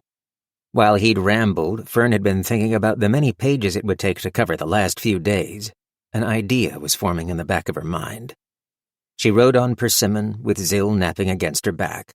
Since the pony had no saddle, Asterix led her by halter and knotted lead from astride bucket. Persimmon was a well-behaved mare and seemed relieved that nothing interesting was happening anymore, placidly clopping beside the larger horse. Night had stolen across the prairie, but a waxing moon glowed high on the rumpled black velvet of the sky like a clipped silver coin. Grassy hillocks and streams gleamed beneath it, preternaturally bright. Full crickets trilled endlessly in unearthly chorus. Asterix had insisted they ride farther after nightfall so that there'd be no chance of an unexpected visit from Statia on foot while they slept. Neither of them had brought up the argument that sparked the day's events. In fact, both were at great pains to pretend nothing had happened. To Fern, it felt like they were balancing a rotten egg on a plate. Nobody wanted to be the one to let it roll off and break. Instead, Fern completed her abridged narration of 10 links in the chain. There wasn't much left to tell. And with a last look at the porthole in flames, Madras sailed mournfully into the west, less a sword hand and the finest partner she'd ever known. Cricket song joined the hoofbeats to fill the space left behind by her narration. "It was a good story," said Asterix after several moments, with great solemnity. "Thank you." Fern thought that would be it for the evening, then. She was certainly all talked out. Asterix wasn't, though. "Your old friend, Viv, when you told us the tale of meeting her in Merck and everything that happened after, you said she saved you in more than one way. What was the other way?" The question was so unexpected that Fern had no defense and could only answer immediately. "She made me see what it was that I cared about, the thing I forgot when I was only going through the motions." "Viv sounds like a worthy friend." Asterix nodded, then asked with gentle interest, "What was the thing you forgot?" In recent weeks, Fern had thought about this more than was healthy, so the answer was easy. "That books are a weapon against the loneliness. Putting them in the right hands lets people see one another. It makes us better to one another. I think that's a worthy thing to do." But it wasn't a question. "But that's not enough for me anymore, and I don't know why. I still believe it, still know it, but I'm not content with it. Which is apparently why I'm in the middle of nowhere, atop a pony I can't ride, with a goblin on my back, explaining this to the most famous person I've ever met. Still—" The Oath Maiden offered her a wordless glance that prompted for more. "I wonder if I misjudged what was happening all those years ago," said Fern, sighing. "Maybe it wasn't a fix. Maybe it was just a small piece of something bigger, and I fooled myself into believing it was the whole thing. Or maybe that sort of realization is like food. It fills you for a while, but eventually you have to eat again." "Do you feel hungry now?" asked Asterix. She fingered her ruined ear again. Fern reached for what would surely be an obvious answer, except she couldn't find it. "I don't know." Her stomach growled, loudly and inconveniently. "Or I can't tell over the sound of myself." "Give me your socks," said Fern. Asterix stared at her, arrested in the act of stripping the soggy woolen things from her pale and wrinkled toes. "There aren't any stones to dry them on," she said. "Come on, toss them over." They had finally stopped between the 2 largest swells of earth they'd come across on the prairie, which formed a shallow bowl. It wasn't much, but it kept the meager fire Fern had built of ox pats from whipping around too badly. Asterix wadded the socks together and lobbed them, her expression bemused. Fern snagged them out of the air, unrolling them again. She'd cut a pair of sturdy bulrush stems at a marshy spot over the hill, and now she planted each at an angle in the soft earth near the fire. She topped them with socks and dug them deep to stabilize them. The wet wool began to steam almost at once. "Dry socks," declared Fern, with a small smile. "You said they were the only thing that stayed exciting after 10 centuries. "I may have exaggerated slightly," allowed Asterix, with an echo of Fern's amusement. "But not by much." A regal nod. "Thank you, Squire." Fern could still sense the rotten egg on the plate, but they were both doing their best not to tip it off the edge. Zill made a sound of disgust and stuck out her pointed tongue. Seated with her coat rucked up to her knobbly green knees, she wiggled her toes close to the heat of the flames. Suxes is like hatlings on horses. The bracelet on her wrist winked in the flickering light. The Oath Maiden extended her own pruned toes toward the fire and flexed them. We should be in Amberlin in another 3 days. That's soon, said Fern. It wasn't really a question. Asterix cleared her throat. I wanted to say, you were very impressive with Stacia and the wagon. Yeah, we really were, weren't we? Chirped Breadley, extra loudly. Everyone pretended he hadn't said anything. Oh, replied Fern. Thanks. She fidgeted with one of the stems holding the socks for no reason whatsoever. I have liked having you along, surprisingly. Fern gave her a look. I mean that I'm surprised, not that it's surprising that someone would like to have your company. Okay, said Fern, carefully. Afterward, said Asterix, as though stepping delicately from stone to stone, if you find you're still hungry, perhaps you'd like to continue onward, with me. Fern was seized by several different emotions at once. Gratification, relief, fear, excitement, and trepidation in equal measure, and all with the sour aftertaste of her anger from earlier in the day. In other words, a real fucking mess. Afterward, she said, more archly than she'd intended. Asterix glanced at Zill, who stared back at her with that savage smile and what Fern had no doubt was absolute comprehension. To her credit, the elf maintained eye contact as she said, after the bounty is delivered. And the rotten egg rolled off the plate. Why do we have to do this? Demanded Fern. Asterix frowned. I've already told you, Yeah, you keep your covenants, you do what must be done, said Fern, unable to keep the exasperation from her voice. That's shit. That's a slogan. What would it cost you to forget all that just this once? What changes? Everything changes. My life is built on principle because it has to be. It's the only thing that keeps it stable after all these years. Every chip in that foundation leads to another, and soon it's cracked in two and everything falls down around you. The elf was trying hard to keep the heat from her voice, and only just succeeding. People come and go. Moments like this come and go. Live to 500 and then you'll understand. Fern leaned forward over her crossed knees and planted her paws on the ground. Bullshit. We're not teramites. There's no mad god that's going to descend and consume the world if your principles get a little bent for a good reason. And the alternative is what? Tossing everything aside because I don't feel perfectly fulfilled at every moment. How is that working for you? The fire suddenly seemed over-warm. I guess well enough that you want me to stick around, retorted Fern. They gazed balefully at one another across the fire as the air between them distorted with the heat. Zill abruptly stood, letting her pocket coat fall back to cover her shins and interrupting their staring match. She glanced between them, mouth closed, annoyance glittering in her crimson eyes. To us, Shankara, she declared, then marched away from the fire. Before Asterix could ask, Fern sighed and explained, She said we're both fuckheads. Later, as she lay with her back to the fire and her eyes open, bruised and aching from Stacia's battering, Fern realized she hadn't answered Asterix's question. She wondered what the answer would have been. 38. The last leagues of the prairie were characterized by regretful quiet. Words were exchanged, but precious few, and those mostly practical. As they drew closer to Amberlin, the gentle swells of the grasslands grew in amplitude, the mountains to the north melted away, and bastion oak began to appear, first in lonely ones and twos, then in copses, and finally conservative stretches of forest. Early autumn zealously burnished their leaves. Other, larger roads materialized to join and widen their own, and they saw and passed their first fellow travelers since leaving the monastery. Most seemed to be farmers or merchants, but several fine coaches made an appearance as well. Asterix awkwardly asked Fern to loan her cloak to Zill, which she did without complaint. The goblin didn't protest either, and kept the red hood up to shade her face. The terrain rose gently over several hours into the first blush of dusk, increasingly wooded, until the trees drew away from the now wider and more trafficked road. Stone markers began to crop up at regular intervals beside the way. Little cottages and farms dotted the distance when the view was unobstructed. When the slope began to descend again, Amberlin itself became visible in the violet haze of the horizon, a vast sprawl of white stone, red slate, and glinting copper, sprinkled with sparks of torchlight that sprouted 1,000 twists of chimney smoke. Satellite villages ringed it at irregular distances, all webbed together with a network of roadways, framing a patchwork of green and gold vineyards between.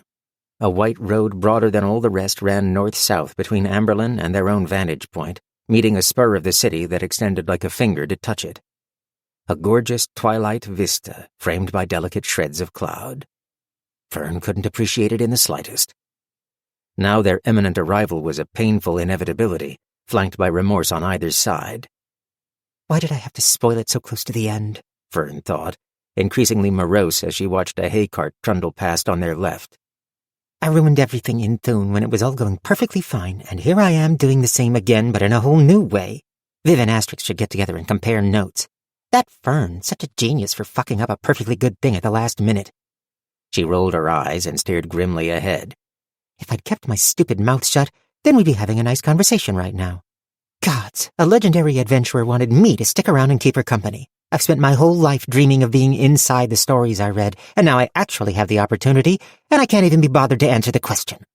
Although Fern had to admit to herself that even if she hadn't run them off the road into the ditch of another argument, she still wasn't positive what her answer might have been, and now it was difficult to untangle from the brambles of everything else around it.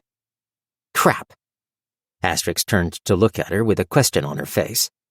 Fern realized she hadn't kept that to herself. Oh, nothing. Sorry, just thinking out loud, I guess. She considered a real apology, but couldn't seem to put her paws on the right words. She experienced a sudden, vivid recollection of standing drunk in the street, staring at the candle-lit windows of Legends and Lattes, trying to muster up the courage to make good on her promise to Cal by confronting Viv, and then failing utterly. Potential conversations played out in her mind, halting, awkward, and with Asterix falling back to an unassailable position of literal centuries of experience. So it was surprising when the elf was the one to speak.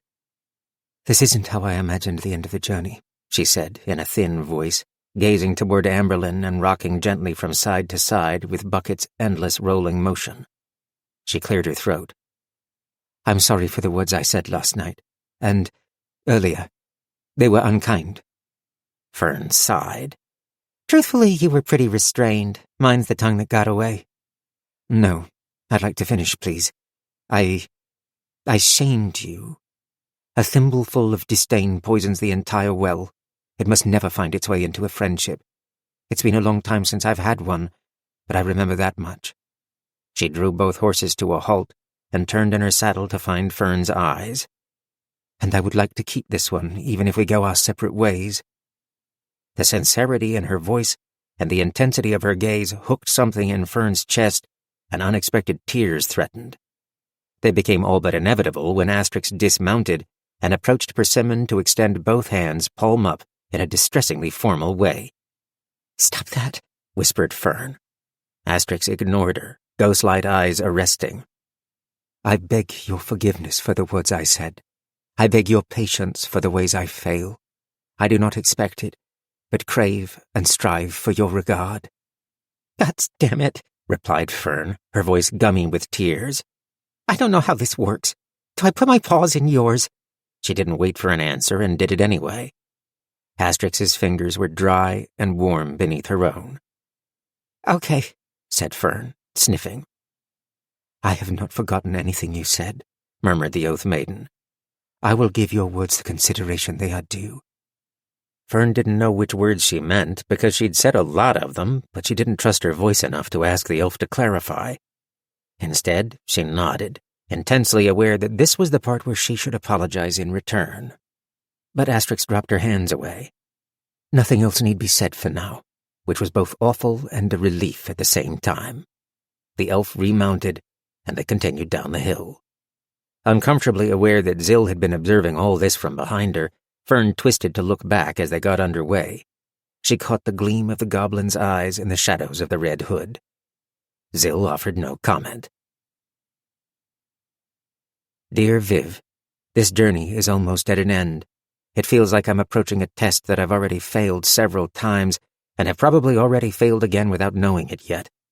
I feel a dreadful anticipation, like unbelievable possibilities lie ahead if only I say the precise magic word required but I don't trust myself to recognize it. On the brighter side, I got into the first brawl of my life. Hell, I even swung a blade, although it was a little one. I also might have actually won, sort of. Maybe technically? I survived anyway. Huh. You took up reading, and I took up armed combat. How about that? This is going to take some explaining, though, and also some awkward admissions and the recounting of some conversations that I'm not sure paint me in a very good light. Anyway, you remember Stacia, that bard I wrote about? Well. It was their last camp before they'd reach proper civilization. Fern stared at the 4 freshly written pages in her paws, then at the sleeping forms of Asterix and Zill. As she opened the satchel, now positively stuffed with paper, to add the latest to her chronicle, she realized that, for the first time, she hadn't told Viv how sorry she was. 39. As they approached the first rather large outlying village on the road to Amberlin, the morning had a crisp autumnal bite to it, and a low-lying fog seemed to burn off in retreat from their arrival. Traffic on the road swelled and began to evince an unexpectedly festive atmosphere. Fern spied wagons of kegs and farmers in feast day finery. Eager children tugged at parents, their faces scrubbed clean. She caught the sounds of a fiddle and drums on the air. Crimson banners and unlit lanterns alternated across lines strung between roof peaks. Looks like a party, observed Bradley. Shame about the noise. The grape harvest is over, said Asterix. We've arrived in the middle of the Summer Dusk Festival. She checked to make sure Zill's hood was drawn low enough to obscure her. Although maybe Asterix should have been the one to wear a cloak, since she was easily the most recognizable person for leagues in any direction. She drew plenty of glances from passers-by, more than a few of whom stopped dead to watch her with open mouths. The Oath Maiden appeared practiced at ignoring the murmurs of onlookers and carried on, carefully weaving bucket and persimmon through the foot traffic. Booths lined the main thoroughfare, selling jarred honey, cured meats, handicrafts, small kegs of wine and spirits, breads, spices, confections, crates of vegetables, handmade toys, and gods knew what else. Bunting decorated exposed eaves, ribbons fluttered from booth poles, minstrels played on a temporary stage, and excited chatter swelled to a low rumble. "It's foolish for us to go through," said Asterix, scratching at her ear. "Too many people, too much attention so close to Amberlin when we've no need. We'll circle around to the other side. It won't cost us much time." Wait, would you mind if I met you there, at the other end? Fern eyed the crates packed with ranks of green wine bottles and the neighboring tables piled with wheels of aged cheese. Since Asterix's earnest apology, the idea of some sort of peace offering had been brewing. This was probably the last best opportunity she'd have to find anything resembling a gift. "I've got an errand I want to take care of. I promise I won't be long." Asterix followed her gaze and raised a brow. She seemed about to protest, but nodded instead. "We'll find you there." Fern slithered off persimmon and kept her feet under her as she landed, glancing up at Zill, who blinked back. "Zukenda," said the goblin, solemnly. Fern didn't know what that meant, so it wasn't profane, but she also thought Zill had said it before. She couldn't remember when, though. "Thanks," she called to Asterix as the elf handed down her satchel. Then she trotted into the village toward the stalls. When she looked back, they and the horses were nearly out of sight, heading southeast. She had a sudden, wild premonition of emerging on the other side to find herself alone on the road, Asterix and Zill long gone. She banished the thought almost as soon as it arrived. Mostly. Forging through the throng, Fern rediscovered what it was like for your eyes to be at navel height in a crowd. It was easy to get disoriented without a clear view of your destination, except what you could snatch around moving bodies. Grumbling to herself, she wove between legs, trying to keep her tail out from underfoot. At last, she arrived at the spirit seller's stall, where a generously proportioned Nepenthe woman was dickering with a customer over a case of wax-sealed liquor in little blue bottles. Fern moved to get in line, but drew up short when something snagged her gaze in the crowd. Tartan. There and gone. Furrowing her brow, she forgot all about the spirits and struggled in the direction of the flash of color. "Watch it," she yelped as a dwarf backed into her and nearly knocked her sprawling. She didn't even hear his apology as her gaze fell on the slash of tartan fabric again, and she did her best to dash toward it. Squeezing past a pair of hips, she came out gasping behind a smoke-furred rattkin in a sash that she'd recognize anywhere. He wasn't wearing his belt dagger. With his back to her, he was glancing around as though looking for someone. Quillen? She said. He whirled, eyes wide. Fern? The look of shock and delight on his face melted into something else almost immediately. Fear? Guilt? He seized her forearm, bringing his face close. Where are the others? The goblin? He hissed. What? She's... Fern had never mentioned Zill to Quillen. Not once. She tried to shrug off his grip, already backing away. Fern, you have to listen to me. Are they here? You have to... Her back struck something solid. Shit, breathed Quillen, his shoulders slumping. The dread that had been steadily building overspilled its dam as Fern half-turned and looked up into Tulla's flinty gaze.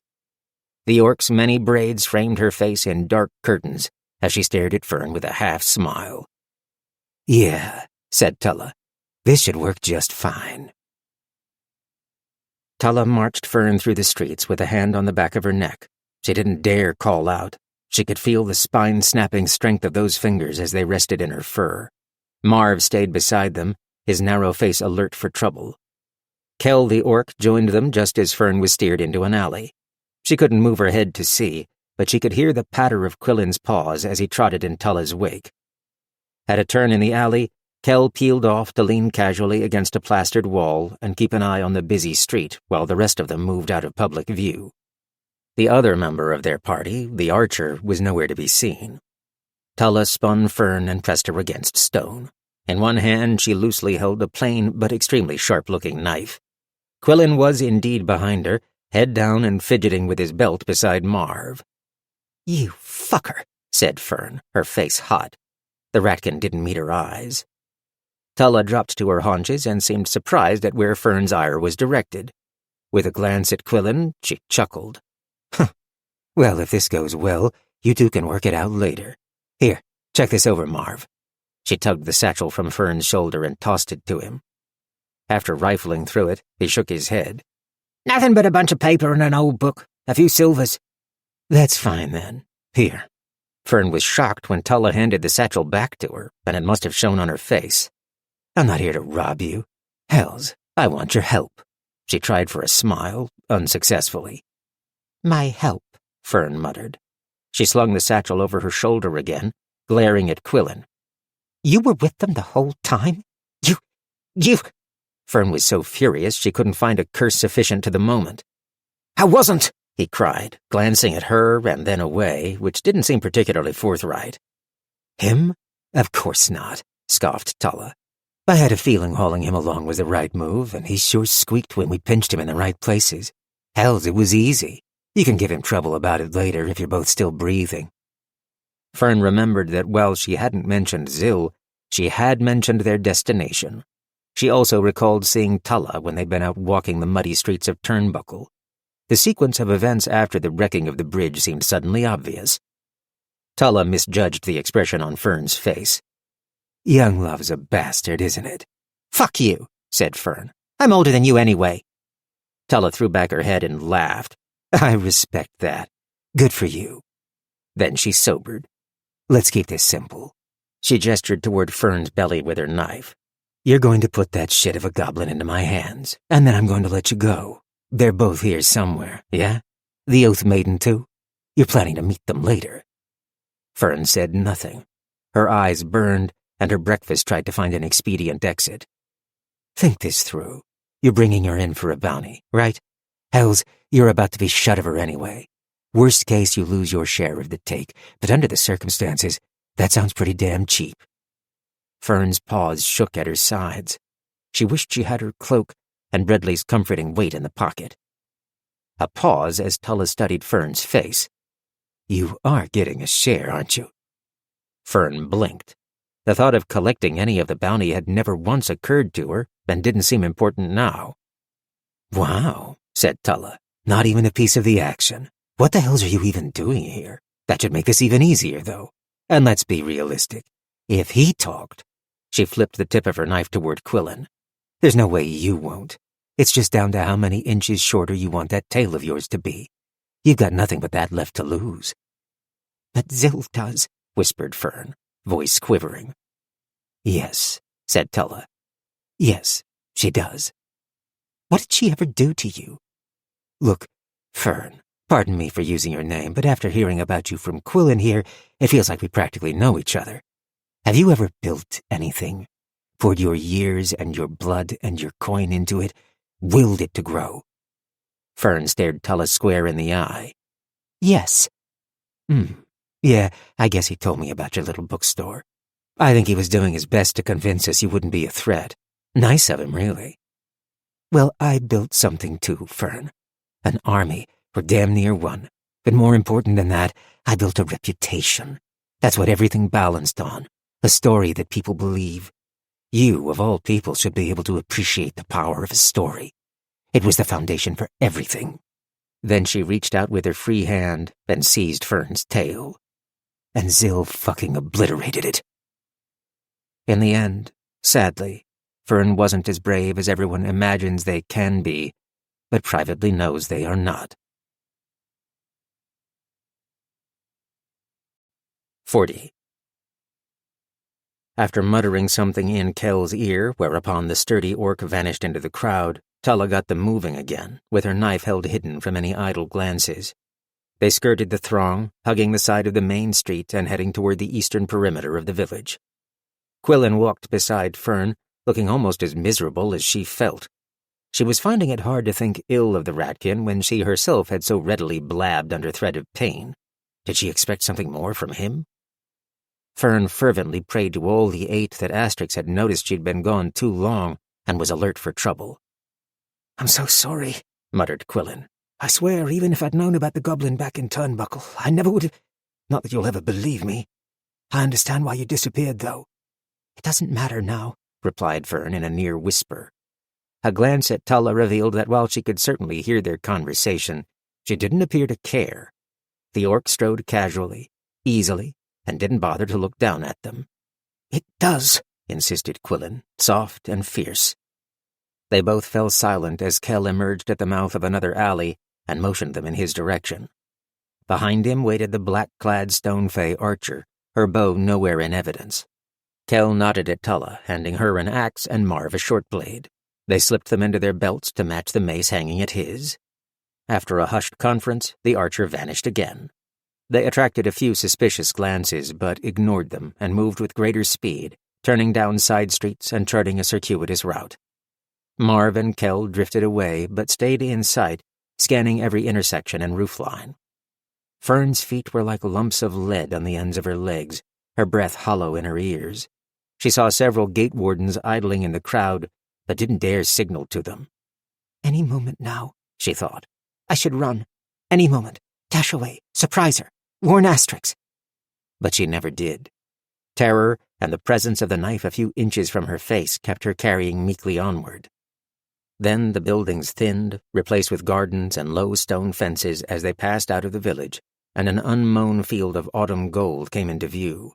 Vineyards filled the leagues beyond, between them and the sprawl of Amberlin. Traffic was sparse, with only a few folk heading home from the festivities still in full swing behind them. Just south of the path, a windmill rose over the dead grass, tattered canvas clinging to its blades. In front of it, clearly visible from the road, Nigel's starburst hilt and about a foot of steel stood tall above the rustling seed heads. There was no sign of Asterix, Zill, or the horses. Fern had no idea what was going on, but some intention was plain. She rejoiced inwardly. I should be disappointed, muttered Tulla. But I'm not, really. I never liked doing things the easy way. Come on, you two. She nudged Fern to get her and Quillen moving again, directly toward the longsword in the field.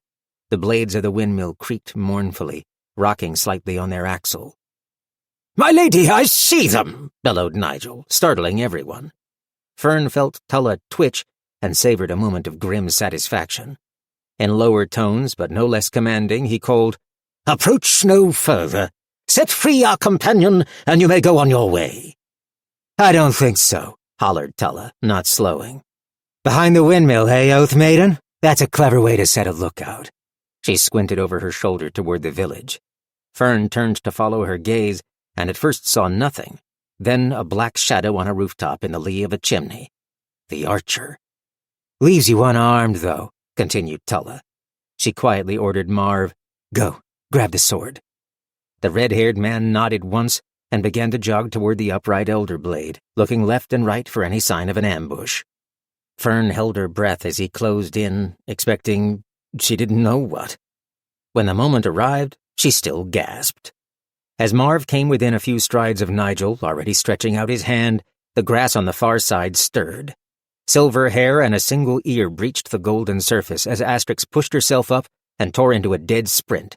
She reached the starburst hilt an instant before Marv, grasping it with her left hand and ripping Nigel from the earth in a spray of grass and dirt. Marv squawked, grabbing for the short sword at his waist, but the Oath Maiden let her momentum flow into an upward sweep of Nigel's pommel, clubbing the man in the skull.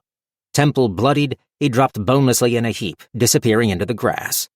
Asterix stooped quickly and seized him by the collar, dragging his unconscious head up beside her hip and laying Nigel across his chest. "The archer! Call her down! If I see her again, Marv here will regret it." Fern fully expected an arrow to sprout in Marv's chest, or for Tulla to laugh and tell her to go ahead. That's certainly what would have happened in any number of adventure stories she'd read.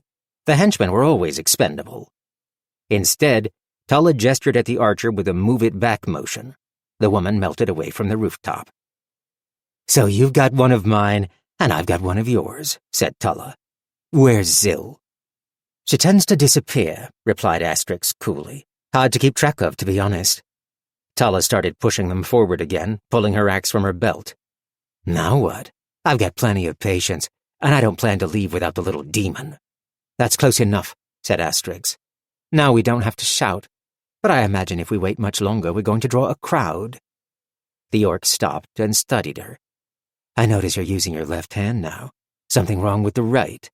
She shrugged. "We both know who won the last time we met, and you look worse off than before. I like my odds. Still, I'll suggest a trade. Let Marv be and hand over the goblin. These two go free. We head our separate ways. You're out a bounty, but I guarantee mine needs greater. What do you say?" "I'll happily exchange this one for my friend," said Asterix. "But as you can see, I don't have a goblin to barter." Asterix wasn't wrong about drawing a crowd. Already, Fern saw that a few villagers had stopped on the road and were pointing. This wasn't lost on Tulla, who squeezed the haft of her axe until it creaked. "I hate a fucking impasse," she growled, "but they always break in the end." And as though her words were prophetic, at that instant, it did. "Hey!" cried Kell, pointing with his mace at the stone wall running alongside the field. Zill was sprinting across the top, with Fern's red cloak billowing out behind her. Even as Fern caught sight of her, Zill leapt spread-eagled from the fence and plunged into the grass, which rippled like water with her passage as she made a beeline for Tulla, pigtails flying. "Finally," breathed the orc, widening her stance. Quillen seized Fern's arm and yanked. She stumbled as he pulled her after him, darting behind Kell, who noticed and began to turn. Tulla registered none of it, focused fully on the approaching goblin, her teeth bared and her axe waiting. Then everything happened very fast. Zill growled in her throat, still barreling toward Tulla. Quillen drove his shoulder into Kell's left calf, then bit savagely into the back of his knee. Kell shouted, and Fern sprang aside before he could crush her with his fall. She tripped and landed on her ass, scrabbling through the grass as the man hit the ground hard. With a triumphant grin, Tulla sliced her axe down and across in a savage cut to meet the place where Zill would be, and howled in fury as Nigel's steel met the axe blade and drove it sidelong. She found herself face to face with Asterix, whose ghost-light eyes blazed into her own. Zill made a sharp left and skittered away from Tulla's thwarted attack. As she did, the clasp of Fern's red cloak came undone, and the red fabric billowed up and away from her, snagging on Asterix's hip and threatening to foul her step. "Eventually," growled Tulla, turning her attention fully to the Oath Maiden.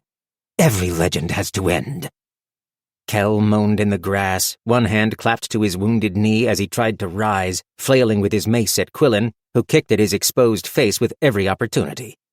Tulla hacked at Asterix in a frenzied explosion of motion.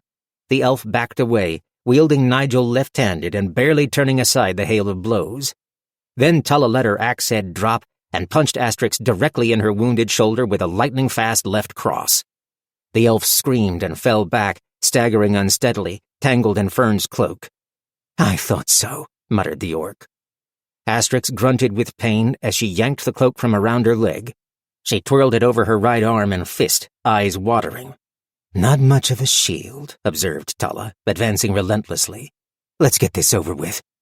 She raised her axe and brought it down hard, not bothering to look for an opening.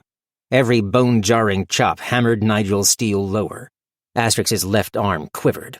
With so much damage accumulated from recent battles, she couldn't muster the strength or vigor for a counterattack. The Oath Maiden's eyes glimmered with the possibility of her own death as her defense was whittled away with each merciless stroke. Nigel moaned something inarticulate, crying out at every impact. Then Fern stared at the cloak on Asterix's arm, and something slotted into place in her mind. "Asterix!" she cried. "The pocket!"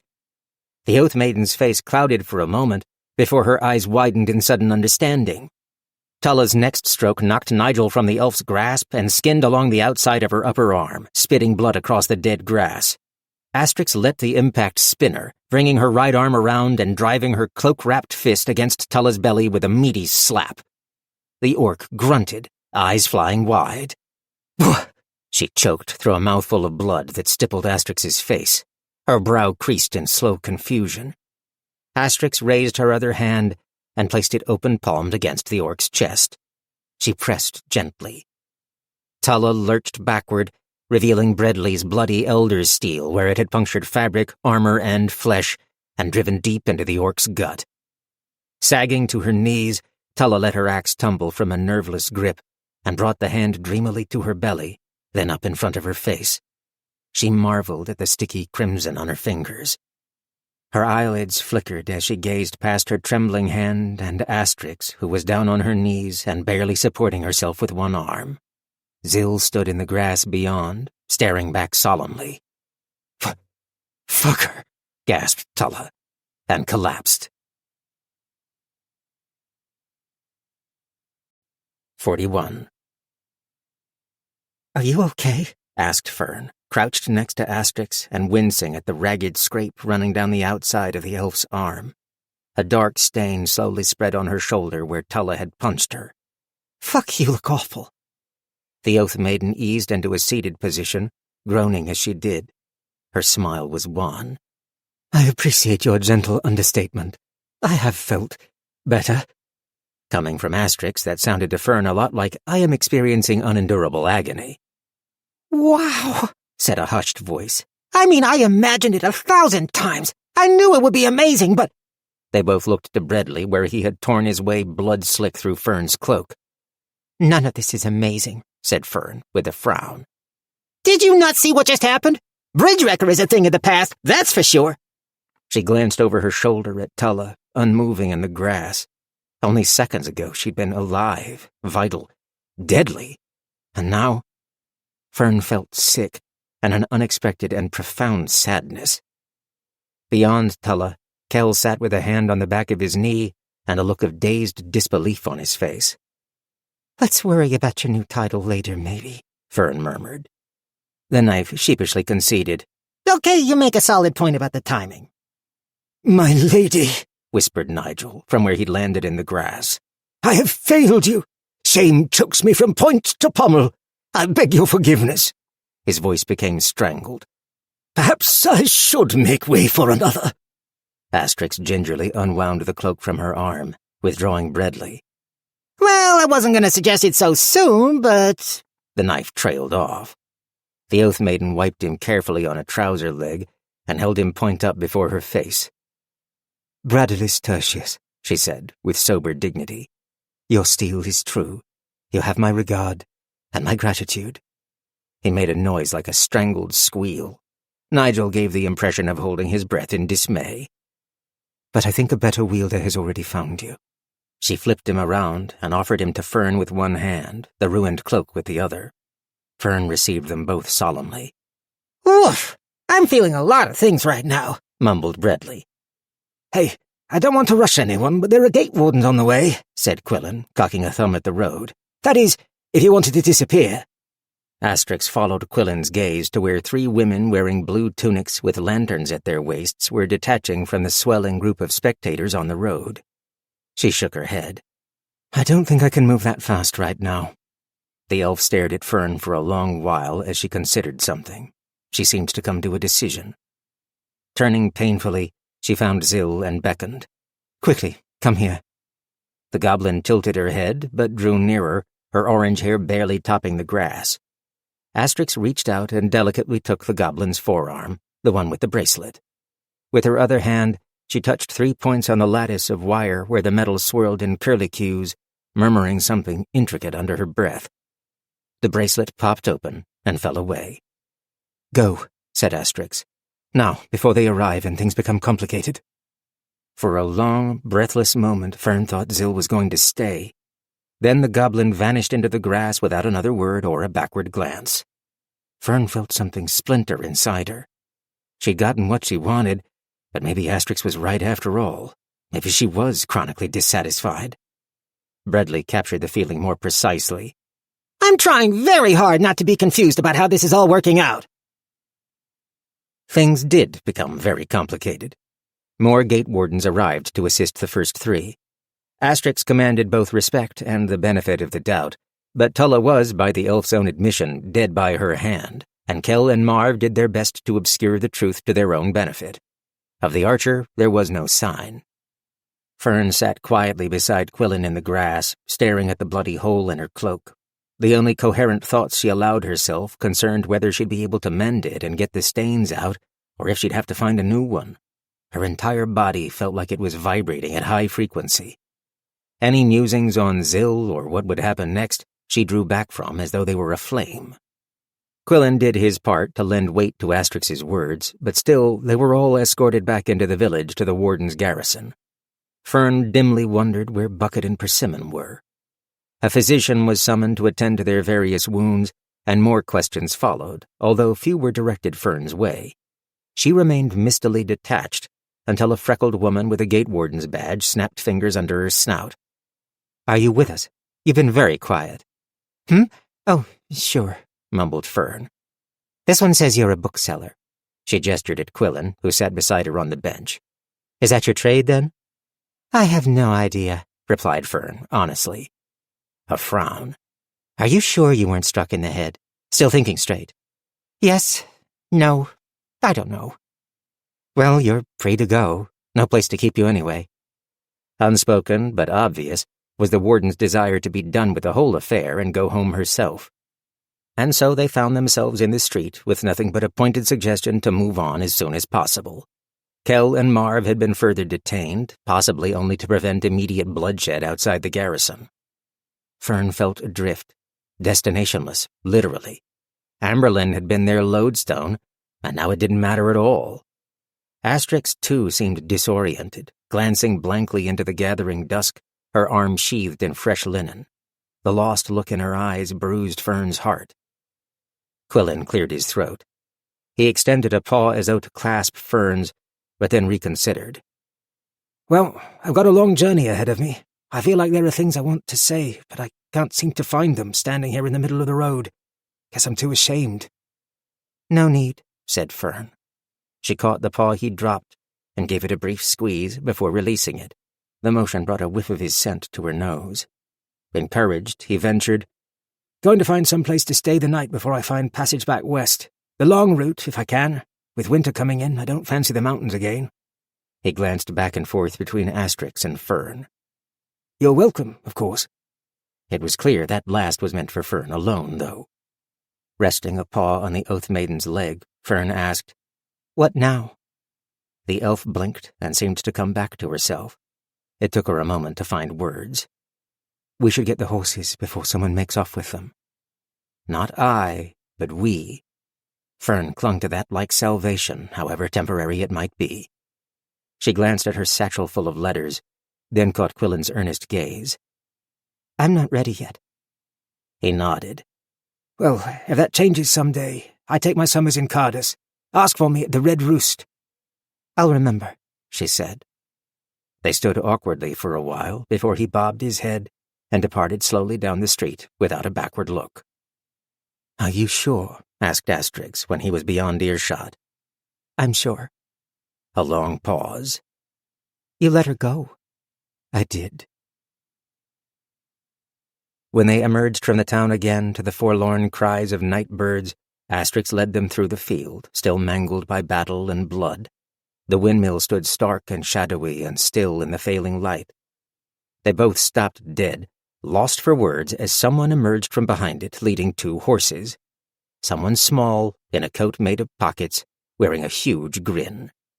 She approached without hurry, halting a few paces away and studying them with crimson eyes. "We goes when it's time to be somewhere else," said Zill. 42. They briefly considered camping under the windmill, but by unspoken agreement continued until they were out of sight of the place where Tulla had fallen. Instead, they stopped a league or 2 onward in a copse of oak and didn't bother lighting a fire. Fern lay back on a bed of leaves with her torn cloak for a blanket. She stared through the shadows of balding branches at a sky salted with cold stars and did not sleep for a long time. Tulla would not leave her mind, and when she tried to think past her to tomorrow, she found only a void. When they rose before dawn in chill blue light, sniffling with the cold, Fern briefly considered asking Zill why she was still there. She knew what sort of answer she'd get, though, cryptic and short and deeply unsatisfying. The last brief leg of their journey was uneventful as dawn claimed the sky and revealed their destination creeping ever closer. They stopped once at a stream so that Fern could wash the blood from her cloak. Then, at last, Amberlin's gates ushered them inside. Fern reckoned the city was at least thrice the size of Thune, all plaster and ruddy tiles with not a thatched roof in sight. She'd never visited a place so huge, where nearly every structure had a 2nd or 3rd story. The Summer Dusk Festival was still in evidence, with bunting and ribbons and vendors aplenty, although the celebrations were winding down. Some stalls were shuttered or packing up, and there was a general air of the morning after a drunken carouse.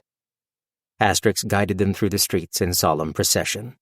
The roads were wide enough that they continued to ride side by side the entire way. The decorations, stages, and craft stands dwindled away as they passed into quieter districts. When at last they arrived at the bounty office, Fern realized she had no idea what it was actually called. She studied the building. It looked like a small prison, with brutal utilitarian construction and iron-barred windows. There wasn't even a sign. "Are we really doing this?" she asked. Asterix dismounted and hitched both horses to the post out front. "I'm going to walk in the door and complete the journey. Beyond that," she shrugged and glanced at Zill in helpless perplexity. "I'll do nothing at all." Making good on her words, she passed through the doorway and into the shadows beyond. Zill immediately slipped down from Persimmon's back and trotted after her. "Well, fuck, what am I going to do, stay here?" muttered Fern, and followed.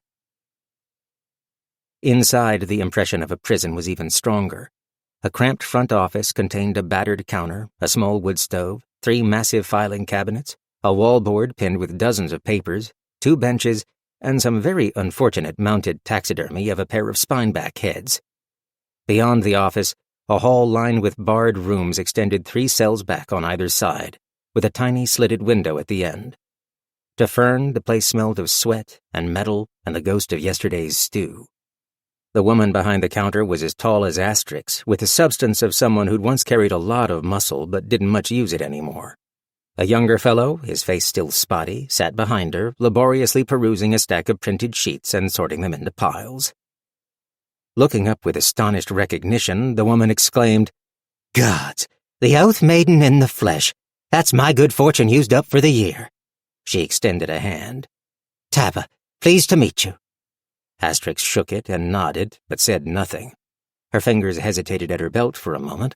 Then she unsnapped a pouch and withdrew a folded and stained piece of paper.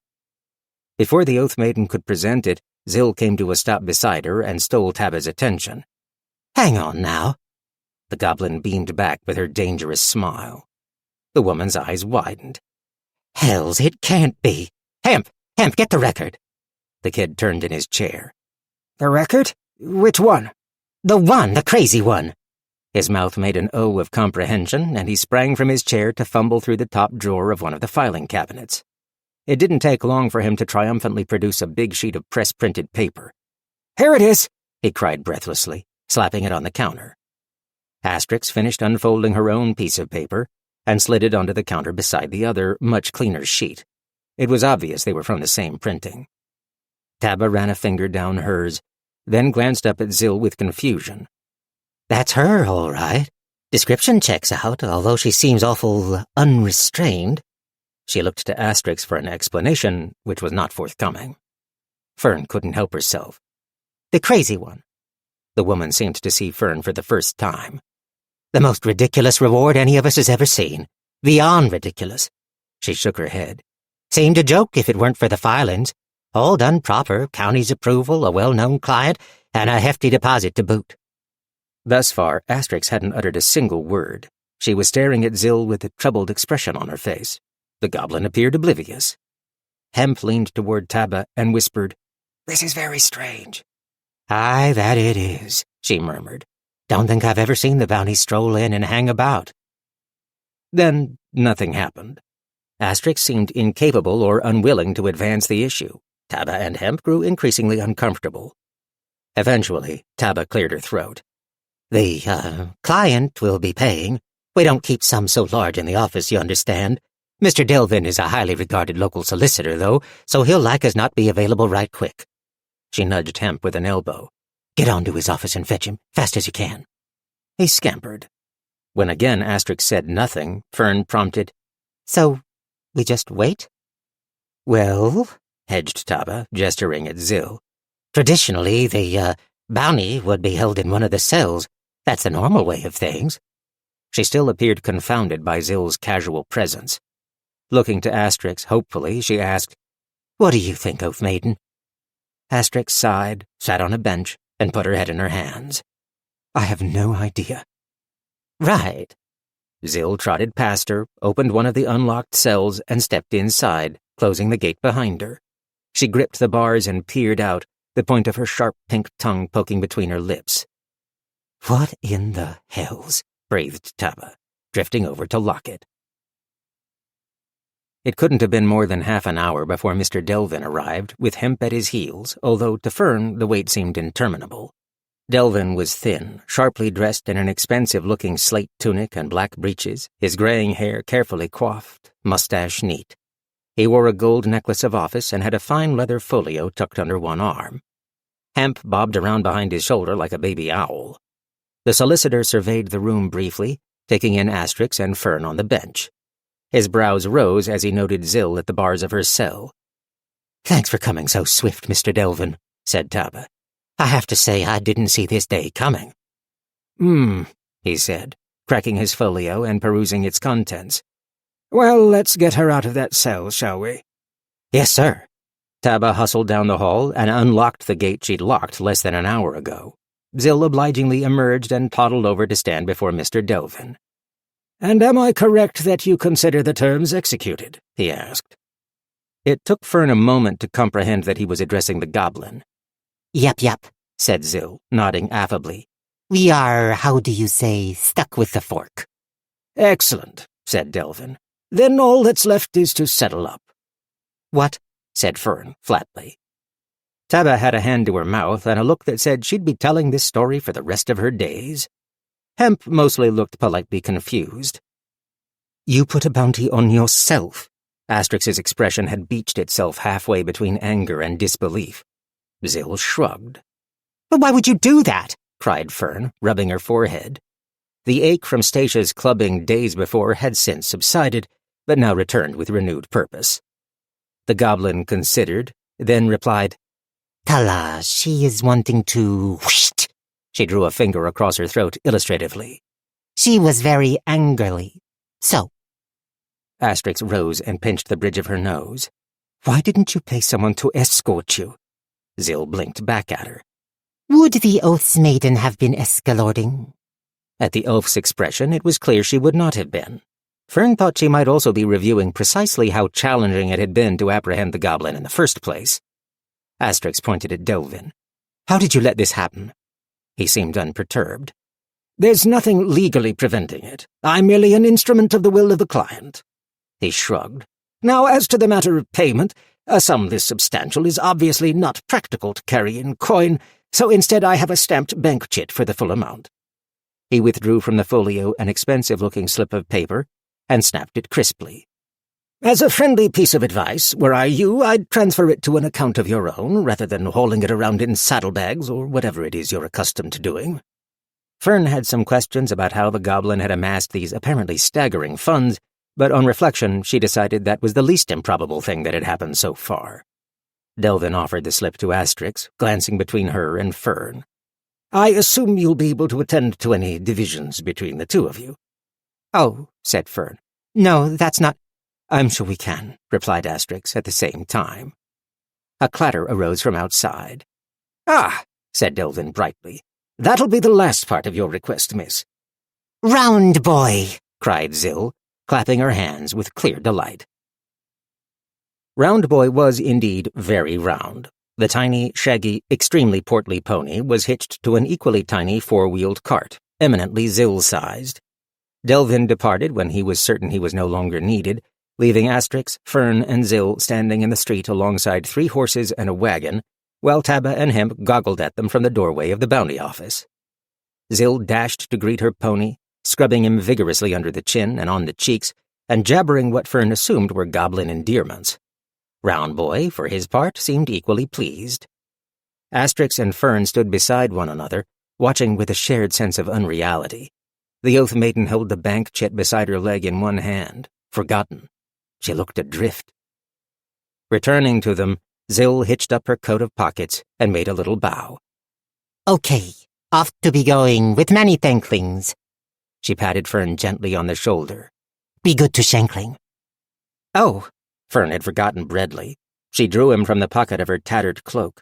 Asterix had made a show of bestowing him on her, but he's not really mine. Glad we're clear on that, grumbled the knife. Wielding is a privilege, not a right. Shaking her head, Zill pressed him gently back toward Fern. She moved on to Asterix and stared up at her for a long, inscrutable moment. Then, startling Fern and the Oath Maiden both, Zill seized the elf's legs in a full-body hug. Asterix's mouth worked as she stared, bewildered at the goblin. Tentatively, she reached down and patted her orange hair. Zill detached herself and backed away, blinking at them. Okay. Bye. She crawled up to the buckboard of her cart beside the unlit lantern that hung from its awning, and with a brisk wave, twitched the reins. Round Boy clattered off down the street, and they both disappeared out of sight around a bend. I'm gonna miss that little weirdo, theoretically, mused Breadley aloud. The strength seemed to leave Asterix's legs all at once, and she sat down hard on the curb, staring at the bank chit in her hand. Nigel's sheath twisted awkwardly on her back. Are you okay? asked Fern, putting a paw on her shoulder. I feel like the road took a turn in the dark, murmured the elf, still gazing at the slip of paper. She looked at Fern, her eyes rimmed red. Like time is slipping away, except I've always had so much of it until now. I feel rushed. I asked you a question before, but didn't get an answer. And perhaps it's possible you think better of me now. So I'm going to ask it again before I can't. Fern's heart seized as Asterix shifted onto one knee and withdrew Nigel from his scabbard. She planted him point down in the street and bowed her head as though in prayer. What are you doing? whispered Fern. Fern, said Asterix, her voice quiet and firm. I, Asterix Arborin, lost of my line, beg of you your companionship, your courage, your community. In return, you shall have mine, and between them may loyalty bind us. She swallowed. Will you accompany me on the roads ahead, treacherous or fair, as my squire and friend, for as long as it please you? Dizziness swallowed Fern whole. Before her, another friend who needed her, wanted her to fill a space she uniquely fit into, a need she could meet, a thing that she could be to bridge a gap in someone else's road. Worthy, useful, valuable. She tore her eyes from Asterix, awaiting her answer, to stare at the overstuffed satchel at her side. So many letters, all starting the same. Dear Viv. So many apologies, stretching back weeks. And before that, years, to a father long dead, to the dream of his that she'd inherited and lived for him. Fern took a deep breath as tears overspilled, wetting the fur of her cheeks. In a small and quavering voice, she uttered the hardest word of her life, No. At the parting of ways outside the gates of Amberlin, they stood together beside the horse and pony, Persimmon newly outfitted with a saddle suitable for a rattkin. Asterix had insisted Fern take a share of the bounty. Fern had accepted it uncomfortably, and certainly hadn't counted whatever was in the purse the Oath Maiden had tucked into the pony's saddlebag. Kneeling before her, Asterix withdrew the bracelet that had last girdled Zill's wrist. Delicate wire glittered in the afternoon sun. She offered it to Fern in an open palm. "If ever you need me, or decide you'd like to walk the same road together for a while, place this on your wrist, and we will both know how to find one another." Fern took it in one paw and studied it. Didn't you say that at long distances there's pain? Asterix tapped the bracelet still around her own wrist and smiled. "I find that some things are worth pain. You'll know if and when this is worth it to you." Sniffling, Fern nodded and tucked it away in her cloak. "Oh, there's someone else who likely wants a word." The elf reached over her shoulder and loosed Nigel in his scabbard. There was the air of somebody straightening their tunic, followed by the sound of a clearing throat, and then Nigel's voice declared, "There are few I deem worthy of my lady's regard. In you, however, I can find little fault. Be well, and travel safe." "Can't help but feel somebody has been left out," muttered Breadley. Nigel harumphed. "Take good care of her, Nigel," said Fern, thumping Breadley with a finger to hush him. Mustering up the last of her courage, she took Asterix's hand in both her paws and said in a wobbly voice, "Thank you for harboring me when I stumbled out of my life. Thank you for protecting me. Thank you for enduring me. Thank you for wanting me to be something you needed. And thank you for understanding when I couldn't." Halfway through, her vision was a blur.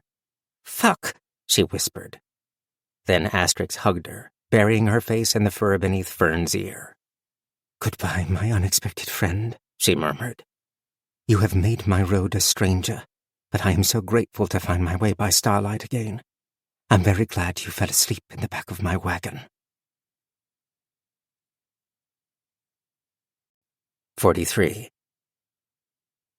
On a frigid afternoon in winter's deepest heart, Fern stood once more outside Legends Lattes. Snow caked the roofs of Thune and mantled the street, and a cloudless sky let the sun burnish it all in glitter and gleam. Her breath steamed in the sharp air. It had taken weeks to make the return trip. She'd struggled astride Persimmon for 2 days before deciding that she was no horsewoman and that the mare would be better cared for by someone who knew what they were doing. The two of them weren't fast friends anyway. After trading the pony, she'd booked a carriage to Thune. Again. No pescadines waylaid them, and no fabled adventurer came to their rescue. On a brandy-soaked night many months gone, Cal had sent her to say the words that needed saying, but she'd instead traveled half the territory to avoid it. Now, she was where she should have been at the beginning.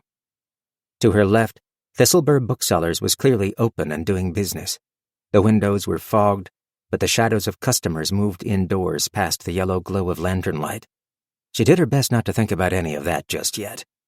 Instead, she raised a paw, depressed the latch, and entered Viv's shop. The heat and steam enveloped her and made Fern's fur frizz, the scent of cinnamon tickling her nose. She saw Viv straight away behind the counter, the orc's broad back turned, scrubbing in a mug with a cloth. A heap of Thimble's baked goods glistened with sugar under a glass dome. A couple of folks waited in line, and beyond the tables were lively with conversation. Tandry was nowhere to be seen. Then Viv turned and saw Fern, and dropped the mug she'd been holding. It shattered on the floor with a sound like an explosion. Fern's heart squeezed tighter with every emotion she registered on Viv's face. Surprise, confusion, joy, hurt, anger. Definitely anger in there. That wasn't where it settled, but it had certainly been a stop on the trip. "Gods," breathed Viv. She rushed to fiddle with the counter door, which stuck, so she gave up and vaulted it, reaching Fern in 2 strides. The orc scooped her up and crushed her in a back-cracking hug that made Fern squeak. "Gods, you're all right," Viv said. Then she set her down and stared at her in consternation. She opened her mouth, but couldn't seem to decide which question to ask first. Instead, she turned to the rest of the shop and called, "All right, we're closing early. Everybody out." There was a great deal of grumbling and a few hasty refunds, but in minutes Legends Lattes was empty but for the two of them.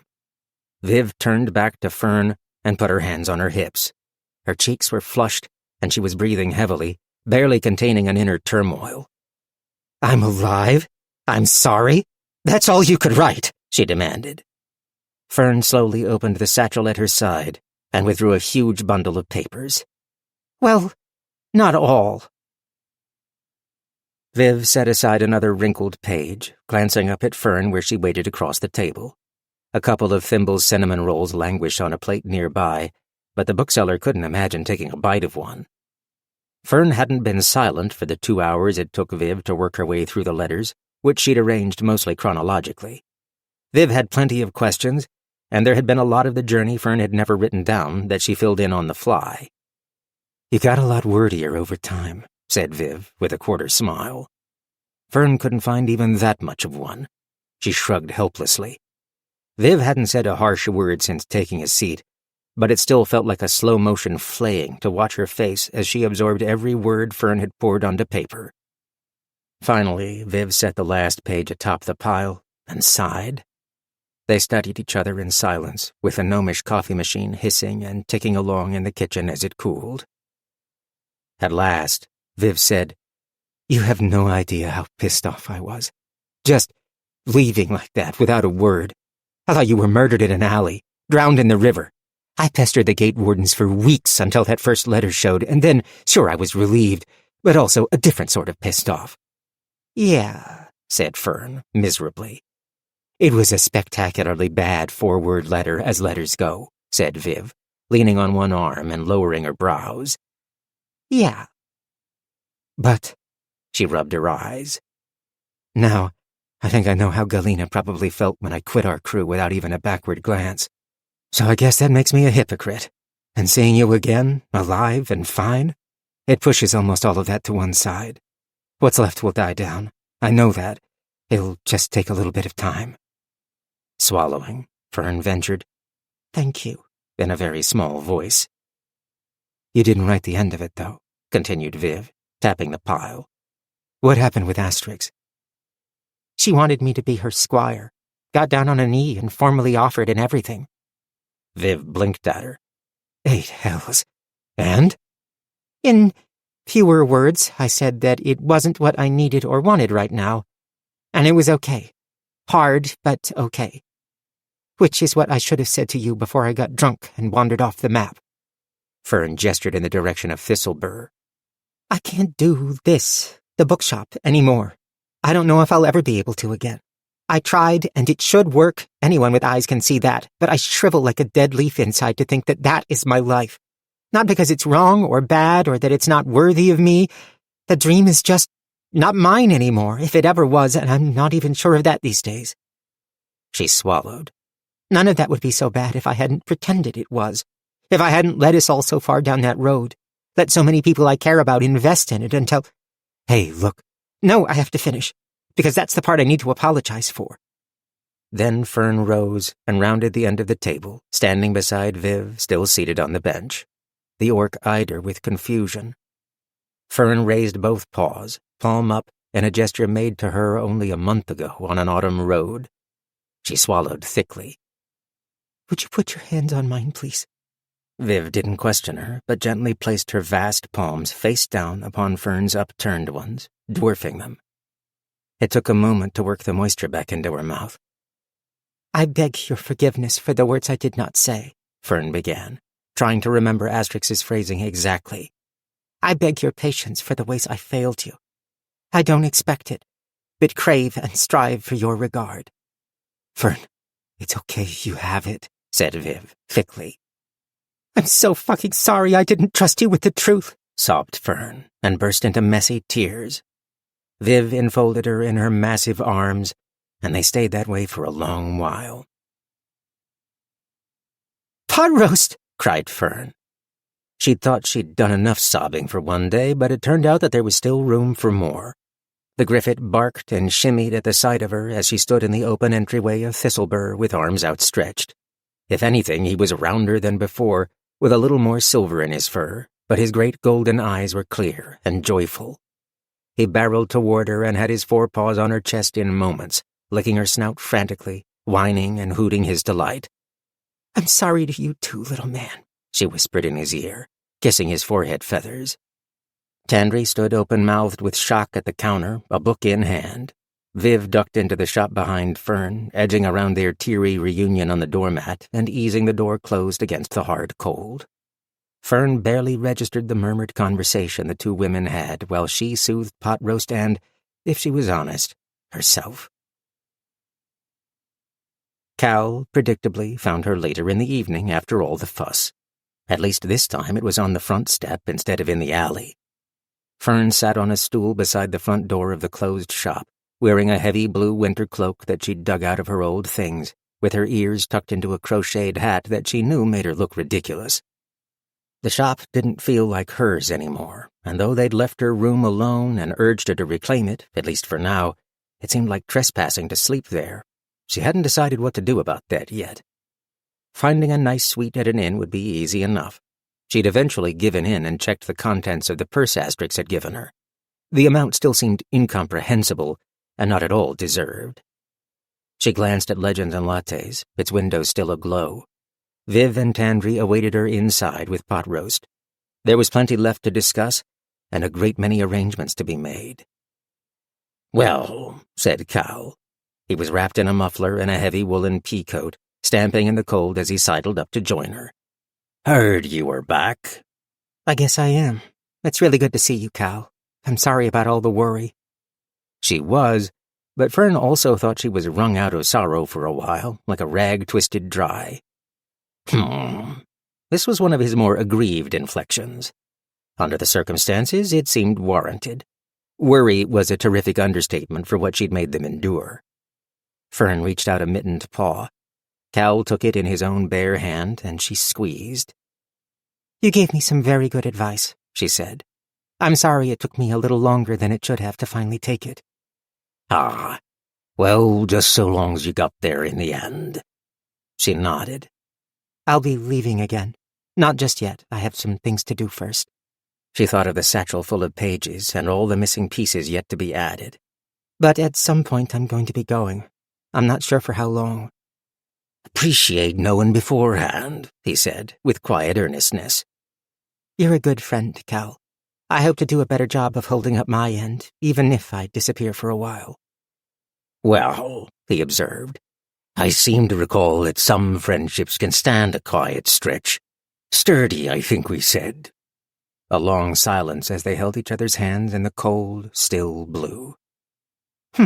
Said Fern. Cal replied. Epilogue. Fern slid the blue, cloth-bound volume from the bookshelf with a little thrill, then turned it over in her paws. The cover, amidst a gilding of intertwined leaves, read, The Straight Road in the Dark, Travels with the Oath Maiden, by Fern Teverlin. You should sign it, murmured Quillen, cocking his head close to hers. What? You got a pencil in there, don't you? He gestured at her satchel, which was, indeed, loaded with pencils and several bound notebooks. I can't do that. That's vandalism, she replied, horrified.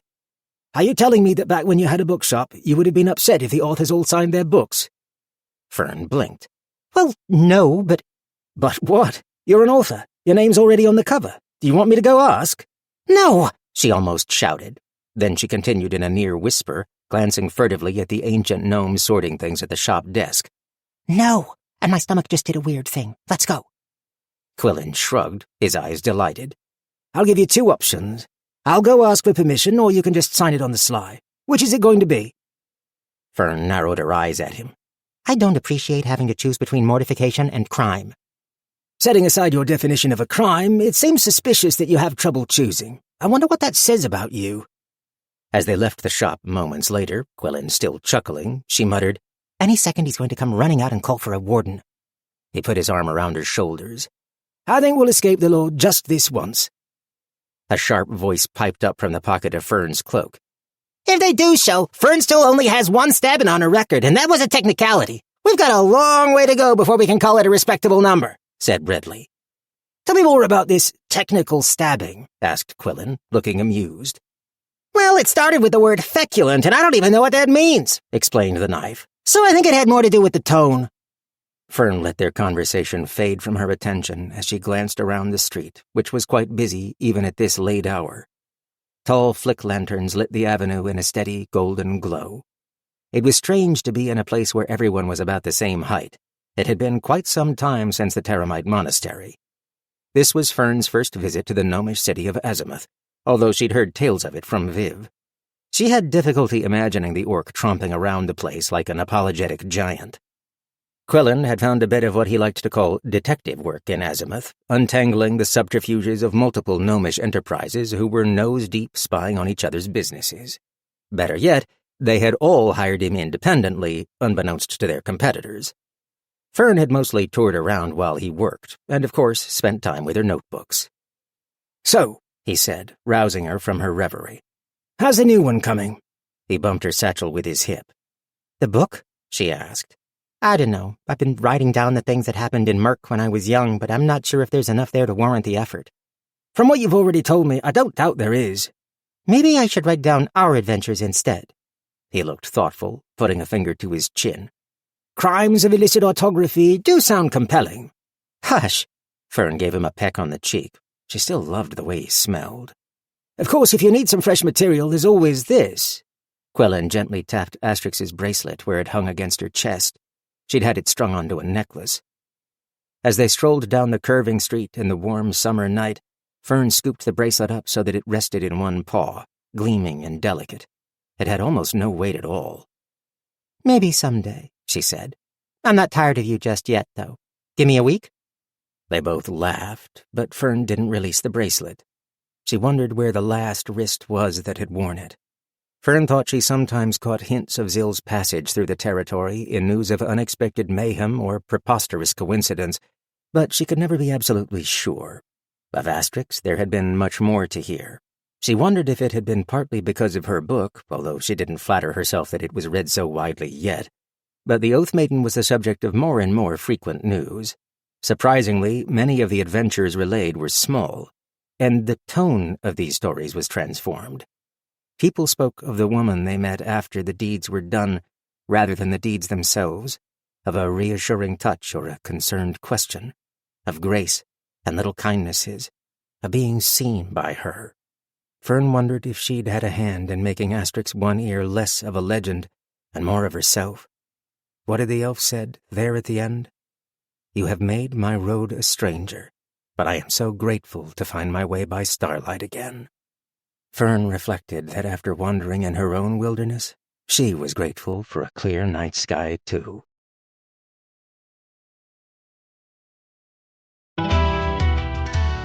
We hope you've enjoyed this production of Brigands and Breadknives, written and read by Travis Baldree, a Macmillan audio production for Tor Books. Text copyright 2025 by Travis Baldree. Production copyright 2025 by Macmillan Audio. All rights reserved. For more information about Macmillan audiobooks, please visit macmillanaudio.com.